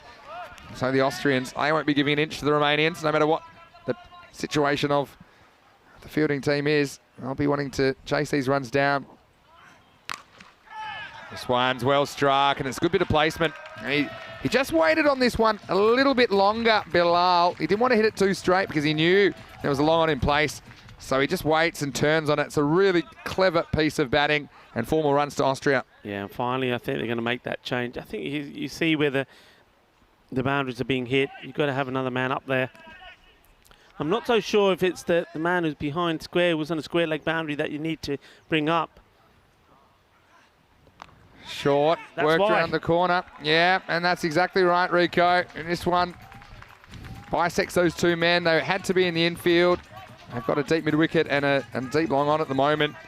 And the result's 4 more runs. And Abra Bilal, I know he was saying to me, look, he's disappointed with his performance with the bat. And I said to him, look, I've seen you play it. Don't change what you're doing. Don't worry about it. That's the nature of T10 cricket. We have seen a lot of it this year. He's off to a good start, 14 off 4.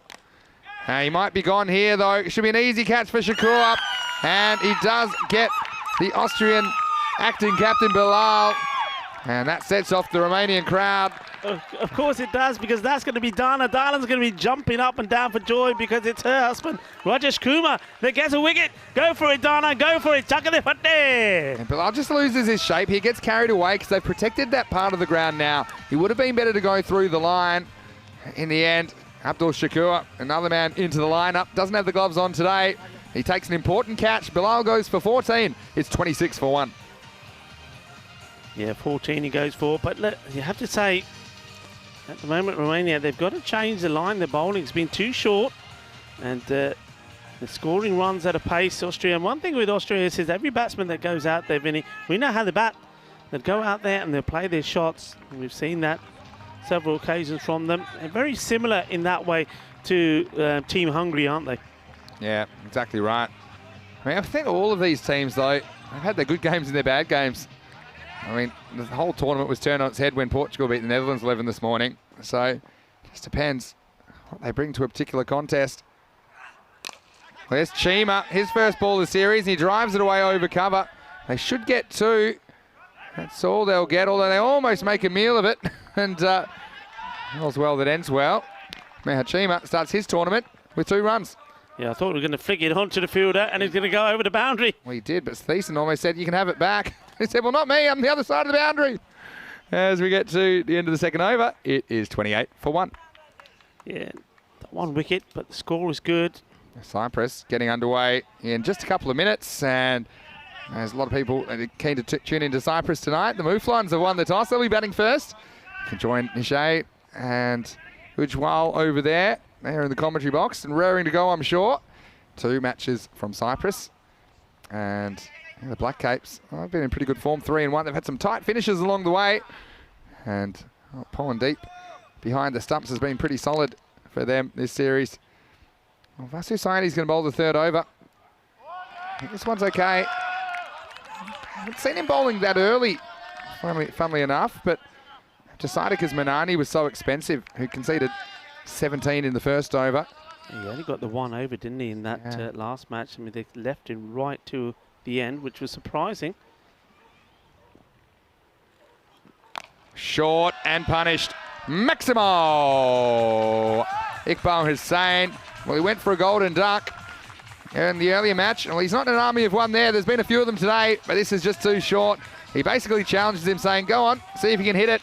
And I think Saini found out the hard way that Hussain loves to play that stroke. Well fielded as well.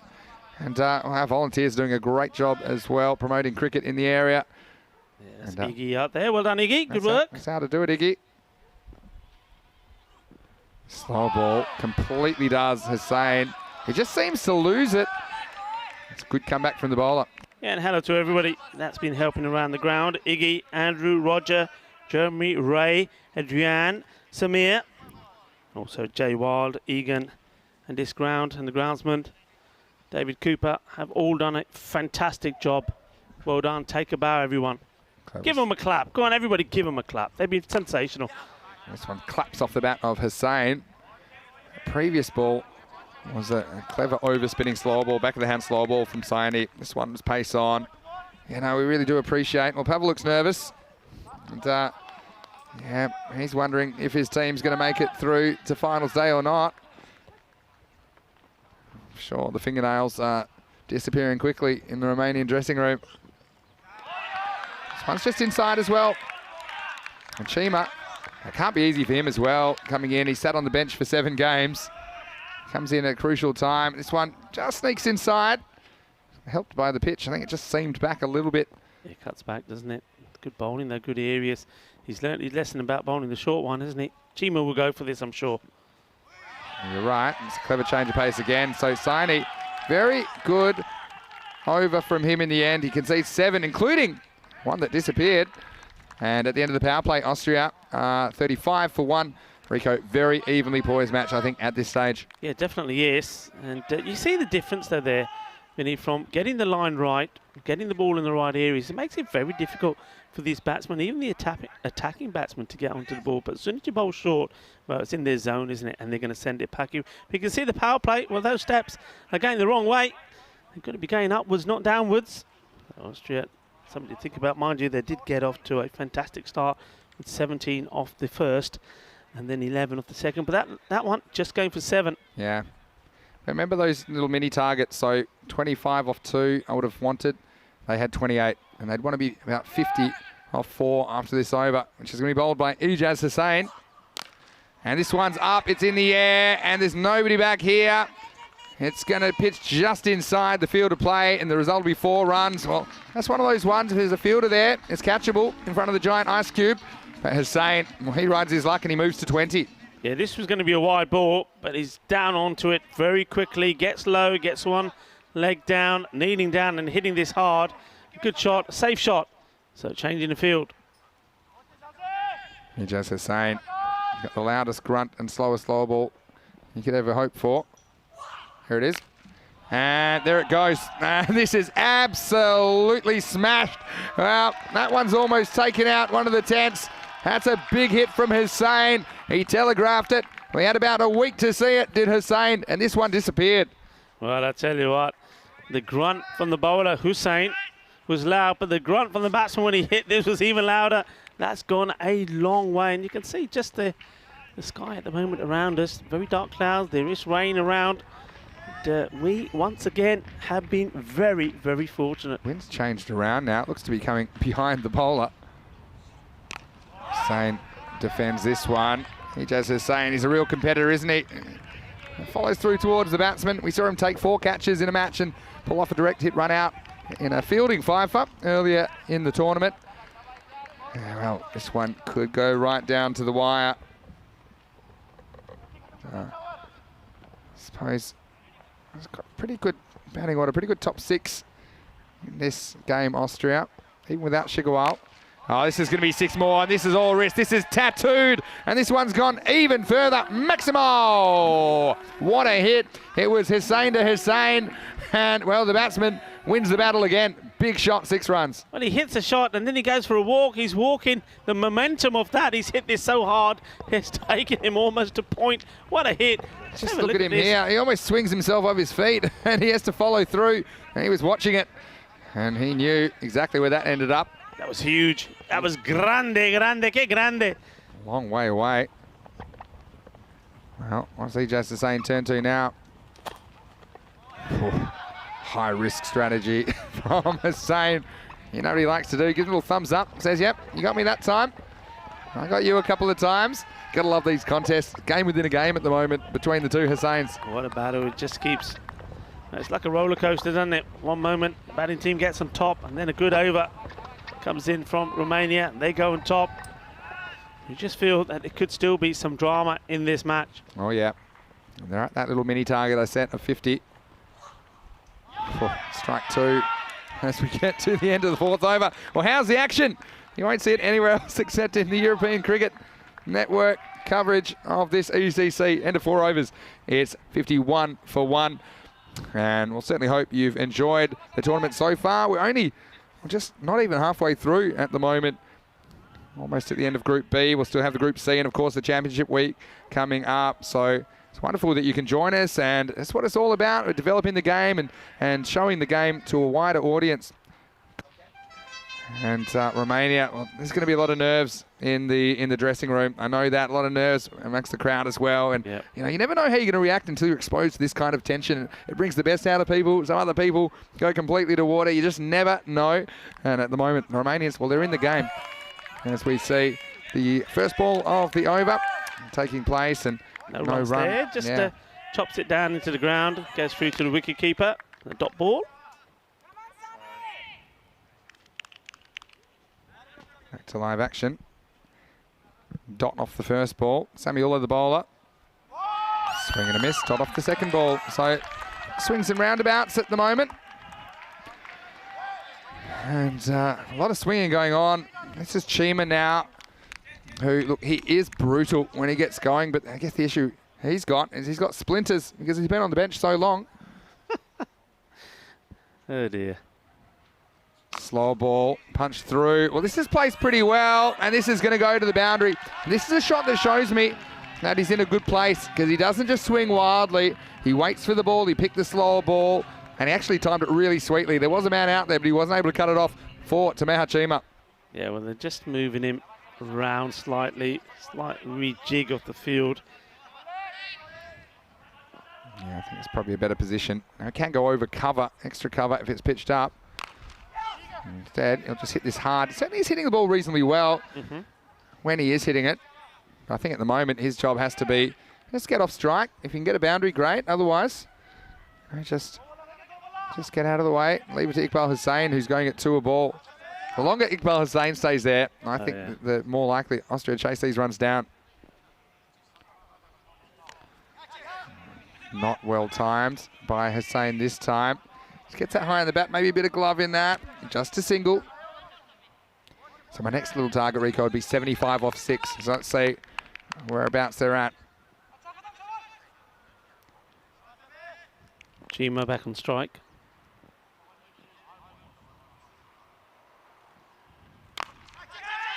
This one gets through and it's going to be 4 more. And it was pretty close, wasn't it, to Ijaz Hussain. It's more or less off the end of the bat of Chima. You see it teased the fielder, but he wasn't quite able to get there. And another boundary, cuatro quedas más. And Austria move into the 60s. At the end of 5, it's 61 for 1.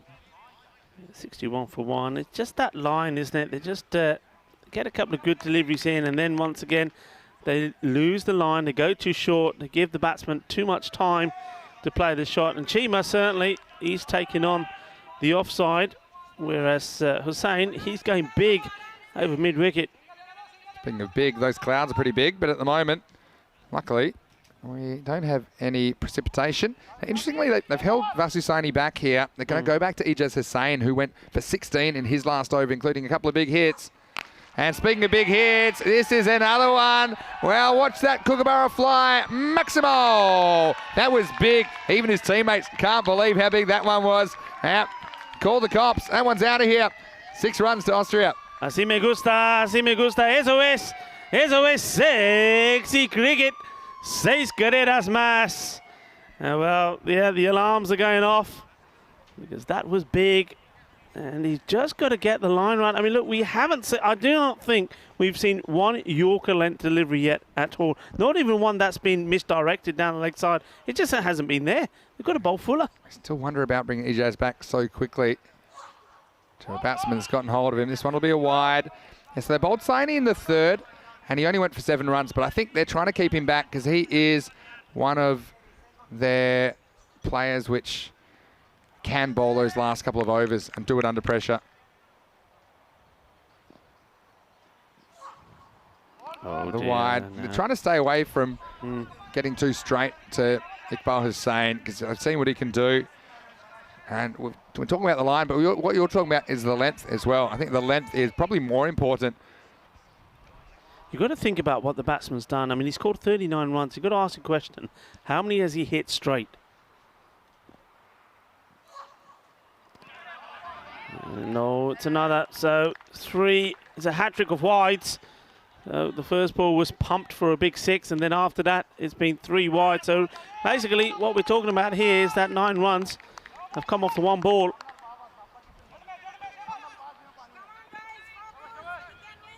A lot of chat out there. As you can imagine, Romania playing for their tournament lives. It's a better length, but it'll be 4 in a row. And Hussain, the other issue, and we did see time penalties for the first time today, didn't we, earlier, is all these extra deliveries add up, and you do have a certain amount of time to bowl your overs. It's strictly enforced. You see this over. We've had 6 wide, wide, wide, wide.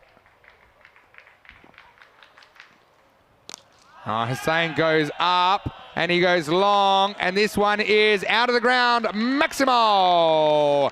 You see, I don't want to get too close to Iqbal Hussain because he'll hurt you. And, well, with that one, he moves to 45. And he's going at very good speed as well. 2 balls bowled, legitimate balls, and 16 have come off them in this over. You see that on your screen there. 6 wide, wide, wide, wide, 6. So, well, it's going badly wrong for Hussain. And, well, it's going to be another one, 5 of a kind.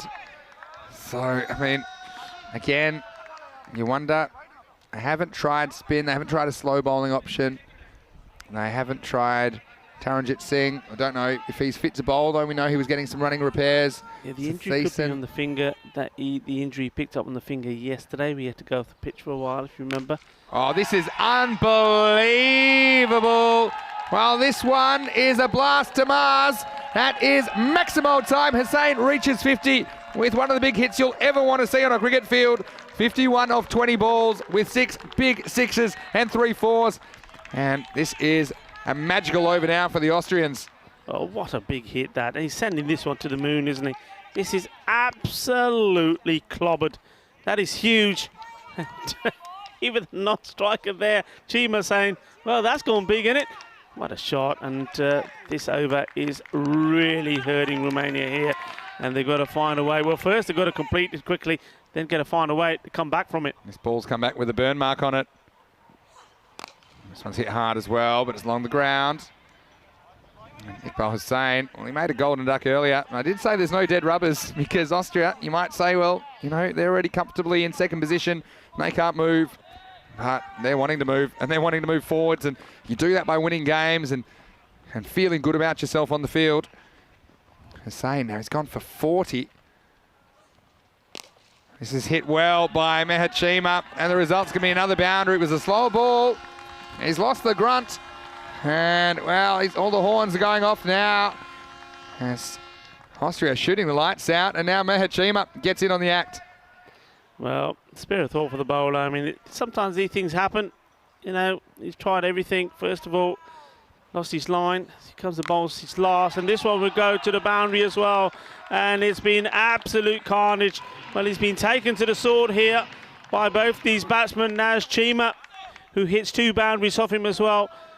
What an expensive over that was. Well, that was a supersonic one, Vinny. 32 come off the over. And we saw it the other day with Romania. Vasusani had a very expensive over that really hurt them. 32 come off the 6th. And, well, Ijaz Hussain has gone for 48. That's right up there. I think the record is 50 that a bowler's gone for all time on ECN. Off a 2 over spell. 93 for 1. Let's just have a peek. The other thing was there were 5 wides in that over. So, yeah, that hurts. Yeah, I mean, the thing is with the extra balls is, well, when you look at it here now, those 5 wides, well, you can basically say, well, those extra balls all went to the boundary. Yeah. Well, Vasu has been brought back now. And, well, he's going to disappear as well. And Hussain is in the mood to knock these Romanians out quickly. This is a slow ball from Saini, but it was the kind of length that Hussain could get under. And the result is 6 carreras más. Well, I'll tell you what, there's a big party that's probably happening at our hotel partner, Sunset Beach Club, because I think Portugal, well, I think they're going to be dancing all over the place at the moment watching this, because if this goes away, it looks like it's going. Portugal are going to make it through to tomorrow's Group B finals day. Does look like it. The other thing is, let's not forget, seems like a world away now, but Austria hitting 195 against Romania batting first in the opening match on Monday. This is going to be a wide as well. So that brings up the 100 to Austria. They've got this rate right down now. It's around 7 and over required.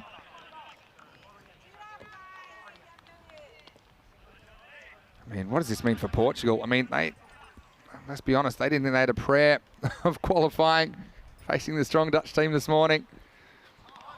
Ball swings and misses.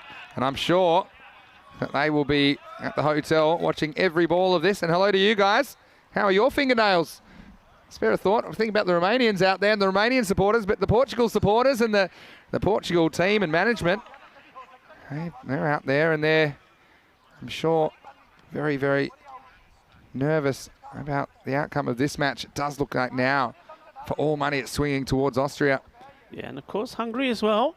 Their players will be there watching. They will know who they'll be playing, or they'll want to know. And at the moment, it looks like it's going to be the ones they're enjoying this game at the hotel with. Vasusani, though, has had a pretty good series. He hasn't really had too many opportunities with the bat, considering where he's batted, but when he has got there, he's performed. He had one terrible over earlier in the tournament, but it was a game they were able to hold on to. So he always plays with a smile on his face. It'll be another wide. So, well, Romania, it's basically last chance saloon now. I mean, maybe do you gamble with the spinner? We haven't seen spin tried at all in this innings. They're running out of time. They're running out of runs.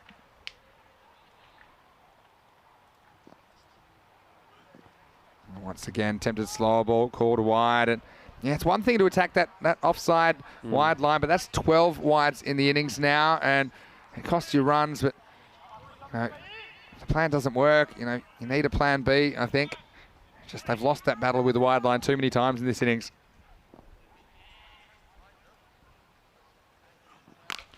And this one's up in the air. That's a very high ball, and Taran's going to take it. So Taran back on, and so he'll end the carnage. Iqbal Hussain, he holds out for 58, but what an innings, only 25 balls. And maybe, can that spark a little something? We have seen some dramatic collapses, and it would have to be dramatic, but Saini gets the wicket. This one was a long way up. The wind not carrying it over the line this time. Taran, very safe hands. Second wicket falls, and well, breaks a very good partnership in the end.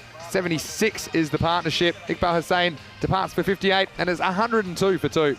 बहुत अच्छी batting की थी इकबाल हुसैन ने 58 run बनाया 25 ball ਦੇ ਵਿੱਚ बहुत सोने छक्के मारे. Well, there you go. There's the master blaster. What a good knock it was. 58 from 25. And surely he's done enough to put well, we already know that they are in the Group B finals, but it's all about knowing who they're playing. They're going to be playing Netherlands tomorrow. They needed to get some of the players in good form. Well, getting him in good form going into that match is so very important. But what about Romania? Is he going to be the one that that knock that's put Romania out of the finals? I often say that whenever the runs required is above the balls, I still give the fielding team some hope, because if you can get a couple of wickets, you can get a couple of dot balls, still a chance. And you see, new batsmen will feel the pressure anytime there's more runs than balls required. And still obviously heavily weighted towards Austria. But yeah, Romania, they have removed the man that was doing most of the damage in Iqbal Hussain. You just have to think how different things could be if it wasn't that one over from Ijaz as well. That was a mega over. Went for 32 runs, the 6th over.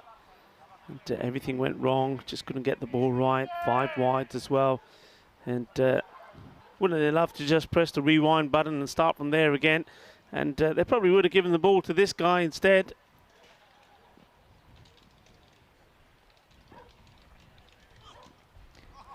Swing and a miss.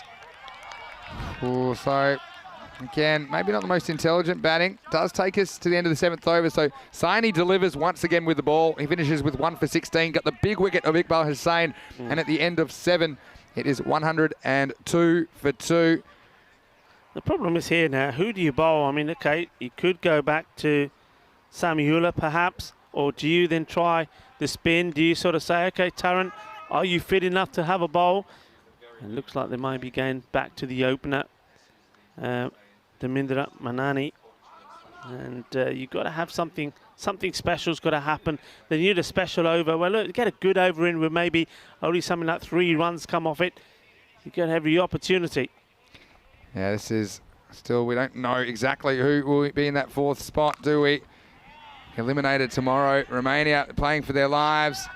And, well, tried to be a bit too careful there. Raj Kumar got everything behind it, but the ball snuck away, and they get a 2nd run. So they're turning to Taranjit as the last gasp. You can see Hungary will take on either Portugal or Romania, depending on the outcome of this game. We know the qualifier 1 is set, either Netherlands or 11.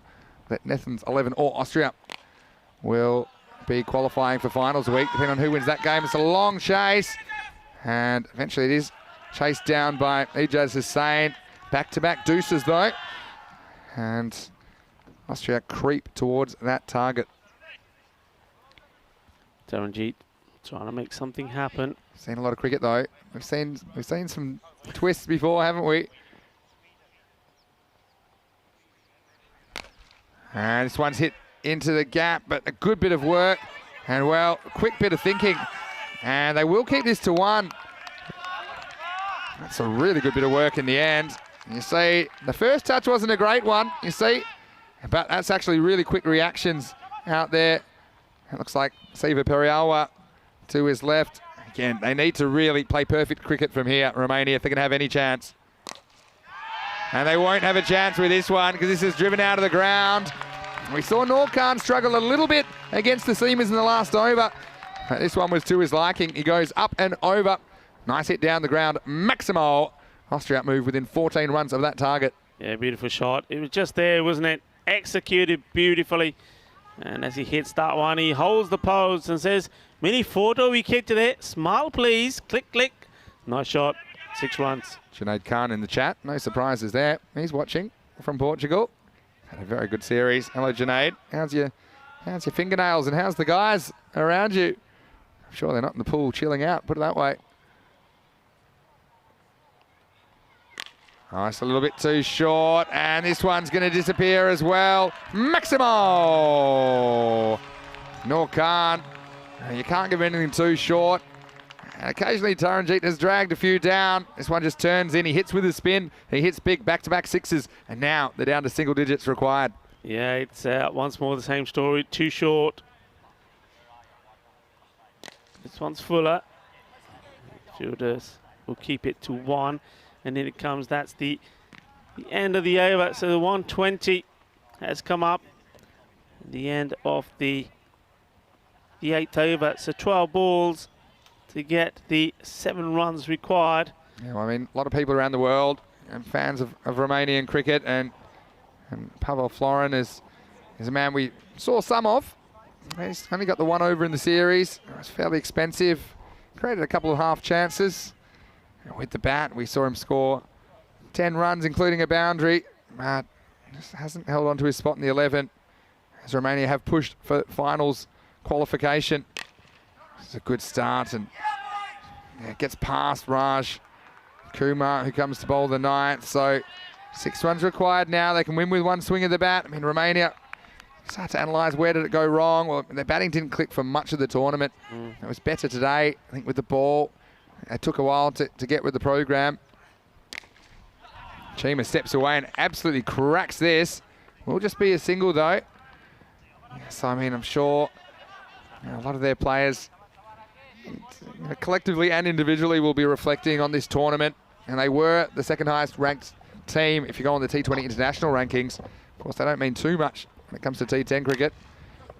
Nor goes down the ground. This will just be 1. But certainly it'll inspire them, I think, to work on a few things when they get back. And that's what it's all about as well. Romania have had some really good success in the T20 form of the game. They certainly have potential to be a good T10 team. I think they'll learn a lot from this experience.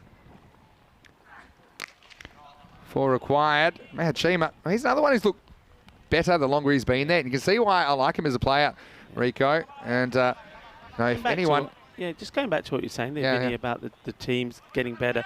Look how teams have got better in the domestic level when we play the European Cricket Series each time. And I think these international players and teams will do the same.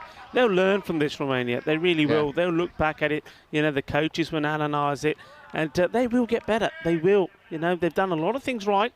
They've entertained a lot of people. They've put smiles on a lot of people's faces. But unfortunately, in terms of what they did on the field of players, this one sends it out of the ground, and that is it. That is the match. Big 6 to finish from Nur Khan, and Austria win another match. And they're just showing you there just why they are the team that are 2nd placed.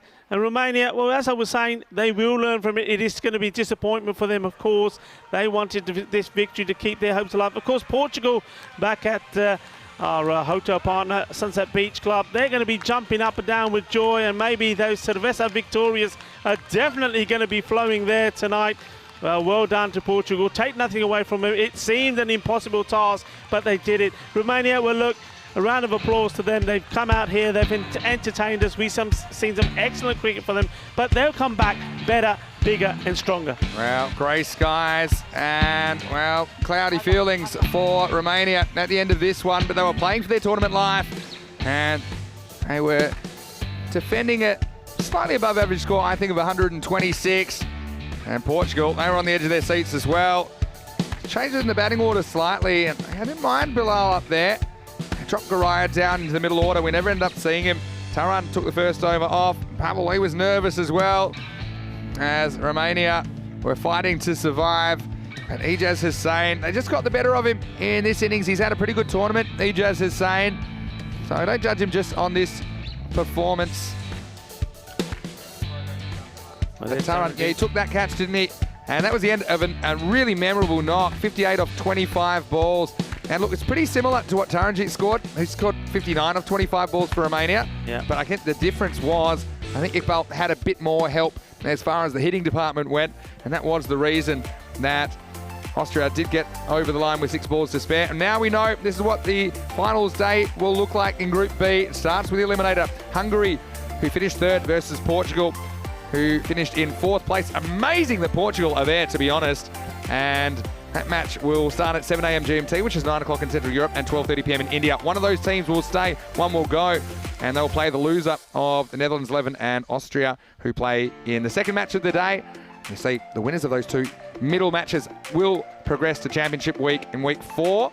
There also will be a Group B final, and the winner of that will take a bonus point through, because both the teams that make that Group B final, they will make it through to the Championship Week. Let's have a look at the scorecard, and you see what I mean there.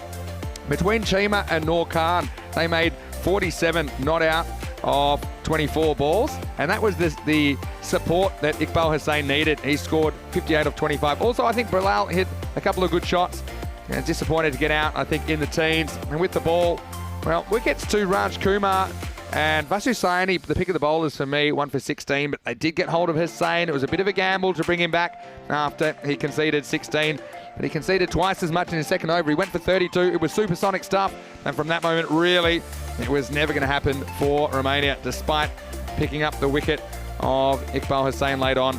Yeah, so congratulations, of course, to the teams that have made it through to tomorrow's Group B finals. Netherlands are there, top place, Austria. Then, of course, you have Hungary, and then also Portugal. Now, I remember saying to Portugal yesterday when they were down and talking to Conrad and Bootsy, I was saying, remember, play as a team, get everybody together, get your heads up and believe. Take some diesel on board. Yeah. And that's exactly what they've done. And they've come out there and they've shown the world what you can do. And, well, if there's a lesson in this for anybody, any team, it is just no matter when the chips are down, if you pull together, play as a team, if you support the person standing next to you, then you can do it. And Portugal have done it. Well done, guys. And, well, enjoy the mini party. But remember, don't go to bed too late. There's a big day coming up tomorrow. Well, they won't be partying too long into the night, Portugal. I mean, what a day. It's a great life lesson as well, not just a sports lesson. But when the chips are down, you know, the next game's just around the corner. The next ball's just around the corner. And so congratulations to Portugal. They played their way into this final series, and they did it with a huge win over the Netherlands 11. Look, I don't think anyone could have picked that one. Rico's trying to say he picked it, but I don't think anyone in their right mind would have picked Portugal. Never in the right mind. Ask the boys, ask the boys. That's exactly what I mean. But, you know, the Netherlands 11, you know, they'll be favourites, I'm sure, going into tomorrow. But we have seen a few chinks in the armour. That's for sure. T10 cricket, we saw today, anything can happen. So you can do a couple of things. You can make sure you go to our social media at European Cricket, subscribe. You don't want to miss any of the action. You can also go to our website. There's europeancricket.com. For this tournament, there's a specific landing page, ecc.cricket. And look, if you don't already, make sure you subscribe to our YouTube channel. We're getting closer and closer to that magical 250,000 subscribers on our YouTube channel. There's live cricket every day. We plan to bring you over 1,000 matches of T10 cricket this year. So it was with a heavy heart, actually, that we say goodbye to Romania. Yeah, you know, they've got very much so. I've got a soft spot for them, and I'm sure a lot of our viewers do. I mean, they're a big part of the European cricket story and the way that we went viral in the first place.